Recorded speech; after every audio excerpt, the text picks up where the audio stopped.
Husnuzon itu berprasangka baik, suuzon itu berprasangka buruk. Dan ini tidak boleh kita bersuuzon kepada sesama manusia, apalagi suuzon kepada Allah. Tidak boleh berprasangka buruk kepada manusia, tidak boleh berprasangka buruk kepada Allah dan ketetapan-ketetapan yang Allah sudah tentukan. Dalam hadis Rasulullah sallallahu alaihi wasallam, ini hadis qudsi. Hadis qudsi itu hadis yang dari Allah sumbernya, yang diriwayatkan oleh Abi Hurairah radhiyallahu an. Kata Rasulullah, dan Allah berfirman, ana inda dhanni abdi bi. Aku sesuai dengan prasangka hambaku kepadaku. Hadis ini menegaskan bahwa prasangka seorang hamba kepada Allah sangat menentukan bagaimana Allah memperlakukannya. Oleh karenanya, berprasangka baik itu adalah perintah, ya, perintah. Iztanibu katsiran minad-don. Iztanibu ini adalah fi'lun nahi. Jadi ada perintah sebagai fi'il amar, ada juga perintah sebagai fi'il nahi. Artinya apa? Perintah untuk tidak melakukan. Perintah untuk dilarang melakukan sesuatu hal karena fi'il nahi, bukan fi'il amar. Kemudian Rasulullah SAW bersabda juga dalam hadis yang diriwayatkan oleh Imam Bukhari dan Muslim, Iyyakum wad-dhanna fa inna dhanna akdabul hadis. Jauhilah prasangka, karena prasangka itu adalah sedusta-dusta perkataan. Ini juga larangan yang disampaikan, yang disabdakan oleh Rasulullah SAW bahwa kita harus menjauhi prasangka, praduga yang kita tidak tahu kebenarannya. Hadis ini sangatlah penting untuk direnungkan dan dipahami, karena penyakit hati berupa prasangka buruk merupakan maksiat yang samar. Yang samar itu yang tidak kelihatan dohirnya, yang tidak kelihatan secara lahiriah, tapi ada dalam hati manusia, dan ini adalah penyakit hati. Dan terkadang diremehkan oleh manusia itu sendiri. Padahal Rasulullah SAW menyamakan prasangka buruk yang hanya berupa pikiran dan belum diucapkan dengan ucapan itu, bahkan disamakan dan perkataan yang paling dusta. Ya, ini baru prasangka, belum terucap dari lisan kita. Masih menyangka terhadap seseorang, terhadap manusia. Kata Rasul, apa yang disangkakan dalam hati kita dan belum diucapkan dari lisan kita, ini adalah disamakan dengan perkataan yang paling dusta. Naudzubillah summa naudzubillah min dzalik. Oleh karena janganlah kita berprasangka buruk kepada siapapun, kepada keluarga kita, orang terdekat kita, orang yang kenal dengan kita.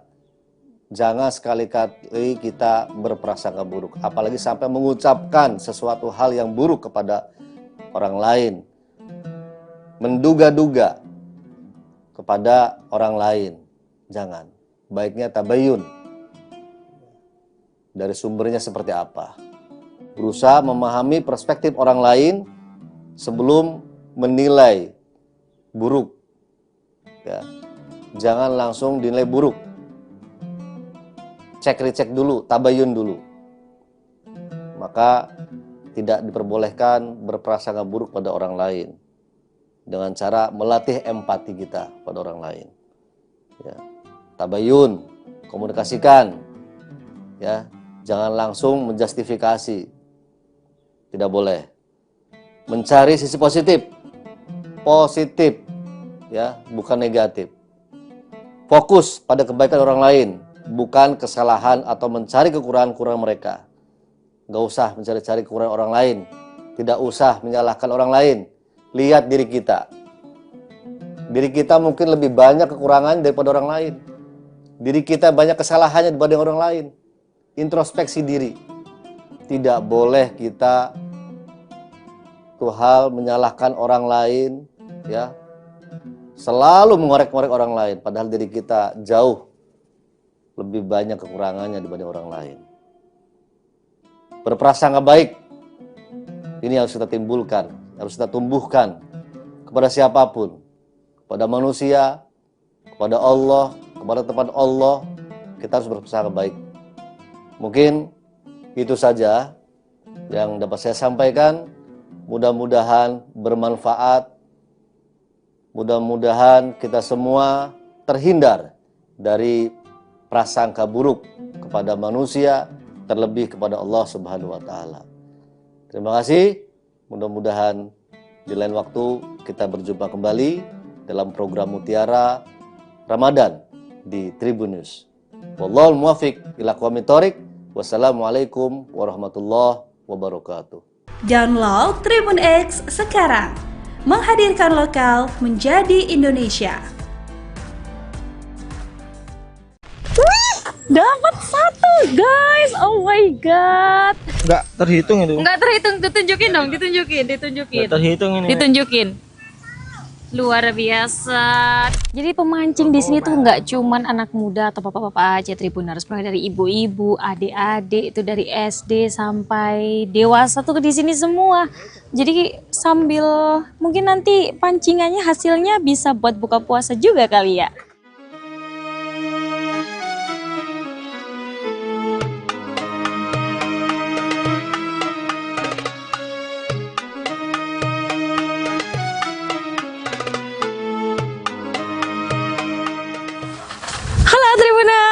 Sore-sore gini kalian pasti bingung ya mau nunggu waktu buka puasa sambil ngapain.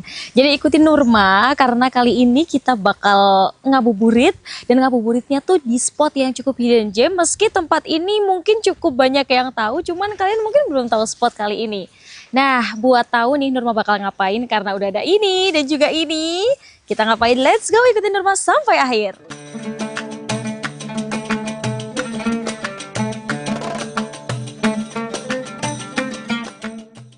Jadi Nurma udah sampai nih lokasinya di Waduk Cengklik Tribuners. Kita bakalan mancing sambil nunggu waktu berbuka. Terus nanti kita juga bisa foto-foto cantik nih karena ada jembatan Sunset Cengklik di sini. Ayo ya ikutin keseruannya.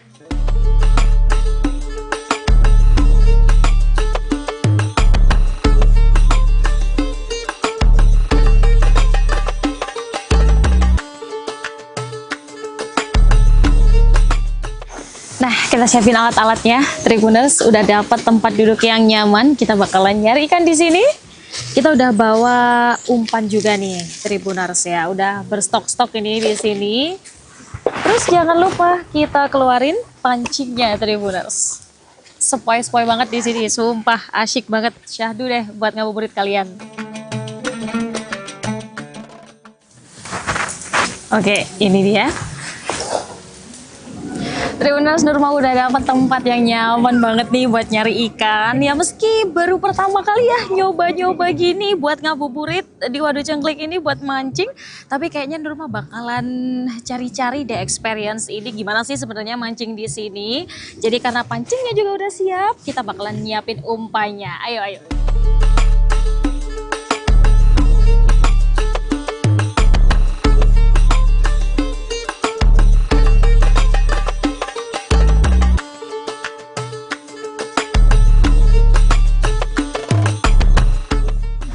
Umpan udah siap, kita bakal langsung cari umpan kita. Cari ikan, gas, mancing Tribuners.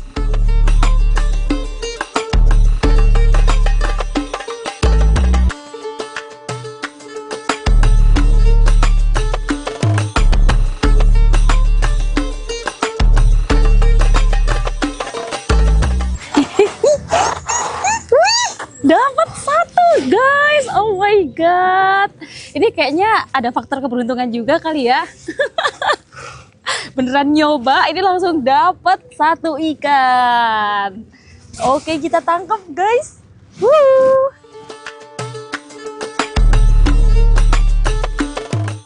Oke, karena tadi kita udah hoki nih ya, dapat ikan satu, jadi kita langsung lanjut lagi buat cari ikan-ikan lainnya. Kasih umpan dulu guys.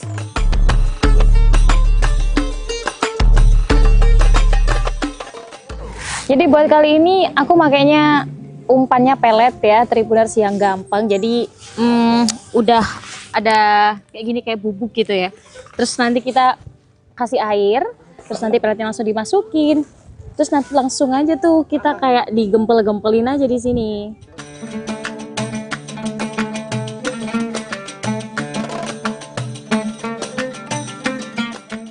Nah, kalau bentuknya udah kayak gini, kita langsung aja habis ini celupin ke air. Nanti ikannya bakal datang sendiri Tribuners kayak tadi ya, doain kita hoki lagi dapat banyak ikan.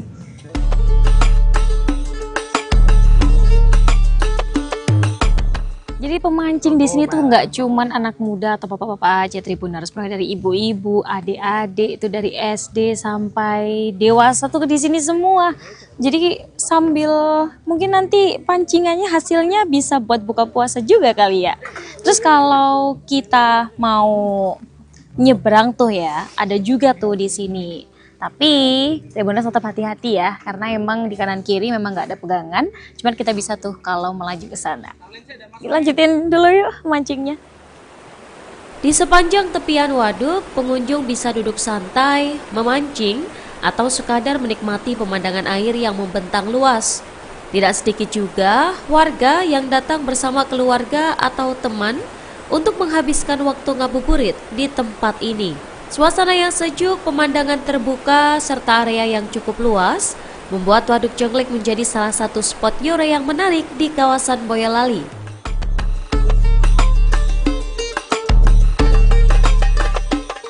Wih, Nurma dapat salah satu pemancing yang luar biasa, tangkapannya banyak banget Tribuners. Kita tanya-tanya yuk, sebenarnya mereka tuh rahasianya apa sih? Datang dari jam berapa? Halo Mas, siapa namanya? Kenalan dulu dong. Namanya Rizky. Mas Rizky sama Mas Riko. Mas Riko, ini double RR Ya, gitu ya? double R. Terus ke sini dari jam berapa? 9 ya? Jam 9-an. Jam 9 pagi? Iya. Masya Allah, jam 9 pagi. Terus dapat berapa tangkapannya? Ini enggak terhitung itu. Enggak terhitung, ditunjukin dong, ditunjukin. Enggak terhitung ini. Ditunjukin. Luar biasa. Tiap hari ke sini atau enggak? Enggak. Ya kalau enggak ada waktu yang luang. Terus ini berarti meluangkan waktu ya? Iya. Oke, ternyata banyak banget ya ikan ada di sini. Jadi recommended banget buat kalian yang mau mancing di sini. Udah testi nih loh dari dua mas yang dapat ikan segede gaban ini ya. Bawaannya banyak banget. Salah satu daya tarik utama di kawasan Waduk Jenglek adalah Jembatan Sunset Jenglek. Jembatan ini menjadi titik favorit pengunjung untuk menikmati pemandangan matahari terbenam. Dari atas jembatan, pengunjung dapat melihat hamparan waduk dengan latar langit senja yang perlahan berubah warna. Tidak heran jika Jembatan Sunset Jenglek kini menjadi spot foto populer sekaligus tempat terbaik untuk menikmati suasana sore di Waduk Jenglek.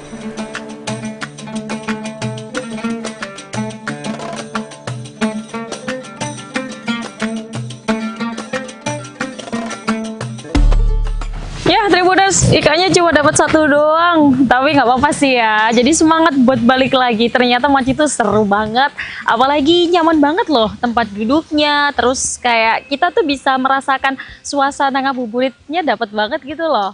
Jadi kalau kalian yang mau datang ke sini bisa banget, mau pakai motor, mau pakai mobil, karena parkirannya juga luas.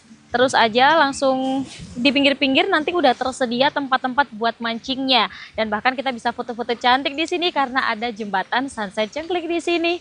Dan Nurma mau pulang dulu ya, mau persiapan buka puasa. Bye bye, sampai jumpa di ngabuburit asyik selanjutnya.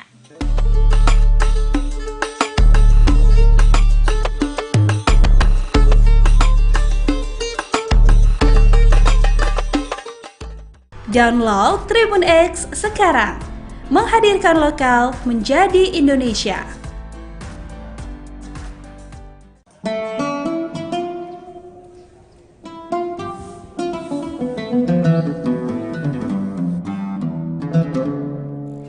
Assalamualaikum Tribuners dan pemirsa Rian Surya. Jumpa lagi dengan saya Rifki Edgar. Dan kali ini saya sedang berada di depan pintu gerbang Pondok Pesantren Bahrul Maghfirah. Dan pada bulan suci Ramadan kali ini kami memiliki program cerita para kiai, dan rencananya kami akan masuk ke dalam Ponpes Bahrul Maghfirah untuk mengetahui lebih dekat Ponpes Bahrul Maghfirah yang ada di Kota Malang ini, terutama untuk ngobrol dan berbincang langsung dengan pengasuh Pondok Pesantren Bahrul Maghfirah, yakni Profesor Dr. Kyai Haji Muhammad Bisri. Yuk ikuti perjalanan kami di sini.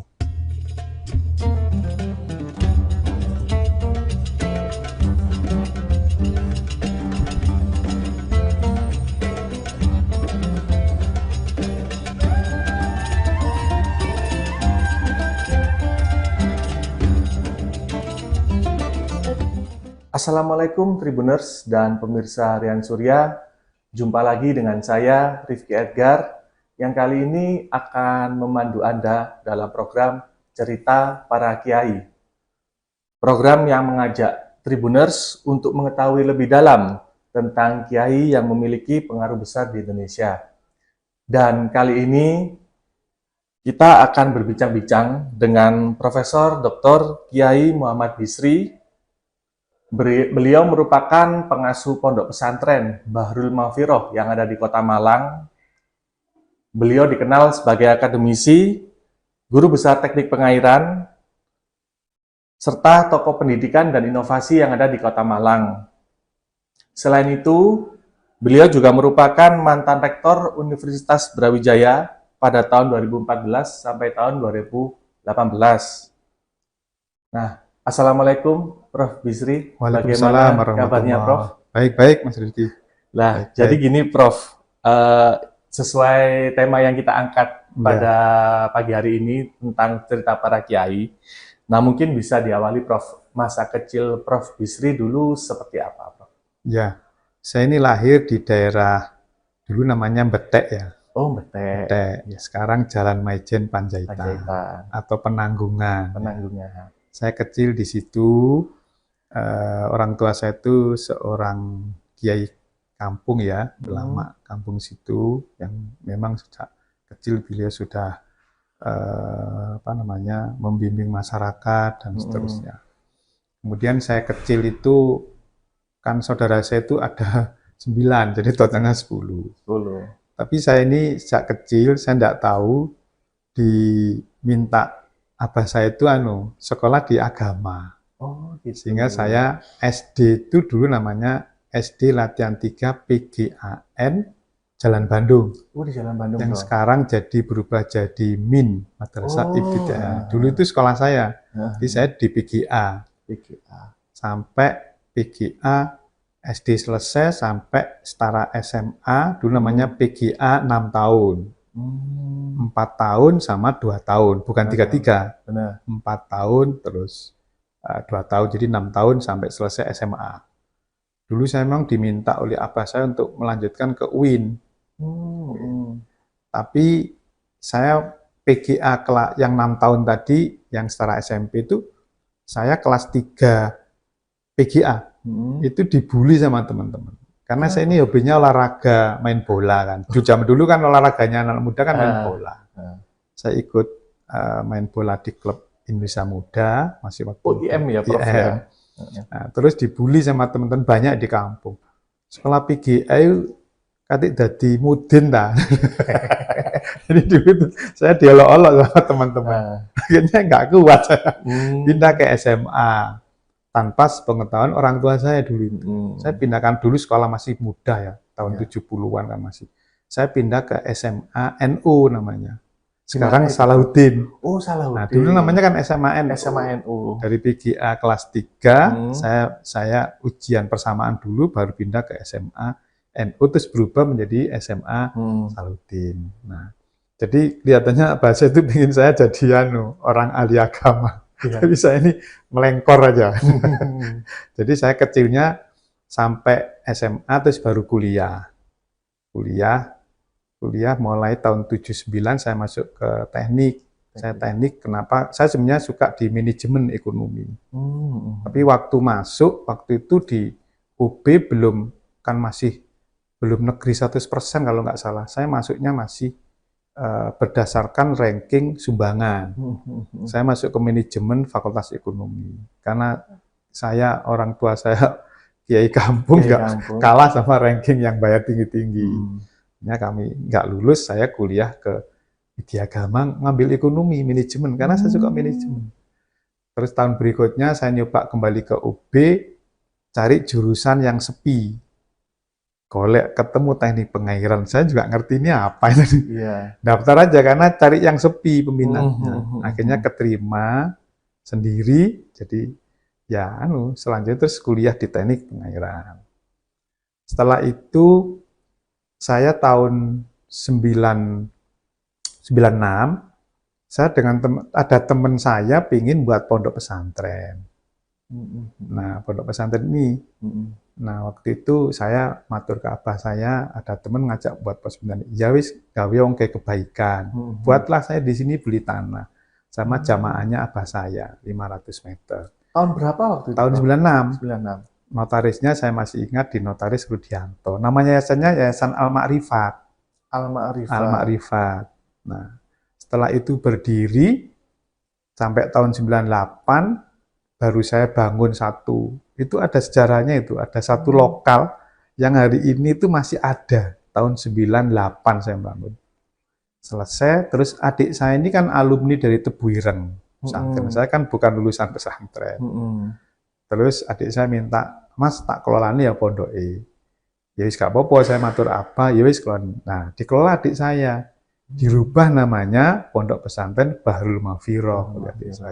Saya balik ke kampus, balik jadi akademisi, balik ke kampus. Terus baru tahun 8, terus perjalanan ya saya jadi dosen muda, jadi doktor, profesor, terus saya jadi dekan Fakultas Teknik tahun 2013. Jadi dekan. Sebelumnya jadi ketua jurusan, jadi sekretaris jurusan lah. Bertahap ya? Bertahap. Terus saya jadi dekan 2013-2014. Dalam proses dekan ini saya diminta teman-teman nyalonkan rektor UB. Rektor UB akhirnya ya saya sebenarnya terpaksa aja nyalonkanlah jadi rektor. Menang. Terpilih. Tahun 2014 jadilah saya rektor Universitas Brawijaya sampai 2018. Tahun 2017 adik saya Sedo Gus Lukman yang semula lahannya ini hanya 500 dikelola beliau sampai hampir 4 hektar, 3,8 hektar dikelola beliau. Tapi modelnya model salah bener. Betul akhirat tok istilahnya. Pokoknya anak-anak ngaji, puasa, riyadhah itu. 2017 itu beliau Sedo tidak punya putra. Nah, saya masih rektor. Nah, pengurus ke rumah minta supaya saya yang melanjutkan, mengelola kembali. Sebenarnya kan saya yang ngelola awal. Mengelola kembali. Kemudian adik saya memang sebelum meninggal itu sebulan sebelumnya itu saya diajak keliling sini. Padahal selama ini saya tidak pernah ke pondok kalau nggak ada undangan penting. Memang saya sengaja supaya tidak ada 2 pimpinan. Nanti kalau saya sering ke sini, pengurusnya bingung, zamannya bingung, sing dadian itu apa ini. Nah, saya memang sengaja tidak mau ikut-ikut. Baru 2017 sebelum Gus Lukman Sedo itu saya diajak pondok ini keliling. Saya lihat besar sekali. Nah, tapi bangunannya nggak seperti ini kan, masih yang bangunan kuno. Pendidikannya juga masih pendidikan ya. Akhirnya beliau bilang, "Mas, habis ini bantu saya untuk ngelola pondok." Saya bilang, "Saya masih rektor, nggak mungkin. Ya setelah rektor tak bantu."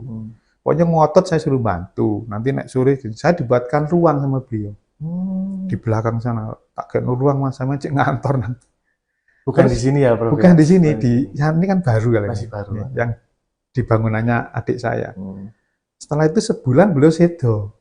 Jadi itulah seperti wasiat ini Wasiat, pesan gitu, Prof. pesan bahwa saya kelihatannya suruh ngelola ini melanjutkan melanjutkan. beliau. Ya. Akhirnya ya karena pengurus juga minta saya, akhirnya ya sudahlah saya kelolanya ini supaya nanti bisa mungkin lebih bisa berubah karena saya punya bekal akademisi, bekal birokrasi, bekal agama sejak kecil. Jadi ini kan memang suka hobi belajar ilmu agama.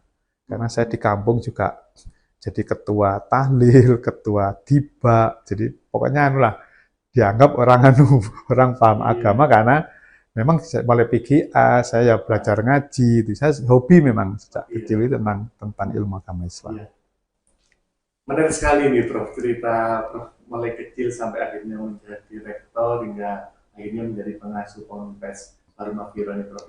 Nah Prof, kembali lagi ke masa kecil. Waktu itu siapa sih Prof yang membantu Prof untuk membentuk karakter atau cara pandang pemikiran Prof waktu kecil itu siapa Prof? Karena Prof kan juga memiliki hobi yang unik juga Prof ya? Iya, olahraga. Itu siapa, Prof? Jadi gini, kalau olahraga itu dipengaruhi lingkungan. Kebetulan olahraga di lingkungan tempat saya tinggal itu hobinya main bola, voli. Wong Malang itu mesti voli bola itu, mana-mana bola, basket belum populer seperti itu ya. Itu sehingga saya ya dua kalau sore mesti main bola tiap hari itu. Tapi saya malam ngaji, saya memang dari abah saya. Jadi saya dibentuk karakternya tentang Islam itu dari abah saya. Saya juga ngaji ke abah saya. Ya, jadi saya ngaji tentang ilmu ilmu akidah gitu. Kalau saya ngaji Quran itu kan ada musola di tempat saya dekat musola. Jadi saya ngaji Quran. Jadi kalau malam saya pasti kegiatannya agama. Kalau pagi sekolah, sore itu mesti olahraga. Kalau nggak bal-balan main voli. Itu rutinitas saya. Sehingga karakter itu terbentuk olahraga karena lingkungan. Apalagi sekolahnya saya di SMA Salahuddin dulu juga olahraga yang paling menonjol kan, dominan, terutama main bola. Nah, terus di rumah saya karakternya agama dibentuk oleh orang tua saya. Nah, ini juga menarik loh, Prof. Kan Prof juga menjadi seorang rektor waktu itu ya, terus juga mengasuh Ponpes. Nah, Prof, dalam membentuk cara pandang jenengan untuk membangun atau mengelola pesantren ini seperti apa, Prof? Waktu itu? Ya, jadi saya waktu itu sudah melihat adik saya mengelola pesantren. Ya, tapi saya nggak ikut-ikut karena saya nggak mau mempengaruhi pemikiran beliau. Begitu saya jadi tahun 2017, saya ini sudah mulai kesini lihat-lihat. Nah, ini dulu nggak ada ruangan ini, jadi masih sepi, masih kosong. Saya lihat, karena saya masih rektor, masih repot. Saya harus berpikir untuk merubah pemikiran tentang pondok pesantren. Saya ingin ada perubahan mindset. Karena awalnya adik saya itu, santrinya itu diambil dari mana-mana dan gratis. Hanya bayar uang makan ya, hanya bayar uang makan gratis dari Lampung, dari mana di sini. Terus mereka ansik memang belajar Islam, hanya kitab-kitab belajar itu ya. Jadi memang arahnya memang ya kayak pondok-pondok zaman dulu, sehingga sekolah formalnya tidak begitu teropeni. Saya terus masuk, saya bilang kan dulu itu anak-anak juga nakal-nakal yang mondok di sini. Jadi mungkin terpengaruh oleh pondok-pondok zaman dulu bahwa justru pondok itu tempat pendidikan anak-anak nakal. Ya, di situ seperti itu jadi kiai kan itu. Terus saya begitu di sini saya bilang nggak bisa, pondok itu adalah tempat mencari ilmu agama Islam dan mengamalkan. Bukan penitipan anak-anak nakal. Anak nakal itu kewajiban negara loh, saya bilang gitu. Kalau sebagian ya bolehlah, tapi kalau semua nakal terus seperti apa Islam nanti? Ya nanti ada yang jadi, ada yang enggak itu gimana? Dia mondok tapi nakal.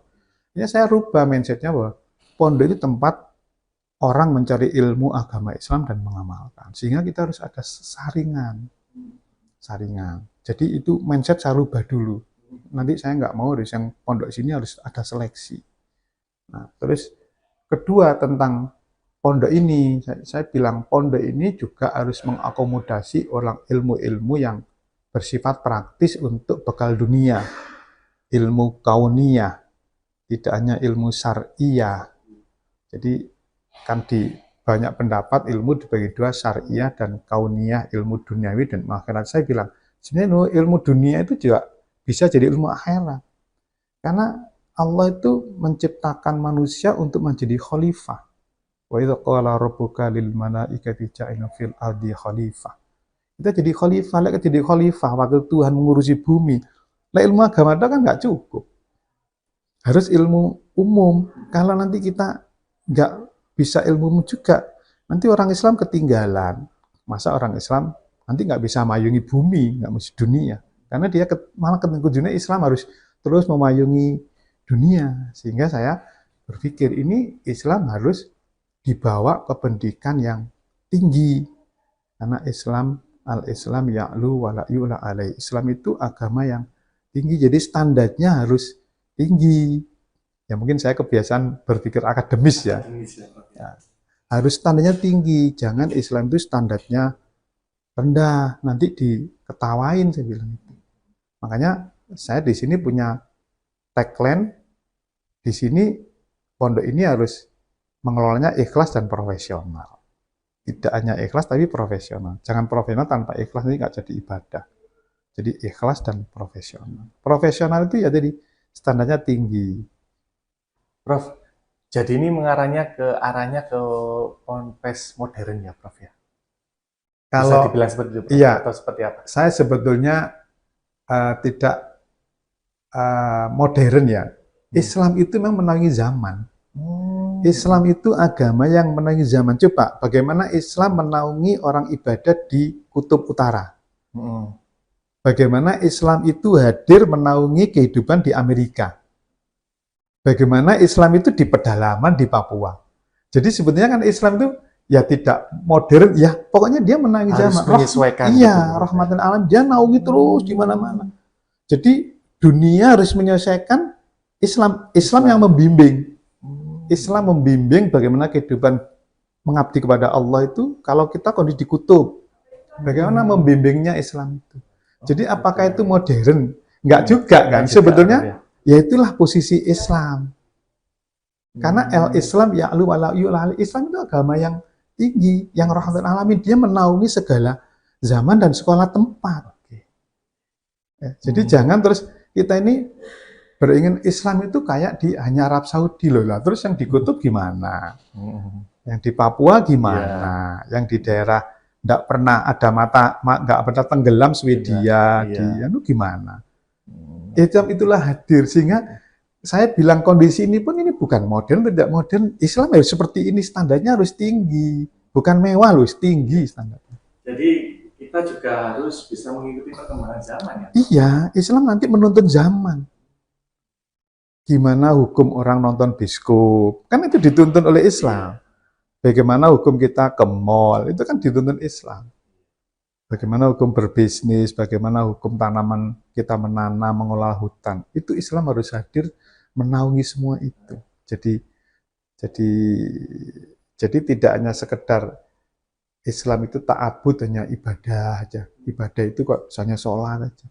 Jangan ta'aluk, hanya berpikir, tapi ta'aluk jadi budaya. Ya. Prof, kurikulumnya Prof, di Ponpes ini juga mengikuti perkembangan zaman, Prof. Karena setahu saya dulu waktu pernah liputan di sini kan ada laboratorium digital dan AI ya, Prof. Ya. Seperti apa, Prof? Jadi gini, saya yang ilmu akhirat, ilmu syariah, saya ngikuti sanatnya Tebu Ireng. Jadi kami dengan Gus Kikin sudah kerjasama MOU bahwa sanad ilmunya adalah Tebu Ireng, karena adik saya alumni Tebu Ireng. Dan banyak pengasuh ini yang alumni Tebu Ireng. Sehingga kitab-kitab kuningnya ya sama lah. Bahkan penasihat pondok sini sekarang lagi ngajar di Tebu Ireng. Ngajar tentang Taskeh Bukhari kalau nggak salah. Imam hadis Bukhari. Jadi kami ke sana. Kitab kuningnya ya kita sudah mendalam lah ya, sudah normal seperti pondok-pondok yang dulu. Nah, sekarang saya tambahi ilmu duniawi, ilmu kauniyah walaupun itu praktis, tidak masuk kurikulum terlalu ansih. Ya. Yang saya masukkan karena gini, orang kepingin sukses itu pakai ilmu. Sukses dunia harus pakai ilmu, sukses akhirat harus pakai ilmu. Berarti kita harus pakai dua-dua ilmu ini, nggak bisa hanya ilmu akhirat. Nanti dunia kita terlantar. Tidak bisa hanya duniawi, nanti rugi di akhirat. Dua-duanya, walaupun mungkin porsinya bisa beda. Nah, beriringan. Ya, contoh aja ini contoh ya. Contoh anak-anak ini di sini wirausaha tentang pembesaran lele. Nah, biasa pondok kan begitu. Saya sudah bilang, kamu naik pembesaran harus pakai ilmu perikanan, ilmu makanan. Tapi karena background-nya asli pondok, maka dikelolalah lele itu saya dapat bantuan itu dikelola. Dalam kurun waktu tertentu seharusnya panen itu malah kok nggak panen-panen. Sing anu itu besar ya kepalanya, badannya tetap kecil, berarti lele sombong. Karena tidak pakai ilmu tadi, ilmu dunia, ilmu perikanan. Nah, oleh karena itu di sini saya tekankan harus visi misinya adalah kita harus mandiri. Jadi membentuk SDM yang mandiri. Mandiri untuk menyiapkan akhirat, mandiri untuk menyiapkan hidup di dunia. Sehingga ini ditopang oleh wirausaha. Makanya di sini ada mata pelajaran wirausaha. Kita punya balai latihan kerja. Ada program petani milenial, ada program pedagang milenial. Jadi diciptakan anak-anak itu supaya hidup dan dunia nanti kalau nggak ikut negara ya jadilah pengusaha. Makanya di sini ada BM Mart, ada Pertasop, ada usaha lili, usaha ayam, usaha bebek, ada rumah potong unggas, ada kowi, ada macam-macam lah. Supaya anak-anak bisa, nah terus ada BLK. BLK itu Balai Latihan Kerja, anak dilatih kerja juga. Packaging, bagaimana membuat lain-lain, supaya punya modal untuk kehidupan dunia.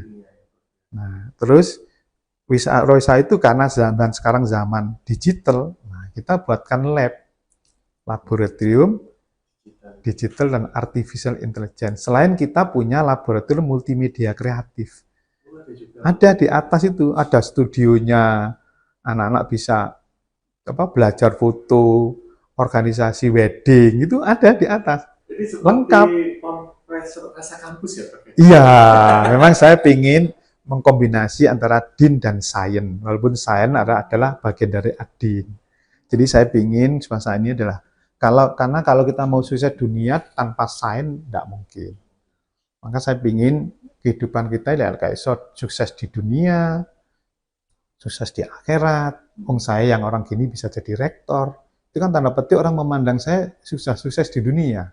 Iya. Memandangnya ya, kalau saya kan biasa aja, itulah tugas manusia memang ya. Jadi saya ingin dua itulah nanti hasil dari output ini mandiri di dunia maupun akhirat. Ini juga menarik Prof ya, artinya kita juga harus berjalan beriringan. Nah sekarang gini Prof, mungkin bagaimana sih Prof menjaga agar santri ini tetap kuat secara spiritual di tengah perkembangan zaman. Itulah latihannya di pondok ini. Di pondok ini, Bro. Latihan di pondok ini. Jadi nanti kalau jadi pilot, akidahnya kuat, sholatnya nggak pernah telat. Semuanya berbasis pada syariat Islam. Nanti jadi wali kota, nah itu tetap jangan terima, jangan korupsi, jangan itu karakternya dibentuk di sini. Makanya dia juga harus tahu hidup dunia di luar. Makanya ada digital.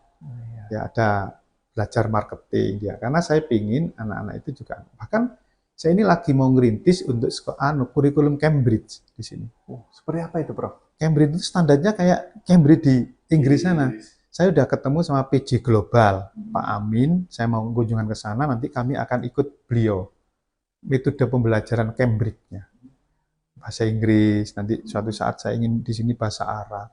Jadi dua-duanya akan saya anukan. Terutama bahasa ini sudah kita rintis untuk SD Cambridge-nya ya. Mungkin insya Allah tahun depan sudah buka untuk kelas Cambridge. Kalau nanti berjalan SMP-nya juga saya buka kelas Cambridge. Jadi saya ingin tadi sains dan din mau saya kombinasikan di pondok ini. Menarik sekali ya Tribuners ya terkait apa yang sudah disampaikan oleh Prof Bisri ini Prof. Nah Prof, Mungkin Prof, kalau kita berbicara masa depan Prof ya, menurut jenengan harus seperti apa sih pesantren-pesantren di Indonesia nih Prof? Seharusnya pesantren ini harus menjadi tempat pengembelengan ilmu akhirat dan sebagian ilmu dunia dalam rangka pembaharuan pemikiran Islam. Seperti Imam Ghazali, seperti banyak Al-Jabar, itu kan akidahnya kuat, tapi dia penuh-penuh ilmu pengetahuan yang luar biasa. Kalau Islam mau berjaya, Islam itu ya'lu walayula alaih, di atas.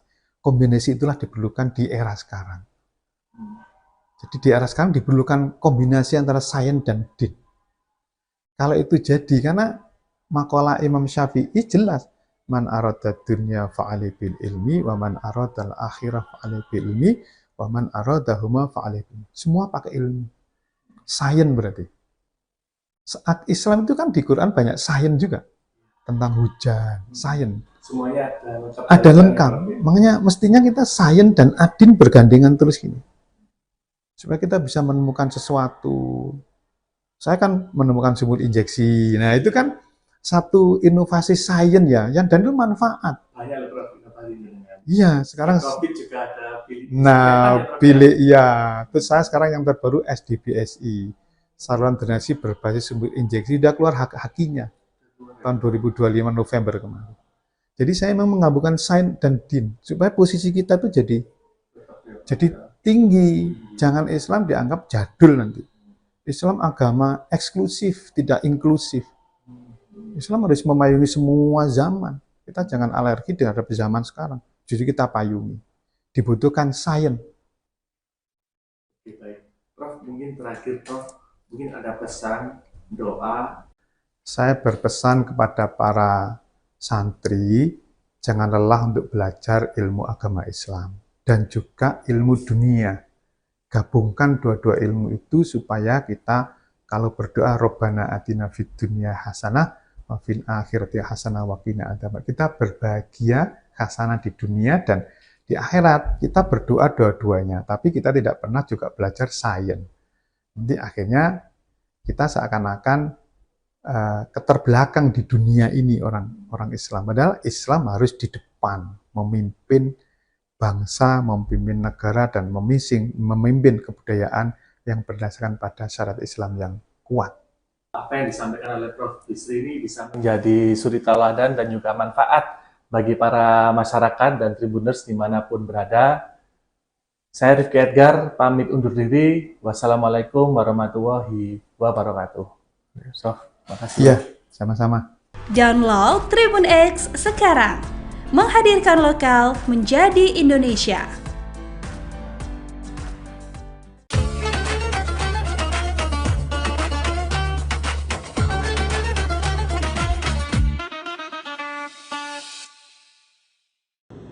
Assalamualaikum warahmatullahi wabarakatuh. Bismillah, alhamdulillah, wala hawla wala quwwata illa billah. Allahumma sholli wa sallim ala sayyidina Muhammadin wa risalati wa amani rasuli wa ala alihi wa sahbihi. Pemirsa sahabat Nahdiyin channel PCNU Surabaya yang dirahmati Allah Subhanahu wa taala. Alhamdulillah pada kesempatan kali ini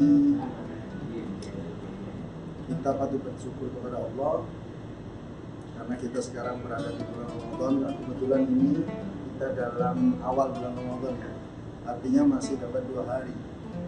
Otomatis insya Allah semangat kita ini menggugah bukan hanya di awal saja, melainkan sampai akhir daripada bulan Ramadan. Insya Allah kita akan senantiasa semangat terus menjalankan ibadah puasa, dan kita berdoa kepada Allah semoga diberikan kelancaran, kesehatan, sehingga kita dapat menunaikan ibadah puasa dengan sesempurna mungkin. Pemirsa yang dirahmati Allah Subhanahu wa taala, Ramadan itu litazkiyatin nufus atau litazkiyatil qulub. Ramadan bermakna bisa mensucikan atau membersihkan hati kita. Kemudian kalau kita ingat lagi daripada ayat Al-Quran tentang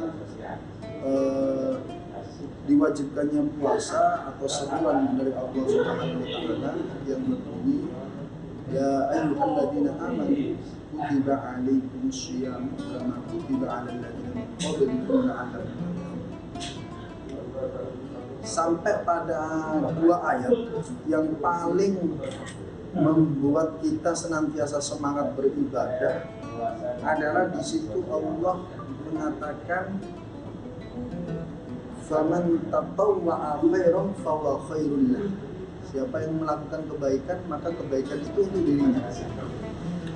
Kemudian perihal perintah puasa pun wa antasumu khairul lakum. Dan kalau tidak ada udzur maka bagaimana caranya kita tetap bagaimana untuk menyempurnakan puasa kita, khususnya puasa Ramadan. Karena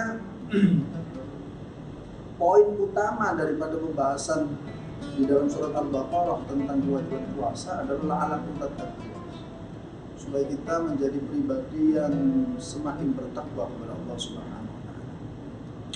Pemirsa yang dirahmati Allah Subhanahu wa taala, ada satu kitab bernama Lataiful Ma'arif yang pada sore hari ini kami buat referensi karangan daripada Syekhul Imam Al-Hafidh Zainuddin Abdul Faraj Abdul Rahman Al-Hambali Ad-Dimishqi. Ini kitab sangat menurut saya menggambarkan kita sekarang supaya kita ini bisa makin enjoy menjalankan ibadah puasa, supaya kita ini lebih semangat untuk beramal-amal saleh di dalam bulan Ramadan yang kita ketahui di dalam bulan Ramadan dilipat gandakan setiap amal. Dalam hadis di dalam kitab Lataiful Ma'arif ini dijelaskan bahwasanya Nabi sallallahu alaihi wasallam qol, Nabi bersabda, kullu amali ibni Adam lahu, setiap amal ibadah anak cucu Adam, artinya di sini adalah manusia, adalah amal tersebut milik dirinya, kembali kepada diri. Bahkan khusus umat baginda Muhammad SAW, setiap amal kebaikan itu dikatakan oleh Nabi al-hasanatu bi asyri amsalihha. Satu kebaikan dibalas 10. Tentu ini berdasarkan daripada ayat man jaa bil hasanati falahu asyru amsalihha. Siapa orang mendatangkan satu kebaikan maka bagi dirinya 10 kali lipat daripada kebaikan yang ia lakukan. Kemudian dilipat gandakannya pahala itu bukan hanya stagnan di angka 10 saja, kelipatan 10 saja, bahkan di sini dalam ayat Al-Quran beberapa referensi dari ayat Al-Quran mengatakan ila sab'i mi'ati dha'fin, ila sab'i mi'ati dha'fin, sampai tikelnya atau pahala yang dilipat gandakan itu sampai 700. Tentu kita ketahui juga di surat Al-Baqarah itu yang pada intinya kama tali habbatin ambatat sab'a sanabila fi kulli sundatin mi'atu habbah. Satu benih yang kita tabur dilipat gandakan 7, dari 7 itu setiap daripada hasil 7 itu berkelipatan 100. Inilah rahmat yang diberikan oleh Allah Subhanahu wa taala. Pemirsa yang dirahmati Allah Subhanahu wa taala, dari hadis ini dilengkapi oleh baginda Muhammad SAW, dikatakan bahwasanya illa siyam, kecuali puasa. Nah, puasa ini punya nilai tersendiri, maka beruntunglah kita kalau dalam kesempatan ini senantiasa semangat betul menjalankan ibadah puasa. Fa innahu li wa ana ujzi bi.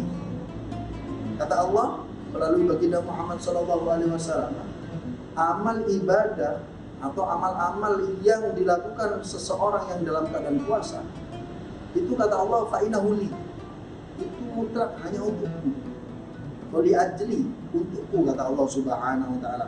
Maka dari sini bisa ditarik kesimpulan bahwasanya puasa ini bukan sembarangan.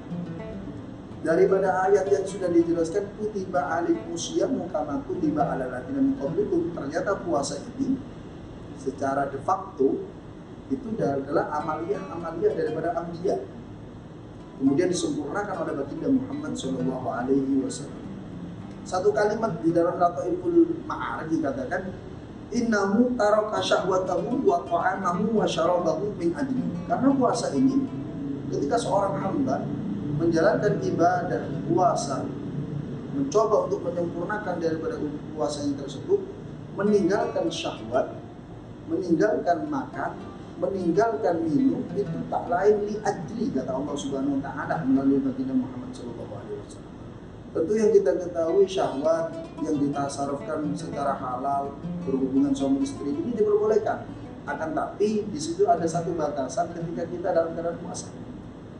Kemudian makan dan minum ini sesuatu yang diperbolehkan. Allah mengatakan wa kulu washrabu. Makanlah kalian, minumlah kalian. Akan tapi dalam keadaan berpuasa lain cerita. Orang dituntut untuk meninggalkan sesuatu yang sifatnya mubah, diperbolehkan li ajli, karena Allah Subhanahu wa taala. Ini sangat istimewa sekali. Maka orang yang berpuasa merupakan orang yang memiliki derajat khusus di hadapan Allah Subhanahu wa taala. Para pemirsa yang dirahmati Allah Subhanahu wa taala, dari konteks ini bisa dikatakan sesuai dalam keterangan kitab Lataiful Ma'arif karangan daripada Zainuddin Abdul Faraj Abdurrahman Al-Hambali Ad-Dimashqi, bahwasanya fa inna siyama, maka sesungguhnya ibadah puasa minas sabri, termasuk bagian daripada praktek kesabaran setiap hamba.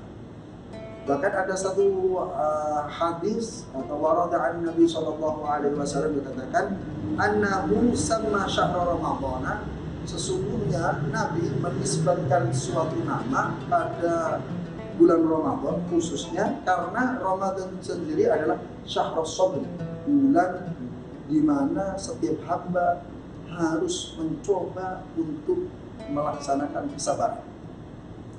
Tentu ini berdasarkan dari hadis sahih. Kemudian ada penguat daripada hadis yang lain riwayat Tirmidzi atau Tirmidzi dikatakan wa fi haditsin akhar an Nabi sallallahu alaihi wasallam as-shaumu nisfus sabr. Puasa ini separuh daripada praktek sabar. Tentu bukan main. Artinya orang yang berpuasa itu sudah siap zahiran wa batinan untuk menjalankan ibadah dengan kesempurnaan. Pemirsa yang dirahmati Allah Subhanahu wa taala, Allah sering mengingatkan kita, begitu banyak ujian yang senantiasa mendatangi kita. Bahkan ujian ini hampir setiap saat datang kepada kita. Allah mengatakan wala nabluwannakum bisyai'in minal khaufi wal ju'i. Dari keterangan ini saja dikatakan bahwasanya Allah itu pasti menguji setiap hambanya dengan sesuatu yang mengakibatkan khauf, ketakutan, dan sesuatu yang mengakibatkan rasa lapar. Nah, ini kan termasuk bagian daripada isi daripada puasa. Kenapa? Karena orang yang berpuasa itu rasa ketakutan tidak makan itu insya Allah tidak ada. Karena kita sudah tahu kapan kita berbuka dan kapan kita sahur.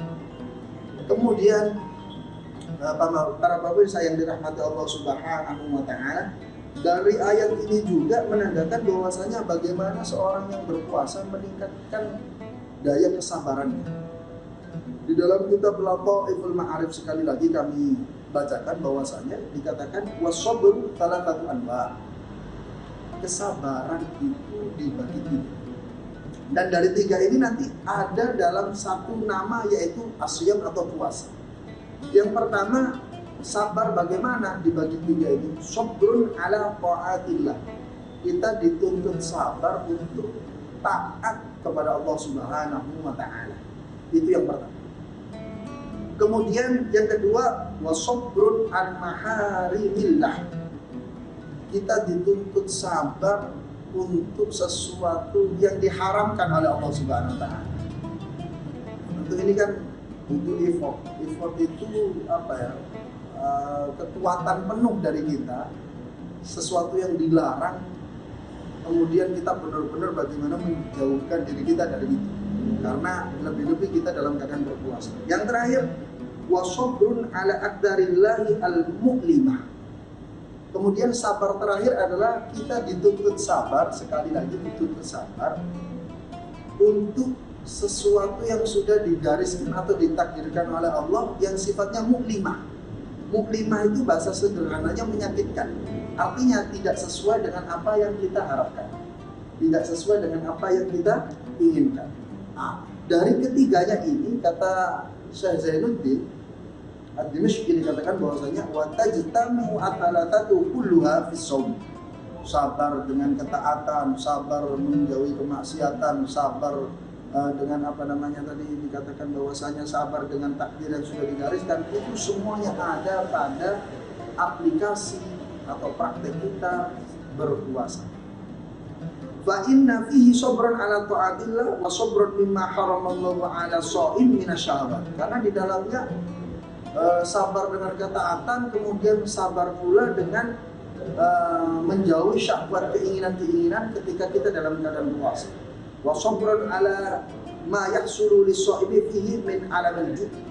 Kemudian dituntut sabar terhadap orang yang puasa yang pasti akan merasakan kelaparan, merasakan rasa lapar, wal atshi dan haus, wa dhafin nafsi wal badan, dan lemahnya jiwa dan raga. Inilah yang ada dalam puasa. Terakhir, sebagai penutup, maka bagaimana kita menyikapi tentang ibadah kita dalam puasa? Allah menjanjikan kepada mereka yang berpuasa dan berbekal sabar. Dikatakan oleh Allah Subhanahu wa taala dalam surat Az-Zumar, di potongan ayatnya dikatakan bahwasanya innama yuwaffas sabiruna ajrahum bighairi hisab. Karena pahala atau balasan bagi orang yang berbekal sabar, utamanya konteks ini adalah puasa, adalah balasan yang bighairi hisab, tanpa adanya hitungan kita seperti kita menghitung dengan cara matematika. Maka sekali lagi, sebagai penutup, ada dua ulama yang sangat istimewa mengatakan bagaimana untuk kita senantiasa menjalankan perintah-perintah Allah. Seorang ulama bernama Dunnun. Dunnun itu pernah ditanya, Su'ila Dunnun. Imam Dunnun ditanya oleh seseorang itu bertanya bagaimana? Mata uhibbu rabbi, kapan aku bisa merasakan cinta terhadap Tuhan? Maka Imam Dunnun mengatakan qala idza kana ma yakrahu amarra indaka minas sabri. Jika seseorang itu membenci terhadap sesuatu yang dibenci oleh Allah, kemudian sesuatu tersebut amarra indaka minas sabri, ia lewati dengan kesabaran. Tentu makan, minum itu hal yang kita sukai, tapi dalam keadaan puasa tentu ini adalah pantangan bagi setiap hamba. Kemudian ada yang bagus, qala ghairuhu, ulama lain tidak disebutkan di dalam kitab Lataiful Ma'arif, dikatakan laisa min a'lamil mahabbah. Cinta itu bukan tergambarkan seperti ini. Bagaimana gambarannya? Antuhibba ma yakrahu habibuka. Kalau sesuatu yang dibenci oleh kekasihmu, kemudian engkau datang dengan membawa cinta, ini bukan dikatakan cinta yang setulusnya. Maka cinta yang seterusnya adalah sesuatu yang dibenci oleh kekasihmu, utamanya adalah Allah Subhanahu wa taala dan baginda Muhammad sallallahu alaihi wasallam. Maka kita pula membenci sesuatu yang walaupun sifatnya adalah diperbolehkan. Inilah hakikat daripada cinta. Maka closing dikatakan bahwasanya tuba, beruntunglah bagi seseorang liman tarfa syahwatan hadiratan, ketika ia berani meninggalkan syahwat yang datang, baik itu secara tiba-tiba dan yang lain, limuqidi ghaibin lam yarahu, karena satu janji yang sudah pasti diberikan oleh Allah, walaupun janji tersebut lam yarahu, belum dia lihat secara kasat. Itulah pemirsa yang dirahmati Allah Subhanahu wa taala, kita bermunajat kepada Allah, semoga di awal-awal bulan Ramadan ini kita diberikan kemudahan, kelancaran, kesehatan, sampai kita bisa menyempurnakan ibadah puasa kita, dan harapan kita mendapatkan Lailatul Qadar. Itu saja yang dapat kami sampaikan. Mohon maaf sedikit panjang daripada apa yang kami sampaikan, semoga bermanfaat. Wa'afu minkum. Wassalamualaikum warahmatullahi wabarakatuh. Download Tribun X sekarang, menghadirkan lokal menjadi Indonesia.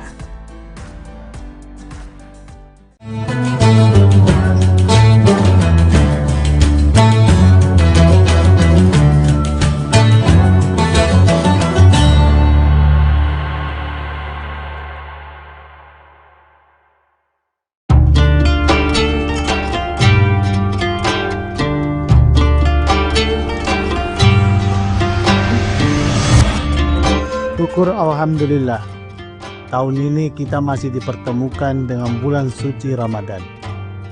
Ramadan bukan sekedar menahan lapar dan dahaga, tetapi waktu untuk memperbaiki kualitas diri, baik ibadah maupun menata akhlak. Jadikan Ramadan ini sebagai titik balik untuk menjadi pribadi yang jujur dalam perbuatan, sabar dalam ujian, dan disiplin dalam ketaatan. Dewan Komisaris, Direksi dan seluruh karyawan PT Semen Tonasa mengucapkan Selamat menunaikan ibadah puasa.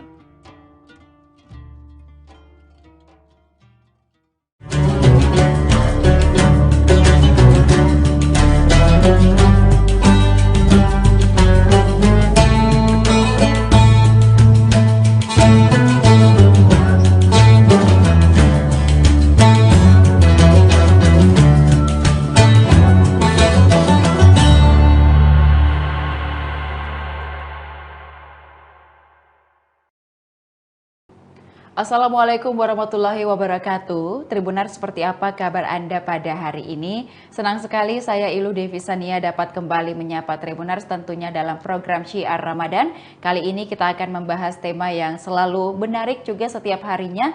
Dan spesial hari ini temanya merupakan Lailatul Qadar dan pencarian makna hidup. Dan tema ini akan kita bahas bersama dengan narasumber kita Bapak Ustadz Kiai Haji Sabarudin LC yang sudah hadir bersama kita di studio hari ini. Assalamualaikum Pak Ustadz. Waalaikumsalam warahmatullahi wabarakatuh. Baik, kabarnya seperti apa? Iya, alhamdulillah. Alhamdulillah baik. Nah, ini ada tema terkait dengan malam Lailatul Qadar yang kita tidak tahu tanggal pastinya begitu ya Pak Ustadz ya. Makanya setiap malam kita juga harus terus khusyuk beribadah. Siapa tahu pada saat malam itu adalah malam Lailatul Qadar. Nah, Pak Ustadz, kita sering mendengar bahwa Lailatul Qadar ini adalah malam yang lebih baik dari 1000 bulan. Namun mungkin secara esensi, mengapa Allah kemudian menyembunyikan tanggal pastinya? Apakah ini sebuah ujian ataupun juga seperti bentuk kasih sayang Allah kepada kita semua agar terus mencari makna ibadah di setiap malam dan setiap harinya? Silakan. Bismillahirrahmanirrahim. Hamdan wa syukranillah, salatan wa salaman ala rasulillah, amma ba'd.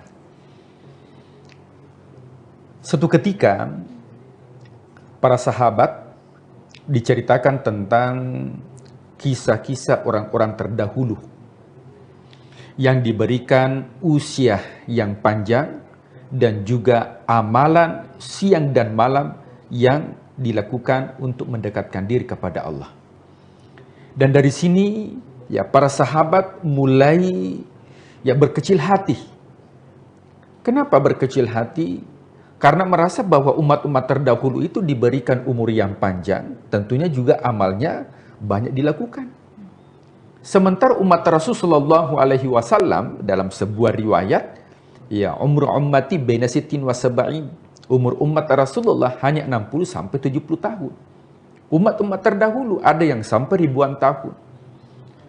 Nah, dari sini kemudian dihiburlah para sahabat dan juga Rasulullah SAW dengan diturunkan sebuah surah, yang mana surah ini dinamakan dengan surah Al-Qadar.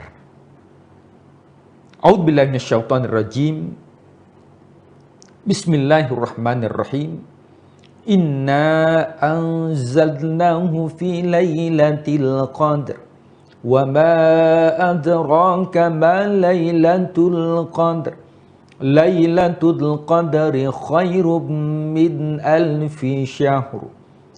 Tanazzalul malaikatu warruhu fiha biizni rabbihim min kulli amr. Salamun hiya hatta matla'il fajr. Surah ini menggambarkan tentang keistimewaan yang diberikan kepada umat Rasulullah SAW yang dinamakan dengan Al-Qadar. Atau dalam bahasa kita adalah malam Al-Qadar. Nah, jadi kalau kita mengatakan malam Lailatul Qadar, maka itu sudah double. Ya, karena Laila itu artinya malam. Al-Qadar itu dari segi definisi itu ada 3. Yang pertama itu Al-Qadar artinya mulia. Itu diambil dari ayat suci Al-Quran. Inna anzalnahu fi lailatin mubarakah. Sesungguhnya Al-Quran diturunkan pada malam Al-Qadar atau malam mubarakah, malam mulia. Kenapa malam itu disebut dengan malam mulia? Karena malam diturunkan Al-Quran. Maka semua yang berinteraksi dengan Al-Quran itu mendapatkan kemuliaan.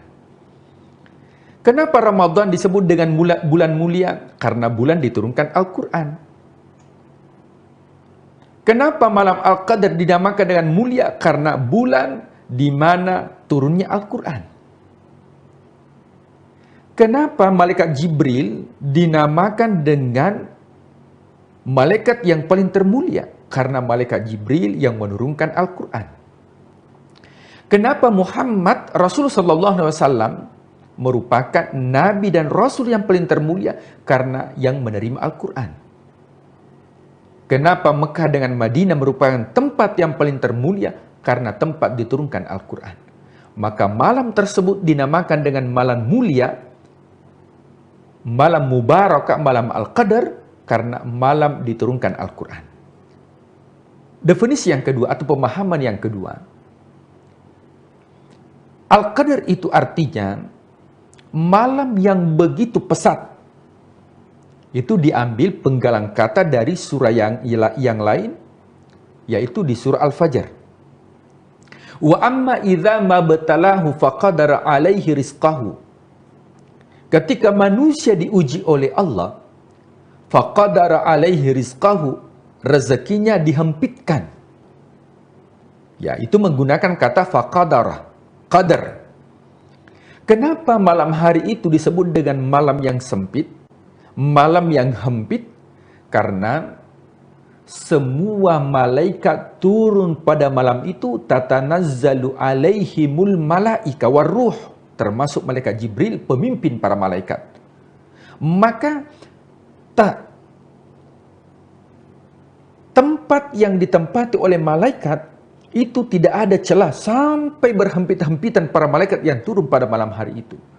Maka malam Al-Qadar juga dinamakan dengan malam kehempitan. Kenapa? Karena jumlah malaikat yang turun pada malam hari itu memenuhi seluruh jagat raya dan tak secerca pun yang ditinggalkan oleh malaikat untuk ditempati. Maka malam tersebut dikatakan dengan malam Al-Qadar atau malam yang sempit karena semua dipenuhi oleh para malaikat.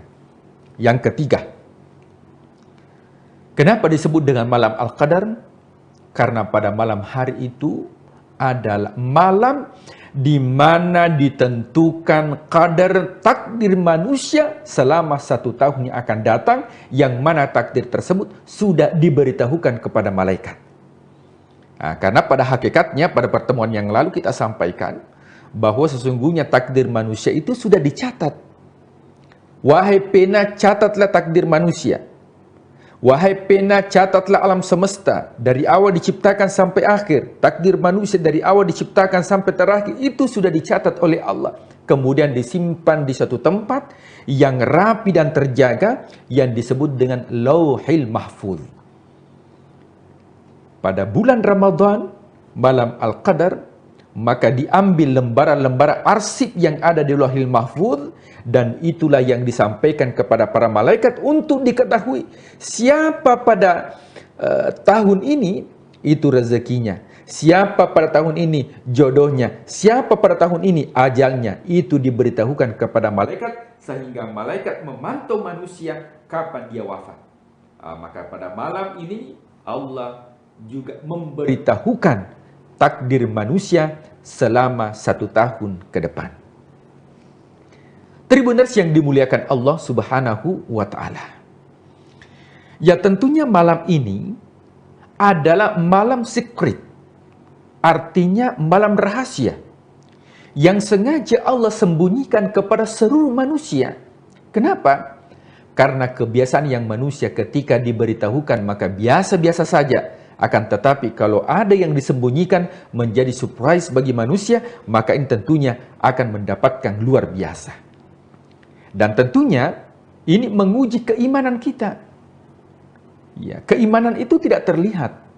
Maka segala sesuatu yang tidak terlihat, maka tentunya kita akan bermujahan, bersungguh-sungguh, berlomba-lomba, fastabiqul khairat. Akan tetapi ada bocoran. Ya, meskipun di awal Ramadan kita ada perbedaan, memang Al-Qadar itu tidak ditentukan oleh Allah di awal Ramadan. Maka kalaupun ada perbedaan, tidak menjadi masalah. Di akhir Ramadan, mungkin ada perbedaan Lebaran, tidak menjadi masalah. Kenapa? Karena Al-Qadar itu tidak ditentukan di awal, tidak ditentukan di ujung, tapi ditentukan di malam-malam ganjil 10 terakhir bulan suci Ramadan. Ya, makanya, tetapi untuk mendapatkan 10 terakhir bulan suci Ramadan, tentunya dimulai dari start. Kalau start kita bulan suci Ramadan, diibaratkan ketika orang lari maraton, itu ya ditentukan di awal startnya. Kalau memang sudah startnya sudah bagus, maka insya Allah sampai akhir bulan suci Ramadan, kualitas dan kuantitas ibadah tentunya lebih ditingkatkan. Nah, malam Al-Qadar ini adalah malam rahasia. Allah merahasiakan dengan tujuan bagaimana umat manusia berlomba-lomba untuk mendapatkan malam tersebut. Karena jika seandainya Allah mengungkap malam tersebut, maka boleh jadi manusia hanya fokus di satu malam, tapi mengabaikan malam yang lain. Tapi dengan rahmatnya Allah, Allah menyembunyikan yang mana malam Al-Qadar itu, meskipun ada bocoran dari Rasulullah SAW. Nah, kalau kita melihat riwayat, sebenarnya malam Al-Qadar itu pernah diungkapkan kepada Rasulullah SAW. Pernah disampaikan, wahai Muhammad, malam Al-Qadar itu turunnya pada malam sekian.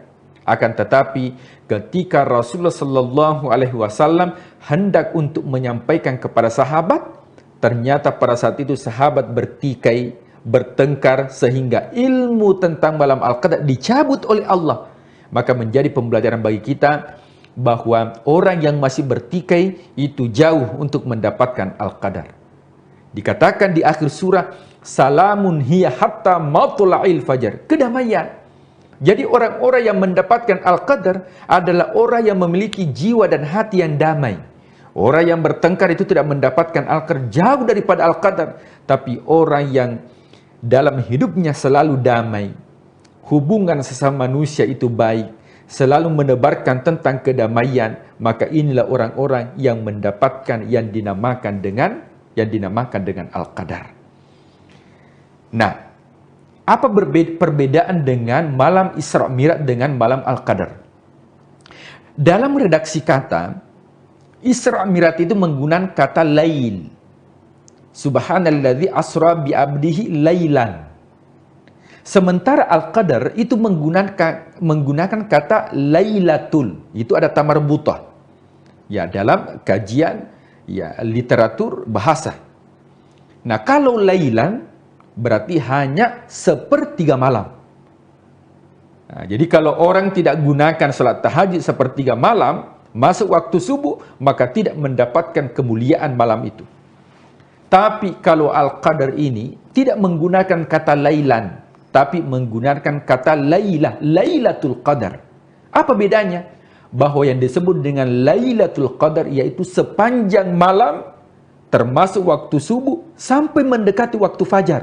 Maka siapa yang menggunakan ibadah di jalan Allah, zikir di jalan Allah, memperbanyak doa di jalan Allah, maka insya Allah akan mendapatkan keutamaan yang disebut dengan Al-Qadar.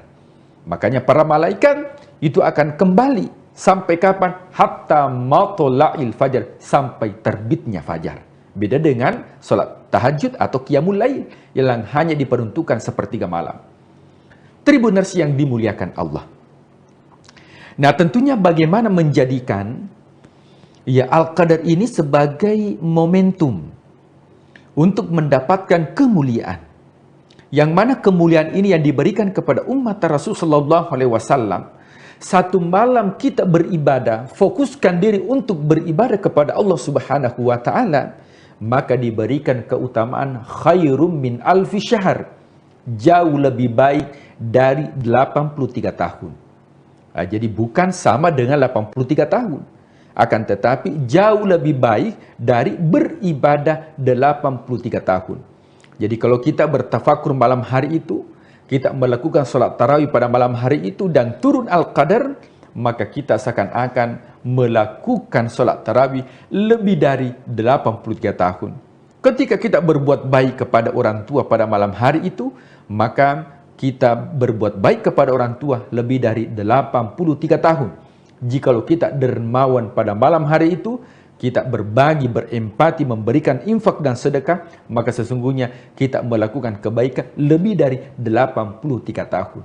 Bayangkan Tribuners yang dimuliakan Allah, jikalau seandainya setiap Ramadan kita maksimalkan yang dinamakan dengan malam Al-Qadar, maka usia yang diberikan oleh Allah yang hanya 60-70 tahun, tapi kuantitas ibadah pahala yang diberikan melebihi umat-umat terdahulu, dan ini merupakan rahmat yang diberikan umat Rasulullah SAW yang tidak diberikan kepada umat-umat terdahulu. Yang terakhir, tentunya malam Al-Qadar ini bagaimana bisa membuat pribadi orang yang beriman bukan hanya mendapatkan malam Al-Qadar, akan tetapi bisa menjadi implikasi dalam kehidupan sehingga betul-betul aktivitas yang kita lakukan kita tidak lelah. Kenapa? Karena lelah itu lillah. Lelah menjadi lillah. Setiap aktivitas yang kita lakukan semua akan bernilai ibadah di sisi Allah Subhanahu wa taala. Kenapa? Karena kita sudah me time dengan Allah, sehingga setiap aktivitas yang kita lakukan di luar bulan suci Ramadan, selelah apapun fisik kita, akan tetapi kalau itu diniatkan untuk mendapatkan ridhonya Allah, maka insya Allah fisik ini terasa lelah, akan tetapi jiwa kita yang akan menguatkan. Kenapa? Karena orientasinya adalah untuk mendapatkan ridhonya Allah di akhirat. Yang paling terakhir adalah apa sih tanda-tanda datangnya malam Al-Qadar? Yang pertama adalah malam Al-Qadar ini adalah malam ganjil. 21, 23, 25, 27. Ini malam-malam ganjil yang diturunkan Al-Qadar. Ini sebagian besar atau mayoritas ulama. Kemudian malam-malam ganjil ini yang harus kita lakukan adalah bagaimana kita mempersiapkan diri dengan melakukan i'tikaf sehingga kita bisa mendapatkan yang dinamakan dengan kemuliaan Al-Qadar. Kemudian apa tandanya? Alam semesta begitu hening, malam hari begitu tenang. Bahkan ketika di pagi hari terik matahari, akan tetapi matahari tidak terlihat, akan tetapi nuansa teriknya itu kita dapatkan. Nah, itu tanda-tanda yang disampaikan oleh para ulama. Apakah ada orang yang tidak mendapatkan Al-Qadar? Orang yang tidak mendapatkan Al-Qadar adalah orang yang masih bertikai dengan dirinya, dengan orang lain, tidak menebarkan kedamaian, maka inilah orang-orang yang jauh daripada Al-Qadar. Apakah ada doa khusus yang dibaca ketika turun Al-Qadar? Doa ini khusus kita baca, yang mana doa ini kita tidak dapatkan di luar bulan suci Ramadan, tapi hanya didapatkan di bulan suci Ramadan. Apa kata Rasulullah SAW ketika turun Al-Qadar? Mintalah kepada Allah. Apa yang diminta? Kita tidak dianjurkan untuk minta harta. Kita tidak dianjurkan untuk meminta jabatan. Karena jabatan, harta, semua akan sirna. Kalau bukan kita yang tinggalkan, maka jabatan akan meninggalkan kita. Maka semua masa ada orangnya dan semua orang ada masanya. Tapi yang kita minta adalah ampunan. Makanya Rasulullah SAW mengatakan, ketika turun Al-Qadar, maka mintalah kepada Allah, Allahumma innaka afuwun tuhibbul afwa fa'fu anni. Allahumma ya Allah, innaka afun, sesungguhnya engkau yang memberikan ampunan. Tuhibbul afwa, engkau senang untuk memberikan ampunan. Fa'fu anni, maka berikanlah ampunan kepada kami. Ketika ampunan Allah itu sudah turun kepada kita, maka tidak ada yang paling berharga di muka bumi ini kecuali orang-orang yang mendapatkan ampunan Allah, karena dunia ini hanya tempat persinggahan, tapi tujuan kehidupan adalah akhirat, maka orang yang mendapatkan ampunan Allah, maka itulah orang yang mendapatkan al-qadar dan memberikan semangat dan motivasi dalam bekerja, karena semua pekerjaan yang kita lakukan adalah lelah menjadi lillah. Wallahu a'lam bishawab. Iya baik, jadi itu yang tadi Pak Ustadz sampaikan, semoga lelah menjadi lillah begitu ya Pak Ustadz ya. Dan ini menjadi perhatian kita bersama bahwa kalau ibadah itu jangan di awal-awal saja semangat ya, di awal-awal Ramadan, tetapi juga seyogyanya setiap harinya, setiap malamnya, dan juga apalagi kita menantikan bersama malam Lailatul Qadar. Siapa tahu di malam itu kita fokus beribadah, baik beribadah, dan siapa tahu juga kita mendapatkan malam Lailatul Qadar itu. Dan hindari untuk orang yang masih berkonflik dengan diri sendiri ya Pak Ustadz ya. Ternyata kita juga perlu untuk memerhatikan apakah kita sudah tidak lagi berkonflik dengan diri sendiri, dengan orang-orang di sekitar kita, maka kita akan mendapatkan anugerah ataupun juga rahmat dari Allah Subhanahu wa taala di malam Lailatul Qadar itu. Dan mintalah ampunan, bukan minta jabatan dan juga harta begitu ya. Baik, terima kasih Pak Ustadz sudah memberikan sharing-sharingnya pada hari ini. Semoga kita semua juga dapat kembali menjalankan ibadah di bulan suci Ramadan ini dengan lebih khusyuk dan juga konsisten sampai nanti tiba di akhir Ramadan, dan juga semoga kita masih bisa berjumpa di Ramadan tahun-tahun berikutnya. Amin ya rabbal alamin. Dan terima kasih kepada seluruh Tribuners yang sudah menyaksikan program kita pada hari ini. Jangan lupa saksikan beragam program menarik lainnya hanya di kanal YouTube dan Facebook Tribun Timur, mata lokal menjangkau Indonesia. Saya Ilu Devi Sania beserta seluruh kerabat kerja pamit undur diri. Terima kasih dan sampai jumpa. Wassalamualaikum warahmatullahi wabarakatuh. Waalaikumsalam warahmatullahi wabarakatuh.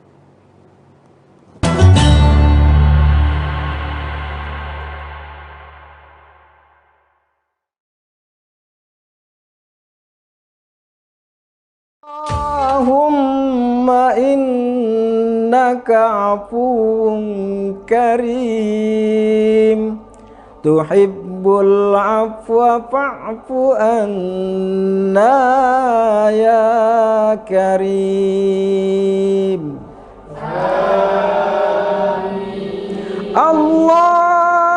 Allahumma innaka afuwun karim, tuhibbul afwa fa'fu anna ya karim. Amin.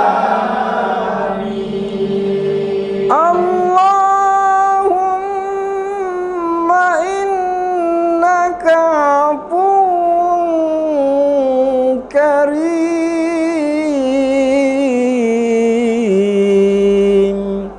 tuhibbul afwa fa'fu anna ya karim. Amin.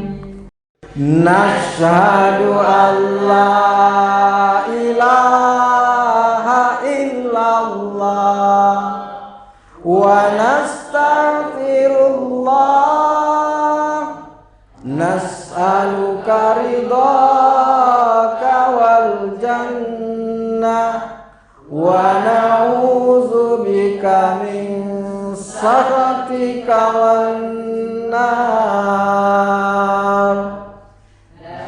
Nashhadu an la ilaha illallah wa nastaghfirullah, nas'aluka ridhaka wal jannah wa na'udzubika min sakhatika wan nar. Nashhadu an la ilaha illallah wa nastaghfirullah, nas'aluka ridhaka wal jannah wa na'udzubika min sakhatika wan nar. Allahumma innaka afuwun karim tuhibbul afwa fa'fu anna ya karim. Allahumma innaka afuwun karim tuhibbul afwa fa'fu anna ya karim.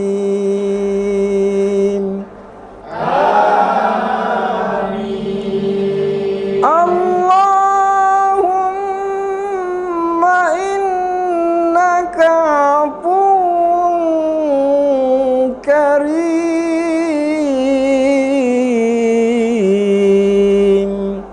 tuhibbul afwa fa'fu anna ya karim.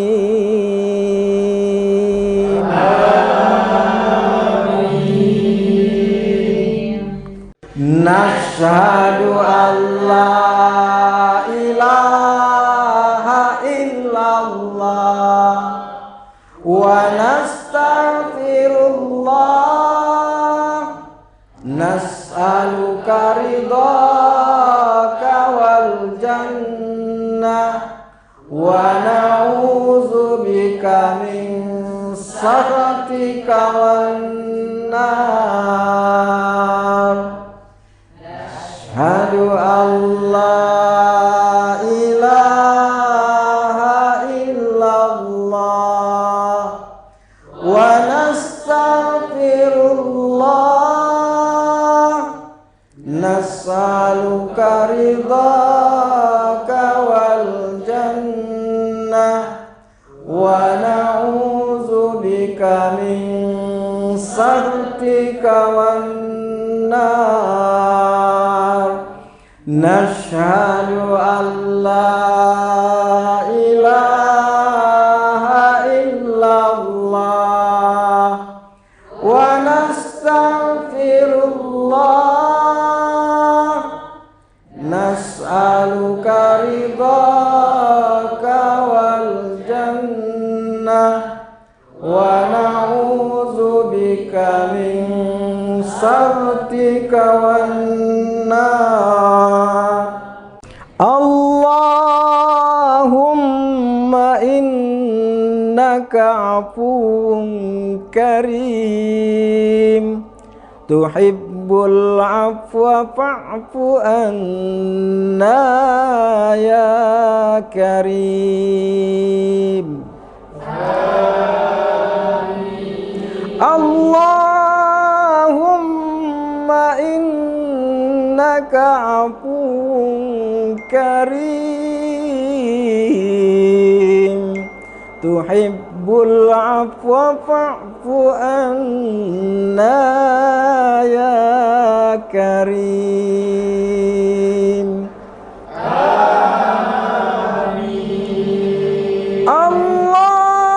Allahumma innaka afuwun karim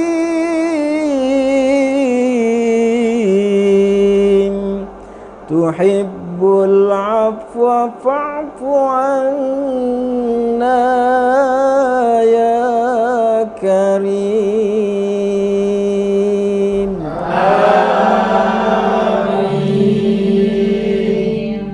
Nashhadu an la ilaha illallah wa nastaghfirullah nas'aluka ridhaka wal jannah wa na'udzubika min sakhatika wan nar. Ashhadu an la ilaha illallah wa nastaghfirullah nas'aluka ridhaka wal jannah wa na'udzubika min sakhatika wan nar. Nashhadu an la ilaha illallah wa nastaghfirullah. Nas'aluka ridhaka wal jannah wa na'udzubika min sakhatika wan nar. Allahumma innaka afuwun karim tuhibbul afwa fa'fu anna ya karim. Allahumma innaka afuwun karim tuhibbul afwa fa'fu anna ya karim.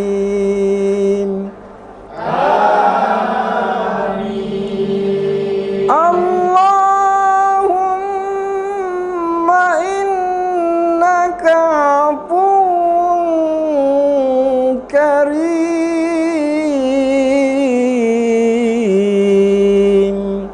tuhibbul afwa fa'fu anna ya karim.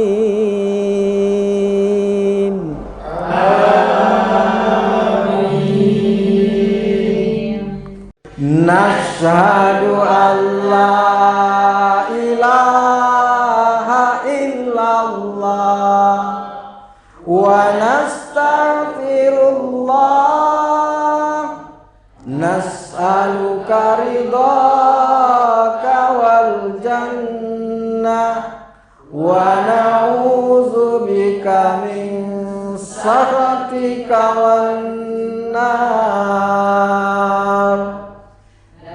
Ashhadu an la ilaha illallah wa nastaghfirullah. Nas'aluka ridhaka wal jannah wa na'udzubika min sakhatika wan nar. Nashhadu an la ilaha illallah wa nastaghfirullah. Nas'aluka ridhaka wal jannah wa na'udzubika min sakhatika wan nar. Allahumma innaka afuwun karim tuhibbul afwa fa'fu anna ya karim. Allahumma innaka afuwun karim tuhibbul afwa fa'fu anna ya karim.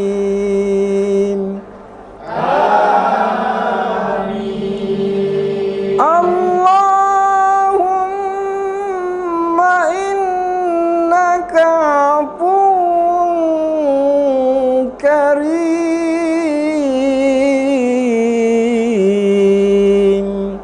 tuhibbul afwa fa'fu anna ya karim.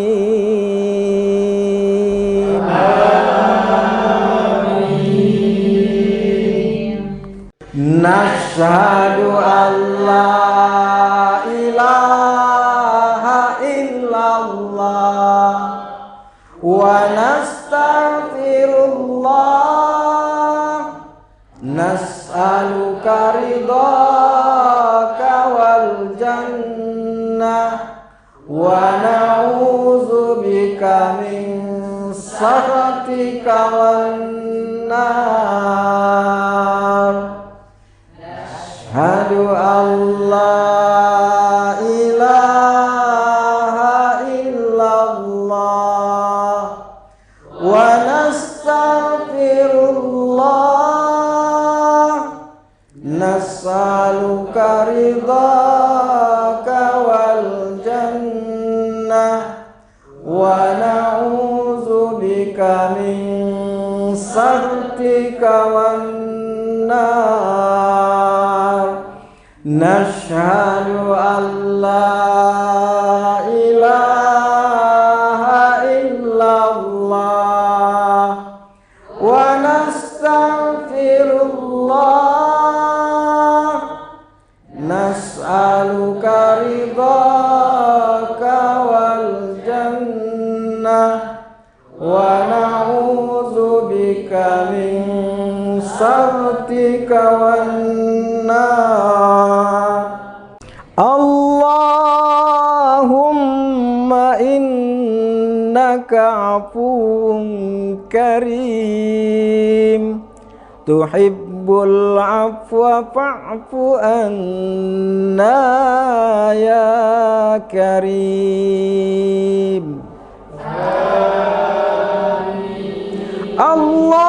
Allahumma innaka afuwun karim tuhibbul afwa fa'fu anna ya karim.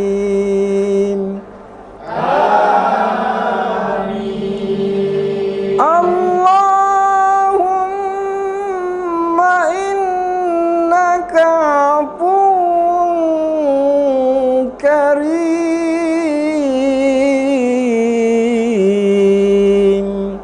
tuhibbul afwa fa'fu anna ya karim.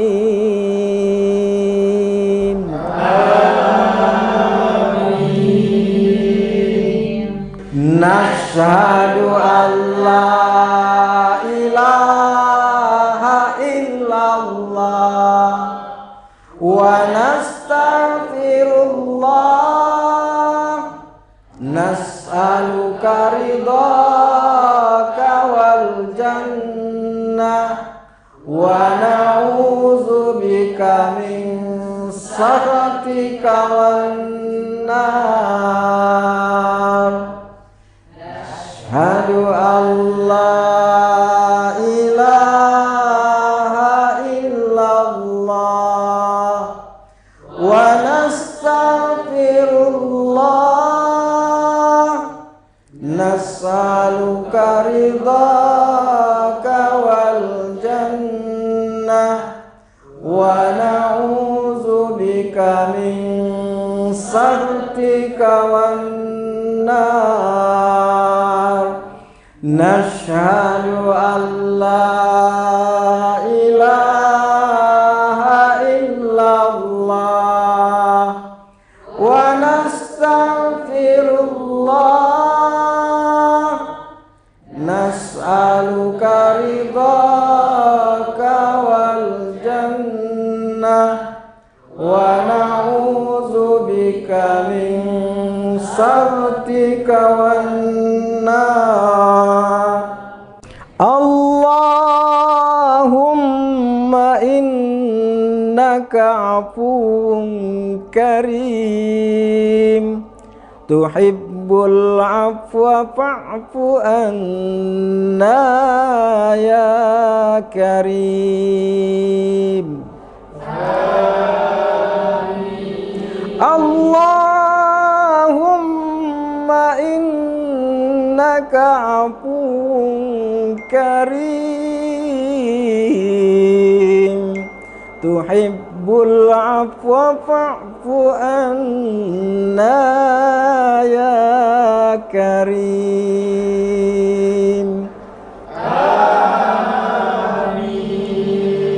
Allahumma innaka afuwun karim,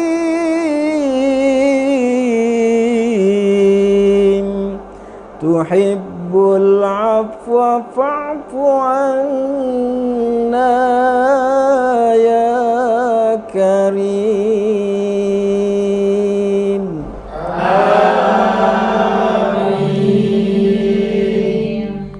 Nashhadu an la ilaha Allahumma laka sumna wa ala rizqika aftarna zahabat dama'u wa batallatil uruq wa thabatal ajru insyaallah.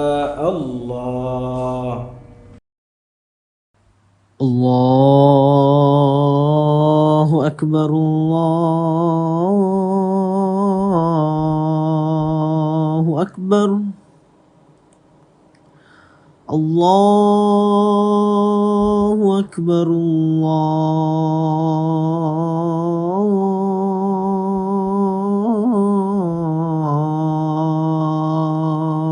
Allahu akbar.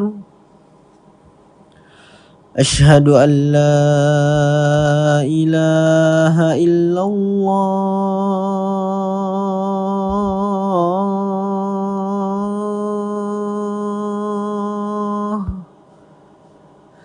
Asyhadu an la ilaha illallah.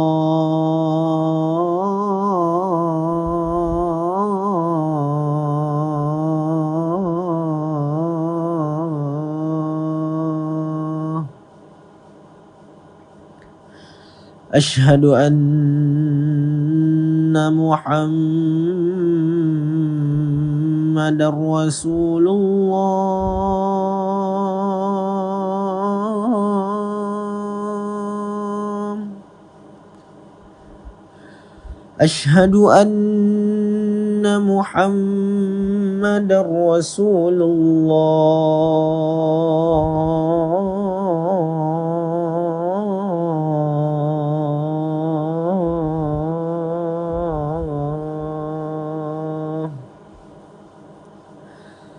Hayya 'alas salah.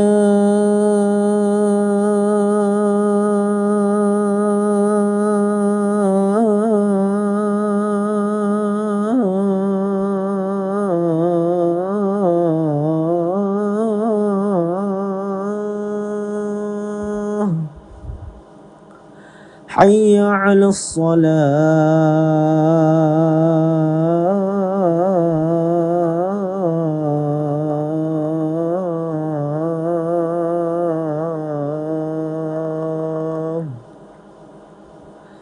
Hayya 'alal falah.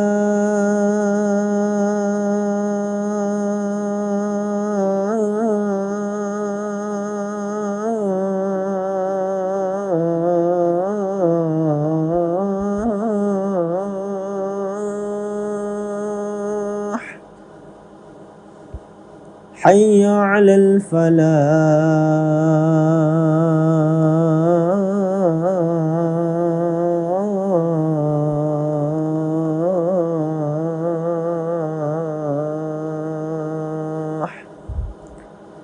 Allahu akbar, Allahu akbar. La ilaha illallah.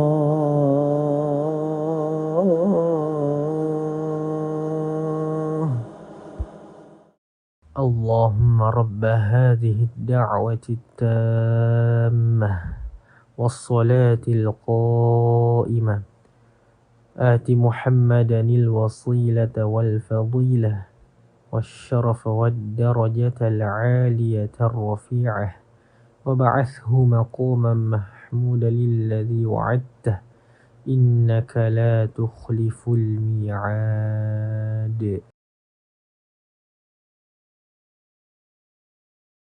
program kita pada hari ini. Jangan lupa saksikan beragam program menarik lainnya hanya di kanal YouTube dan Facebook Tribun Timur, mata lokal menjangkau Indonesia. Saya Ilu Devisania beserta seluruh kerabat kerja pamit undur diri. Terima kasih dan sampai jumpa. Wassalamualaikum warahmatullahi wabarakatuh. Waalaikumsalam warahmatullahi wabarakatuh.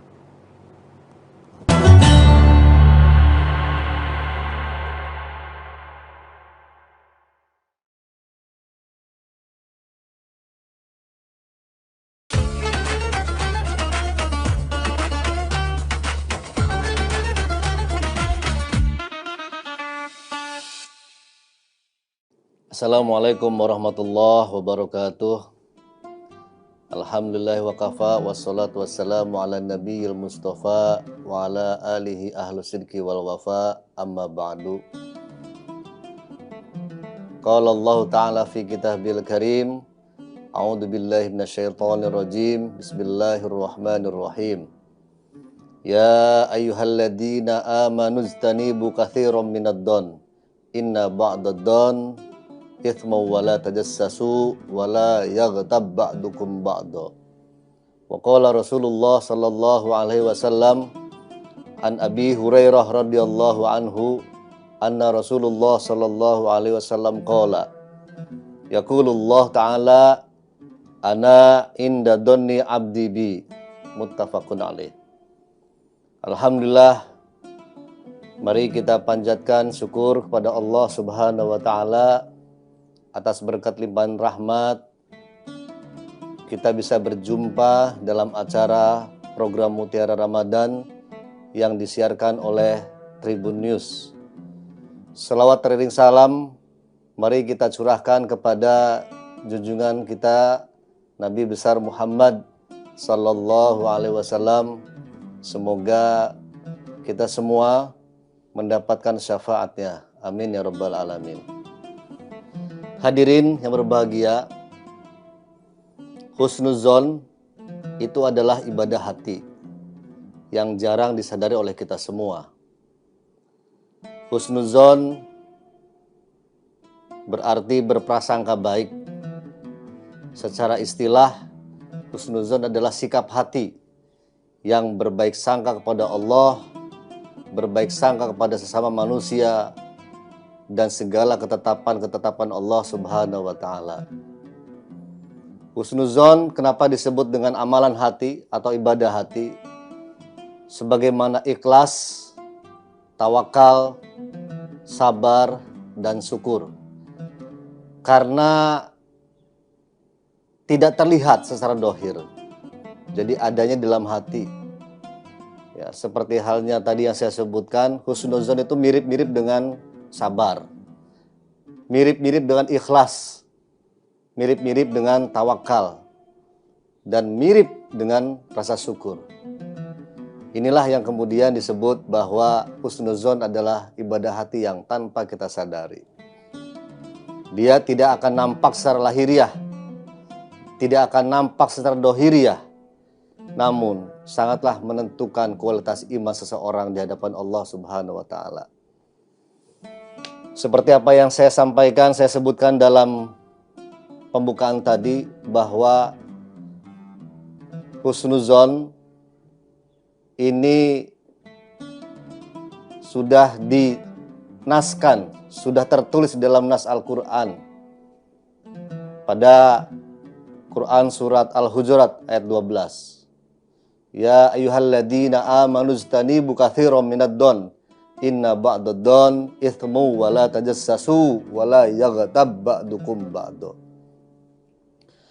Berhusnuzon kepada Allah Subhanahu wa taala adalah sesuatu hal yang harus kita yakini. Segala ketetapannya mengandung hikmah, mengandung kasih sayang, mengandung kebaikan.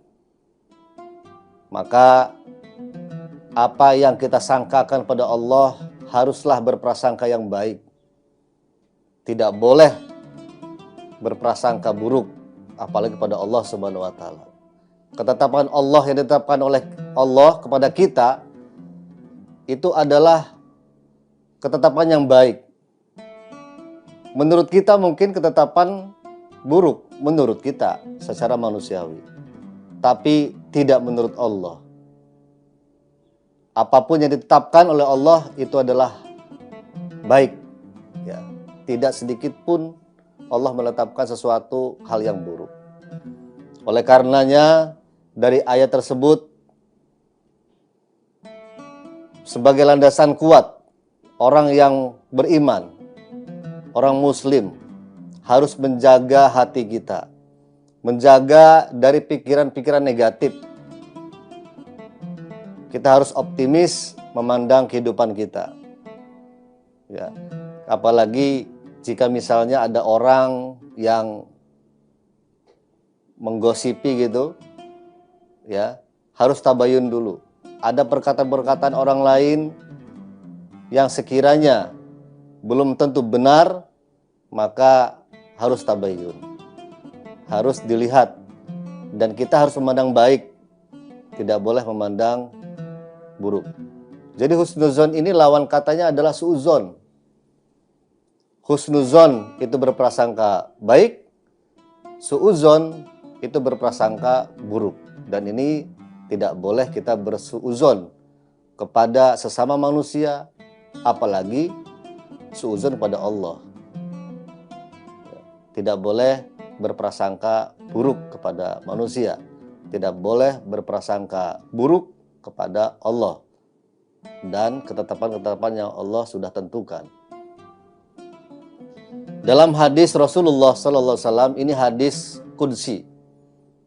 Hadis qudsi itu hadis yang dari Allah sumbernya, yang diriwayatkan oleh Abi Hurairah radhiyallahu an. Kata Rasulullah, dan Allah berfirman, ana inda dhanni abdi bi. Aku sesuai dengan prasangka hambaku kepadaku. Hadis ini menegaskan bahwa prasangka seorang hamba kepada Allah sangat menentukan bagaimana Allah memperlakukannya. Oleh karenanya, berprasangka baik itu adalah perintah, ya, perintah. Iztanibu katsiran minad-don. Iztanibu ini adalah fi'lun nahi.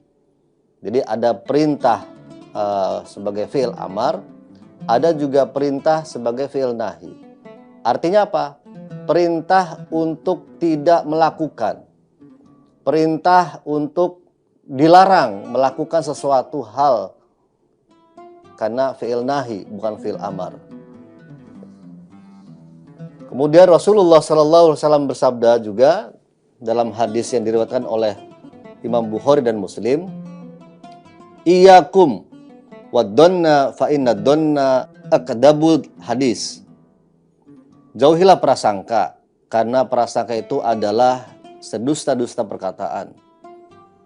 Ini juga larangan yang disampaikan, yang disabdakan oleh Rasulullah SAW bahwa kita harus menjauhi prasangka, praduga yang kita tidak tahu kebenarannya. Hadis ini sangatlah penting untuk direnungkan dan dipahami karena penyakit hati berupa prasangka buruk merupakan maksiat yang samar. Yang samar itu yang tidak kelihatan dohirnya, yang tidak kelihatan secara lahiriah, tapi ada dalam hati manusia, dan ini adalah penyakit hati. Dan terkadang diremehkan oleh manusia itu sendiri. Padahal Rasulullah SAW menyamakan prasangka buruk yang hanya berupa pikiran dan belum diucapkan dengan ucapan itu, bahkan disamakan dengan perkataan yang paling dusta. Ya, ini baru prasangka, belum terucap dari lisan kita. Masih menyangka terhadap seseorang, terhadap manusia. Kata Rasul, apa yang disangkakan dalam hati kita dan belum diucapkan dari lisan kita, ini adalah disamakan dengan perkataan yang paling dusta.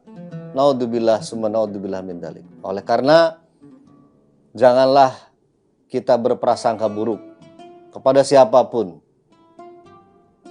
kepada keluarga kita, orang terdekat kita, orang yang kenal dengan kita. Jangan sekali-kali kita berprasangka buruk, apalagi sampai mengucapkan sesuatu hal yang buruk kepada orang lain, menduga-duga kepada orang lain. Jangan. Baiknya tabayun, dari sumbernya seperti apa. Berusaha memahami perspektif orang lain sebelum menilai buruk. Ya. Jangan langsung dinilai buruk. Cek-recek dulu, tabayun dulu. Maka tidak diperbolehkan berprasangka buruk pada orang lain dengan cara melatih empati kita pada orang lain. Ya. Tabayun, komunikasikan. Ya, jangan langsung menjustifikasi. Tidak boleh. Mencari sisi positif.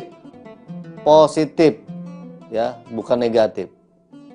Fokus pada kebaikan orang lain, bukan kesalahan atau mencari kekurangan-kekurangan mereka. Gak usah mencari-cari kekurangan orang lain. Tidak usah menyalahkan orang lain. Lihat diri kita. Diri kita mungkin lebih banyak kekurangan daripada orang lain. Diri kita banyak kesalahannya dibanding orang lain. Introspeksi diri. Tidak boleh kita tuh hal menyalahkan orang lain, ya. Selalu mengorek-ngorek orang lain, padahal diri kita jauh lebih banyak kekurangannya dibanding orang lain. Berprasangka baik, ini harus kita timbulkan, harus kita tumbuhkan kepada siapapun, kepada manusia, kepada Allah, kepada tempat Allah, kita harus berprasangka baik. Mungkin itu saja yang dapat saya sampaikan. Mudah-mudahan bermanfaat. Mudah-mudahan kita semua terhindar dari prasangka buruk kepada manusia, terlebih kepada Allah Subhanahu wa taala. Terima kasih. Mudah-mudahan di lain waktu kita berjumpa kembali dalam program Mutiara Ramadan di Tribun News. Wallahul muwaffiq ila aqwamit thoriq. Wassalamualaikum warahmatullahi wabarakatuh. Download Tribun X sekarang. Menghadirkan lokal menjadi Indonesia. Dapat 1 guys, oh my god. Nggak terhitung itu. Nggak terhitung, ditunjukin dong, ditunjukin. Nggak terhitung ini. Ditunjukin. Luar biasa. Jadi pemancing di sini tuh nggak cuman anak muda atau bapak-bapak aja Tribuners, mulai dari ibu-ibu, adik-adik itu dari SD sampai dewasa tuh di sini semua. Jadi sambil mungkin nanti pancingannya hasilnya bisa buat buka puasa juga kali ya.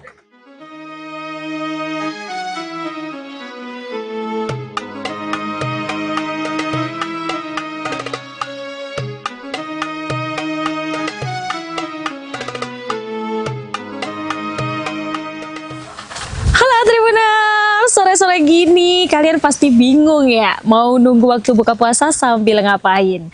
Jadi ikutin Nurma karena kali ini kita bakal ngabuburit, dan ngabuburitnya tuh di spot yang cukup hidden gem. Meski tempat ini mungkin cukup banyak yang tahu, cuman kalian mungkin belum tahu spot kali ini.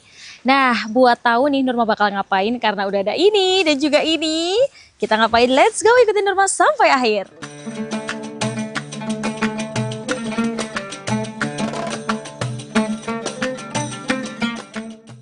Nah, jadi Nurma udah sampai nih lokasinya di Waduk Cengklik Tribuners. Kita bakalan mancing sambil nunggu waktu berbuka. Terus nanti kita juga bisa foto-foto cantik nih karena ada jembatan Sunset Cengklik di sini. Ayo ya ikutin keseruannya.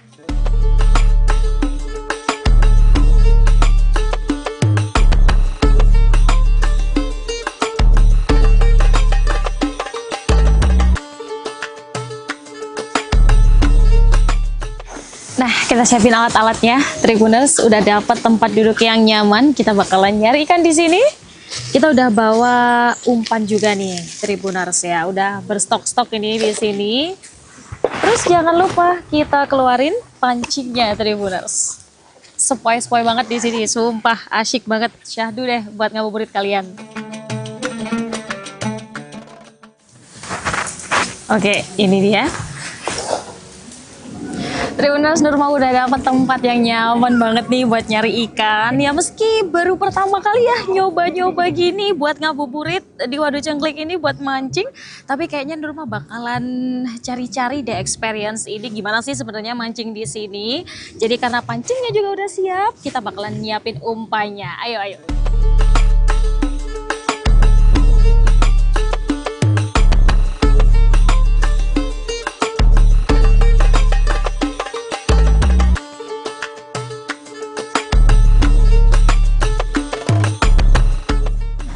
Umpan udah siap, kita bakal langsung cari umpan kita. Cari ikan, gas, mancing Tribuners.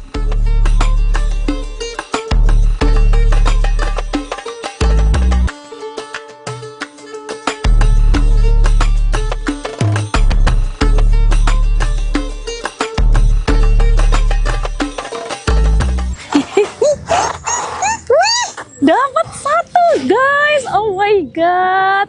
Ini kayaknya ada faktor keberuntungan juga kali ya. Beneran nyoba, ini langsung dapat satu ikan.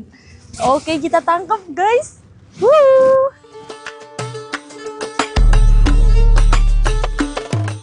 Oke, karena tadi kita udah hoki nih ya, dapat ikan satu, jadi kita langsung lanjut lagi buat cari ikan-ikan lainnya. Kasih umpan dulu guys.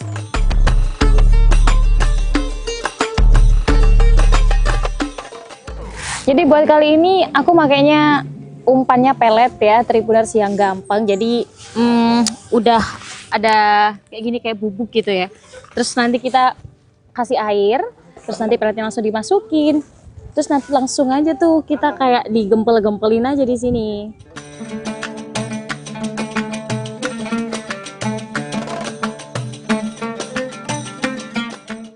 Nah, kalau bentuknya udah kayak gini, kita langsung aja habis nih celupin ke air. Nanti ikannya bakal datang sendiri Tribuners kayak tadi ya. Doain kita hoki lagi dapat banyak ikan.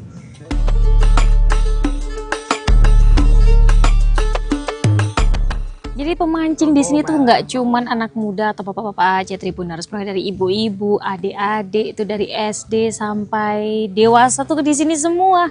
Jadi sambil mungkin nanti pancingannya hasilnya bisa buat buka puasa juga kali ya. Terus kalau kita mau nyebrang tuh ya, ada juga tuh di sini. Tapi Tribuners tetap hati-hati ya, karena emang di kanan kiri memang nggak ada pegangan. Cuman kita bisa tuh kalau melaju ke sana. Lanjutin dulu yuk mancingnya. Di sepanjang tepian waduk, pengunjung bisa duduk santai, memancing, atau sekadar menikmati pemandangan air yang membentang luas. Tidak sedikit juga warga yang datang bersama keluarga atau teman untuk menghabiskan waktu ngabuburit di tempat ini. Suasana yang sejuk, pemandangan terbuka, serta area yang cukup luas membuat Waduk Cengklik menjadi salah satu spot nyore yang menarik di kawasan Boyolali.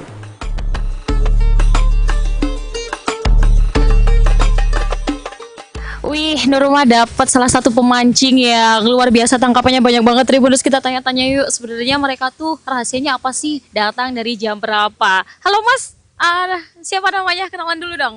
Namanya Rizky. Mas Rizky sama Mas Riko. Mas Riko, ini double RR Ya, gitu ya? double R. Terus ke sini dari jam berapa? 9 ya? Jam 9-an. Jam 9 pagi? Iya. Masya Allah, jam 9 pagi. Terus dapat berapa tangkapannya? Ini nggak terhitung itu. Nggak terhitung, ditunjukin dong, ditunjukin. Nggak terhitung ini. Ditunjukin. Luar biasa. Tiap hari ke sini atau enggak? Enggak. Ya kalau ada waktu yang luang. Terus ini berarti meluangkan waktu ya? Iya. Oke, ternyata banyak banget ya ikan ada di sini. Jadi recommended banget buat kalian yang mau mancing di sini. Udah testi nih loh dari dua mas yang dapat ikan segede gaban ini ya. Bawaannya banyak banget. Salah satu daya tarik utama di kawasan Waduk Cengklik adalah Jembatan Sunset Cengklik. Jembatan ini menjadi titik favorit pengunjung untuk menikmati pemandangan matahari terbenam. Dari atas jembatan, pengunjung dapat melihat hamparan waduk dengan latar langit senja yang perlahan berubah warna. Tidak heran jika Jembatan Sunset Cengklik kini menjadi spot foto populer sekaligus tempat terbaik untuk menikmati suasana sore di Waduk Cengklik.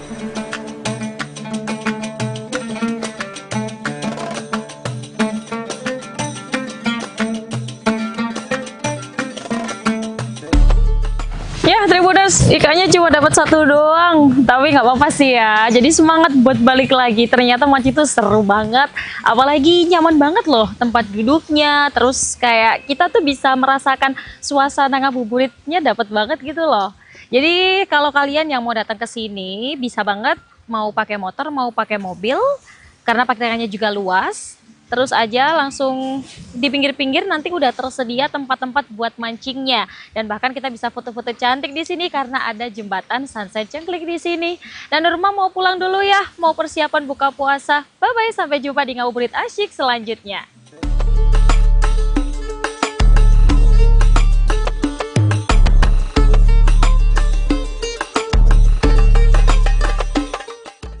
Download Tribun X sekarang. Menghadirkan lokal menjadi Indonesia.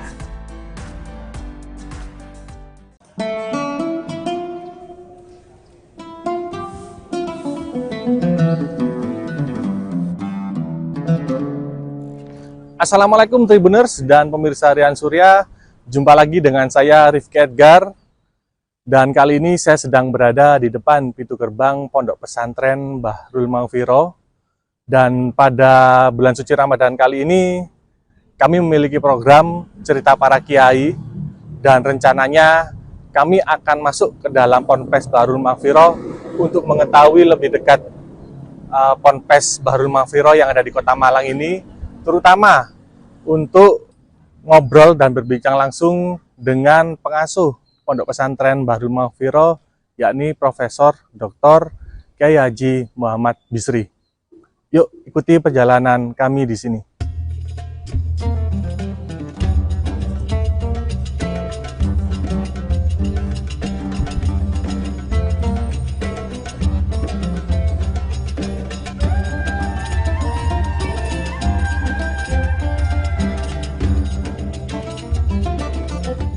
Assalamualaikum Tribuners dan pemirsa Rian Surya. Jumpa lagi dengan saya Rifki Edgar, yang kali ini akan memandu Anda dalam program Cerita Para Kiai. Program yang mengajak Tribuners untuk mengetahui lebih dalam tentang kiai yang memiliki pengaruh besar di Indonesia. Dan kali ini kita akan berbincang-bincang dengan Profesor Dr. Kiai Muhammad Bisri. Beliau merupakan pengasuh Pondok Pesantren Bahrul Maghfirah yang ada di Kota Malang. Beliau dikenal sebagai akademisi, guru besar teknik pengairan, serta tokoh pendidikan dan inovasi yang ada di Kota Malang. Selain itu, beliau juga merupakan mantan rektor Universitas Brawijaya pada tahun 2014 sampai tahun 2018. Nah, Assalamualaikum Prof. Bisri. Waalaikumsalam Bagaimana kabarnya, Prof? Baik-baik, Mas Rizky. Nah, jadi gini, Prof. Sesuai tema yang kita angkat pada pagi hari ini tentang cerita para kiai. Nah, mungkin bisa diawali, Prof. Masa kecil Prof. Bisri dulu seperti apa, Prof? Ya, saya ini lahir di daerah dulu namanya Betek ya. Oh, Betek. Betek. Ya, sekarang Jalan Maijen Panjaitan atau Penanggungan. Penanggungan. Saya kecil di situ. Orang tua saya itu seorang kiai kampung ya, ulama kampung situ, yang memang sejak kecil beliau sudah membimbing masyarakat dan seterusnya. Kemudian saya kecil itu kan saudara saya itu ada 9, jadi totalnya 10. Tapi saya ini sejak kecil saya tidak tahu, diminta abah saya itu sekolah di agama. Oh, gitu. Sehingga saya SD itu dulu namanya SD Latihan 3 PGAN Jalan Bandung. Oh, di Jalan Bandung. Yang sekarang berubah jadi MIN, Madrasah Ibtidaiyah. Dulu itu sekolah saya. Jadi saya di PGA. Sampai PGA SD selesai sampai setara SMA, dulu namanya PGA 6 tahun. 4 tahun sama 2 tahun, bukan 3-3. Benar. 4 tahun terus 2 tahun, jadi 6 tahun sampai selesai SMA. Dulu saya memang diminta oleh abah saya untuk melanjutkan ke UIN. Tapi saya PGA yang 6 tahun tadi, yang setara SMP itu, saya kelas 3 PGA. Itu dibully sama teman-teman. Karena saya ini hobinya olahraga, main bola kan. Zaman dulu kan olahraganya anak muda kan main bola. Saya ikut main bola di klub Indonesia Muda, masih waktu IM ya, Prof. IM. Nah, terus dibully sama teman-teman banyak di kampung. Sekolah PGA katik dadi mudin ta. Jadi dulu itu saya diolok-olok sama teman-teman. Akhirnya nggak kuat saya. Pindah ke SMA tanpa pengetahuan orang tua saya dulu itu. Saya pindahkan dulu sekolah masih muda ya, tahun 70-an kan masih. Saya pindah ke SMA NU namanya. Sekarang Salahuddin. Oh, Salahuddin. Nah, dulu namanya kan SMA NU. SMA NU. Dari PGA kelas 3, saya ujian persamaan dulu, baru pindah ke SMA NU, terus berubah menjadi SMA Salahuddin. Nah, jadi kelihatannya bahasa itu ingin saya jadi orang ahli agama. Tapi saya ini melengkor aja. Jadi saya kecilnya sampai SMA, terus baru kuliah. Kuliah mulai tahun 79 saya masuk ke teknik. Saya teknik, kenapa? Saya sebenarnya suka di manajemen ekonomi. Tapi waktu itu di UB belum negeri 100% kalau nggak salah. Saya masuknya masih berdasarkan ranking sumbangan. Saya masuk ke manajemen Fakultas Ekonomi. Karena orang tua saya kiai kampung, kalah sama ranking yang bayar tinggi-tinggi. Kami nggak lulus, saya kuliah ke Widya Agama ngambil ekonomi, manajemen, karena saya suka manajemen. Terus tahun berikutnya saya nyoba kembali ke UB, cari jurusan yang sepi. Golek ketemu teknik pengairan, saya juga ngerti ini apa ini. Daftar aja karena cari yang sepi peminatnya. Akhirnya keterima sendiri, jadi ya selanjutnya terus kuliah di teknik pengairan. Setelah itu saya tahun 96, saya ada teman saya pingin buat pondok pesantren. Nah, pondok pesantren ini. Nah, waktu itu saya matur ke abah saya, ada teman ngajak buat pondok pesantren. Ya wis, gawe wong kayak kebaikan. Buatlah saya di sini beli tanah. Sama jamaahnya abah saya, 500 meter. Tahun berapa waktu itu? Tahun 96. 96. Notarisnya saya masih ingat di Notaris Rudianto. Namanya yayasannya Yayasan Al-Ma'rifat. Al-Ma'rifat. Nah, setelah itu berdiri sampai tahun 98 baru saya bangun satu. Itu ada sejarahnya itu, ada satu lokal yang hari ini itu masih ada. Tahun 98 saya bangun. Selesai, terus adik saya ini kan alumni dari Tebu Ireng. Saya kan bukan lulusan pesantren. Terus adik saya minta, Mas tak kelolani ya pondok ya wis gak apa-apa, saya matur apa, ya wis kelolani. Nah, dikelola adik saya. Dirubah namanya Pondok Pesantren Bahrul Maghfirah. Saya balik ke kampus, balik jadi akademisi, balik ke kampus. Terus baru tahun 8, terus perjalanan ya saya jadi dosen muda, jadi doktor, profesor, terus saya jadi dekan Fakultas Teknik tahun 2013. Jadi dekan. Sebelumnya jadi ketua jurusan, jadi sekretaris jurusan lah. Bertahap ya? Bertahap. Terus saya jadi dekan 2013-2014. Dalam proses dekan ini saya diminta teman-teman nyalonkan rektor UB. Rektor UB akhirnya ya saya sebenarnya terpaksa aja nyalonkanlah jadi rektor. Menang. Terpilih tahun 2014 jadilah saya rektor Universitas Brawijaya sampai 2018. Tahun 2017 adik saya Sedo Gus Lukman yang semula lahannya ini hanya 500 dikelola beliau sampai hampir 4 hektar, 3,8 hektar dikelola beliau. Tapi modelnya model salah bener. Betul akhirat tok istilahnya. Pokoknya anak-anak ngaji, puasa, riyadhah itu. 2017 itu beliau sedo, tidak punya putra. Nah, saya masih rektor. Nah, pengurus ke rumah minta supaya saya yang melanjutkan, mengelola kembali. Sebenarnya kan saya yang ngelola awal. Yang ngelola awal. Ngelola kembali. Ngelola kembali. Kemudian adik saya memang sebelum meninggal itu sebulan sebelumnya itu saya diajak keliling sini. Padahal selama ini saya tidak pernah ke pondok kalau nggak ada undangan penting. Memang saya sengaja supaya tidak ada dua pimpinan. Nanti kalau saya sering ke sini, pengurusnya bingung, zamannya bingung, sing dadian itu sopo ini. Nah, saya memang sengaja tidak mau ikut-ikut. Baru 2017 sebelum Gus Lukman Sedo itu saya diajak pondok ini keliling. Saya lihat besar sekali. Ya, tapi bangunannya nggak seperti ini kan, masih yang bangunan kuno. Pendidikannya juga masih pendidikan nggak ya. Akhirnya beliau bilang, Mas, habis ini bantu saya untuk ngelola pondok. Saya bilang, saya masih rektor, nggak mungkin. Ya setelah rektor tak bantu. Pokoknya ngotot saya suruh bantu. Nanti nek sore saya dibuatkan ruang sama beliau. Di belakang sana, tak kayak ruang Mas, saya cek ngantor. Bukan di sini ya, Prof? Bukan di sini, ini kan baru kali. Masih baru. Yang di bangunannya adik saya. Setelah itu sebulan beliau sedo. Jadi itulah seperti wasiat ini saya. Pesan gitu, Prof. Pesan bahwa saya kelihatannya suruh ngelola ini melanjutkan. Beliau ya.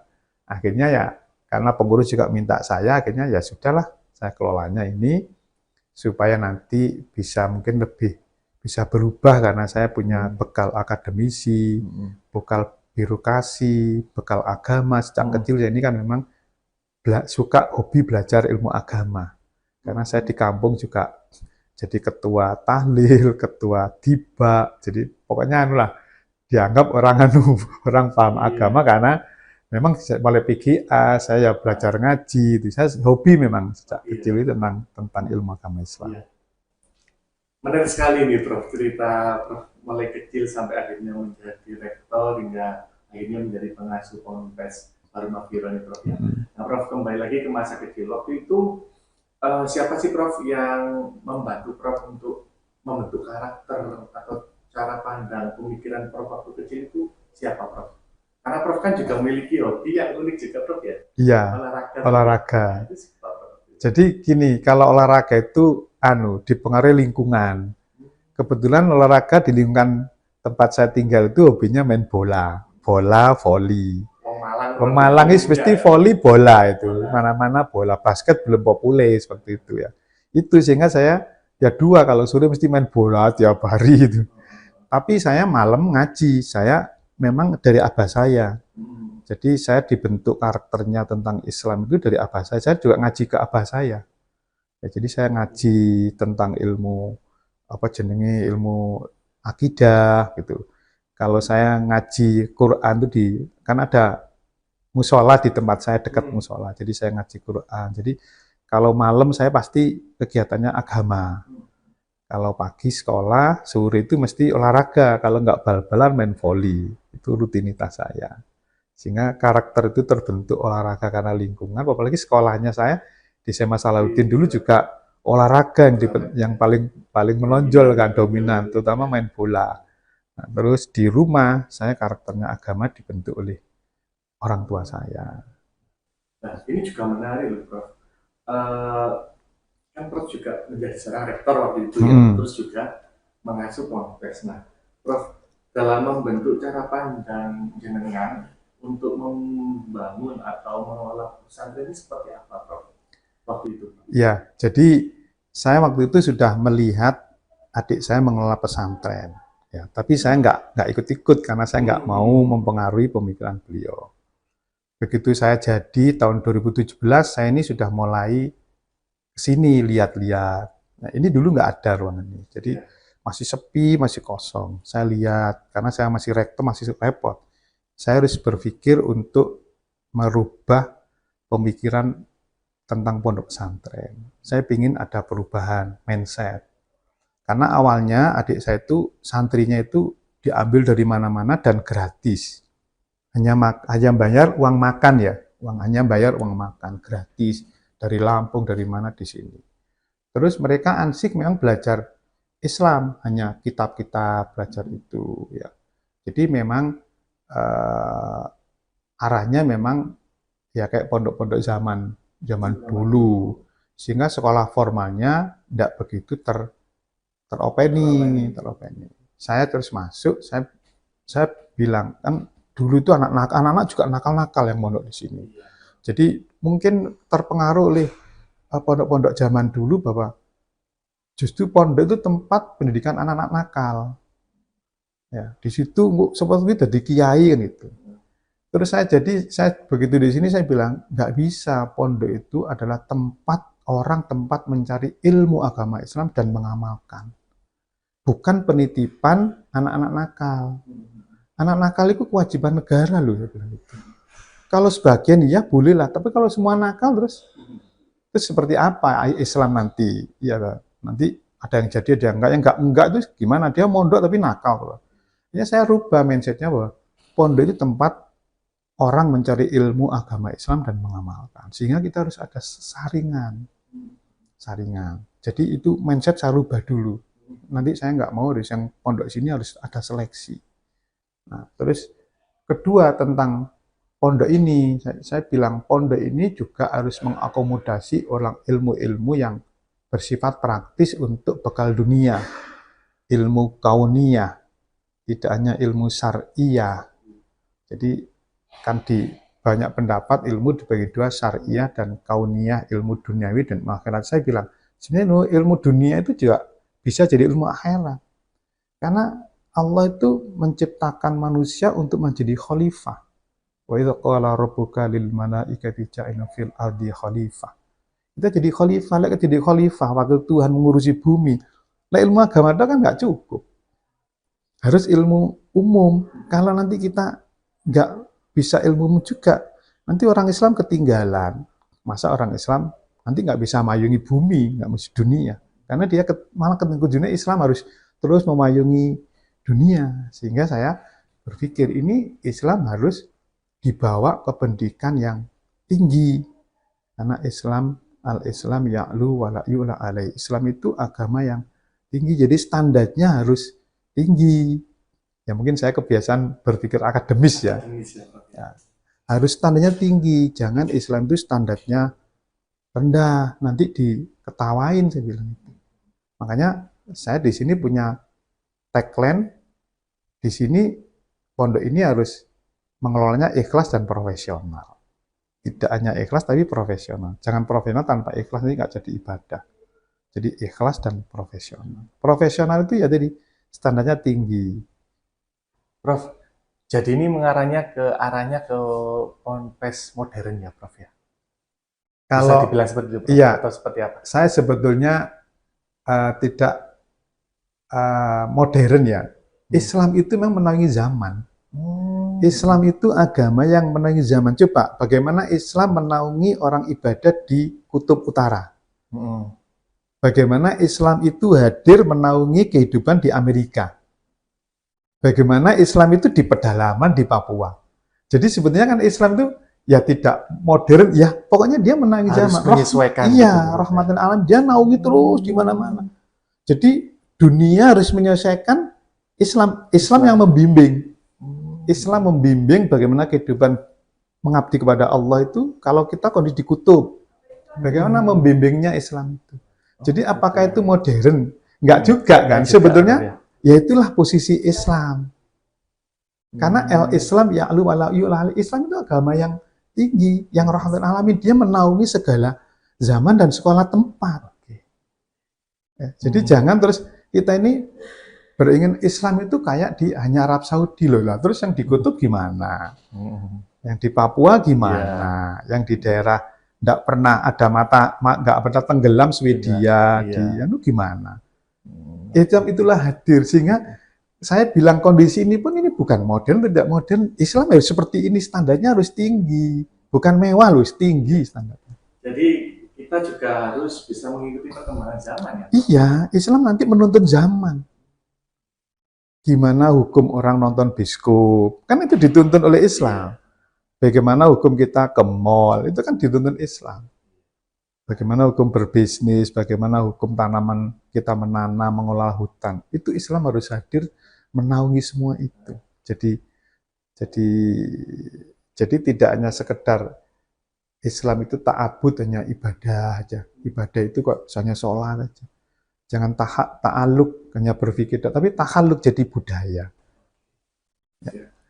Prof, kurikulumnya Prof, di Ponpes ini juga mengikuti perkembangan zaman Prof. Karena setahu saya dulu waktu pernah liputan di sini kan ada laboratorium digital dan AI ya Prof. Ya, nah, itu ya. seperti apa Prof? Jadi gini, saya yang ilmu akhirat, ilmu syariah, saya ngikuti sanatnya Tebu Ireng. Jadi kami dengan Gus Kikin sudah kerjasama MOU bahwa sanat ilmunya adalah Tebu Ireng, karena adik saya alumni Tebu Ireng. Dan banyak pengasuh ini yang alumni Tebu Ireng. Sehingga kitab-kitab kuningnya ya sama lah.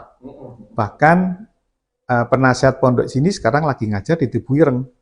Ngajar tentang Taskeh Bukhari kalau nggak salah. Imam hadis Bukhari. Jadi kami ke sana. Kitab kuningnya ya kita sudah mendalam lah ya, sudah normal seperti pondok-pondok yang dulu. Nah, sekarang saya tambahi ilmu duniawi, ilmu kauniyah walaupun itu praktis, tidak masuk kurikulum terlalu ansih. Ya. Yang saya masukkan karena gini, orang kepingin sukses itu pakai ilmu. Sukses dunia harus pakai ilmu, sukses akhirat harus pakai ilmu. Berarti kita harus pakai dua-dua ilmu ini, nggak bisa hanya ilmu akhirat. Nanti dunia kita terlantar. Tidak bisa hanya duniawi, nanti rugi di akhirat. Dua-duanya, walaupun mungkin porsinya bisa beda. Nah, beriringan. Ya, contoh aja ini contoh ya. Contoh anak-anak ini di sini wirausaha tentang pembesaran lele. Nah, biasa pondok kan begitu. Saya sudah bilang, kamu naik pembesaran harus pakai ilmu perikanan, ilmu makanan. Tapi karena background-nya asli pondok, maka dikelolalah lele itu saya dapat bantuan itu dikelola. Dalam kurun waktu tertentu seharusnya panen itu malah kok nggak panen-panen. Sing anu itu besarnya kepalanya, badannya tetap kecil, berarti lele sombong. Karena tidak pakai ilmu tadi, ilmu dunia, ilmu perikanan. Nah, oleh karena itu di sini saya tekankan harus visi misinya adalah kita harus mandiri. Jadi membentuk SDM yang mandiri. Mandiri untuk menyiapkan akhirat, mandiri untuk menyiapkan hidup di dunia. Sehingga ini ditopang oleh wirausaha. Makanya di sini ada mata pelajaran wirausaha, kita punya balai latihan kerja. Ada program petani milenial, ada program pedagang milenial. Jadi diciptakan anak-anak itu supaya hidup dan dunia nanti kalau nggak ikut negara ya jadilah pengusaha. Makanya di sini ada BM Mart, ada Pertasop, ada usaha lele, usaha ayam, usaha bebek, ada rumah potong unggas, ada kowi, ada macam-macam lah. Supaya anak-anak bisa, nah terus ada BLK. BLK itu Balai Latihan Kerja, anak dilatih kerja juga. Packaging, bagaimana membuat lain-lain, supaya punya modal untuk kehidupan dunia. Nah, terus Roisa itu karena sekarang zaman digital, nah kita buatkan laboratorium digital dan artificial intelligence. Selain kita punya laboratorium multimedia kreatif. Ada di atas itu, ada studionya, anak-anak bisa belajar foto, organisasi wedding, itu ada di atas. Jadi lengkap.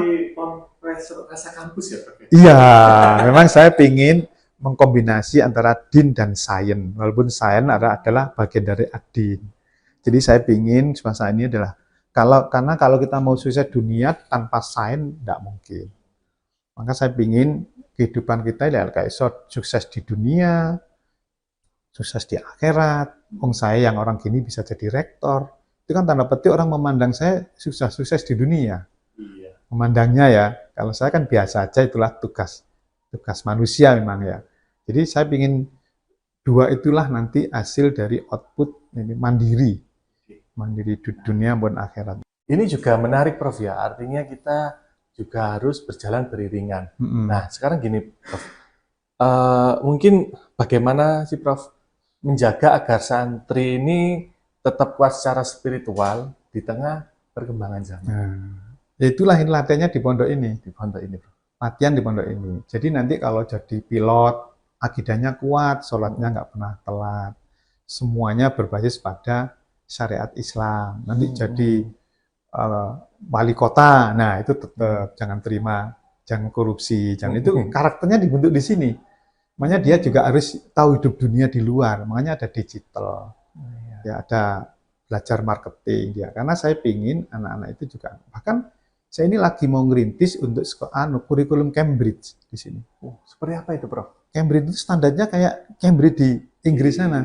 Saya udah ketemu sama PJ Global, Pak Amin. Saya mau kunjungan ke sana, nanti kami akan ikut beliau. Metode pembelajaran Cambridge-nya. Bahasa Inggris, nanti suatu saat saya ingin di sini bahasa Arab. Jadi dua-duanya akan saya anukan, terutama bahasa ini sudah kita rintis untuk SD Cambridge-nya ya. Mungkin insya Allah tahun depan sudah buka untuk kelas Cambridge. Kalau nanti berjalan SMP-nya juga saya buka kelas Cambridge. Jadi saya ingin tadi sains dan din mau saya kombinasikan di pondok ini. Menarik sekali ya Tribuners ya terkait apa yang sudah disampaikan oleh Prof. Bisri ini, Prof. Nah, Prof, mungkin Prof, kalau kita berbicara masa depan, Prof ya, menurut jenengan harus seperti apa sih pesantren-pesantren di Indonesia ini, Prof? Seharusnya pesantren ini harus menjadi tempat pengembelengan ilmu akhirat dan sebagian ilmu dunia dalam rangka pembaharuan pemikiran Islam. Seperti Imam Ghazali, seperti banyak Al-Jabar, itu kan akidahnya kuat, tapi dia penuh-penuh ilmu pengetahuan yang luar biasa. Kalau Islam mau berjaya, Islam itu ya'lu walayula alaih, di atas.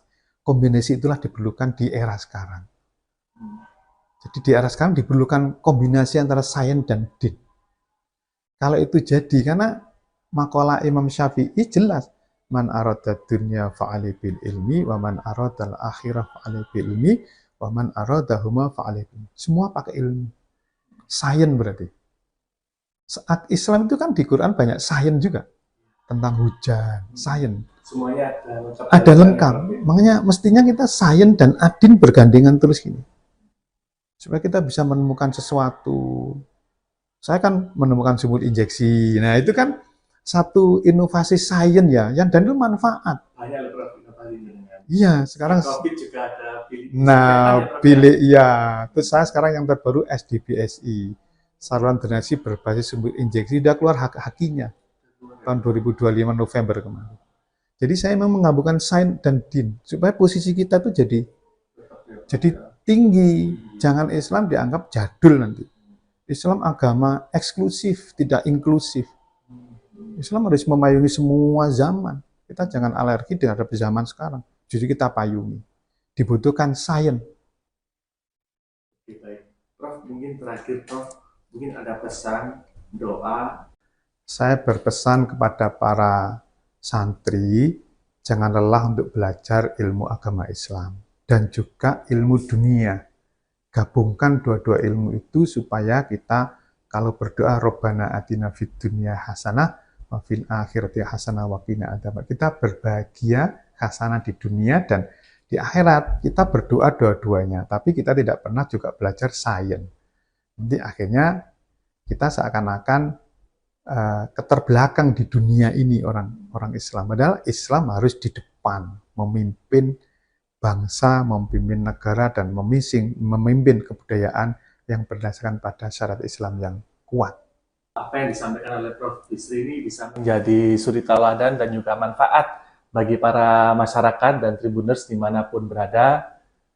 Saya Rifki Edgar, pamit undur diri. Wassalamualaikum warahmatullahi wabarakatuh. Sof, makasih. Iya, sama-sama. Download Tribun X sekarang. Menghadirkan lokal menjadi Indonesia.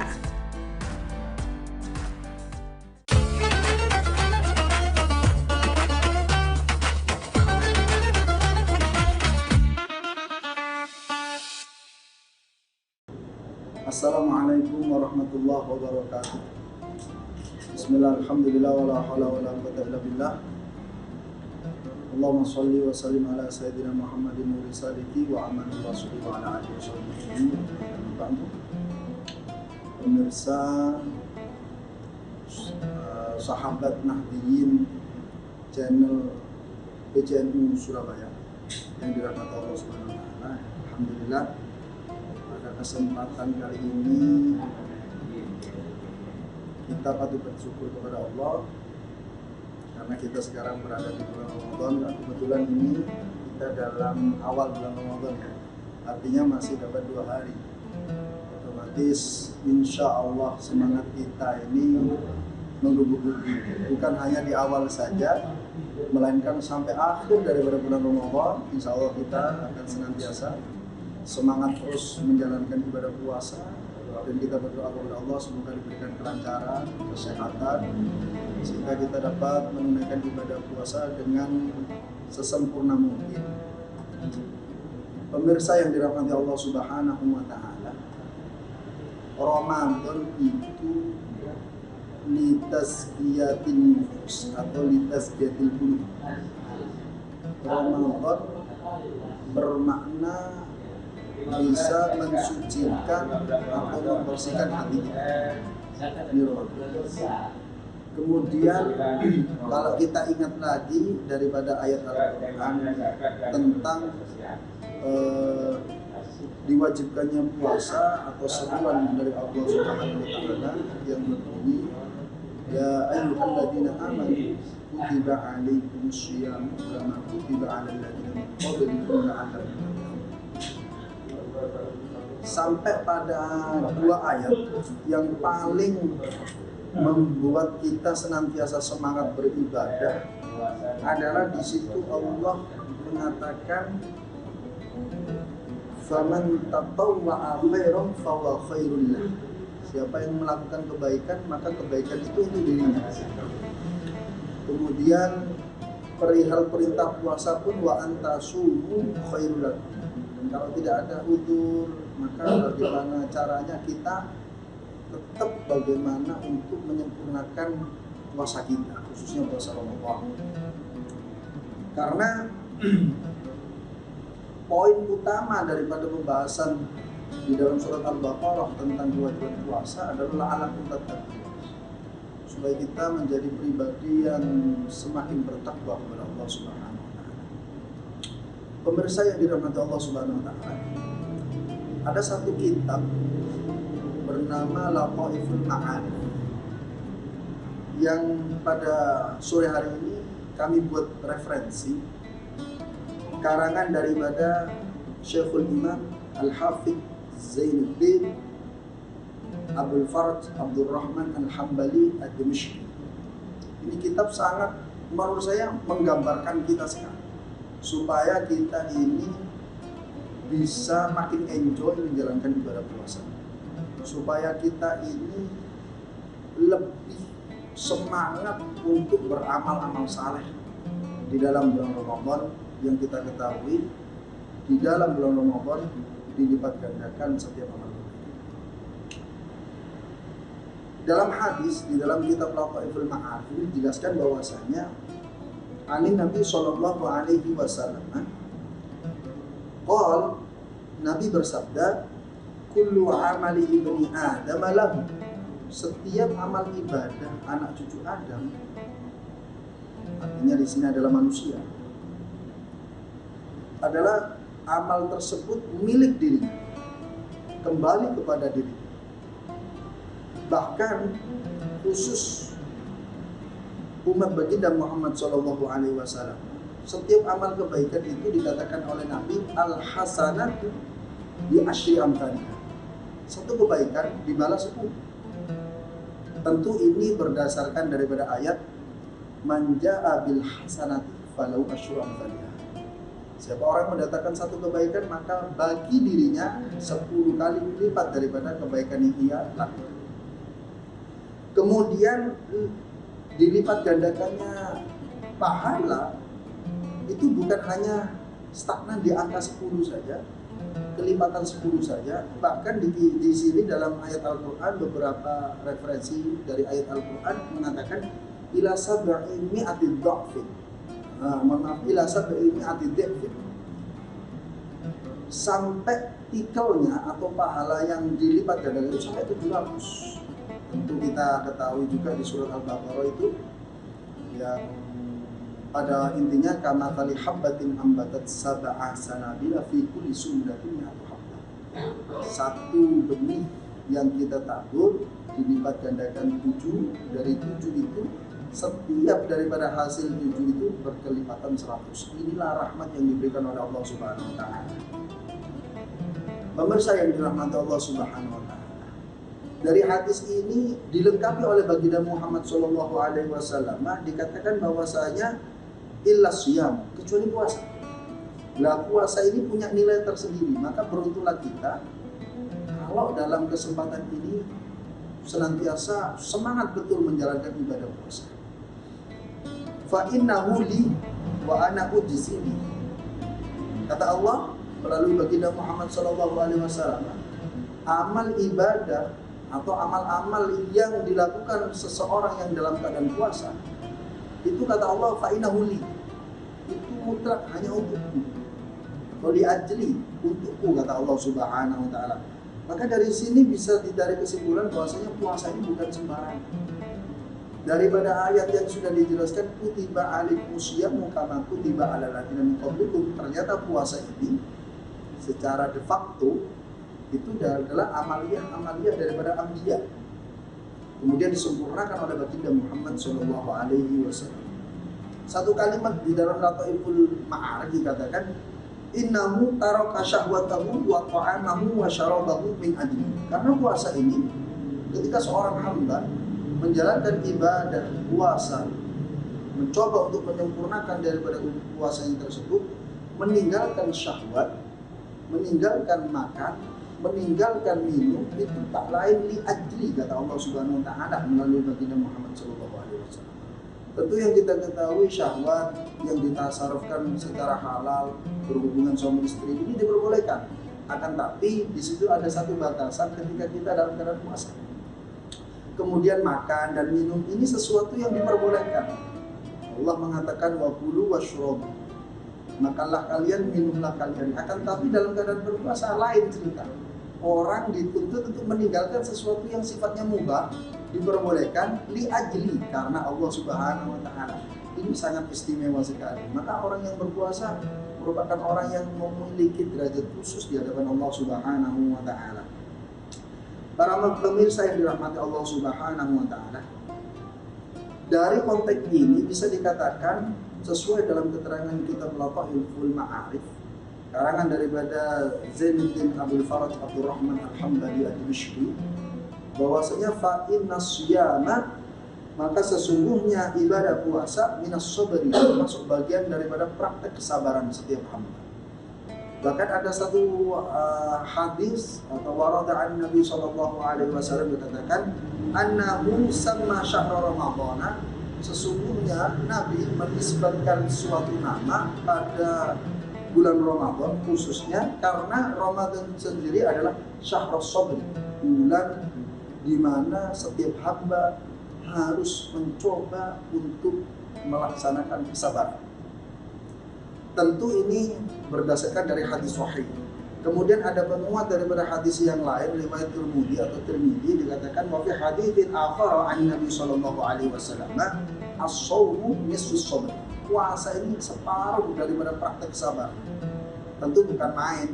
Artinya orang yang berpuasa itu sudah siap zahiran wa batinan untuk menjalankan ibadah dengan kesempurnaan. Pemirsa yang dirahmati Allah Subhanahu wa taala, Allah sering mengingatkan kita begitu banyak ujian yang senantiasa mendatangi kita. Bahkan ujian ini hampir setiap saat datang kepada kita. Allah mengatakan wala nabluwannakum bisyai'in minal khaufi wal ju'i. Dari keterangan ini saja dikatakan bahwasanya Allah itu pasti menguji setiap hambanya dengan sesuatu yang mengakibatkan khauf, ketakutan, dan sesuatu yang mengakibatkan rasa lapar. Nah, ini kan termasuk bagian daripada isi daripada puasa. Kenapa? Karena orang yang berpuasa itu rasa ketakutan tidak makan itu insya Allah tidak ada. Karena kita sudah tahu kapan kita berbuka dan kapan kita sahur. Kemudian para pemirsa yang dirahmati Allah Subhanahu wa Ta'ala, dari ayat ini juga menandakan bahwasanya bagaimana seorang yang berpuasa meningkatkan daya kesabarannya. Di dalam kitab Lataiful Ma'arif sekali lagi kami bacakan bahwasanya dikatakan was-sabru thalathatu anwa. Kesabaran itu dibagi tiga. Dan dari tiga ini nanti ada dalam satu nama, yaitu asyam atau puasa. Yang pertama, sabar bagaimana dibagi tiga ini? Sabrun ala ta'atillah. Kita dituntut sabar untuk taat kepada Allah Subhanahu wa Ta'ala. Itu yang pertama. Kemudian yang kedua, wasabrun an maharimillah. Kita dituntut sabar untuk sesuatu yang diharamkan oleh Allah Subhanahu wa Ta'ala. Untuk ini kan butuh effort. Effort itu apa ya? Kekuatan penuh dari kita. Sesuatu yang dilarang, kemudian kita benar-benar bagaimana menjauhkan diri kita dari itu. Karena lebih-lebih kita dalam keadaan berpuasa. Yang terakhir, wasabrun ala aqdarillahi al-mu'limah. Kemudian sabar terakhir adalah kita dituntut sabar, sekali lagi dituntut sabar untuk sesuatu yang sudah digariskan atau ditakdirkan oleh Allah yang sifatnya muklimah. Muklimah itu bahasa sederhananya menyakitkan.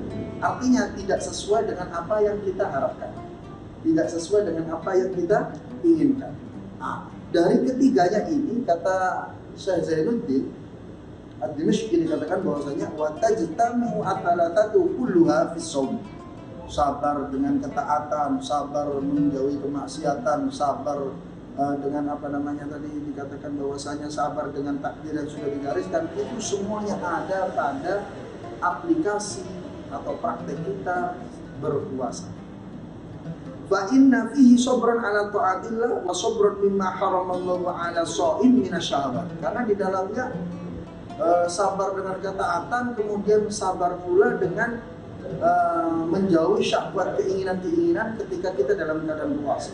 Wa sabran ala ma yahsulu lis-shaimi fihi min alamil ju'.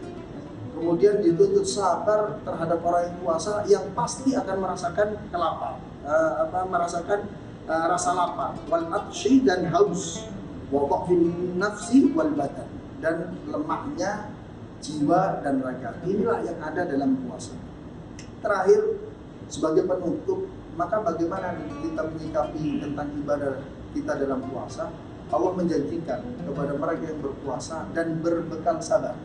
Dikatakan oleh Allah Subhanahu wa Ta'ala dalam surat Az-Zumar, di potongan ayatnya dikatakan bahwasanya innama yuwaffas sabiruna ajrahum bighairi hisab. Karena pahala atau balasan bagi orang yang berbekal sabar, utamanya konteks ini adalah puasa, adalah balasan yang bighairi hisab, tanpa adanya hitungan kita seperti kita menghitung dengan cara matematika. Maka sekali lagi, sebagai penutup, ada dua ulama yang sangat istimewa mengatakan bagaimana untuk kita senantiasa menjalankan perintah-perintah Allah. Seorang ulama bernama Dunnun. Dunnun itu pernah ditanya, Su'ila Dunnun. Imam Dunnun ditanya oleh seseorang itu bertanya bagaimana? Mata uhibbu rabbi, kapan aku bisa merasakan cinta terhadap Tuhan? Maka Imam Dunnun mengatakan qala idza kana ma yakrahu amarra indaka minas sabri. Jika seseorang itu membenci terhadap sesuatu yang dibenci oleh Allah, kemudian sesuatu tersebut amarra indaka minas sabri, ia lewati dengan kesabaran. Tentu makan, minum itu hal yang kita sukai, tapi dalam keadaan puasa tentu ini adalah pantangan bagi setiap hamba. Kemudian ada yang bagus oleh ghairuhu, ulama lain tidak disebutkan di dalam kitab Lataiful Ma'arif, dikatakan laisa min a'lamil mahabbah. Cinta itu bukan tergambarkan seperti ini. Bagaimana gambarannya? Antuhibba ma yakrahu habibuka. Kalau sesuatu yang dibenci oleh kekasihmu, kemudian engkau datang dengan membawa cinta, ini bukan dikatakan cinta yang setulusnya. Maka cinta yang seterusnya adalah sesuatu yang dibenci oleh kekasihmu, utamanya adalah Allah Subhanahu wa Ta'ala, dan baginda Muhammad SAW, maka kita pula membenci sesuatu yang walaupun sifatnya adalah diperbolehkan. Inilah hakikat daripada cinta. Maka closing dikatakan bahwasanya tuba, beruntunglah bagi seseorang liman taraka syahwatan hadiratan, ketika ia berani meninggalkan syahwat yang datang, baik itu secara tiba-tiba dan yang lain, limuqidi ghaibin lam yarahu, karena satu janji yang sudah pasti diberikan oleh Allah, walaupun janji tersebut lam yarahu, belum dia lihat secara kasat mata.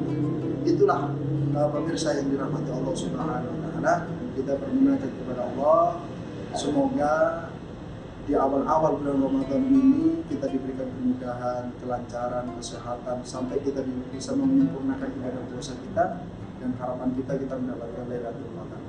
Itu saja yang dapat kami sampaikan. Mohon maaf sedikit panjang daripada apa yang kami sampaikan, semoga bermanfaat. Wa'afu minkum. Wassalamualaikum warahmatullahi wabarakatuh. Download Tribun X sekarang, menghadirkan lokal menjadi Indonesia.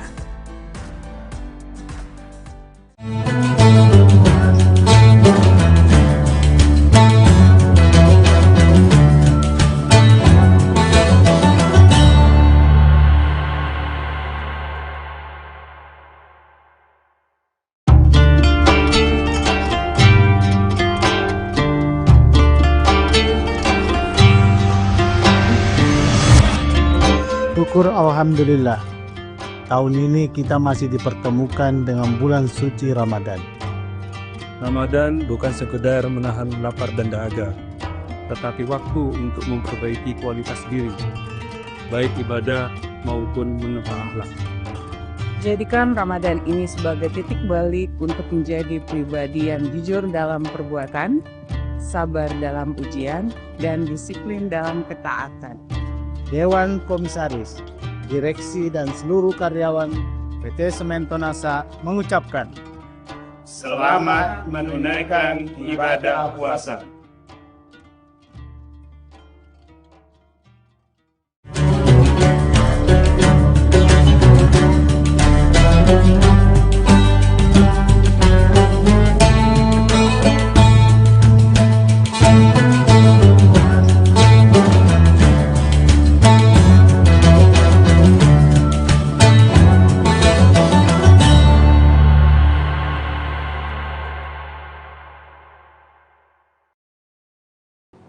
Assalamualaikum warahmatullahi wabarakatuh. Tribuners, seperti apa kabar Anda pada hari ini? Senang sekali saya Ilu Devisania dapat kembali menyapa Tribuners tentunya dalam program Syiar Ramadan.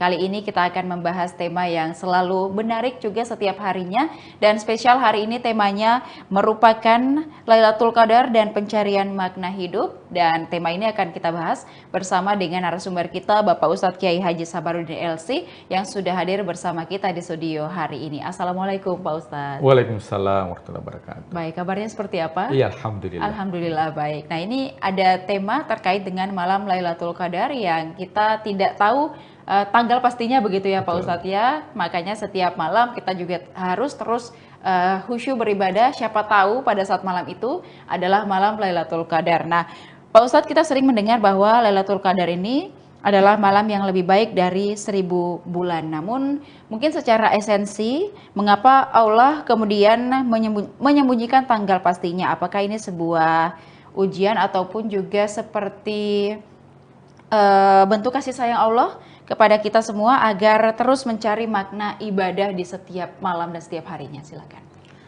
Bismillahirrahmanirrahim. Hamdan wa syukranillah, salatan wa salaman ala rasulillah, amma ba'd.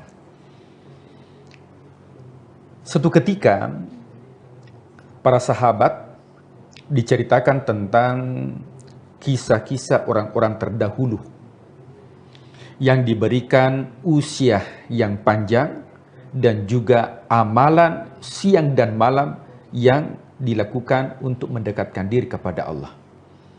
Dan dari sini ya para sahabat mulai ya berkecil hati. Kenapa berkecil hati? Karena merasa bahwa umat-umat terdahulu itu diberikan umur yang panjang, tentunya juga amalnya banyak dilakukan. Sementara umat Rasulullah SAW dalam sebuah riwayat, ya, umur ummati baina sittin wa sab'in. Umur umat Rasulullah hanya 60 sampai 70 tahun. Umat-umat terdahulu ada yang sampai ribuan tahun. Nah, dari sini kemudian dihiburlah para sahabat dan juga Rasulullah SAW dengan diturunkan sebuah surah, yang mana surah ini dinamakan dengan surah Al-Qadar. A'udzubillahi minasyaitonirrajim. Bismillahirrahmanirrahim. Inna anzalnahu fi lailatul qadr. Wa ma adraka ma lailatul qadr. Lailatul qadri khairum min alfi syahr. Tanazzalul malaikatu warruhu fiha biizni rabbihim min kulli amr. Salamun hiya hatta matla'il fajr. Surah ini menggambarkan tentang keistimewaan yang diberikan kepada umat Rasulullah SAW yang dinamakan dengan Al-Qadar. Atau dalam bahasa kita adalah malam Al-Qadar. Nah, jadi kalau kita mengatakan malam Lailatul Qadar, maka itu sudah double. Ya, karena Laila itu artinya malam. Al-Qadar itu dari segi definisi itu ada 3. Yang pertama itu Al-Qadar artinya mulia. Itu diambil dari ayat suci Al-Quran. Inna anzalnahu fi lailatin mubarakah. Sesungguhnya Al-Quran diturunkan pada malam Al-Qadar atau malam mubarakah, malam mulia. Kenapa malam itu disebut dengan malam mulia? Karena malam diturunkan Al-Quran. Maka semua yang berinteraksi dengan Al-Quran itu mendapatkan kemuliaan. Kenapa Ramadan disebut dengan bulan mulia? Karena bulan diturunkan Al-Quran. Kenapa malam Al-Qadar dinamakan dengan mulia? Karena bulan di mana turunnya Al-Quran. Kenapa malaikat Jibril dinamakan dengan malaikat yang paling termulia? Karena malaikat Jibril yang menurunkan Al-Quran. Kenapa Muhammad Rasulullah SAW merupakan Nabi dan Rasul yang paling termulia? Karena yang menerima Al-Quran. Kenapa Mekah dengan Madinah merupakan tempat yang paling termulia? Karena tempat diturunkan Al-Quran. Maka malam tersebut dinamakan dengan malam mulia, malam mubarakah, malam Al-Qadar, karena malam diturunkan Al-Quran. Definisi yang kedua atau pemahaman yang kedua, Al-Qadar itu artinya malam yang begitu pesat. Itu diambil penggalan kata dari surah yang lain, yaitu di surah Al-Fajr. Wa amma idza mabtalahu faqadara alaihi rizqahu. Ketika manusia diuji oleh Allah, faqadara alaihi rizqahu, rezekinya dihempitkan. Ya, itu menggunakan kata faqadara, qadar. Kenapa malam hari itu disebut dengan malam yang sempit, malam yang hempit? Karena semua malaikat turun pada malam itu, tatanazzalu alaihimul malaika warruh, termasuk malaikat Jibril, pemimpin para malaikat. Maka tempat yang ditempati oleh malaikat itu tidak ada celah sampai berhempit-hempitan para malaikat yang turun pada malam hari itu. Maka malam Al-Qadar juga dinamakan dengan malam kehempitan. Kenapa? Karena jumlah malaikat yang turun pada malam hari itu memenuhi seluruh jagat raya dan tak secerca pun yang ditinggalkan oleh malaikat untuk ditempati. Maka malam tersebut dikatakan dengan malam Al-Qadar atau malam yang sempit karena semua dipenuhi oleh para malaikat. Yang ketiga, kenapa disebut dengan malam Al-Qadar? Karena pada malam hari itu adalah malam di mana ditentukan kadar takdir manusia selama 1 tahun yang akan datang, yang mana takdir tersebut sudah diberitahukan kepada malaikat. Nah, karena pada hakikatnya pada pertemuan yang lalu kita sampaikan bahwa sesungguhnya takdir manusia itu sudah dicatat. Wahai pena, catatlah takdir manusia. Wahai pena, catatlah alam semesta dari awal diciptakan sampai akhir. Takdir manusia dari awal diciptakan sampai terakhir itu sudah dicatat oleh Allah. Kemudian disimpan di satu tempat yang rapi dan terjaga yang disebut dengan Lauhil Mahfuz. Pada bulan Ramadan, malam Al-Qadar, maka diambil lembaran-lembaran arsip yang ada di Lauhil Mahfuz, dan itulah yang disampaikan kepada para malaikat untuk diketahui siapa pada tahun ini itu rezekinya, siapa pada tahun ini jodohnya, siapa pada tahun ini ajalnya. Itu diberitahukan kepada malaikat sehingga malaikat memantau manusia kapan dia wafat. Maka pada malam ini Allah juga memberitahukan takdir manusia selama 1 tahun ke depan. Tribuners yang dimuliakan Allah Subhanahu wa Ta'ala. Ya, tentunya malam ini adalah malam secret. Artinya malam rahasia yang sengaja Allah sembunyikan kepada seluruh manusia. Kenapa? Karena kebiasaan yang manusia ketika diberitahukan maka biasa-biasa saja. Akan tetapi kalau ada yang disembunyikan menjadi surprise bagi manusia, maka ini tentunya akan mendapatkan luar biasa. Dan tentunya ini menguji keimanan kita. Ya, keimanan itu tidak terlihat. Maka segala sesuatu yang tidak terlihat, maka tentunya kita akan bermujahan, bersungguh-sungguh, berlomba-lomba fastabiqul khairat. Akan tetapi ada bocoran. Ya, meskipun di awal Ramadan kita ada perbedaan, memang Al-Qadar itu tidak ditentukan oleh Allah di awal Ramadan. Maka kalaupun ada perbedaan tidak menjadi masalah. Di akhir Ramadan mungkin ada perbedaan Lebaran, tidak menjadi masalah. Kenapa? Karena Al-Qadar itu tidak ditentukan di awal, tidak ditentukan di ujung, tapi ditentukan di malam-malam ganjil 10 terakhir bulan suci Ramadan.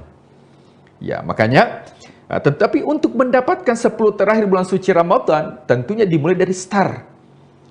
Kalau start kita bulan suci Ramadan diibaratkan ketika orang lari maraton, itu ya ditentukan di awal startnya. Kalau memang sudah startnya sudah bagus, maka insya Allah sampai akhir bulan suci Ramadan kualitas dan kuantitas ibadah tentunya lebih ditingkatkan. Nah, malam Al-Qadar ini adalah malam rahasia. Allah merahasiakan dengan tujuan bagaimana umat manusia berlomba-lomba untuk mendapatkan malam tersebut. Karena jika seandainya Allah mengungkap malam tersebut, maka boleh jadi manusia hanya fokus di satu malam, tapi mengabaikan malam yang lain. Tapi dengan rahmatnya Allah, Allah menyembunyikan yang mana malam Al-Qadar itu, meskipun ada bocoran dari Rasul Sallallahu Alaihi Wasallam. Nah, kalau kita melihat riwayat, sebenarnya malam Al-Qadar itu pernah diungkapkan kepada Rasul Sallallahu Alaihi Wasallam. Pernah disampaikan, wahai Muhammad, malam Al-Qadar itu turunnya pada malam sekian. Akan tetapi ketika Rasulullah Sallallahu Alaihi Wasallam hendak untuk menyampaikan kepada sahabat, ternyata pada saat itu sahabat bertikai, bertengkar, sehingga ilmu tentang malam Al-Qadar dicabut oleh Allah. Maka menjadi pembelajaran bagi kita bahwa orang yang masih bertikai itu jauh untuk mendapatkan Al-Qadar. Dikatakan di akhir surah, salamun hiya hatta matla'il fajar, kedamaian. Jadi orang-orang yang mendapatkan Al-Qadar adalah orang yang memiliki jiwa dan hati yang damai. Orang yang bertengkar itu tidak mendapatkan Al-Qadar, jauh daripada Al-Qadar. Tapi orang yang dalam hidupnya selalu damai, hubungan sesama manusia itu baik, selalu menebarkan tentang kedamaian, maka inilah orang-orang yang mendapatkan yang dinamakan dengan Al-Qadar.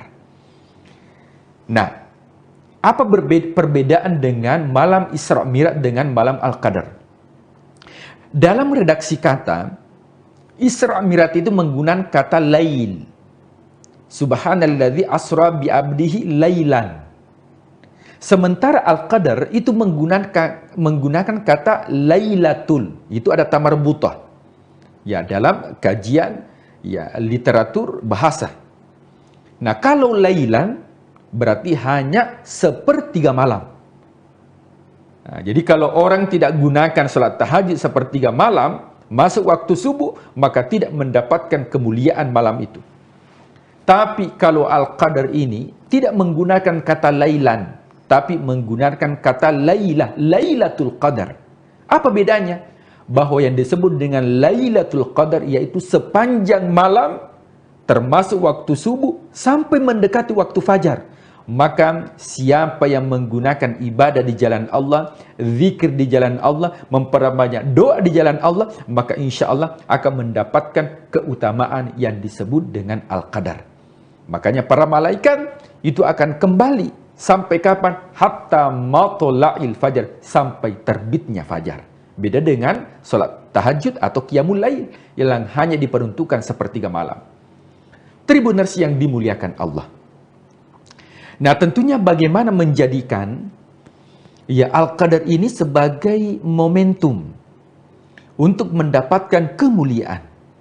Yang mana kemuliaan ini yang diberikan kepada umat Rasulullah SAW. Satu malam kita beribadah, fokuskan diri untuk beribadah kepada Allah Subhanahu wa taala, maka diberikan keutamaan khairum min alfi syahr. Jauh lebih baik dari 83 tahun. Nah, jadi bukan sama dengan 83 tahun. Akan tetapi jauh lebih baik dari beribadah 83 tahun. Jadi kalau kita bertafakur malam hari itu, kita melakukan sholat tarawih pada malam hari itu dan turun Al-Qadar, maka kita seakan-akan melakukan sholat tarawih lebih dari 83 tahun. Ketika kita berbuat baik kepada orang tua pada malam hari itu, maka kita berbuat baik kepada orang tua lebih dari 83 tahun. Jikalau kita dermawan pada malam hari itu, kita berbagi, berempati, memberikan infak dan sedekah, maka sesungguhnya kita melakukan kebaikan lebih dari 83 tahun. Bayangkan tribuners yang dimuliakan Allah, jikalau seandainya setiap Ramadan kita maksimalkan yang dinamakan dengan malam Al-Qadar, maka usia yang diberikan oleh Allah yang hanya 60-70 tahun, tapi kuantitas ibadah pahala yang diberikan melebihi umat-umat terdahulu, dan ini merupakan rahmat yang diberikan umat Rasulullah SAW yang tidak diberikan kepada umat-umat terdahulu. Yang terakhir, tentunya malam Al-Qadar ini bagaimana bisa membuat pribadi orang yang beriman bukan hanya mendapatkan malam Al-Qadar, akan tetapi bisa menjadi implikasi dalam kehidupan sehingga betul-betul aktivitas yang kita lakukan kita tidak lelah. Kenapa? Karena lelah itu lillah. Lelah menjadi lillah. Setiap aktivitas yang kita lakukan semua akan bernilai ibadah di sisi Allah Subhanahu wa taala. Kenapa? Karena kita sudah me time dengan Allah, sehingga setiap aktivitas yang kita lakukan di luar bulan suci Ramadan, selelah apapun fisik kita, akan tetapi kalau itu diniatkan untuk mendapatkan ridhonya Allah, maka insya Allah fisik ini terasa lelah, akan tetapi jiwa kita yang akan menguatkan. Kenapa? Karena orientasinya adalah untuk mendapatkan ridhonya Allah di akhirat. Yang paling terakhir adalah apa sih tanda-tanda datangnya malam Al-Qadar? Yang pertama adalah malam Al-Qadar ini adalah malam ganjil. 21, 23, 25, 27. Ini malam-malam ganjil yang diturunkan Al-Qadar. Ini sebagian besar atau mayoritas ulama. Kemudian malam-malam ganjil ini yang harus kita lakukan adalah bagaimana kita mempersiapkan diri dengan melakukan i'tikaf sehingga kita bisa mendapatkan yang dinamakan dengan kemuliaan Al-Qadar. Kemudian apa tandanya? Alam semesta begitu hening, malam hari begitu tenang. Bahkan ketika di pagi hari terik matahari, akan tetapi matahari tidak terlihat, akan tetapi nuansa teriknya itu kita dapatkan. Nah, itu tanda-tanda yang disampaikan oleh para ulama. Apakah ada orang yang tidak mendapatkan al-qadar? Orang yang tidak mendapatkan al-qadar adalah orang yang masih bertikai dengan dirinya, dengan orang lain, tidak menebarkan kedamaian, maka inilah orang-orang yang jauh daripada al-qadar. Apakah ada doa khusus yang dibaca ketika turun al-qadar? Doa ini khusus kita baca, yang mana doa ini kita tidak dapatkan di luar bulan suci Ramadan, tapi hanya didapatkan di bulan suci Ramadan. Apa kata Rasulullah SAW ketika turun al-qadar? Mintalah kepada Allah. Apa yang diminta? Kita tidak dianjurkan untuk minta harta. Kita tidak dianjurkan untuk meminta jabatan. Karena jabatan, harta, semua akan sirna. Kalau bukan kita yang tinggalkan, maka jabatan akan meninggalkan kita. Maka semua masa ada orangnya dan semua orang ada masanya. Tapi yang kita minta adalah ampunan. Makanya Rasulullah SAW mengatakan, ketika turun al-qadar, maka mintalah kepada Allah. Allahumma innaka afuwun tuhibbul afwa fa'fu anni. Allahumma ya Allah, innaka afun. Sesungguhnya engkau yang memberikan ampunan. Tuhibbul afwa, engkau senang untuk memberikan ampunan. Fa'fu anni, maka berikanlah ampunan kepada kami. Ketika ampunan Allah itu sudah turun kepada kita, maka tidak ada yang paling berharga di muka bumi ini kecuali orang-orang yang mendapatkan ampunan Allah, karena dunia ini hanya tempat persinggahan, tapi tujuan kehidupan adalah akhirat. Maka orang yang mendapatkan ampunan Allah, maka itulah orang yang mendapatkan al-qadar dan memberikan semangat dan motivasi dalam bekerja, karena semua pekerjaan yang kita lakukan adalah lelah menjadi lillah. Wallahu a'lam bishawab. Iya, baik. Jadi itu yang tadi Pak Ustadz sampaikan, semoga lelah menjadi lillah begitu ya Pak Ustadz ya. Dan ini menjadi perhatian kita bersama bahwa kalau ibadah itu jangan di awal-awal saja semangat ya, di awal-awal Ramadan, tetapi juga seyogyanya setiap harinya, setiap malamnya, dan juga apalagi kita menantikan bersama malam Lailatul Qadar. Siapa tahu di malam itu kita fokus beribadah, baik beribadah, dan siapa tahu juga kita mendapatkan malam Lailatul Qadar itu.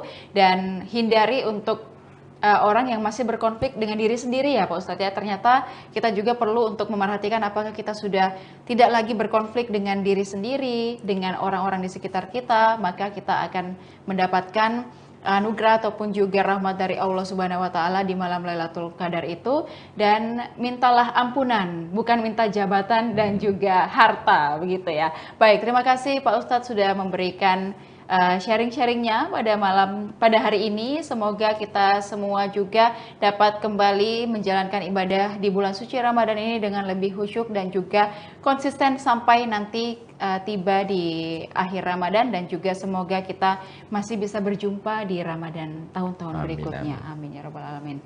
Dan terima kasih kepada seluruh Tribuners yang sudah menyaksikan program kita pada hari ini. Jangan lupa saksikan beragam program menarik lainnya hanya di kanal YouTube dan Facebook Tribun Timur, mata lokal menjangkau Indonesia. Saya Ilu Devisania beserta seluruh kerabat kerja pamit undur diri. Terima kasih dan sampai jumpa. Wassalamualaikum warahmatullahi wabarakatuh. Waalaikumsalam warahmatullahi wabarakatuh.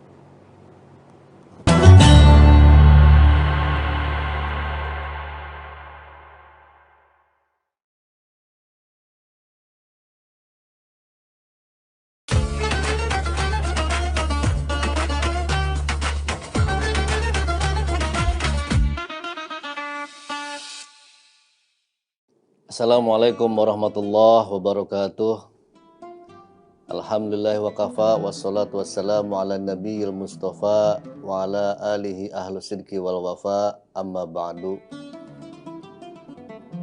Qala Allah ta'ala fi kitabil karim, a'udhu billahi minasyaitonir rajim, bismillahirrahmanirrahim. Ya ayyuhalladzina amanu ijtanibu katsiran minad-dhann, inna ba'dad-dhann ithma wa la tajassasu wa la yaghtab ba'dukum ba'da. Wa qala Rasulullah sallallahu alaihi wasallam an Abi Hurairah radhiyallahu anhu anna Rasulullah sallallahu alaihi wasallam qala yaqulullah ta'ala Ana inda dhanni abdi bi, muttafaqun alaih. Alhamdulillah, mari kita panjatkan syukur kepada Allah Subhanahu wa taala atas berkat limpahan rahmat. Kita bisa berjumpa dalam acara program Mutiara Ramadan yang disiarkan oleh Tribun News. Selawat teriring salam mari kita curahkan kepada junjungan kita Nabi besar Muhammad sallallahu alaihi wasallam. Semoga kita semua mendapatkan syafaatnya. Amin ya rabbal alamin. Hadirin yang berbahagia, husnuzon itu adalah ibadah hati yang jarang disadari oleh kita semua. Husnuzon berarti berprasangka baik. Secara istilah, husnuzon adalah sikap hati yang berbaik sangka kepada Allah, berbaik sangka kepada sesama manusia, dan segala ketetapan-ketetapan Allah Subhanahu wa ta'ala. Husnuzon kenapa disebut dengan amalan hati atau ibadah hati? Sebagaimana ikhlas, tawakal, sabar, dan syukur. Karena tidak terlihat secara dohir. Jadi adanya dalam hati. Ya, seperti halnya tadi yang saya sebutkan, husnuzon itu mirip-mirip dengan sabar. Mirip-mirip dengan ikhlas. Mirip-mirip dengan tawakal. Dan mirip dengan rasa syukur. Inilah yang kemudian disebut bahwa husnuzon adalah ibadah hati yang tanpa kita sadari. Dia tidak akan nampak secara lahiriah. Tidak akan nampak secara dohiriah. Namun sangatlah menentukan kualitas iman seseorang di hadapan Allah Subhanahu wa ta'ala. Seperti apa yang saya sampaikan, saya sebutkan dalam pembukaan tadi bahwa husnuzon ini sudah dinaskan, sudah tertulis dalam nas Al-Quran. Pada Quran surat Al-Hujurat ayat 12. Ya ayyuhalladzina amanu ijtanibu katsiran minadh-dhon inna ba'dadh-dhon itsmu wa la tajassasu wa la yaghtab ba'dukum ba'd. Berhusnuzon kepada Allah Subhanahu wa taala adalah sesuatu hal yang harus kita yakini. Segala ketetapannya mengandung hikmah, mengandung kasih sayang, mengandung kebaikan. Maka apa yang kita sangkakan pada Allah haruslah berprasangka yang baik. Tidak boleh berprasangka buruk, apalagi pada Allah Subhanahu wa taala. Ketetapan Allah yang ditetapkan oleh Allah kepada kita itu adalah ketetapan yang baik. Menurut kita mungkin ketetapan buruk menurut kita secara manusiawi. Tapi tidak menurut Allah. Apapun yang ditetapkan oleh Allah itu adalah baik. Ya, tidak sedikit pun Allah menetapkan sesuatu hal yang buruk. Oleh karenanya dari ayat tersebut sebagai landasan kuat orang yang beriman, orang muslim harus menjaga hati kita. Menjaga dari pikiran-pikiran negatif. Kita harus optimis memandang kehidupan kita. Ya. Apalagi jika misalnya ada orang yang menggosipi gitu, ya, harus tabayun dulu. Ada perkataan-perkataan orang lain yang sekiranya belum tentu benar, maka harus tabayun. Harus dilihat, dan kita harus memandang baik, tidak boleh memandang buruk. Jadi husnuzon ini lawan katanya adalah suuzon. Husnuzon itu berprasangka baik, suuzon itu berprasangka buruk. Dan ini tidak boleh kita bersuuzon kepada sesama manusia, apalagi suuzon kepada Allah. Tidak boleh berprasangka buruk kepada manusia, tidak boleh berprasangka buruk kepada Allah dan ketetapan-ketetapan yang Allah sudah tentukan. Dalam hadis Rasulullah SAW, ini hadis qudsi. Hadis qudsi itu hadis yang dari Allah sumbernya, yang diriwayatkan oleh Abi Hurairah radhiyallahu an. Kata Rasulullah, dan Allah berfirman, ana inda dhanni abdi bi. Aku sesuai dengan prasangka hambaku kepadaku. Hadis ini menegaskan bahwa prasangka seorang hamba kepada Allah sangat menentukan bagaimana Allah memperlakukannya. Oleh karenanya, berprasangka baik itu adalah perintah, ya, perintah. Iztanibu katsiran minad-dhon. Iztanibu ini adalah fi'lun nahi. Jadi ada perintah sebagai fi'il amar, ada juga perintah sebagai fi'il nahi. Artinya apa? Perintah untuk tidak melakukan. Perintah untuk dilarang melakukan sesuatu hal karena fi'il nahi bukan fi'il amar. Kemudian Rasulullah SAW bersabda juga dalam hadis yang diriwayatkan oleh Imam Bukhari dan Muslim, iyyakum wad-dhanna fa inna dhanna akdabul hadis. Jauhilah prasangka, karena prasangka itu adalah sedusta-dusta perkataan. Ini juga larangan yang disampaikan, yang disabdakan oleh Rasulullah SAW bahwa kita harus menjauhi prasangka, praduga yang kita tidak tahu kebenarannya. Hadis ini sangatlah penting untuk direnungkan dan dipahami karena penyakit hati berupa prasangka buruk merupakan maksiat yang samar. Yang samar itu yang tidak kelihatan dohirnya, yang tidak kelihatan secara lahiriah, tapi ada dalam hati manusia, dan ini adalah penyakit hati. Dan terkadang diremehkan oleh manusia itu sendiri. Padahal Rasulullah SAW menyamakan prasangka buruk yang hanya berupa pikiran dan belum diucapkan dengan ucapan itu, bahkan disamakan dengan perkataan yang paling dusta. Ya, ini baru prasangka, belum terucap dari lisan kita. Masih menyangka terhadap seseorang, terhadap manusia. Kata Rasul, apa yang disangkakan dalam hati kita dan belum diucapkan dari lisan kita, ini adalah disamakan dengan perkataan yang paling dusta. Naudzubillah summa naudzubillah min dzalik. Oleh karena janganlah kita berprasangka buruk kepada siapapun, kepada keluarga kita, orang terdekat kita, orang yang kenal dengan kita. Jangan sekali-kali kita berprasangka buruk, apalagi sampai mengucapkan sesuatu hal yang buruk kepada orang lain, menduga-duga kepada orang lain. Jangan. Baiknya tabayyun, dari sumbernya seperti apa. Berusaha memahami perspektif orang lain sebelum menilai buruk. Ya. Jangan langsung dinilai buruk.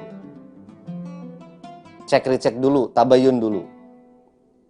Maka tidak diperbolehkan berprasangka buruk pada orang lain dengan cara melatih empati kita pada orang lain. Ya. Tabayun, komunikasikan. Ya, jangan langsung menjustifikasi. Tidak boleh. Mencari sisi positif. Positif, ya, bukan negatif. Fokus pada kebaikan orang lain, bukan kesalahan atau mencari kekurangan-kekurangan mereka. Gak usah mencari-cari kekurangan orang lain. Tidak usah menyalahkan orang lain. Lihat diri kita. Diri kita mungkin lebih banyak kekurangan daripada orang lain. Diri kita banyak kesalahannya dibanding orang lain. Introspeksi diri. tidak boleh kita tuh hal menyalahkan orang lain, ya, selalu mengorek-ngorek orang lain, padahal diri kita jauh lebih banyak kekurangannya dibanding orang lain. Berprasangka baik, ini harus kita timbulkan, harus kita tumbuhkan kepada siapapun, kepada manusia, kepada Allah, kepada tempat Allah, kita harus berprasangka baik. Mungkin itu saja yang dapat saya sampaikan. Mudah-mudahan bermanfaat. Mudah-mudahan kita semua terhindar dari prasangka buruk kepada manusia, terlebih kepada Allah Subhanahu wa taala. Terima kasih. Mudah-mudahan di lain waktu kita berjumpa kembali dalam program Mutiara Ramadan di Tribun News. Wallahul muwaffiq ila aqwamit thoriq. Wassalamualaikum warahmatullahi wabarakatuh. Download Tribun X sekarang. Menghadirkan lokal menjadi Indonesia. Dapat 1 guys, oh my god. Nggak terhitung itu. Nggak terhitung, ditunjukin dong, ditunjukin. Nggak terhitung ini. Ditunjukin. Luar biasa. Jadi pemancing di sini tuh nggak cuman anak muda atau bapak-bapak aja Tribuners, mulai dari ibu-ibu, adik-adik itu dari SD sampai dewasa tuh di sini semua. Jadi sambil mungkin nanti pancingannya hasilnya bisa buat buka puasa juga kali ya.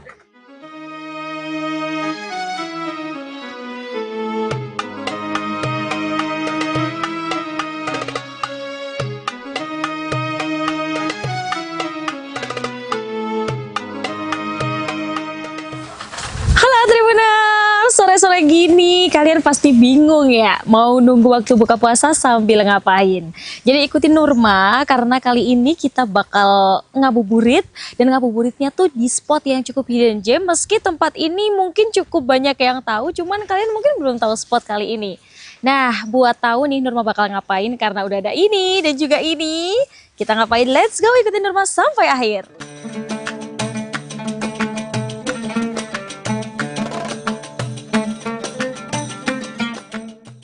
Jadi Nurma udah sampai nih lokasinya di Waduk Cengklik Tribuners. Kita bakalan mancing sambil nunggu waktu berbuka. Terus nanti kita juga bisa foto-foto cantik nih karena ada jembatan Sunset Cengklik di sini. Ayo ya ikutin keseruannya.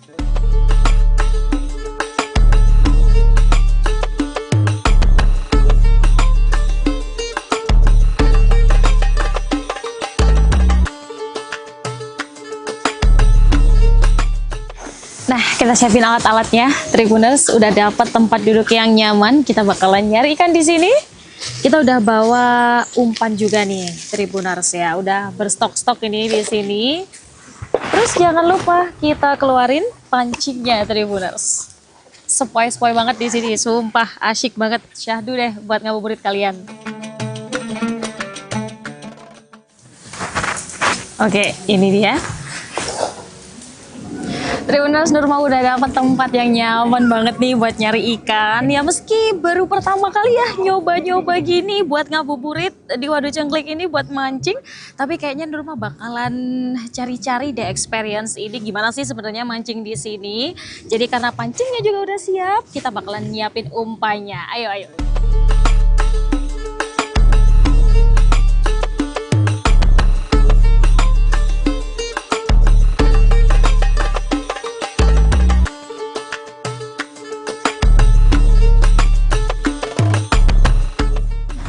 Umpan udah siap, kita bakal langsung cari umpan kita. Cari ikan, gas, mancing Tribuners.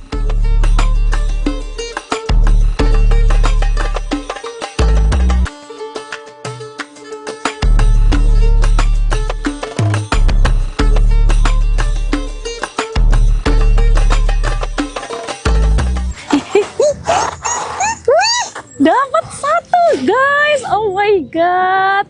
Ini kayaknya ada faktor keberuntungan juga kali ya. Beneran nyoba, ini langsung dapat 1 ikan. Oke, kita tangkap guys.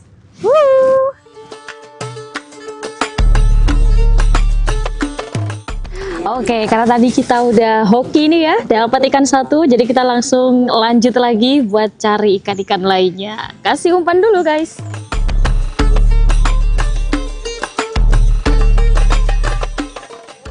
Jadi buat kali ini aku makainya umpannya pelet ya, Tribuners yang gampang. Jadi udah ada kayak gini, kayak bubuk gitu ya. Terus nanti kita kasih air, terus nanti peletnya langsung dimasukin. Terus nanti langsung aja tuh kita kayak digempel-gempelin aja di sini.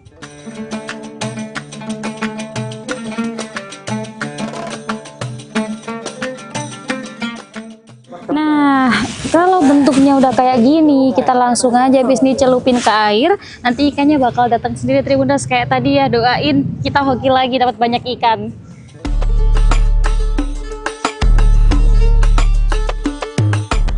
Jadi pemancing di sini tuh nggak cuman anak muda atau bapak-bapak aja Tribuners, mulai dari ibu-ibu, adik-adik itu dari SD sampai dewasa tuh di sini semua.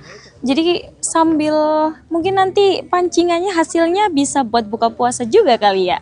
Terus kalau kita mau nyebrang tuh ya, ada juga tuh di sini. Tapi Tribuners tetap hati-hati ya, karena emang di kanan kiri memang nggak ada pegangan. Cuman kita bisa tuh kalau melaju ke sana. Lanjutin dulu yuk mancingnya. Di sepanjang tepian waduk, pengunjung bisa duduk santai, memancing, atau sekadar menikmati pemandangan air yang membentang luas. Tidak sedikit juga warga yang datang bersama keluarga atau teman untuk menghabiskan waktu ngabuburit di tempat ini. Suasana yang sejuk, pemandangan terbuka, serta area yang cukup luas membuat Waduk Jenglek menjadi salah satu spot yore yang menarik di kawasan Boyolali.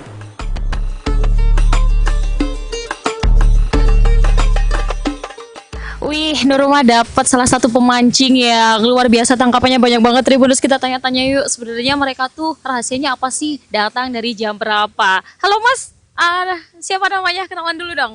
Namanya Rizky. Mas Rizky sama Mas Riko. Mas Riko, ini double RR Ya, gitu ya? double R. Terus ke sini dari jam berapa? 9 ya? Jam 9-an. Jam 9 pagi? Iya. Masya Allah, jam 9 pagi. Terus dapat berapa tangkapannya? Ini nggak terhitung itu. Enggak terhitung, ditunjukin dong, ditunjukin. Nggak terhitung ini. Ditunjukin. Luar biasa. Tiap hari ke sini atau enggak? Enggak. Ya kalau ada waktu yang luang. Terus ini berarti meluangkan waktu ya? Iya. Oke, ternyata banyak banget ya ikan ada di sini. Jadi recommended banget buat kalian yang mau mancing di sini. Udah testi nih loh dari dua mas yang dapat ikan segede gaban ini ya. Bawaannya banyak banget. Salah satu daya tarik utama di kawasan Waduk Jenglek adalah Jembatan Sunset Jenglek. Jembatan ini menjadi titik favorit pengunjung untuk menikmati pemandangan matahari terbenam. Dari atas jembatan, pengunjung dapat melihat hamparan waduk dengan latar langit senja yang perlahan berubah warna. Tidak heran jika Jembatan Sunset Jenglek kini menjadi spot foto populer sekaligus tempat terbaik untuk menikmati suasana sore di Waduk Jenglek.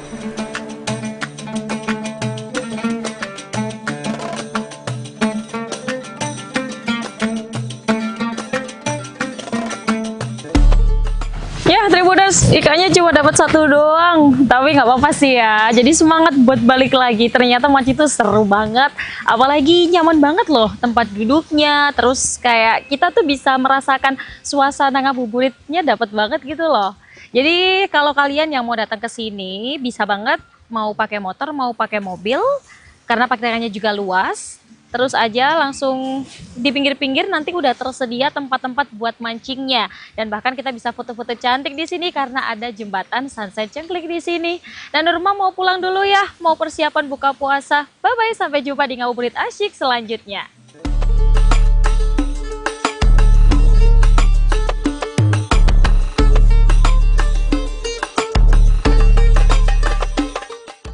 Download Tribun X sekarang.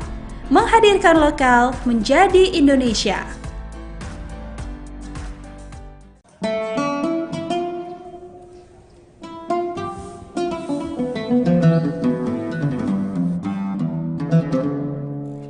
Assalamualaikum Tribuners dan pemirsa Rian Surya. Jumpa lagi dengan saya Rifki Edgar, dan kali ini saya sedang berada di depan pintu gerbang Pondok Pesantren Bahrul Maghfirah.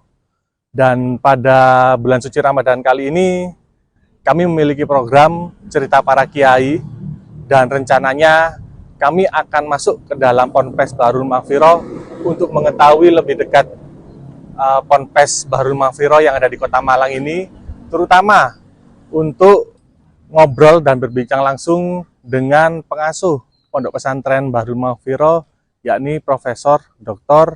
Kiai Haji Muhammad Bisri. Yuk ikuti perjalanan kami di sini.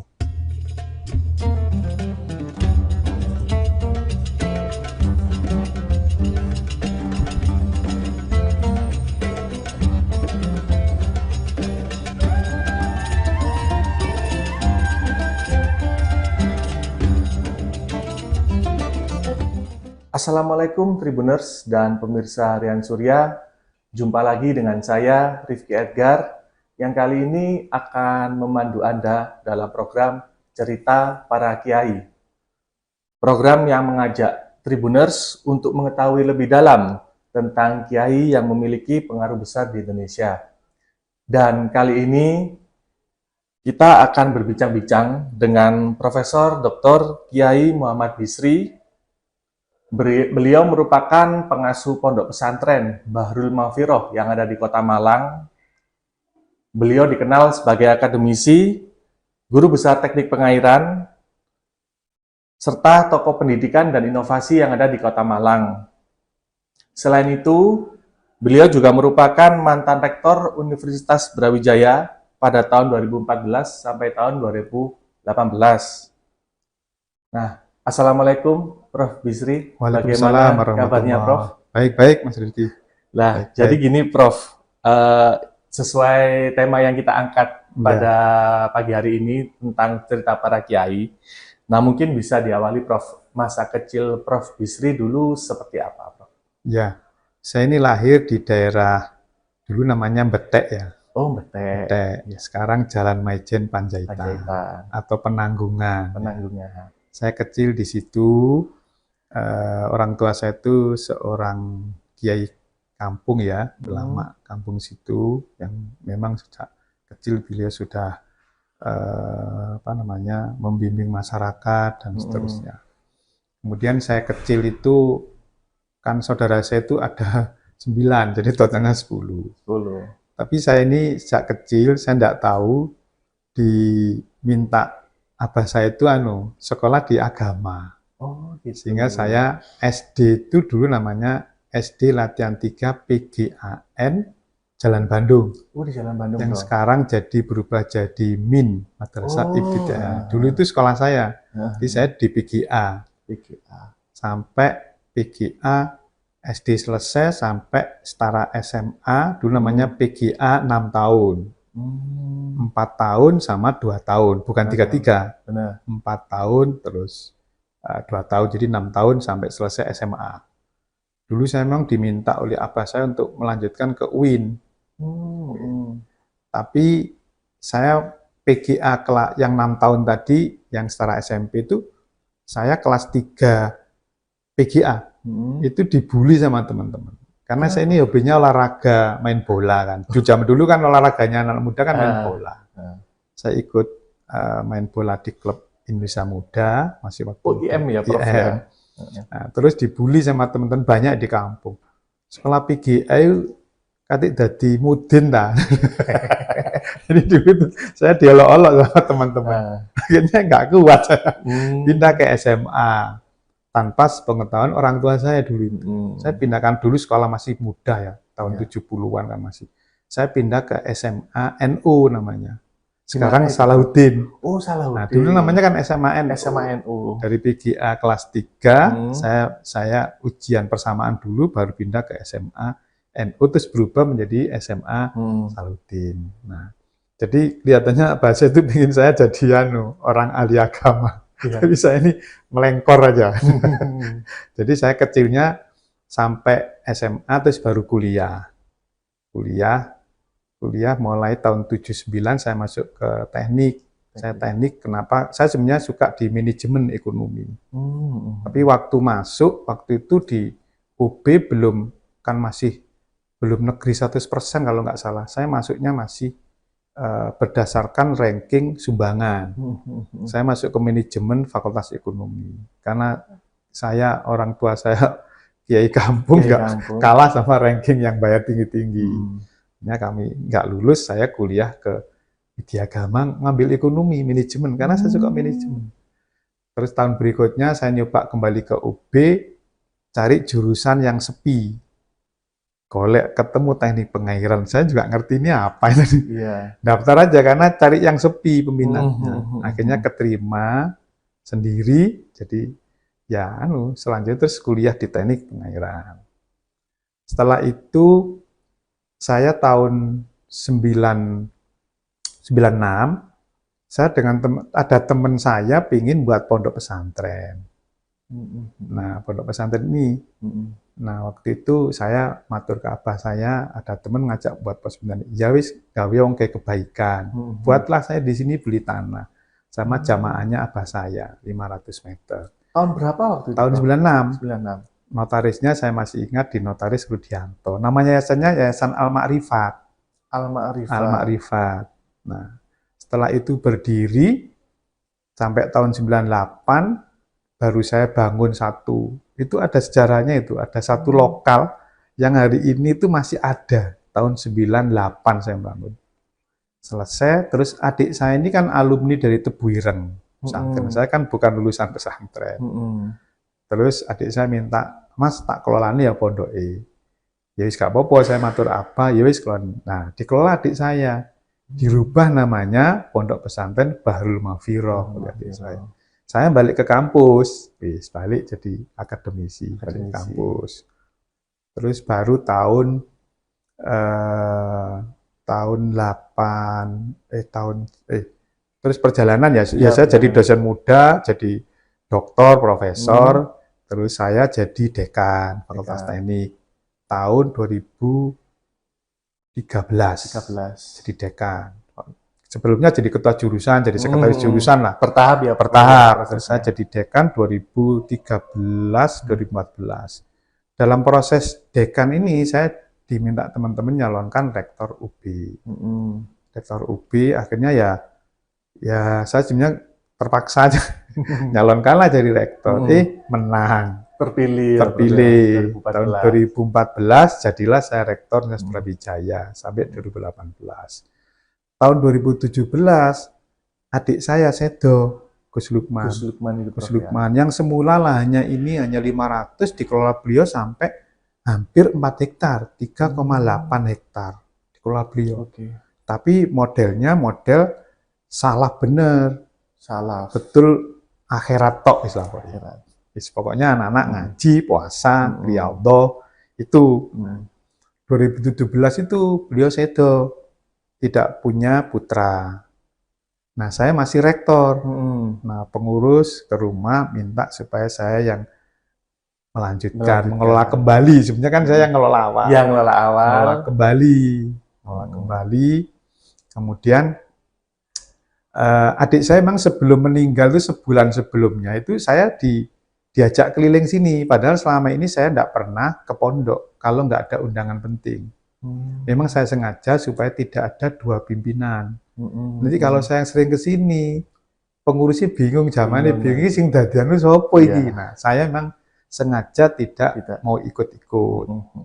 Baru 2017 sebelum Gus Lukman Sedo itu saya diajak pondok ini keliling. Saya lihat besar sekali.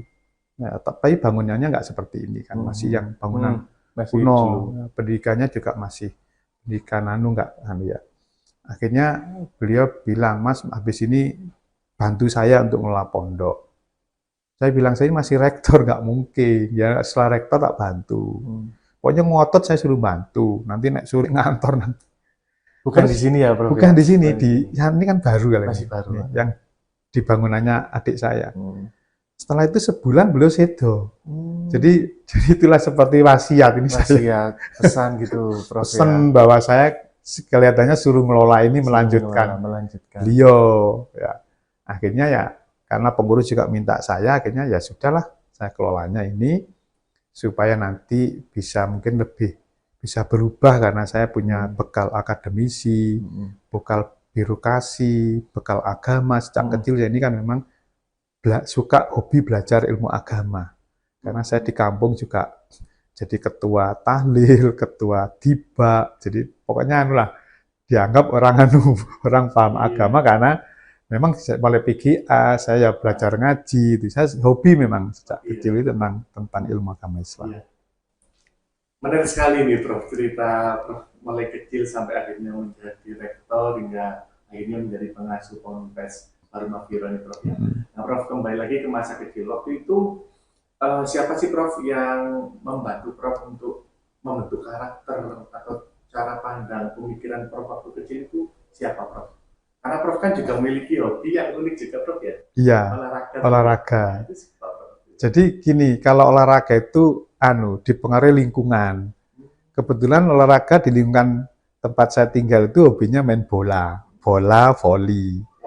Malang itu pasti voli bola itu, mana-mana bola, basket belum populer seperti itu ya. Itu sehingga saya ya dua, kalau sore mesti main bola tiap hari itu. Tapi saya malam ngaji, saya memang dari abah saya. Jadi saya dibentuk karakternya tentang Islam itu dari abah saya. Saya juga ngaji ke abah saya. Ya, jadi saya ngaji tentang ilmu ilmu akidah gitu. Kalau saya ngaji Quran itu kan ada musola di tempat saya, dekat musola. Jadi saya ngaji Quran. Jadi kalau malam saya pasti kegiatannya agama. Kalau pagi sekolah, sore itu mesti olahraga. Kalau nggak bal-balan main voli. Itu rutinitas saya. Sehingga karakter itu terbentuk olahraga karena lingkungan. Apalagi sekolahnya saya di SMA Salahuddin dulu juga olahraga yang paling menonjol kan, dominan, terutama main bola. Nah, terus di rumah saya karakternya agama dibentuk oleh orang tua saya. Nah ini juga menarik loh Prof. Kan Prof juga menjadi seorang rektor waktu itu ya, terus juga mengasuh Ponpes. Nah Prof, dalam membentuk cara pandang jenengan untuk membangun atau mengelola pesantren ini seperti apa Prof? Waktu itu? Ya, jadi tapi saya nggak ikut-ikut karena saya nggak mau mempengaruhi pemikiran beliau. Begitu saya jadi tahun 2017, saya ini sudah mulai kesini lihat-lihat.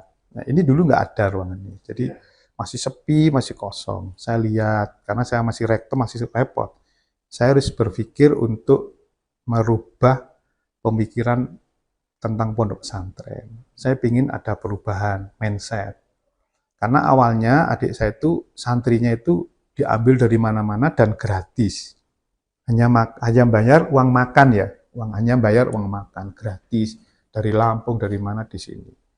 Terus mereka ansik memang belajar Islam, hanya kitab-kitab belajar itu. Ya. Jadi memang arahnya memang ya kayak pondok-pondok zaman dulu, sehingga sekolah formalnya tidak begitu teropeni. Saya terus masuk, saya bilang kan dulu itu anak-anak juga nakal-nakal yang mondok di sini. Jadi mungkin terpengaruh oleh pondok-pondok zaman dulu bahwa justru pondok itu tempat pendidikan anak-anak nakal. Ya, di situ seperti itu jadi kiai kan itu. Terus saya begitu di sini saya bilang nggak bisa, pondok itu adalah tempat mencari ilmu agama Islam dan mengamalkan. Bukan penitipan anak-anak nakal. Anak nakal itu kewajiban negara loh, saya bilang itu. Kalau sebagian ya bolehlah, tapi kalau semua nakal terus seperti apa Islam nanti? Ya nanti ada yang jadi, ada yang enggak itu gimana? Dia mondok tapi nakal. Ya saya rubah mindsetnya bahwa pondok itu tempat orang mencari ilmu agama Islam dan mengamalkan. Sehingga kita harus ada saringan. Jadi itu mindset saya rubah dulu. Nanti saya nggak mau harus yang pondok sini harus ada seleksi. Nah, terus kedua tentang pondok ini, saya bilang pondok ini juga harus mengakomodasi orang ilmu-ilmu yang bersifat praktis untuk bekal dunia. Ilmu kauniyah, tidak hanya ilmu syariah. Jadi kan di banyak pendapat ilmu dibagi dua, syariah dan kauniyah, ilmu duniawi dan akhirat. Saya bilang Sebenarnya ilmu dunia itu juga bisa jadi ilmu akhirat. Karena Allah itu menciptakan manusia untuk menjadi khalifah. Wa idza qala rabbuka lil malaikati ja'alna fil ardi khalifah. Kita jadi khalifah, lek jadi khalifah, wakil Tuhan mengurusi bumi. Lah ilmu agama itu kan nggak cukup. Harus ilmu umum. Kalau nanti kita nggak bisa ilmu umum juga, nanti orang Islam ketinggalan. Masa orang Islam nanti nggak bisa mayungi bumi? Ya, sehingga saya berpikir ini Islam harus dibawa ke pendidikan yang tinggi. Karena Islam, al-Islam ya'lu wa la yu'la alaih. Islam itu agama yang tinggi, jadi standarnya harus tinggi. Ya mungkin saya kebiasaan berpikir akademis ya. Ya. Harus standarnya tinggi, jangan Islam itu standarnya rendah, nanti diketawain saya bilang itu. Makanya saya di sini punya tagline, di sini pondok ini harus mengelolanya ikhlas dan profesional. Tidak hanya ikhlas tapi profesional. Jangan profesional tanpa ikhlas, ini nggak jadi ibadah. Jadi ikhlas dan profesional. Profesional itu ya jadi standarnya tinggi. Prof, jadi ini arahnya ke ponpes modern ya, Prof ya? Bisa Kalau dibilang seperti itu, Prof, iya, atau seperti apa? Saya sebetulnya tidak modern ya. Islam itu memang menaungi zaman. Islam itu agama yang menaungi zaman. Coba bagaimana Islam menaungi orang ibadah di Kutub Utara. Bagaimana Islam itu hadir menaungi kehidupan di Amerika. Bagaimana Islam itu di pedalaman di Papua. Jadi sebetulnya kan Islam itu ya tidak modern, ya pokoknya dia menaungi Harus zaman. menyesuaikan Iya, gitu. rahmatan alam, dia naungi terus di mana-mana. Jadi dunia harus menyesuaikan Islam yang membimbing. Islam membimbing bagaimana kehidupan mengabdi kepada Allah itu kalau kita kondisi di kutub. Bagaimana membimbingnya Islam itu. Jadi apakah itu modern? Enggak juga kan. Sebetulnya ya itulah posisi Islam. Karena Islam ya'lu wa la yu'la. Islam itu agama yang tinggi, yang rahmatan alamin. Dia menaungi segala zaman dan sekolah tempat. Ya, jadi jangan terus kita ini beringin Islam itu kayak di hanya Arab Saudi loh lah. Terus yang di kutub gimana?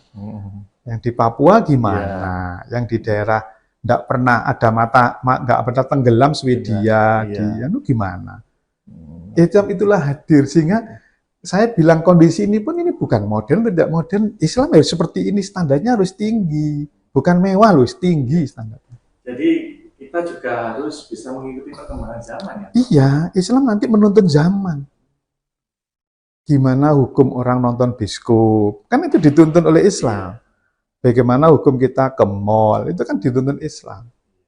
Bagaimana hukum berbisnis, bagaimana hukum tanaman kita menanam, mengolah hutan. Itu Islam harus hadir menaungi semua itu. Jadi tidak hanya sekedar Islam itu ta'abud, hanya ibadah aja. Ibadah itu kok misalnya sholat. Ya.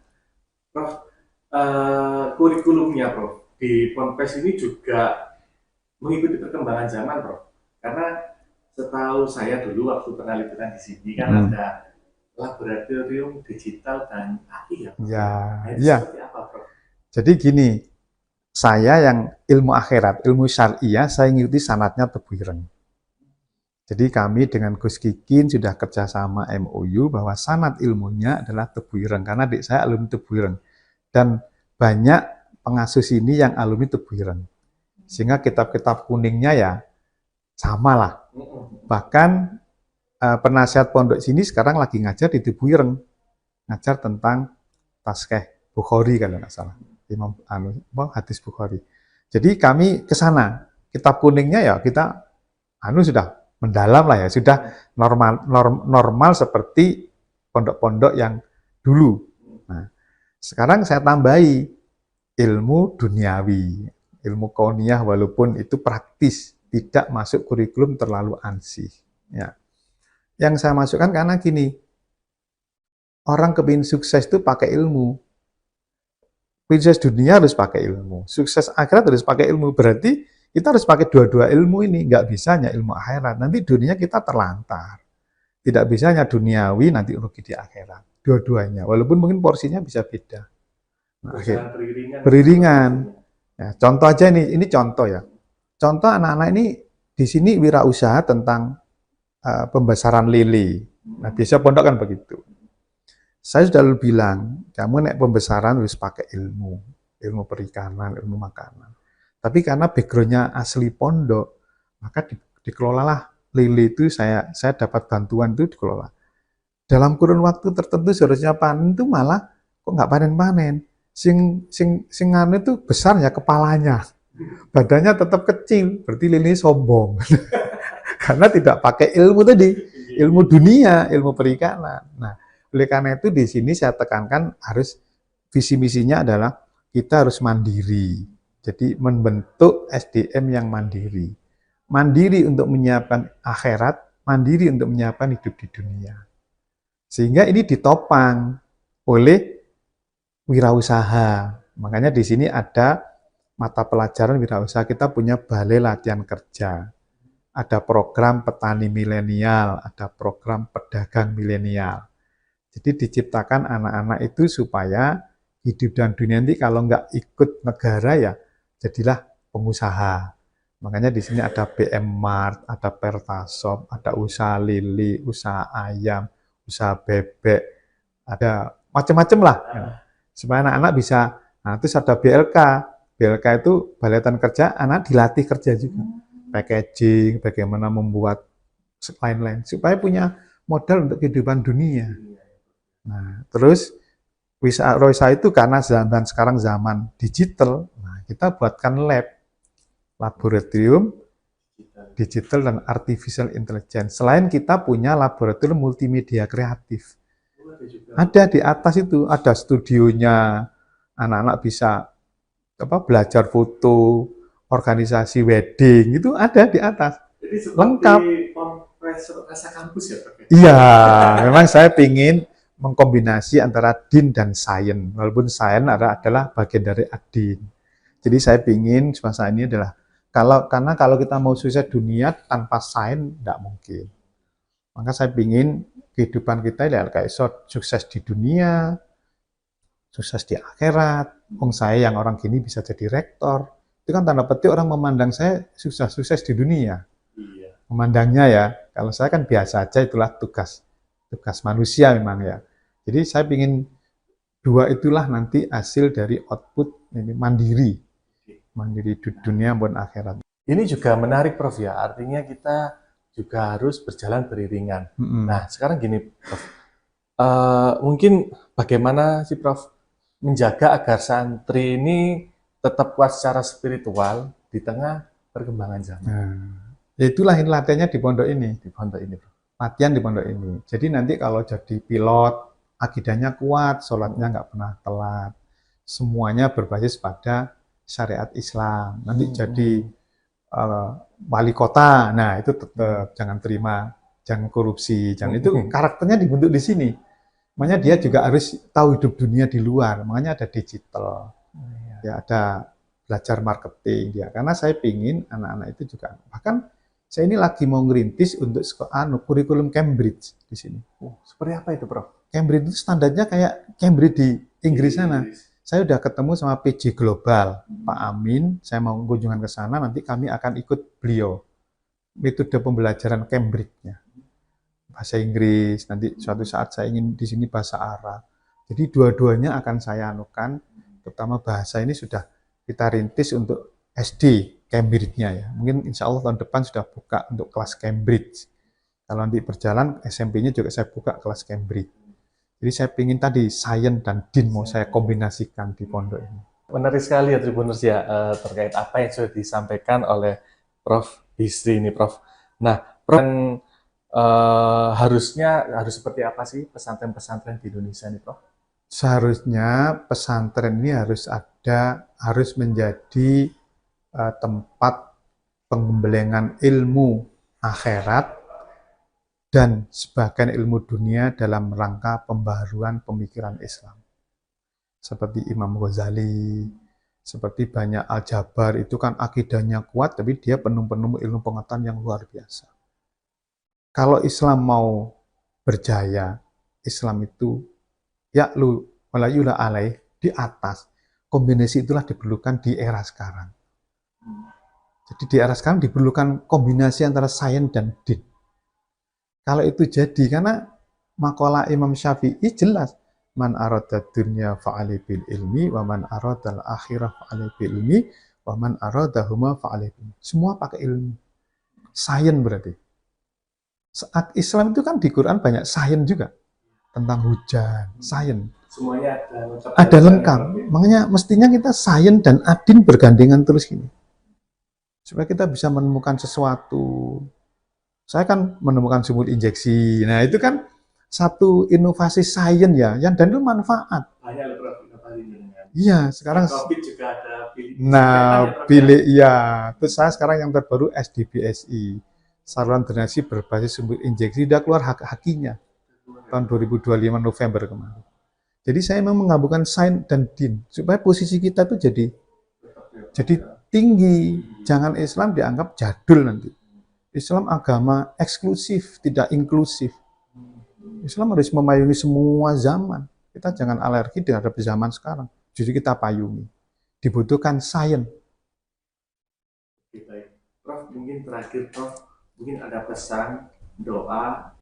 Saya berpesan kepada para santri, jangan lelah untuk belajar ilmu agama Islam dan juga ilmu dunia. Gabungkan dua-dua ilmu itu supaya kita kalau berdoa Rabbana atina fid dunya hasanah wa fil akhirati hasanah wa qina adzabannar. Kita berbahagia hasanah di dunia dan di akhirat. Kita berdoa dua-duanya, tapi kita tidak pernah juga belajar sains. Nanti akhirnya kita seakan-akan keterbelakang di dunia ini orang Islam. Padahal Islam harus di depan, memimpin bangsa, memimpin negara, dan memimpin kebudayaan yang berdasarkan pada syarat Islam yang kuat. Apa yang disampaikan oleh Prof. Bisri ini bisa menjadi suri tauladan dan juga manfaat bagi para masyarakat dan tribuners dimanapun berada. Prof, makasih. Iya, sama-sama. Download Tribun X sekarang. Menghadirkan lokal menjadi Indonesia.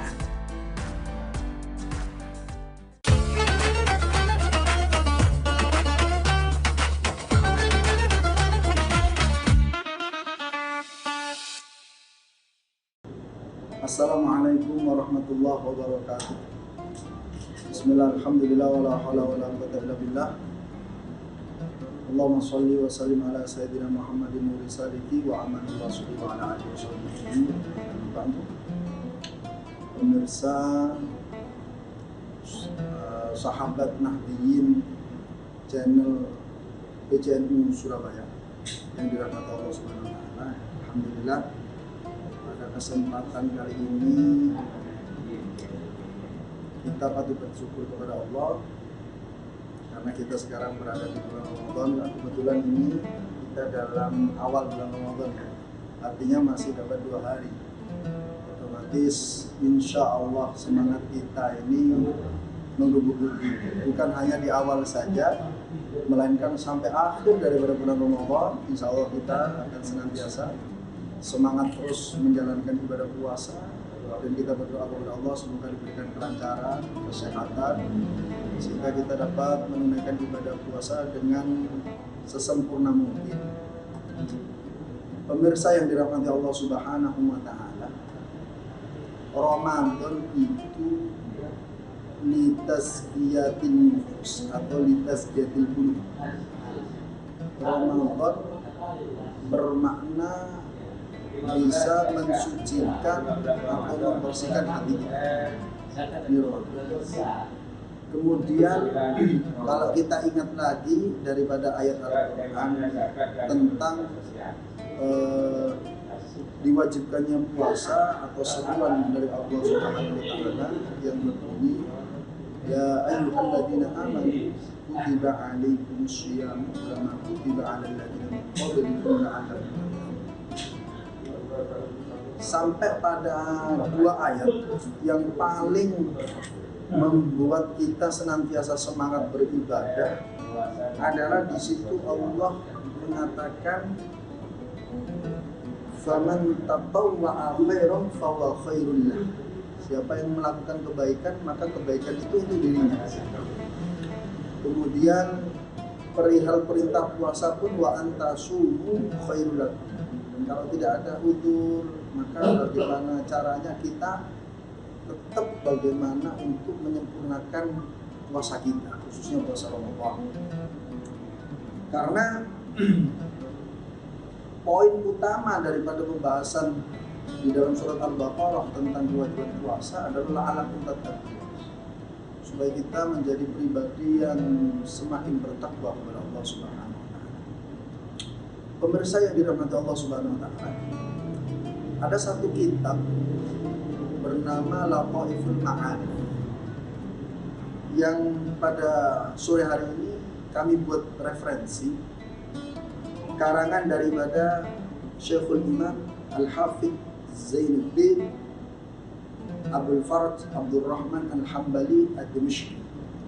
Ini kitab sangat menurut saya menggambarkan kita sekarang, supaya kita ini bisa makin enjoy menjalankan ibadah puasa, supaya kita ini lebih semangat untuk beramal-amal saleh di dalam bulan Ramadan, yang kita ketahui di dalam bulan Ramadan dilipat gandakan setiap amal. Dalam hadis di dalam kitab Lataiful Ma'arif ini dijelaskan bahwasanya Nabi sallallahu alaihi wasallam qol, Nabi bersabda, kullu amali ibni Adam lahu, setiap amal ibadah anak cucu Adam, artinya di sini adalah manusia, adalah amal tersebut milik dirinya, kembali kepada diri. Bahkan khusus umat baginda Muhammad SAW, setiap amal kebaikan itu dikatakan oleh Nabi al-hasanatu bi asyri amthaliha, satu kebaikan dibalas 10. Tentu ini berdasarkan daripada ayat man jaa bil hasanati falahu asyru amthaliha. Siapa orang mendatangkan satu kebaikan, maka bagi dirinya 10 kali lipat daripada kebaikan yang ia lakukan. Kemudian dilipat gandakannya pahala itu bukan hanya stagnan di angka 10 saja, kelipatan 10 saja. Bahkan di sini dalam ayat Al-Quran, beberapa referensi dari ayat Al-Quran mengatakan ila sab'i mi'ati dha'fin, ila sab'i mi'ati dha'fin, sampai tikelnya atau pahala yang dilipat gandakan itu sampai 700. Tentu kita ketahui juga di surat Al-Baqarah itu yang pada intinya kama tali habbatin ambatat sab'a sanabila fi kulli sunnatin mi'atu habbah. Satu benih yang kita tabur dilipat gandakan makan 100. Inilah rahmat yang diberikan oleh Allah Subhanahu wa taala. Pemirsa yang dirahmati Allah Subhanahu wa taala, dari hadis ini dilengkapi oleh baginda Muhammad SAW, dikatakan bahwasanya illa siyam, kecuali puasa. Nah, puasa ini punya nilai tersendiri, maka beruntunglah kita kalau dalam kesempatan ini senantiasa semangat betul menjalankan ibadah puasa. Fa innahu li wa ana ujzi bi. Kata Allah melalui baginda Muhammad SAW, amal ibadah atau amal-amal yang dilakukan seseorang yang dalam keadaan puasa, itu kata Allah fa innahu li, itu mutlak hanya untukku, wali ajli, untukku, kata Allah Subhanahu wa taala. Maka dari sini bisa ditarik kesimpulan bahwasanya puasa ini bukan sembarangan. Daripada ayat yang sudah dijelaskan kutiba alaikumusyamu kama kutiba alal ladzina min qablikum, ternyata puasa ini secara de facto itu adalah amaliyah daripada anbiya, kemudian disempurnakan oleh baginda Muhammad SAW.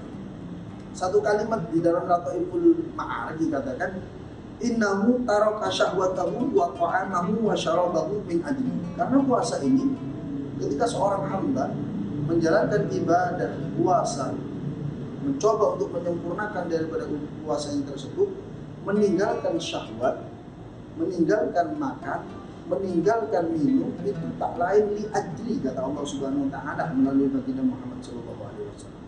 Tentu yang kita ketahui syahwat yang ditasarufkan secara halal, berhubungan suami istri ini diperbolehkan. Akan tapi di situ ada satu batasan ketika kita dalam keadaan puasa. Kemudian makan dan minum ini sesuatu yang diperbolehkan. Allah mengatakan wa kulu washrabu. Makanlah kalian, minumlah kalian. Akan tapi dalam keadaan berpuasa lain cerita. Orang dituntut untuk meninggalkan sesuatu yang sifatnya mubah, diperbolehkan li ajli, karena Allah Subhanahu wa taala. Ini sangat istimewa sekali. Maka orang yang berpuasa merupakan orang yang memiliki derajat khusus di hadapan Allah Subhanahu wa taala. Para pemirsa yang dirahmati Allah Subhanahu wa taala, dari konteks ini bisa dikatakan sesuai dalam keterangan kitab Lataiful Ma'arif karangan daripada Zainuddin Abdul Faraj Abdurrahman Al-Hambali Ad-Dimashqi, bahwasanya fa inna siyama, maka sesungguhnya ibadah puasa minas sabri, termasuk bagian daripada praktek kesabaran setiap hamba. Bahkan ada satu hadis atau warada an Nabi sallallahu alaihi wasallam dikatakan annahu nama pada bulan Ramadan khususnya, karena Ramadan sendiri adalah syahrus sabr, bulan di mana setiap hamba harus mencoba untuk melaksanakan kesabaran. Tentu ini berdasarkan dari hadis sahih. Kemudian ada penguat daripada hadis yang lain, riwayat Tirmidzi atau Tirmidzi dikatakan wa fi haditsin akhar an Nabi sallallahu alaihi wasallam as-shaumu nisfus sabr. Puasa ini separuh daripada praktek kesabaran. Tentu bukan main. Artinya orang yang berpuasa itu sudah siap zahiran wa batinan untuk menjalankan ibadah dengan kesempurnaan. Pemirsa yang dirahmati Allah Subhanahu wa taala, Allah sering mengingatkan kita, begitu banyak ujian yang senantiasa mendatangi kita. Bahkan ujian ini hampir setiap saat datang kepada kita. Allah mengatakan wala nabluwannakum bi syai'in minal khaufi wal ju'i. Dari keterangan ini saja dikatakan bahwasanya Allah itu pasti menguji setiap hambanya dengan sesuatu yang mengakibatkan khauf, ketakutan, dan sesuatu yang mengakibatkan rasa lapar. Nah, ini kan termasuk bagian daripada isi daripada puasa. Kenapa? Karena orang yang berpuasa itu rasa ketakutan tidak makan itu insya Allah tidak ada. Karena kita sudah tahu kapan kita berbuka dan kapan kita sabar. Kemudian para pemirsa yang dirahmati Allah Subhanahu wa taala, dari ayat ini juga menandakan bahwasanya bagaimana seorang yang berpuasa meningkatkan daya kesabarannya. Di dalam kitab Lataiful Ma'arif sekali lagi kami bacakan bahwasanya dikatakan wasabru thalathatu anwa. Kesabaran itu dibagi tiga. Dan dari tiga ini nanti ada dalam satu nama, yaitu asyam atau puasa. Yang pertama, sabar bagaimana dibagi tiga ini? Sabrun ala ta'atillah. Kita dituntut sabar untuk taat kepada Allah Subhanahu wa taala. Itu yang pertama. Kemudian yang kedua, wasabrun an maharimillah. Kita dituntut sabar untuk sesuatu yang diharamkan oleh Allah Subhanahu wa taala. Tentu ini kan butuh effort. Effort itu apa ya? Kekuatan penuh dari kita. Sesuatu yang dilarang, kemudian kita benar-benar bagaimana menjauhkan diri kita dari itu. Karena lebih-lebih kita dalam keadaan berpuasa. Yang terakhir, wasabrun ala aqdarillahi al-mu'limah. Kemudian untuk sesuatu yang sudah digariskan atau ditakdirkan oleh Allah yang sifatnya muklimah. Muklimah itu bahasa sederhananya menyakitkan. Artinya tidak sesuai dengan apa yang kita harapkan, tidak sesuai dengan apa yang kita inginkan. Nah, dari ketiganya ini kata Syekh Zainuddin Ad-Dimashqi dikatakan bahwasanya wa tajtamu atalatatu kulluha fis shaum. Sabar dengan ketaatan, sabar menjauhi kemaksiatan, sabar dengan apa namanya tadi dikatakan bahwasanya sabar dengan takdir yang sudah digariskan, itu semuanya ada pada aplikasi atau praktek kita berpuasa.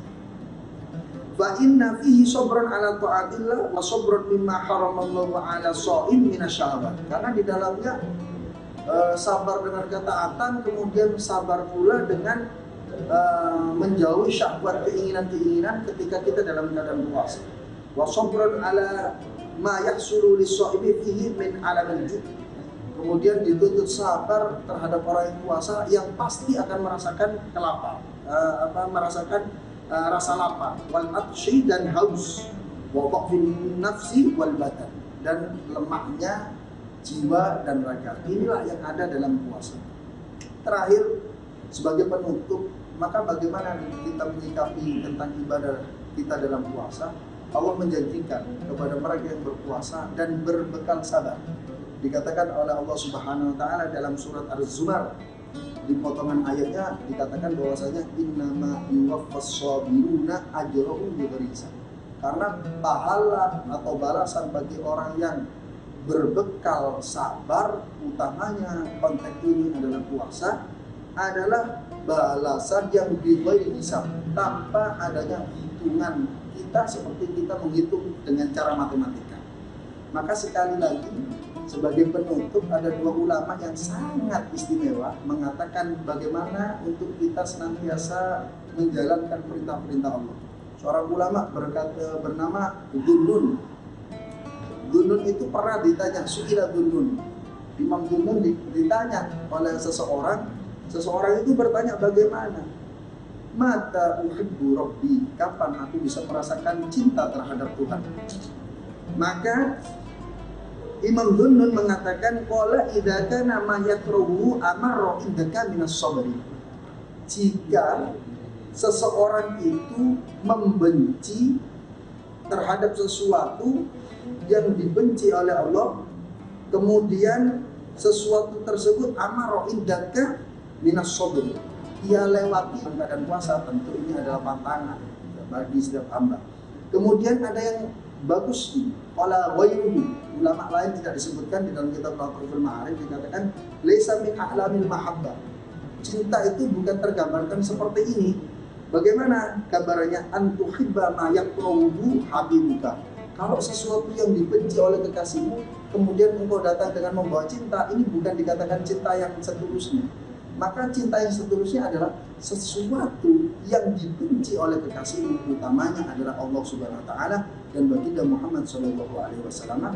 Maka kita pula membenci sesuatu yang walaupun sifatnya adalah diperbolehkan. Inilah hakikat daripada cinta. Maka closing dikatakan bahwasanya tuba, beruntunglah bagi seseorang liman taraka syahwatan hadiratan, ketika ia berani meninggalkan syahwat yang datang, baik itu secara tiba-tiba dan yang lain, limuqidi ghaibin lam yarahu, karena satu janji yang sudah pasti diberikan oleh Allah, walaupun janji tersebut lam yarahu, belum dia lihat secara kasat. Itulah pemirsa yang dirahmati Allah Subhanahu wa taala, kita bermunajat kepada Allah, semoga di awal-awal bulan Ramadan ini kita diberikan kemudahan, kelancaran, kesehatan, sampai kita bisa menyempurnakan ibadah puasa kita, dan harapan kita mendapatkan Lailatul Qadar. Itu saja yang dapat kami sampaikan. Mohon maaf sedikit panjang daripada apa yang kami sampaikan, semoga bermanfaat. Wa'afu minkum. Wassalamualaikum warahmatullahi wabarakatuh. Download Tribun X sekarang, menghadirkan lokal menjadi Indonesia.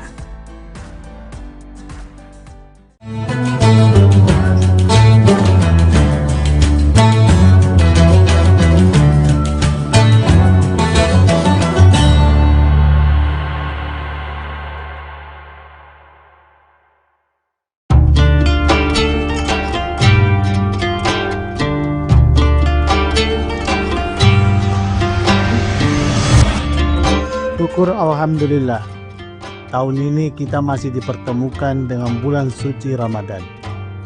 Ramadan bukan sekedar menahan lapar dan dahaga, tetapi waktu untuk memperbaiki kualitas diri, baik ibadah maupun menata akhlak. Jadikan Ramadan ini sebagai titik balik untuk menjadi pribadi yang jujur dalam perbuatan, sabar dalam ujian, dan disiplin dalam ketaatan. Dewan Komisaris, Direksi dan seluruh karyawan PT Semen Tonasa mengucapkan selamat menunaikan ibadah.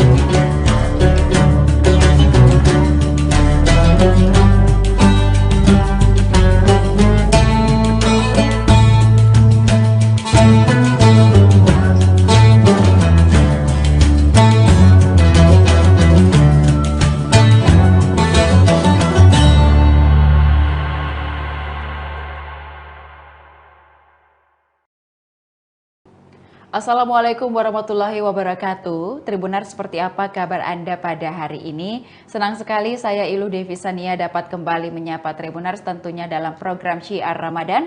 Kali ini kita akan membahas tema yang selalu menarik juga setiap harinya. Dan spesial hari ini temanya merupakan Lailatul Qadar dan pencarian makna hidup. Dan tema ini akan kita bahas bersama dengan narasumber kita Bapak Ustadz Kiai Haji Sabarudin LC yang sudah hadir bersama kita di studio hari ini. Assalamualaikum Pak Ustadz. Waalaikumsalam warahmatullahi wabarakatuh. Baik, kabarnya seperti apa? Iya, alhamdulillah. Alhamdulillah baik. Nah, ini ada tema terkait dengan malam Lailatul Qadar yang kita tidak tahu tanggal pastinya begitu ya Pak Ustadz ya. Makanya setiap malam kita juga harus terus khusyuk beribadah. Siapa tahu pada saat malam itu adalah malam Lailatul Qadar. Nah, Pak Ustadz, kita sering mendengar bahwa Lailatul Qadar ini adalah malam yang lebih baik dari 1000 bulan. Namun mungkin secara esensi, mengapa Allah kemudian menyembunyikan tanggal pastinya? Apakah ini sebuah ujian ataupun juga seperti bentuk kasih sayang Allah kepada kita semua agar terus mencari makna ibadah di setiap malam dan setiap harinya? Silakan. Bismillahirrahmanirrahim. Hamdan wa syukranillah, salatan wa salaman ala rasulillah, amma ba'd. Suatu ketika, para sahabat diceritakan tentang kisah-kisah orang-orang terdahulu yang diberikan usia yang panjang dan juga amalan siang dan malam yang dilakukan untuk mendekatkan diri kepada Allah. Dan dari sini, ya, para sahabat mulai berkecil hati. Kenapa berkecil hati? Karena merasa bahwa umat-umat terdahulu itu diberikan umur yang panjang, tentunya juga amalnya banyak dilakukan. Sementara umat Rasulullah SAW dalam sebuah riwayat, ya, umur ummati baina sittin wa sab'in. Umur umat Rasulullah hanya 60 sampai 70 tahun. Umat-umat terdahulu ada yang sampai ribuan tahun. Nah, dari sini kemudian dihiburlah para sahabat dan juga Rasulullah SAW dengan surah Al-Qadar. A'udzubillahi minasyaitonirrajim. Bismillahirrahmanirrahim. Inna anzalnahu fi lailatul qadr. Wa ma adraka ma lailatul qadr.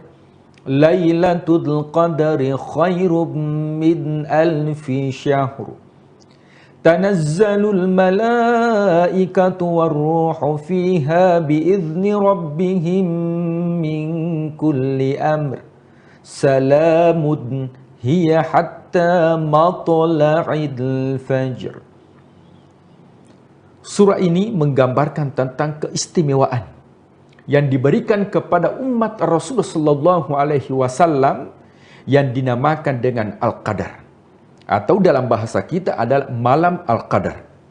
Nah, jadi kalau kita mengatakan malam Lailatul Qadar, maka itu sudah double. Ya, karena Laila itu artinya malam. Al-Qadar itu dari segi definisi itu ada 3. Yang pertama itu Al-Qadar artinya mulia. Itu diambil dari ayat suci Al-Quran. Inna anzalnahu fi lailatin mubarakah. Sesungguhnya Al-Quran diturunkan pada malam Al-Qadar atau malam mubarakah, malam mulia. Kenapa malam itu disebut dengan malam mulia? Karena malam diturunkan Al-Quran. Maka semua yang berinteraksi dengan Al-Quran itu mendapatkan kemuliaan. Kenapa Ramadan disebut dengan bulan mulia? Karena bulan diturunkan Al-Quran. Kenapa malam Al-Qadar dinamakan dengan mulia? Karena bulan di mana turunnya Al-Quran. Kenapa malaikat Jibril dinamakan dengan malaikat yang paling termulia? Karena malaikat Jibril yang menurunkan Al-Quran. Kenapa Muhammad Rasulullah SAW merupakan nabi dan rasul yang paling termulia? Karena yang menerima Al-Quran. Kenapa Mekah dengan Madinah merupakan tempat yang paling termulia? Karena tempat diturunkan Al-Quran. Maka malam tersebut dinamakan dengan malam mulia, malam mubarakah, malam Al-Qadar, karena malam diturunkan Al-Quran. Definisi yang kedua atau pemahaman yang kedua, Al-Qadar itu artinya malam yang begitu pesat. Itu diambil penggalan kata dari surah yang lain. Ketika manusia diuji oleh Allah, faqadara alaihi rizqahu, rezekinya dihempitkan. Ya, itu menggunakan kata faqadara, qadar. Kenapa malam hari itu disebut dengan malam yang sempit, malam yang hempit? Karena semua malaikat turun pada malam itu, tatanazzalu alaihimul malaika waruh, termasuk malaikat Jibril, pemimpin para malaikat. Maka tempat yang ditempati oleh malaikat itu tidak ada celah sampai berhempit-hempitan para malaikat yang turun pada malam hari itu. Maka malam Al-Qadar juga dinamakan dengan malam kehempitan. Kenapa? Karena jumlah malaikat yang turun pada malam hari itu memenuhi seluruh jagat raya, dan tak secerca pun yang ditinggalkan oleh malaikat untuk ditempati. Maka malam tersebut dikatakan dengan malam Al-Qadar atau malam yang sempit, karena semua dipenuhi oleh para malaikat. Yang ketiga, kenapa disebut dengan malam Al-Qadar? Karena pada malam hari itu adalah malam di mana ditentukan kadar takdir manusia selama 1 tahun yang akan datang, yang mana takdir tersebut sudah diberitahukan kepada malaikat. Nah, karena pada hakikatnya pada pertemuan yang lalu kita sampaikan bahwa sesungguhnya takdir manusia itu sudah dicatat. Wahai pena, catatlah takdir manusia. Wahai pena, catatlah alam semesta dari awal diciptakan sampai akhir. Takdir manusia dari awal diciptakan sampai terakhir itu sudah dicatat oleh Allah. Kemudian disimpan di satu tempat yang rapi dan terjaga yang disebut dengan Lauhil Mahfuz. Pada bulan Ramadan, malam Al-Qadar, maka diambil lembaran-lembaran arsip yang ada di Lauhil Mahfuz, dan itulah yang disampaikan kepada para malaikat untuk diketahui siapa pada tahun ini itu rezekinya, siapa pada tahun ini jodohnya, siapa pada tahun ini ajalnya. Itu diberitahukan kepada malaikat sehingga malaikat memantau manusia kapan dia wafat. Maka pada malam ini Allah juga memberitahukan takdir manusia selama 1 tahun ke depan. Tribuners yang dimuliakan Allah Subhanahu wa Ta'ala. Ya, tentunya malam ini adalah malam secret. Artinya malam rahasia yang sengaja Allah sembunyikan kepada seluruh manusia. Biasa-biasa saja. Akan tetapi kalau ada yang disembunyikan menjadi surprise bagi manusia, maka ini tentunya akan mendapatkan luar biasa. Dan tentunya ini menguji keimanan kita. Ya, keimanan itu tidak terlihat. Maka segala sesuatu yang tidak terlihat, maka tentunya kita akan bermujahadah, bersungguh-sungguh, berlomba-lomba fastabiqul khairat. Akan tetapi ada bocoran. Ya, meskipun di awal Ramadan kita ada perbedaan, memang Al-Qadar itu tidak ditentukan oleh Allah di awal Ramadan. Maka kalaupun ada perbedaan tidak menjadi masalah. Di akhir Ramadan mungkin ada perbedaan Lebaran, tidak menjadi masalah. Kenapa? Karena Al-Qadar itu tidak ditentukan di awal, tidak ditentukan di ujung, tapi ditentukan di malam-malam ganjil 10 terakhir bulan suci Ramadan. Ya, makanya tetapi untuk mendapatkan 10 terakhir bulan suci Ramadan, tentunya dimulai dari star. Kalau star kita bulan suci Ramadan, diibaratkan ketika orang lari maraton, itu ya ditentukan di awal startnya. Kalau memang startnya sudah bagus, maka insya Allah sampai akhir bulan suci Ramadan, kualitas dan kuantitas ibadah tentunya lebih ditingkatkan. Nah, malam Al-Qadar ini adalah malam rahasia. Allah merahasiakan dengan tujuan bagaimana umat manusia berlomba-lomba untuk mendapatkan malam tersebut. Karena jika seandainya Allah mengungkap malam tersebut, maka boleh jadi manusia hanya fokus di satu malam, tapi mengabaikan malam yang lain. Tapi dengan rahmatnya Allah, Allah menyembunyikan yang mana malam Al-Qadar itu, meskipun ada bocoran dari Rasulullah SAW. Nah, kalau kita melihat riwayat, sebenarnya malam Al-Qadar itu pernah diungkapkan kepada Rasulullah SAW. Pernah disampaikan, wahai Muhammad, malam Al-Qadar itu turunnya pada malam sekian. Akan tetapi ketika Rasulullah SAW hendak untuk menyampaikan kepada sahabat, ternyata pada saat itu sahabat bertikai, bertengkar, sehingga ilmu tentang malam Al-Qadar dicabut oleh Allah. Maka menjadi pembelajaran bagi kita bahwa orang yang masih bertikai itu jauh untuk mendapatkan Al-Qadar.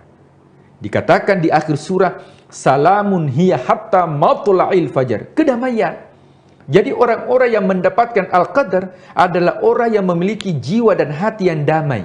Orang yang bertengkar itu tidak mendapatkan Al-Qadar, jauh daripada Al-Qadar. Tapi orang yang dalam hidupnya selalu damai, maka inilah orang-orang yang mendapatkan yang dinamakan dengan Al-Qadar. Nah, apa perbedaan dengan malam Isra Mi'raj dengan malam Al-Qadar? Dalam redaksi kata, Isra Mi'raj itu menggunakan kata lail. Subhanalladzi asra bi abdihi lailan. Sementara Al-Qadar itu menggunakan kata lailatul. Itu ada tamarbutah. Ya, dalam kajian ya literatur bahasa. Nah, kalau lailan berarti hanya sepertiga malam. Nah, jadi kalau orang tidak gunakan salat tahajud sepertiga malam, masuk waktu subuh, maka tidak mendapatkan kemuliaan malam itu. Tapi kalau Al-Qadar ini tidak menggunakan kata lailan, tapi menggunakan kata lailah, lailatul qadar. Apa bedanya? Bahwa yang disebut dengan lailatul qadar yaitu sepanjang malam, termasuk waktu subuh sampai mendekati waktu fajar. Maka siapa yang menggunakan ibadah di jalan Allah, zikir di jalan Allah, memperbanyak doa di jalan Allah, maka insya Allah akan mendapatkan keutamaan yang disebut dengan Al-Qadar. Makanya para malaikat itu akan kembali sampai kapan? Hatta matla'il fajar, sampai terbitnya fajar. Beda dengan sholat tahajud atau qiyamul lail yang hanya diperuntukkan sepertiga malam. Tribuners yang dimuliakan Allah. Nah, tentunya bagaimana menjadikan ya Al-Qadar ini sebagai momentum untuk mendapatkan kemuliaan. Yang mana kemuliaan ini yang diberikan kepada umat Rasulullah SAW. Satu malam kita beribadah, fokuskan diri untuk beribadah kepada Allah Subhanahu wa Ta'ala, maka diberikan keutamaan khairum min alfi syahr, jauh lebih baik dari 83 tahun. Nah, jadi bukan sama dengan 83 tahun, akan tetapi jauh lebih baik dari beribadah 83 tahun. Jadi kalau kita bertafakur malam hari itu, kita melakukan sholat tarawih pada malam hari itu dan turun Al-Qadar, maka kita seakan-akan melakukan sholat tarawih lebih dari 83 tahun. Ketika kita berbuat baik kepada orang tua pada malam hari itu, maka kita berbuat baik kepada orang tua lebih dari 83 tahun. Jikalau kita dermawan pada malam hari itu, kita berbagi, berempati, memberikan infak dan sedekah, maka sesungguhnya kita melakukan kebaikan lebih dari 83 tahun.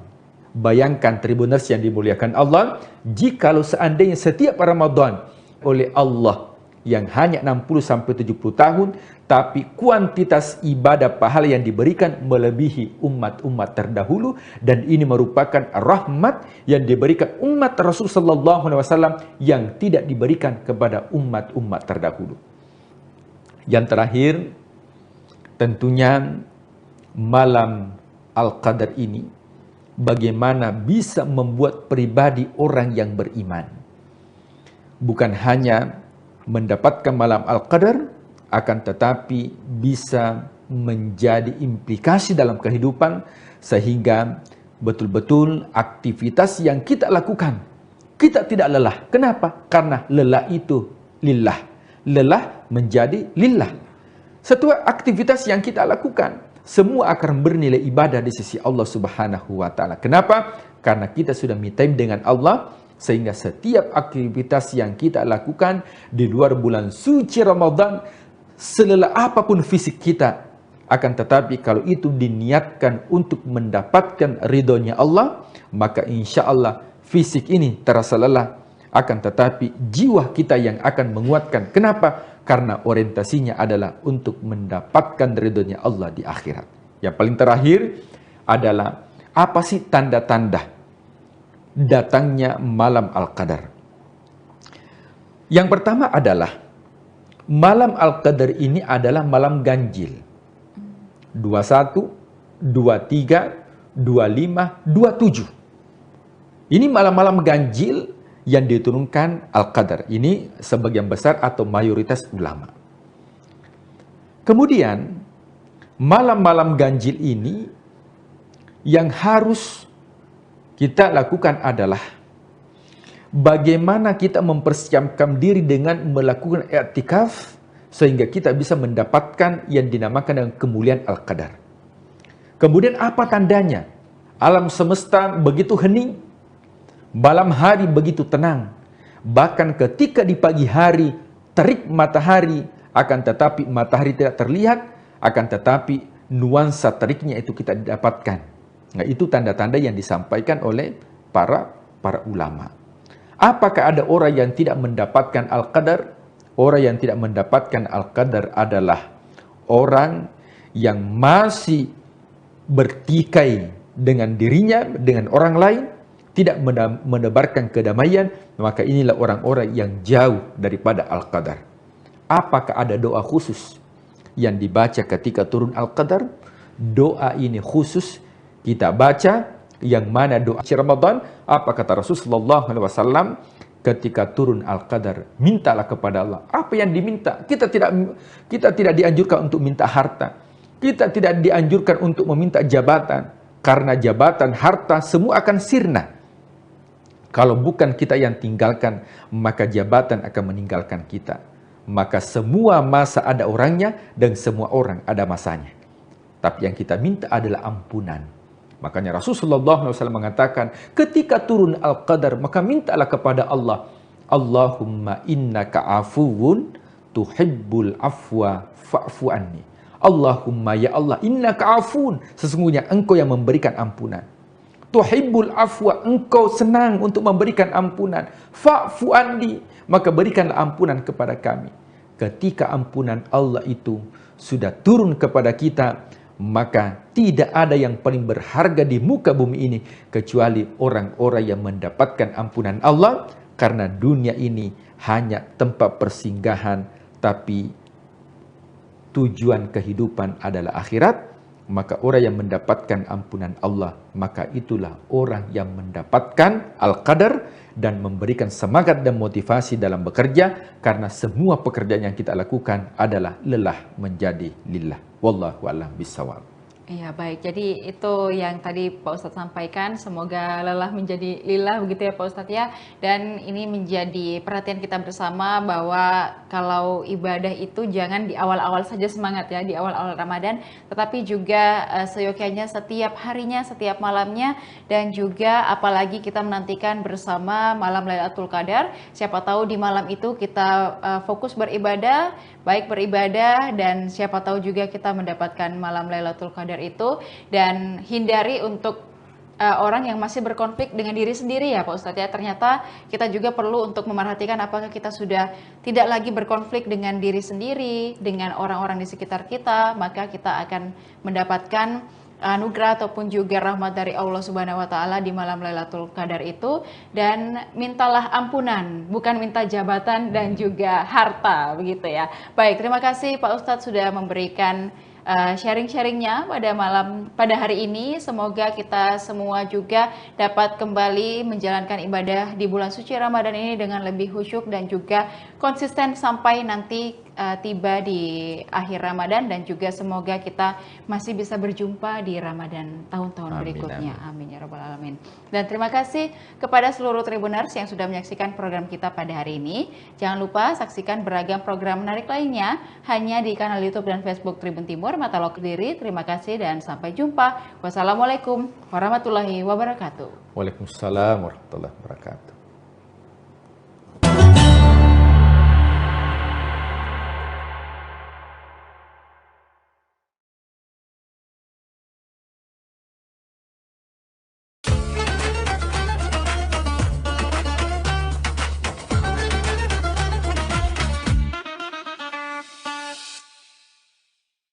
Assalamualaikum warahmatullahi wabarakatuh. Alhamdulillah wa kafa wassalatu wassalamu ala nabiyil mustafa wa ala alihi ahlu sidki wal wafa amma ba'du. Qala Allah ta'ala fi kitabil karim, a'udzu billahi minasyaitonir rajim, bismillahirrahmanirrahim. Ya ayyuhalladzina amanu ijtanibu katsiran minadh-dhann inna ba'dadh-dhann ithmu wa la tajassasu wa la yaghtab ba'dukum ba'da.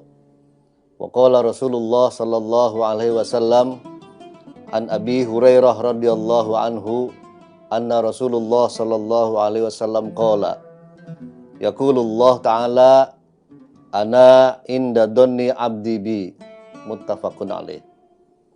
Alhamdulillah, mari kita panjatkan syukur kepada Allah Subhanahu wa taala atas berkat limpahan rahmat kita bisa berjumpa dalam acara program Mutiara Ramadan yang disiarkan oleh Tribun News.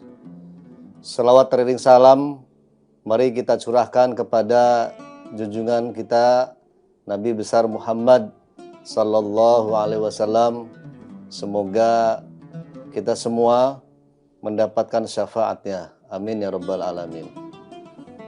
Hadirin yang berbahagia, husnuzon itu adalah ibadah hati yang jarang disadari oleh kita semua. Husnuzon berarti berprasangka baik. Secara istilah, husnuzon adalah sikap hati yang berbaik sangka kepada Allah, berbaik sangka kepada sesama manusia, dan segala ketetapan-ketetapan Allah Subhanahu wa taala.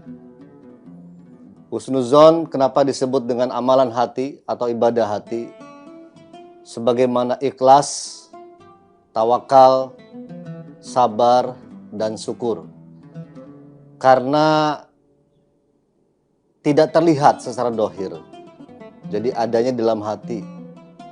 Ya, seperti halnya tadi yang saya sebutkan, husnuzon itu mirip-mirip dengan sabar, mirip-mirip dengan ikhlas, mirip-mirip dengan tawakal, dan mirip dengan rasa syukur. Inilah yang kemudian disebut bahwa husnuzon adalah ibadah hati yang tanpa kita sadari. Dia tidak akan nampak secara lahiriah, tidak akan nampak secara dohiriah, namun sangatlah menentukan kualitas iman seseorang di hadapan Allah Subhanahu wa taala. Seperti apa yang saya sampaikan, saya sebutkan dalam pembukaan tadi bahwa husnuzon ini sudah dinaskan, sudah tertulis dalam nas Al-Quran. Pada Quran surat Al-Hujurat ayat 12. Ya ayyuhalladzina amanu ijtanibu katsiran minadh-dhann inna ba'dadh-dhann ithmu wa la tajassasu wa la yaghtab ba'dukum ba'da. Berhusnuzon kepada Allah Subhanahu wa taala adalah sesuatu hal yang harus kita yakini. Segala ketetapannya mengandung hikmah, mengandung kasih sayang, mengandung kebaikan. Maka apa yang kita sangkakan pada Allah haruslah berprasangka yang baik. Tidak boleh berprasangka buruk, apalagi pada Allah Subhanahu wa taala. Ketetapan Allah yang ditetapkan oleh Allah kepada kita itu adalah ketetapan yang baik. Menurut kita mungkin ketetapan buruk, menurut kita secara manusiawi. Tapi tidak menurut Allah. Apapun yang ditetapkan oleh Allah itu adalah baik. Ya, tidak sedikit pun Allah menetapkan sesuatu hal yang buruk. Oleh karenanya, dari ayat tersebut sebagai landasan kuat orang yang beriman, orang muslim harus menjaga hati kita, menjaga dari pikiran-pikiran negatif. Kita harus optimis memandang kehidupan kita. Ya, apalagi jika misalnya ada orang yang menggosipi gitu, ya, harus tabayun dulu. Ada perkataan-perkataan orang lain yang sekiranya belum tentu benar, maka harus tabayun, harus dilihat, dan kita harus memandang baik, tidak boleh memandang buruk. Jadi husnuzon ini lawan katanya adalah suuzon. Husnuzon itu berprasangka baik, suuzon itu berprasangka buruk. Dan ini tidak boleh kita bersuuzon kepada sesama manusia, apalagi suuzon kepada Allah. Tidak boleh berprasangka buruk kepada manusia, tidak boleh berprasangka buruk kepada Allah dan ketetapan-ketetapan yang Allah sudah tentukan. Dalam hadis Rasulullah SAW, ini hadis qudsi. Hadis qudsi itu hadis yang dari Allah sumbernya, yang diriwayatkan oleh Abi Hurairah radhiyallahu an. Kata Rasulullah, dan Allah berfirman, ana inda dhanni abdi bi. Aku sesuai dengan prasangka hambaku kepadaku. Hadis ini menegaskan bahwa prasangka seorang hamba kepada Allah sangat menentukan bagaimana Allah memperlakukannya. Oleh karenanya, berprasangka baik itu adalah perintah, ya, perintah. Iztanibu katsiran minad-don. Iztanibu ini adalah fi'lun nahi. Jadi ada perintah sebagai fi'il amar, ada juga perintah sebagai fi'il nahi. Artinya apa? Perintah untuk tidak melakukan. Perintah untuk dilarang melakukan sesuatu hal karena fi'il nahi, bukan fi'il amar. Kemudian Rasulullah SAW bersabda juga dalam hadis yang diriwayatkan oleh Imam Bukhari dan Muslim, Iyyakum wad-dhanna fa inna dhanna akdabul hadis. Jauhilah prasangka, karena prasangka itu adalah sedusta-dusta perkataan.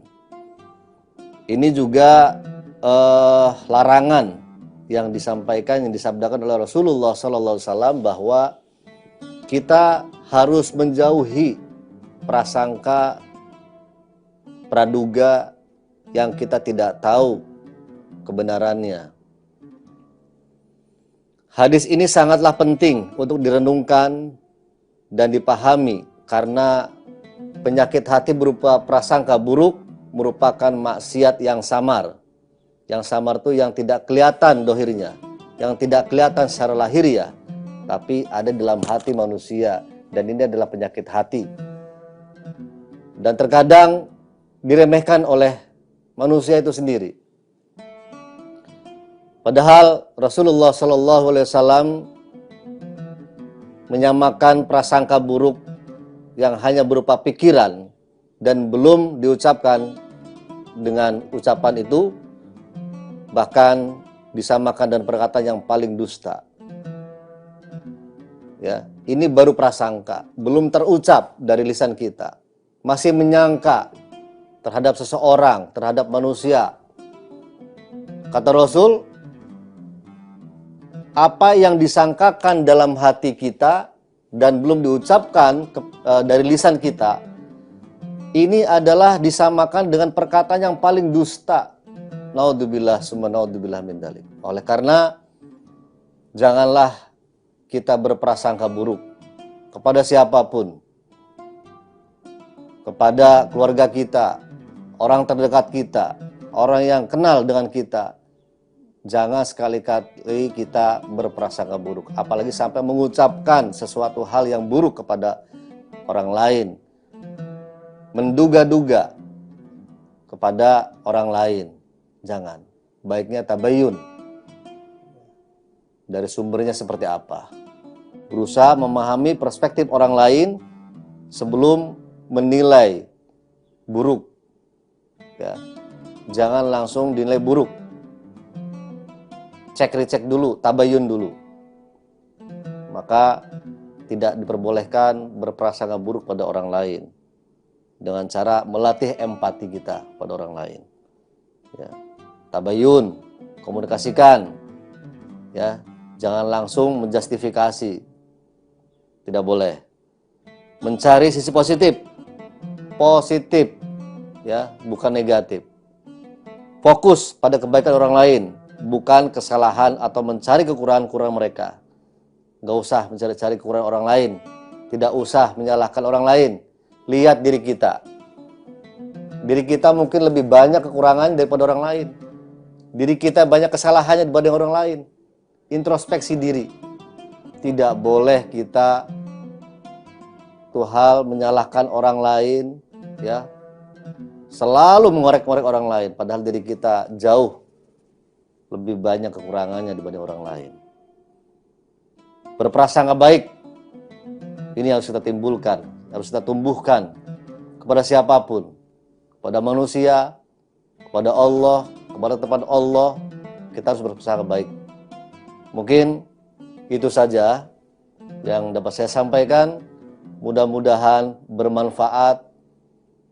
Mudah-mudahan kita semua terhindar dari prasangka buruk kepada manusia, terlebih kepada Allah Subhanahu wa taala. Terima kasih. Mudah-mudahan di lain waktu kita berjumpa kembali dalam program Mutiara Ramadan di Tribun News. Wallahul muwaffiq ila aqwamit thoriq. Wassalamualaikum warahmatullahi wabarakatuh. Download Tribun X sekarang. Menghadirkan lokal menjadi Indonesia. Dapat satu guys, oh my god. Nggak terhitung itu. Nggak terhitung, ditunjukin dong, ditunjukin. Nggak terhitung ini. Ditunjukin. Luar biasa. Jadi pemancing di sini tuh nggak cuman anak muda atau bapak-bapak aja Tribuners, mulai dari ibu-ibu, adik-adik itu dari SD sampai dewasa tuh di sini semua.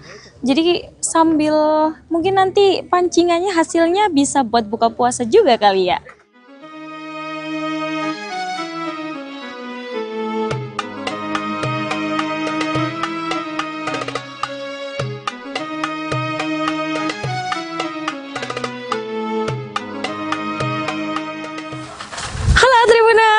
Sore-sore gini kalian pasti bingung ya mau nunggu waktu buka puasa sambil ngapain. Jadi ikutin Nurma karena kali ini kita bakal ngabuburit, dan ngabuburitnya tuh di spot yang cukup hidden gem. Meski tempat ini mungkin cukup banyak yang tahu, cuman kalian mungkin belum tahu spot kali ini. Nah, buat tahu nih Nurma bakal ngapain karena udah ada ini dan juga ini, kita ngapain? Let's go, ikutin Nurma sampai akhir.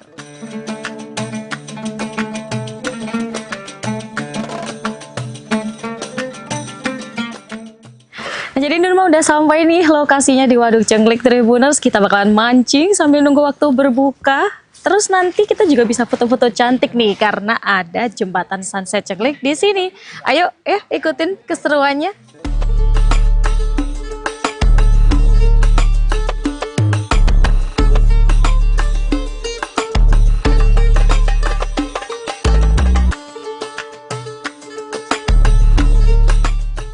Nah, kita siapin alat-alatnya. Tribuners udah dapat tempat duduk yang nyaman. Kita bakalan nyari ikan di sini. Kita udah bawa umpan juga nih, Tribuners ya. Udah berstok-stok ini di sini. Terus jangan lupa kita keluarin pancingnya, Tribuners. Sepoi-sepoi banget di sini, sumpah asyik banget. Syahdu deh buat ngabuburit kalian. Oke, ini dia. Tribuners, Nurma udah dapat tempat yang nyaman banget nih buat nyari ikan. Ya meski baru pertama kali ya nyoba-nyoba gini buat ngabuburit di Waduk Cengklik ini buat mancing. Tapi kayaknya Nurma bakalan cari-cari deh experience ini gimana sih sebenarnya mancing di sini. Jadi karena pancingnya juga udah siap, kita bakalan nyiapin umpannya. Ayo, ayo.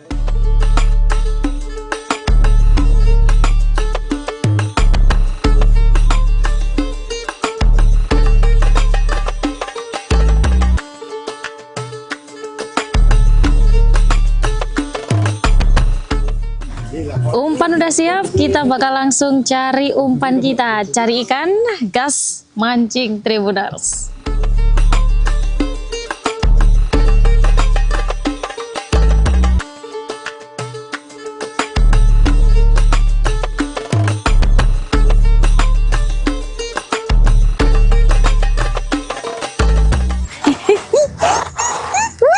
Dapat satu guys, oh my god. Ini kayaknya ada faktor keberuntungan juga kali ya. Beneran nyoba, ini langsung dapat satu ikan. Oke, kita tangkap guys. Woo.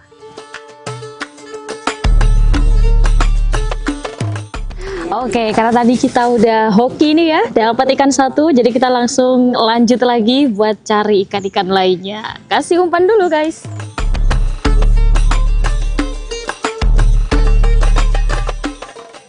Jadi buat kali ini aku makainya umpannya pelet ya, Tribuners yang gampang. Jadi udah ada kayak gini, kayak bubuk gitu ya. Terus nanti kita kasih air, terus nanti peletnya langsung dimasukin. Terus nanti langsung aja tuh kita kayak digempel-gempelin aja di sini.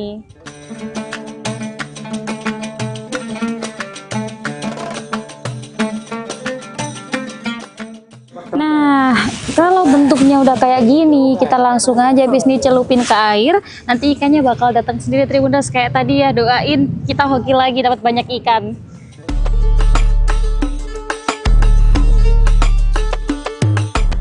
Jadi pemancing di sini tuh nggak cuman anak muda atau bapak-bapak aja Tribuners, mulai dari ibu-ibu, adik-adik itu dari SD sampai dewasa tuh di sini semua. Jadi sambil mungkin nanti pancingannya hasilnya bisa buat buka puasa juga kali ya. Terus kalau kita mau nyebrang tuh ya, ada juga tuh di sini. Tapi Tribuners tetap hati-hati ya, karena emang di kanan kiri memang nggak ada pegangan. Cuman kita bisa tuh kalau melaju ke sana. Lanjutin dulu yuk mancingnya. Di sepanjang tepian waduk, pengunjung bisa duduk santai, memancing, atau sekadar menikmati pemandangan air yang membentang luas. Tidak sedikit juga warga yang datang bersama keluarga atau teman untuk menghabiskan waktu ngabuburit di tempat ini. Suasana yang sejuk, pemandangan terbuka, serta area yang cukup luas membuat Waduk Cengklik menjadi salah satu spot nyore yang menarik di kawasan Boyolali.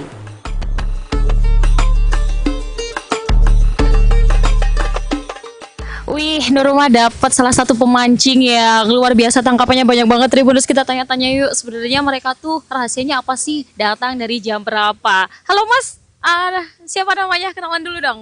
Namanya Rizky. Mas Rizky sama Mas? Mas Riko. Mas Riko, ini double RR Ya, gitu ya? double R. Terus ke sini dari jam berapa? 9 ya? Jam 9-an. Jam 9 pagi? Iya. Masya Allah, jam 9 pagi. Terus dapat berapa tangkapannya?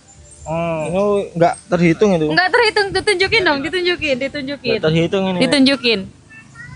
Luar biasa. Tiap hari ke sini atau enggak? Enggak. Ya kalau ada waktu yang luang. Terus ini berarti meluangkan waktu ya? Iya. Oke, ternyata banyak banget ya ikan ada di sini. Jadi recommended banget buat kalian yang mau mancing di sini. Udah testi nih loh dari dua mas yang dapat ikan segede gaban ini ya. Bawaannya banyak banget. Salah satu daya tarik utama di kawasan Waduk Cengklik adalah Jembatan Sunset Cengklik. Jembatan ini menjadi titik favorit pengunjung untuk menikmati pemandangan matahari terbenam. Dari atas jembatan, pengunjung dapat melihat hamparan waduk dengan latar langit senja yang perlahan berubah warna. Tidak heran jika Jembatan Sunset Cengklik kini menjadi spot foto populer sekaligus tempat terbaik untuk menikmati suasana sore di Waduk Cengklik.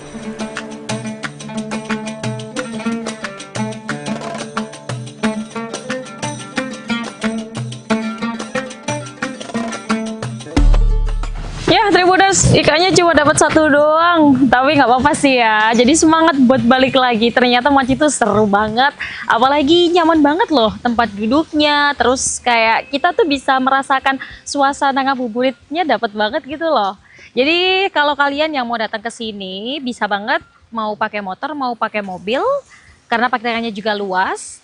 Terus aja langsung di pinggir-pinggir nanti udah tersedia tempat-tempat buat mancingnya, dan bahkan kita bisa foto-foto cantik di sini karena ada jembatan Sunset Cengklik di sini.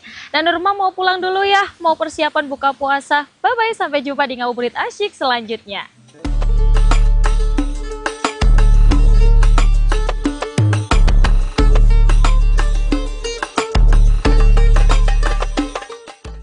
Download Tribun X sekarang. Menghadirkan lokal menjadi Indonesia.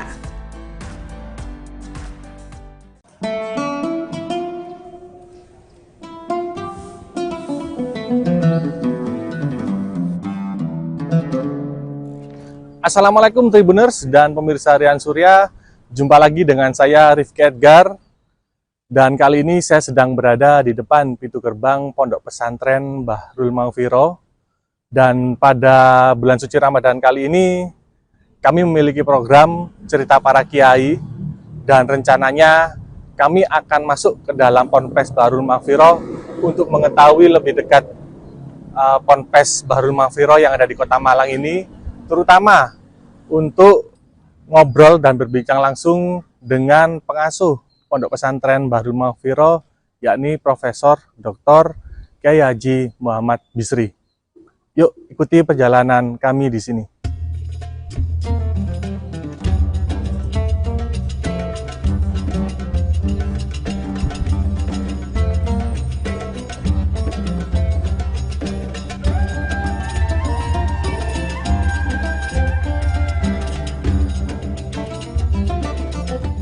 Assalamualaikum Tribuners dan pemirsa Rian Surya.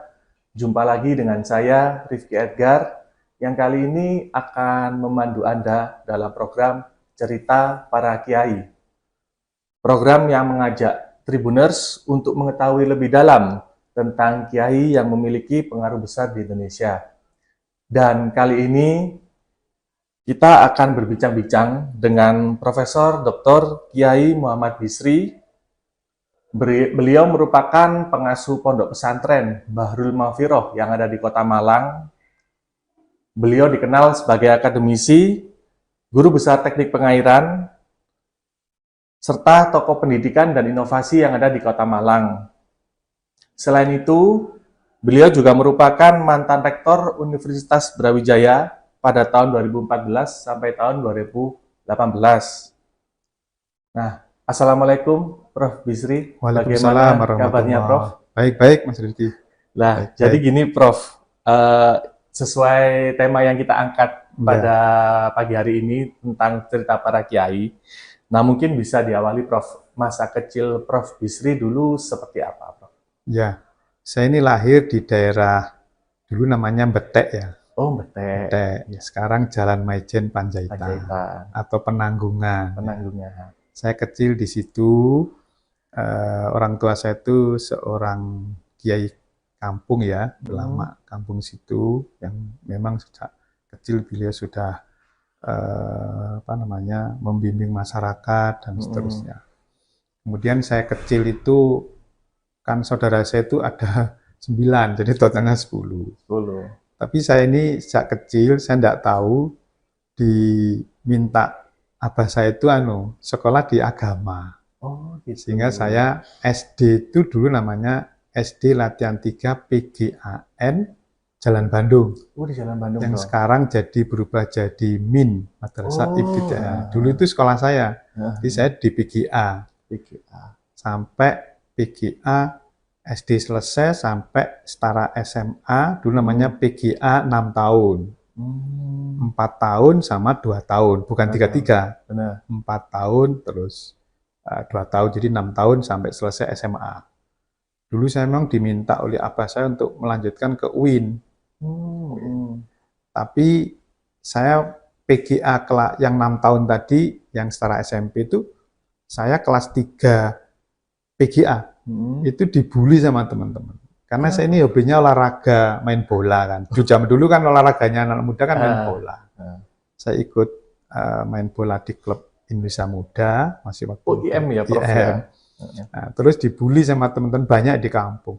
Sekolah PGA katik dadi mudin dah. Jadi dulu itu saya diolok-olok sama teman-teman. Akhirnya nggak kuat saya. Pindah ke SMA tanpa sepengetahuan orang tua saya dulu itu. Saya pindahkan dulu sekolah masih muda ya, tahun 70-an kan masih. Saya pindah ke SMA NU namanya. Sekarang Salahuddin. Oh, Salahuddin. Nah, dulu namanya kan SMA NU. SMA NU. Dari PGA kelas 3, saya ujian persamaan dulu, baru pindah ke SMA NU, terus berubah menjadi SMA Salahuddin. Nah, jadi kelihatannya bahasa itu ingin saya jadi orang ahli agama. Tapi saya ini melengkor aja. Jadi saya kecilnya sampai SMA, terus baru kuliah. Kuliah mulai tahun 79 saya masuk ke teknik. Saya teknik, kenapa? Saya sebenarnya suka di manajemen ekonomi. Tapi waktu masuk, waktu itu di UB belum negeri 100% kalau nggak salah. Saya masuknya masih berdasarkan ranking sumbangan. Saya masuk ke manajemen Fakultas Ekonomi. Karena orang tua saya kiai kampung, nggak kalah sama ranking yang bayar tinggi-tinggi. Kami nggak lulus, saya kuliah ke Widya Agama ngambil ekonomi, manajemen, karena saya suka manajemen. Terus tahun berikutnya saya nyoba kembali ke UB, cari jurusan yang sepi. Golek ketemu teknik pengairan, saya juga ngerti ini apa ini. Daftar aja karena cari yang sepi peminatnya. Akhirnya keterima sendiri, jadi ya selanjutnya terus kuliah di teknik pengairan. Setelah itu saya tahun 96, saya ada teman saya pingin buat pondok pesantren. Nah, pondok pesantren ini, nah waktu itu saya matur ke abah saya, ada teman ngajak buat pondok pesantren. Ya wis, gawe wong kayak kebaikan. Buatlah saya di sini beli tanah. Sama jamaahnya abah saya, 500 meter. Tahun berapa waktu itu? Tahun 96. 96. Notarisnya saya masih ingat di Notaris Rudianto. Namanya yayasannya Yayasan Al-Ma'rifat. Al-Ma'rifat. Nah, setelah itu berdiri sampai tahun 98 baru saya bangun satu. Itu ada sejarahnya itu, ada satu lokal yang hari ini itu masih ada. Tahun 98 saya bangun.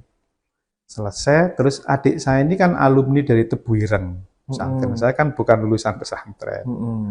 Terus adik saya minta, "Mas, tak kelolani ya pondok Ya wis gak apa-apa, saya matur apa, ya wis kelolani. Nah, dikelola adik saya. Dirubah namanya Pondok Pesantren Bahrul Maghfirah adik saya. Saya balik ke kampus, balik jadi akademisi, balik ke kampus. Terus baru tahun 8 terus perjalanan ya saya jadi dosen muda, jadi doktor, profesor, terus saya jadi dekan Fakultas Teknik tahun 2013. Jadi dekan. Sebelumnya jadi ketua jurusan, jadi sekretaris jurusan lah. Bertahap ya? Bertahap. Terus saya jadi dekan 2013-2014. Dalam proses dekan ini saya diminta teman-teman nyalonkan rektor UB. Rektor UB akhirnya ya saya sebenarnya terpaksa aja nyalonkanlah jadi rektor. Menang. Terpilih. Tahun 2014 jadilah saya rektor Universitas Brawijaya sampai 2018. Tahun 2017 adik saya Sedo Gus Lukman yang semula lahannya ini hanya 500 dikelola beliau sampai hampir 4 hektar, 3,8 hektar dikelola beliau. Tapi modelnya model salah bener. Betul akhirat tok istilahnya. Pokoknya anak-anak ngaji, puasa, riyadhah itu. 2017 itu beliau sedo, tidak punya putra. Nah, saya masih rektor. Nah, pengurus ke rumah minta supaya saya yang melanjutkan, mengelola kembali. Sebenarnya kan saya yang ngelola awal. Yang ngelola awal. Ngelola kembali. Ngelola kembali. Kemudian adik saya memang sebelum meninggal itu sebulan sebelumnya itu saya diajak keliling sini. Padahal selama ini saya tidak pernah ke pondok kalau nggak ada undangan penting. Memang saya sengaja supaya tidak ada dua pimpinan. Nanti kalau saya sering ke sini, pengurusnya bingung, zamannya bingung, sing dadian itu sopo iki. Nah, saya memang sengaja tidak mau ikut-ikut. Baru 2017 sebelum Gus Lukman Seda itu saya diajak pondok ini keliling. Saya lihat besar sekali. Nah, tapi bangunannya nggak seperti ini kan, masih yang bangunan kuno. Pendidikannya juga masih pendidikan nggak ya. Akhirnya beliau bilang, Mas, habis ini bantu saya untuk ngelola pondok. Saya bilang, saya masih rektor, nggak mungkin. Ya setelah rektor tak bantu. Pokoknya ngotot saya suruh bantu. Nanti naik sore, saya dibuatkan ruang sama beliau. Di belakang sana, tak kayak ruang Mas, sama cek ngantor nanti. Bukan di sini ya, Prof? Bukan di sini, ini kan baru kali. Masih baru. Yang di bangunannya adik saya. Setelah itu sebulan beliau sedo. Jadi itulah seperti wasiat ini. Wasiat, pesan gitu, Prof. Pesan bahwa saya kelihatannya suruh ngelola ini, melanjutkan. Beliau. Ya. Akhirnya ya, karena pengurus juga minta saya, akhirnya ya sudahlah, saya kelolanya ini supaya nanti bisa mungkin lebih bisa berubah karena saya punya bekal akademisi, bekal birokrasi, bekal agama sejak kecil. Jadi kan memang suka hobi belajar ilmu agama. Karena saya di kampung juga jadi ketua tahlil, ketua tiba, jadi pokoknya anulah dianggap orang paham agama karena memang mulai PGA saya belajar ngaji, itu saya hobi memang sejak kecil itu tentang ilmu agama Islam. Menarik sekali nih Prof, cerita Prof mulai kecil sampai akhirnya menjadi rektor hingga akhirnya menjadi pengasuh Ponpes Bharul Mafiro nih Prof. Nah Prof, kembali lagi ke masa kecil. Waktu itu siapa sih Prof yang membantu Prof untuk membentuk karakter atau cara pandang pemikiran Prof waktu kecil itu siapa Prof? Karena Prof kan juga memiliki hobi yang unik juga Prof ya? Iya, olahraga. Jadi gini, kalau olahraga itu dipengaruhi lingkungan. Kebetulan olahraga di lingkungan tempat saya tinggal itu hobinya main bola, voli. Wong Malang itu mesti voli bola itu, mana-mana bola, basket belum populer seperti itu ya. Itu sehingga saya ya dua kalau sore mesti main bola tiap hari itu. Tapi saya malam ngaji, saya memang dari abah saya. Jadi saya dibentuk karakternya tentang Islam itu dari abah saya. Saya juga ngaji ke abah saya. Ya, jadi saya ngaji tentang ilmu ilmu akidah gitu. Kalau saya ngaji Quran itu kan ada musola di tempat saya dekat musola. Jadi saya ngaji Quran. Jadi kalau malam saya pasti kegiatannya agama. Kalau pagi sekolah, sore itu mesti olahraga. Kalau nggak bal-balan main voli. Itu rutinitas saya. Sehingga karakter itu terbentuk olahraga karena lingkungan. Apalagi sekolahnya saya di SMA Salahuddin dulu juga olahraga yang paling menonjol kan, dominan, terutama main bola. Nah, terus di rumah saya karakternya agama dibentuk oleh orang tua saya. Nah, ini juga menarik loh, Prof. Kan Prof juga menjadi seorang rektor waktu itu ya, terus juga mengasuh Ponpes. Nah, Prof, dalam membentuk cara pandang jenengan untuk membangun atau mengelola pesantren ini seperti apa, Prof? Waktu itu? Ya, jadi saya waktu itu sudah melihat adik saya mengelola pesantren. Ya, tapi saya nggak ikut-ikut karena saya nggak mau mempengaruhi pemikiran beliau. Begitu saya jadi tahun 2017, saya ini sudah mulai kesini lihat-lihat. Nah, ini dulu nggak ada ruangan ini, jadi masih sepi, masih kosong. Saya lihat karena saya masih rektor, masih repot. Saya harus berpikir untuk merubah pemikiran tentang pondok pesantren. Saya ingin ada perubahan mindset. Karena awalnya adik saya itu santrinya itu diambil dari mana-mana dan gratis. Hanya bayar uang makan ya, hanya bayar uang makan gratis dari Lampung, dari mana di sini. Terus mereka ansik memang belajar Islam, hanya kitab-kitab belajar itu ya. Jadi memang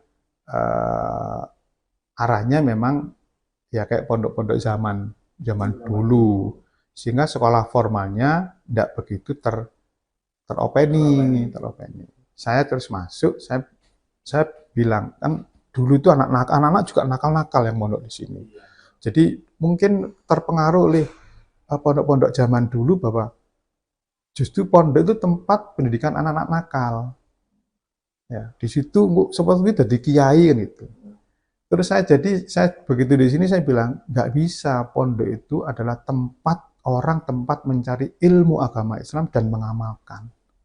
Bukan penitipan anak-anak nakal. Anak nakal itu kewajiban negara loh, saya bilang gitu.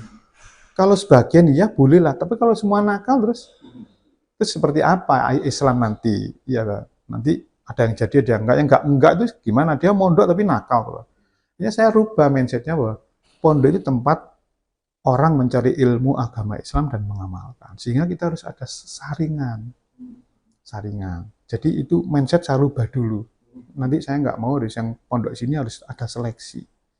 Nah, terus kedua tentang pondok ini, saya bilang pondok ini juga harus mengakomodasi orang ilmu-ilmu yang bersifat praktis untuk bekal dunia. Ilmu kauniyah, tidak hanya ilmu syariah. Jadi kan di banyak pendapat ilmu dibagi dua, syariah dan kauniyah, ilmu duniawi dan akhirat. Saya bilang sebenarnya ilmu dunia itu juga bisa jadi ilmu akhirat. Karena Allah itu menciptakan manusia untuk menjadi khalifah. Wa idza qala rabbuka lil malaikati ja'alna fil ardi khalifah. Kita jadi khalifah, jadi khalifah, wakil Tuhan mengurusi bumi. Nah, ilmu agama itu kan nggak cukup. Harus ilmu umum. Kalau nanti kita nggak bisa ilmu umum juga, nanti orang Islam ketinggalan. Masa orang Islam nanti nggak bisa mayungi bumi, nggak mesti dunia. Karena dia malah ketinggalan dunia, Islam harus terus memayungi dunia. Sehingga saya berpikir ini Islam harus dibawa ke pendidikan yang tinggi. Karena Al-Islam ya'lu wa la yu'la alaih. Islam itu agama yang tinggi, jadi standarnya harus tinggi.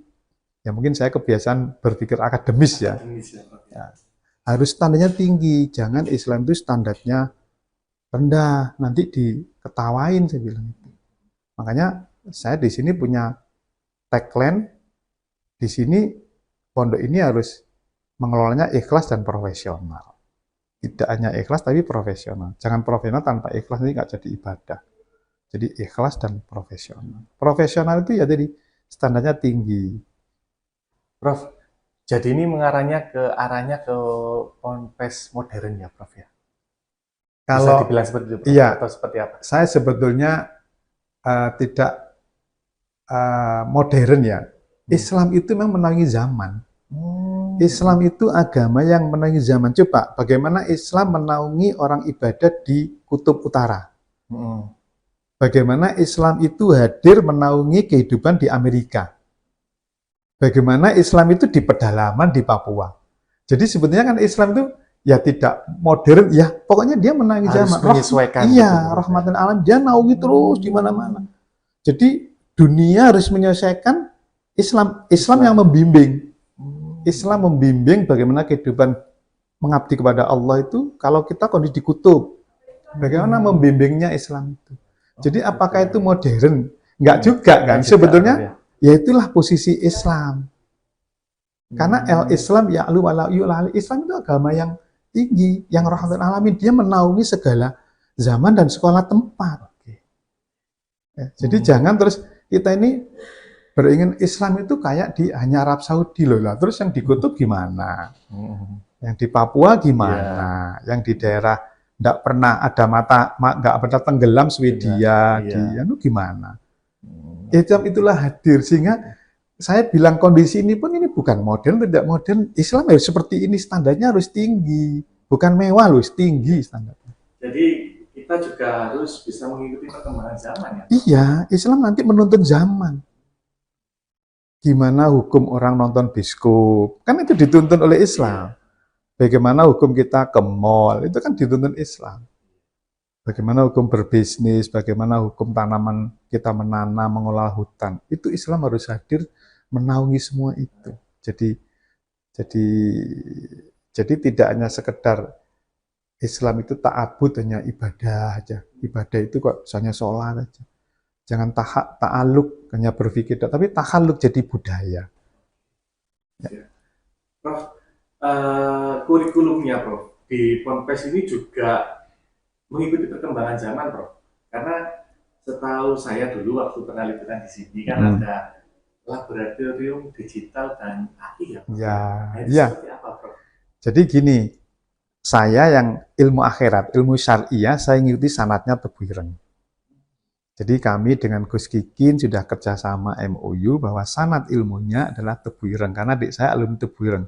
Dan banyak pengasuh sini yang alumni Tebu Ireng.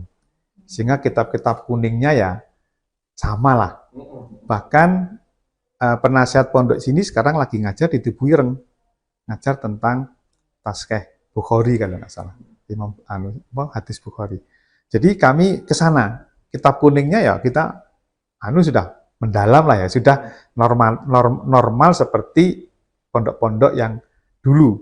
Nah, sekarang saya tambahi ilmu duniawi, ilmu kauniyah walaupun itu praktis, tidak masuk kurikulum terlalu ansih. Ya. Yang saya masukkan karena gini, orang kepingin sukses itu pakai ilmu. Sukses dunia harus pakai ilmu, sukses akhirat harus pakai ilmu. Berarti kita harus pakai dua-dua ilmu ini, nggak bisa hanya ilmu akhirat. Nanti dunia kita terlantar. Tidak bisa hanya duniawi, nanti rugi di akhirat. Dua-duanya, walaupun mungkin porsinya bisa beda.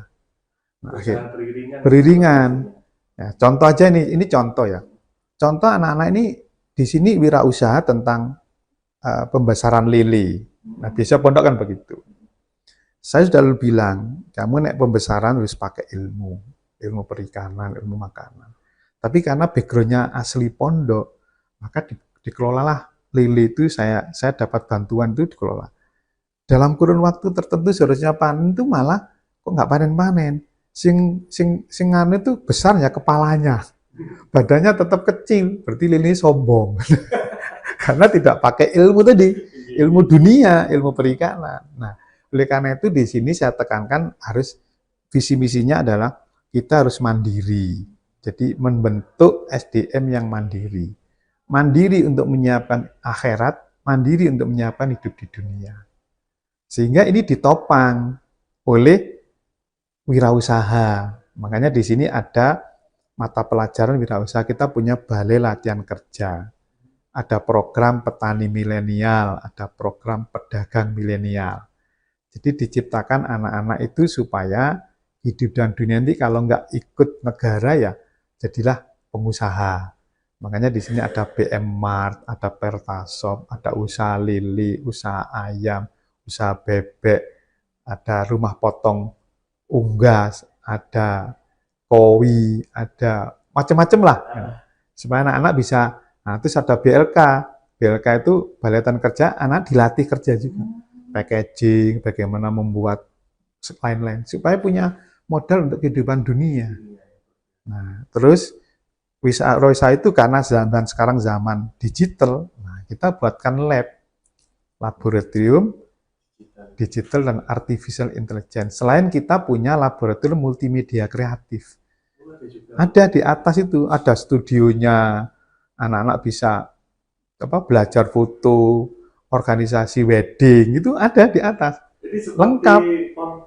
Rasa kampus ya Pak? Iya, memang saya ingin mengkombinasi antara din dan sains, walaupun sains adalah bagian dari adin. Jadi saya ingin semasa ini adalah karena kalau kita mau sukses dunia tanpa sains tidak mungkin. Maka saya ingin kehidupan kita ya kayak sukses di dunia, sukses di akhirat. Saya yang orang gini bisa jadi rektor. Itu kan tanda petik orang memandang saya sukses di dunia. Iya. Memandangnya ya, kalau saya kan biasa aja, itulah tugas manusia memang ya. Jadi saya ingin dua itulah nanti hasil dari output ini mandiri di dunia maupun akhirat. Ini juga menarik Prof ya, artinya kita juga harus berjalan beriringan. Nah sekarang gini Prof, mungkin bagaimana sih Prof menjaga agar santri ini tetap kuat secara spiritual di tengah perkembangan zaman. Nah, itulah latihannya di pondok ini. Di pondok ini, Bro. latihan di pondok ini. Jadi nanti kalau jadi pilot, akidahnya kuat, sholatnya nggak pernah telat. Semuanya berbasis pada syariat Islam. Nanti jadi wali kota, nah itu tetap jangan terima, jangan korupsi, jangan itu karakternya dibentuk di sini. Makanya dia juga harus tahu hidup dunia di luar. Makanya ada digital, ya ada belajar marketing dia. Karena saya pingin anak-anak itu juga, bahkan saya ini lagi mau ngerintis untuk kurikulum Cambridge di sini. Seperti apa itu, Prof? Cambridge itu standarnya kayak Cambridge di Inggris sana. Saya udah ketemu sama PJ Global, Pak Amin. Saya mau kunjungan ke sana, nanti kami akan ikut beliau. Metode pembelajaran Cambridge-nya. Bahasa Inggris, nanti suatu saat saya ingin di sini bahasa Arab. Jadi dua-duanya akan saya anukan, terutama bahasa ini sudah kita rintis untuk SD Cambridge-nya ya. Mungkin insya Allah tahun depan sudah buka untuk kelas Cambridge.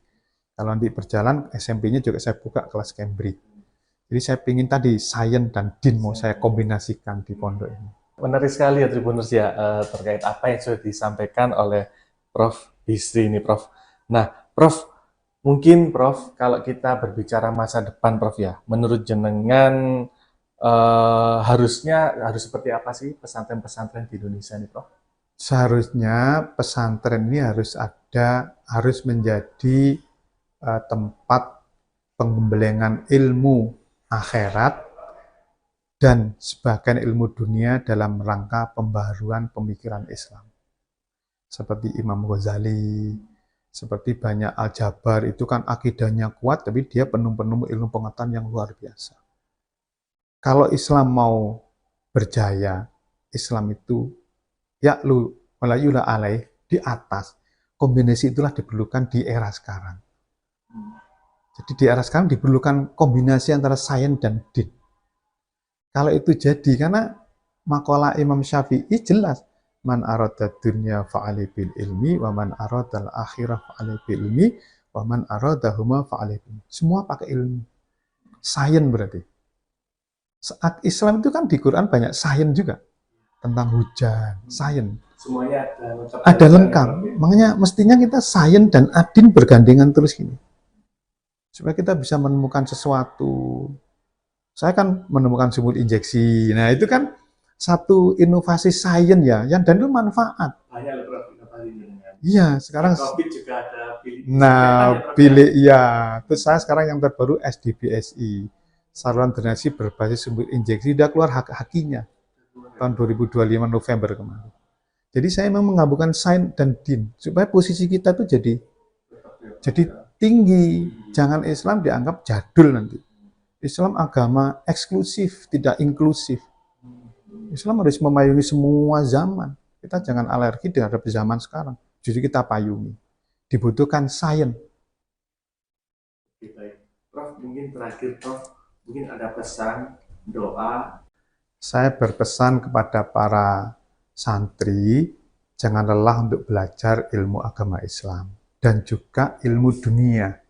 Gabungkan dua-dua ilmu itu supaya kita kalau berdoa Rabbana atina fid dunya hasanah wa fil akhirati hasanah wa qina adzabannar. Kita berbahagia hasanah di dunia dan di akhirat. Kita berdoa dua-duanya, tapi kita tidak pernah juga belajar sains. Nanti akhirnya kita seakan-akan keterbelakang di dunia ini orang Islam. Padahal Islam harus di depan, memimpin bangsa, memimpin negara, dan memimpin kebudayaan yang berdasarkan pada syarat Islam yang kuat. Apa yang disampaikan oleh Prof. Bisri ini bisa menjadi suri tauladan dan juga manfaat bagi para masyarakat dan tribuners dimanapun berada. Saya Rifki Edgar, pamit undur diri. Wassalamualaikum warahmatullahi wabarakatuh. Prof, makasih. Iya, sama-sama. Download Tribun X sekarang. Menghadirkan lokal menjadi Indonesia.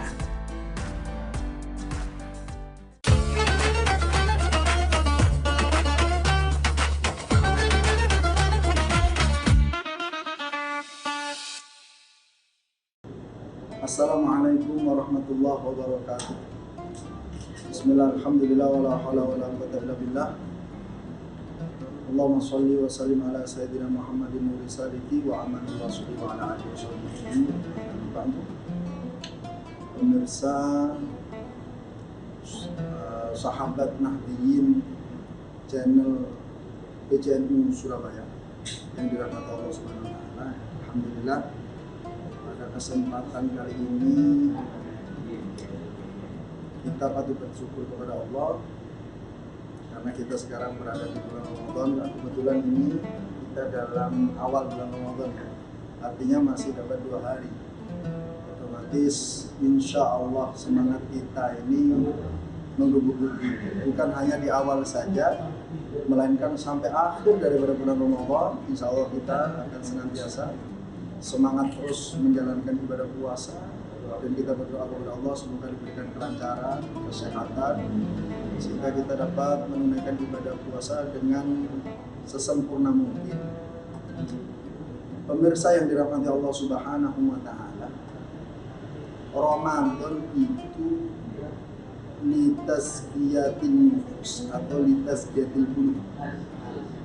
Ramadan bermakna bisa mensucikan atau membersihkan hati kita. Kemudian kalau kita ingat lagi daripada ayat Al-Quran tentang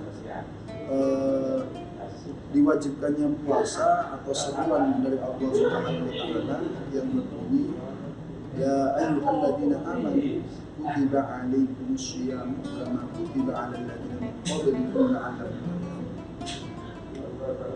Sampai pada 2 ayat yang paling membuat kita senantiasa semangat beribadah adalah di situ Allah mengatakan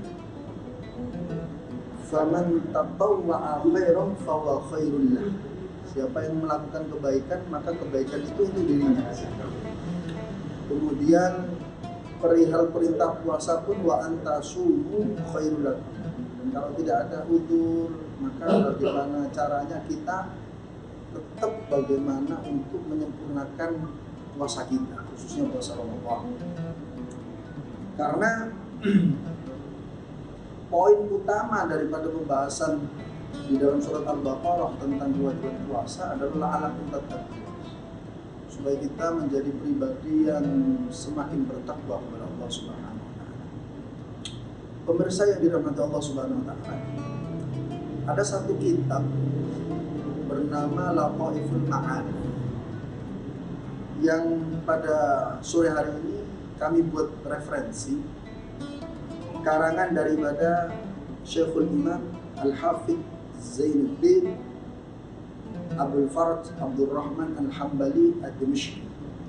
Ini kitab sangat menurut saya menggambarkan kita sekarang, supaya kita ini bisa makin enjoy menjalankan ibadah puasa, supaya kita ini lebih semangat untuk beramal-amal saleh di dalam bulan Ramadan yang kita ketahui di dalam bulan Ramadan dilipat gandakan setiap amal.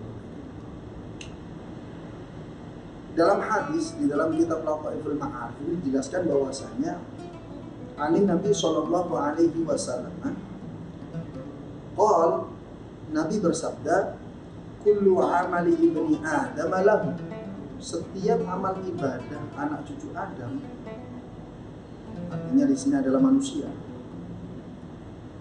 adalah amal tersebut milik dirinya, kembali kepada diri.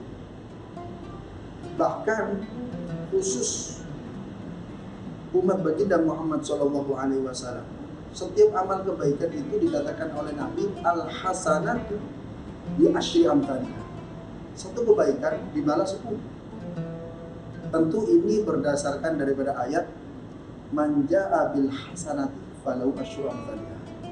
Siapa orang mendatangkan satu kebaikan maka bagi dirinya 10 kali lipat daripada kebaikan yang ia lakukan. Kemudian dilipat gandakannya pahala itu bukan hanya stagnan di angka 10 saja, kelipatan 10 saja, bahkan di sini dalam ayat Al-Quran beberapa referensi dari ayat Al-Quran mengatakan ila sab'i mi'ati dha'fin, ila sab'i mi'ati dha'fin, sampai tikelnya atau pahala yang dilipat gandakan itu sampai 700. Untuk kita ketahui juga di surat Al-Baqarah itu yang pada intinya kama tali habbatin ambatat sab'a sanabila fi kulli sunnatin mi'atu habbah. Satu benih yang kita tabur dilipat gandakan 7, dari 7 itu setiap daripada hasil 7 itu berkelipatan 100. Inilah rahmat yang diberikan oleh Allah Subhanahu wa taala. Pemirsa yang dirahmati Allah Subhanahu wa taala. Dari hadis ini dilengkapi oleh baginda Muhammad Shallallahu Alaihi Wasallam, dikatakan bahwasanya illa siyam, kecuali puasa.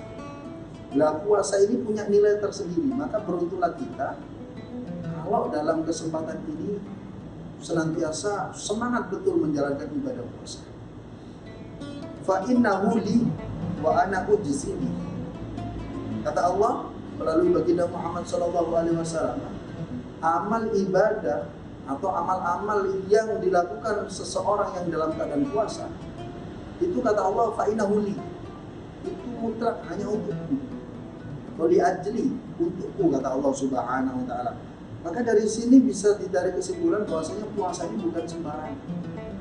Daripada ayat yang sudah dijelaskan kutiba alaikumusyamu kama kutiba alal ladzina min qablikum, ternyata puasa ini secara de facto itu adalah amaliyah daripada anbiya.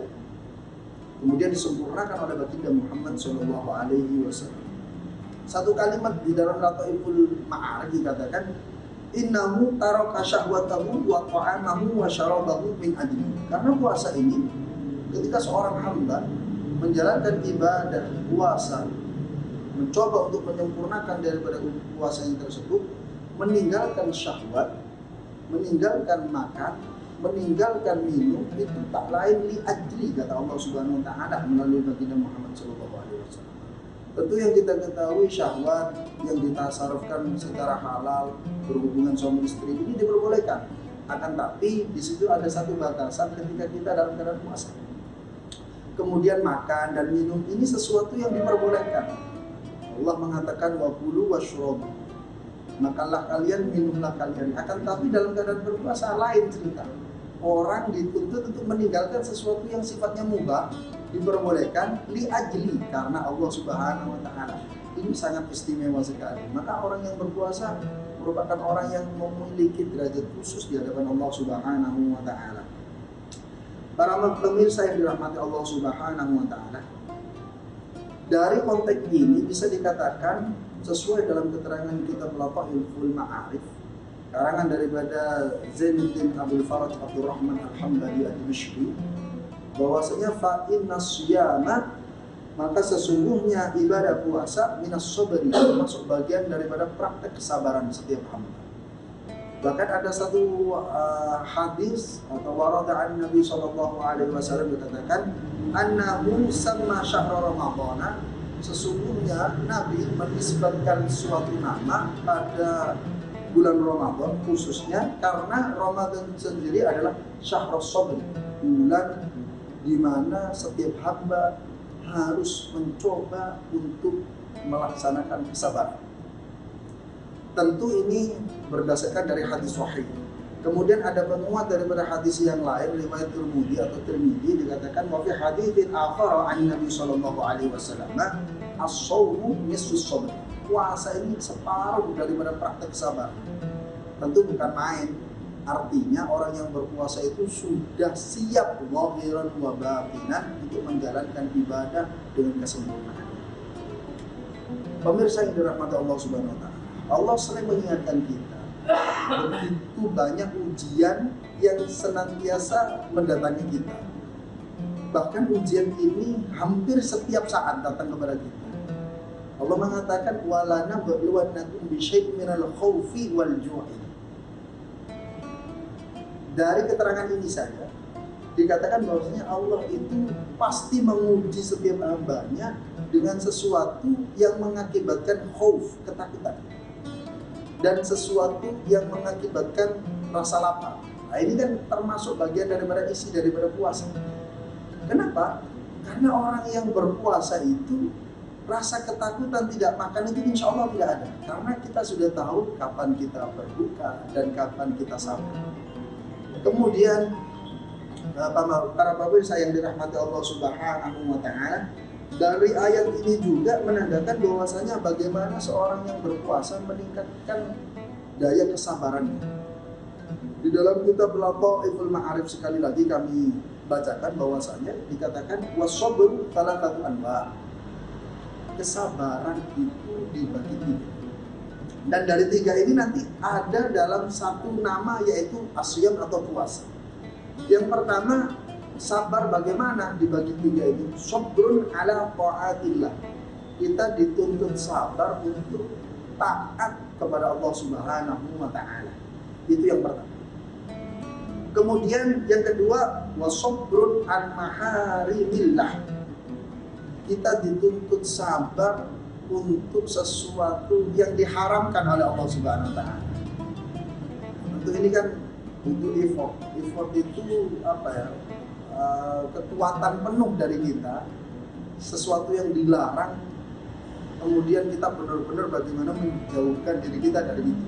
Karena lebih-lebih kita dalam keadaan berpuasa. Yang terakhir, wasabrun ala aqdarillahi al-mu'limah. Kemudian sabar terakhir adalah kita dituntut sabar, sekali lagi dituntut sabar untuk sesuatu yang sudah digariskan atau ditakdirkan oleh Allah yang sifatnya muklimah. Muklimah itu bahasa sederhananya menyakitkan.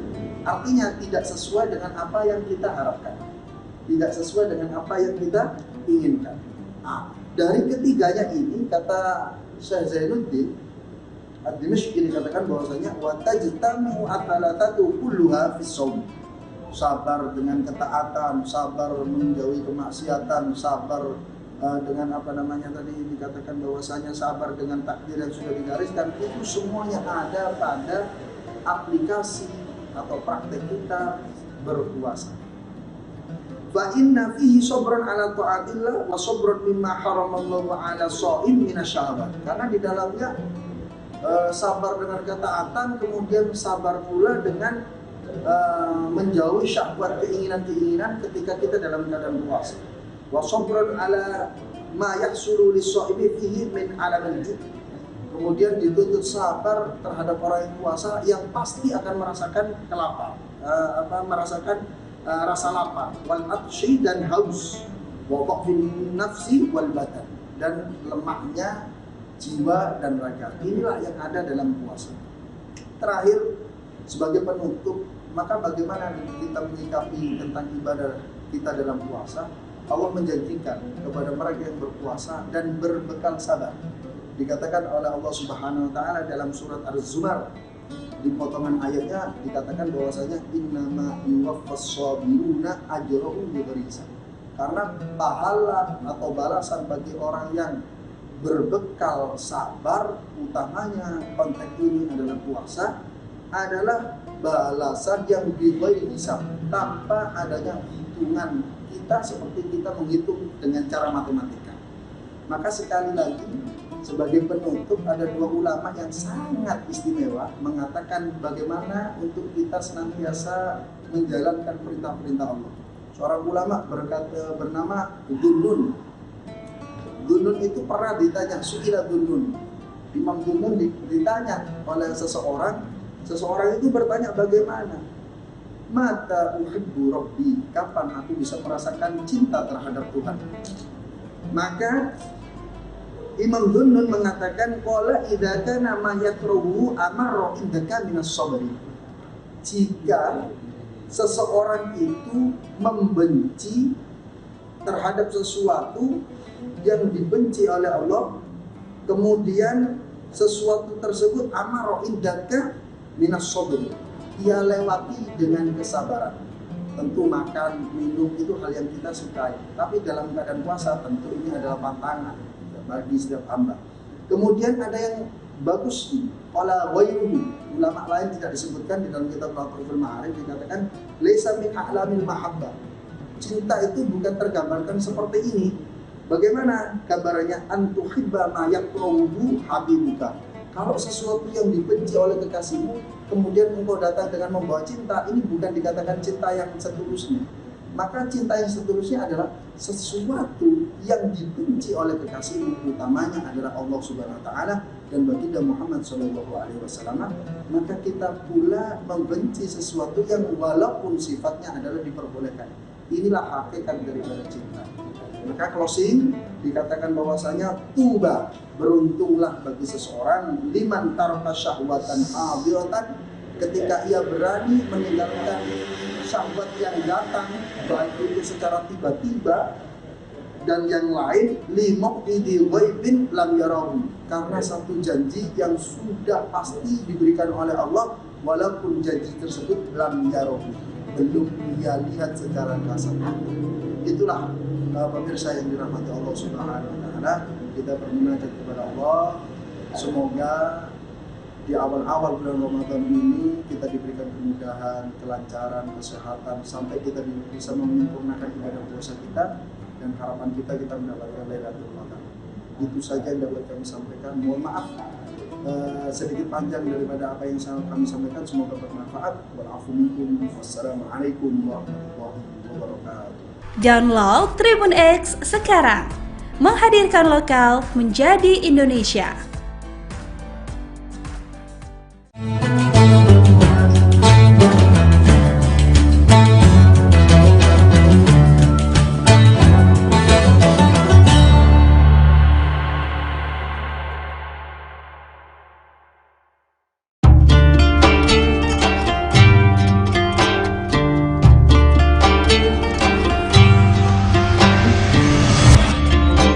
Syukur alhamdulillah, tahun ini kita masih dipertemukan dengan bulan suci Ramadan.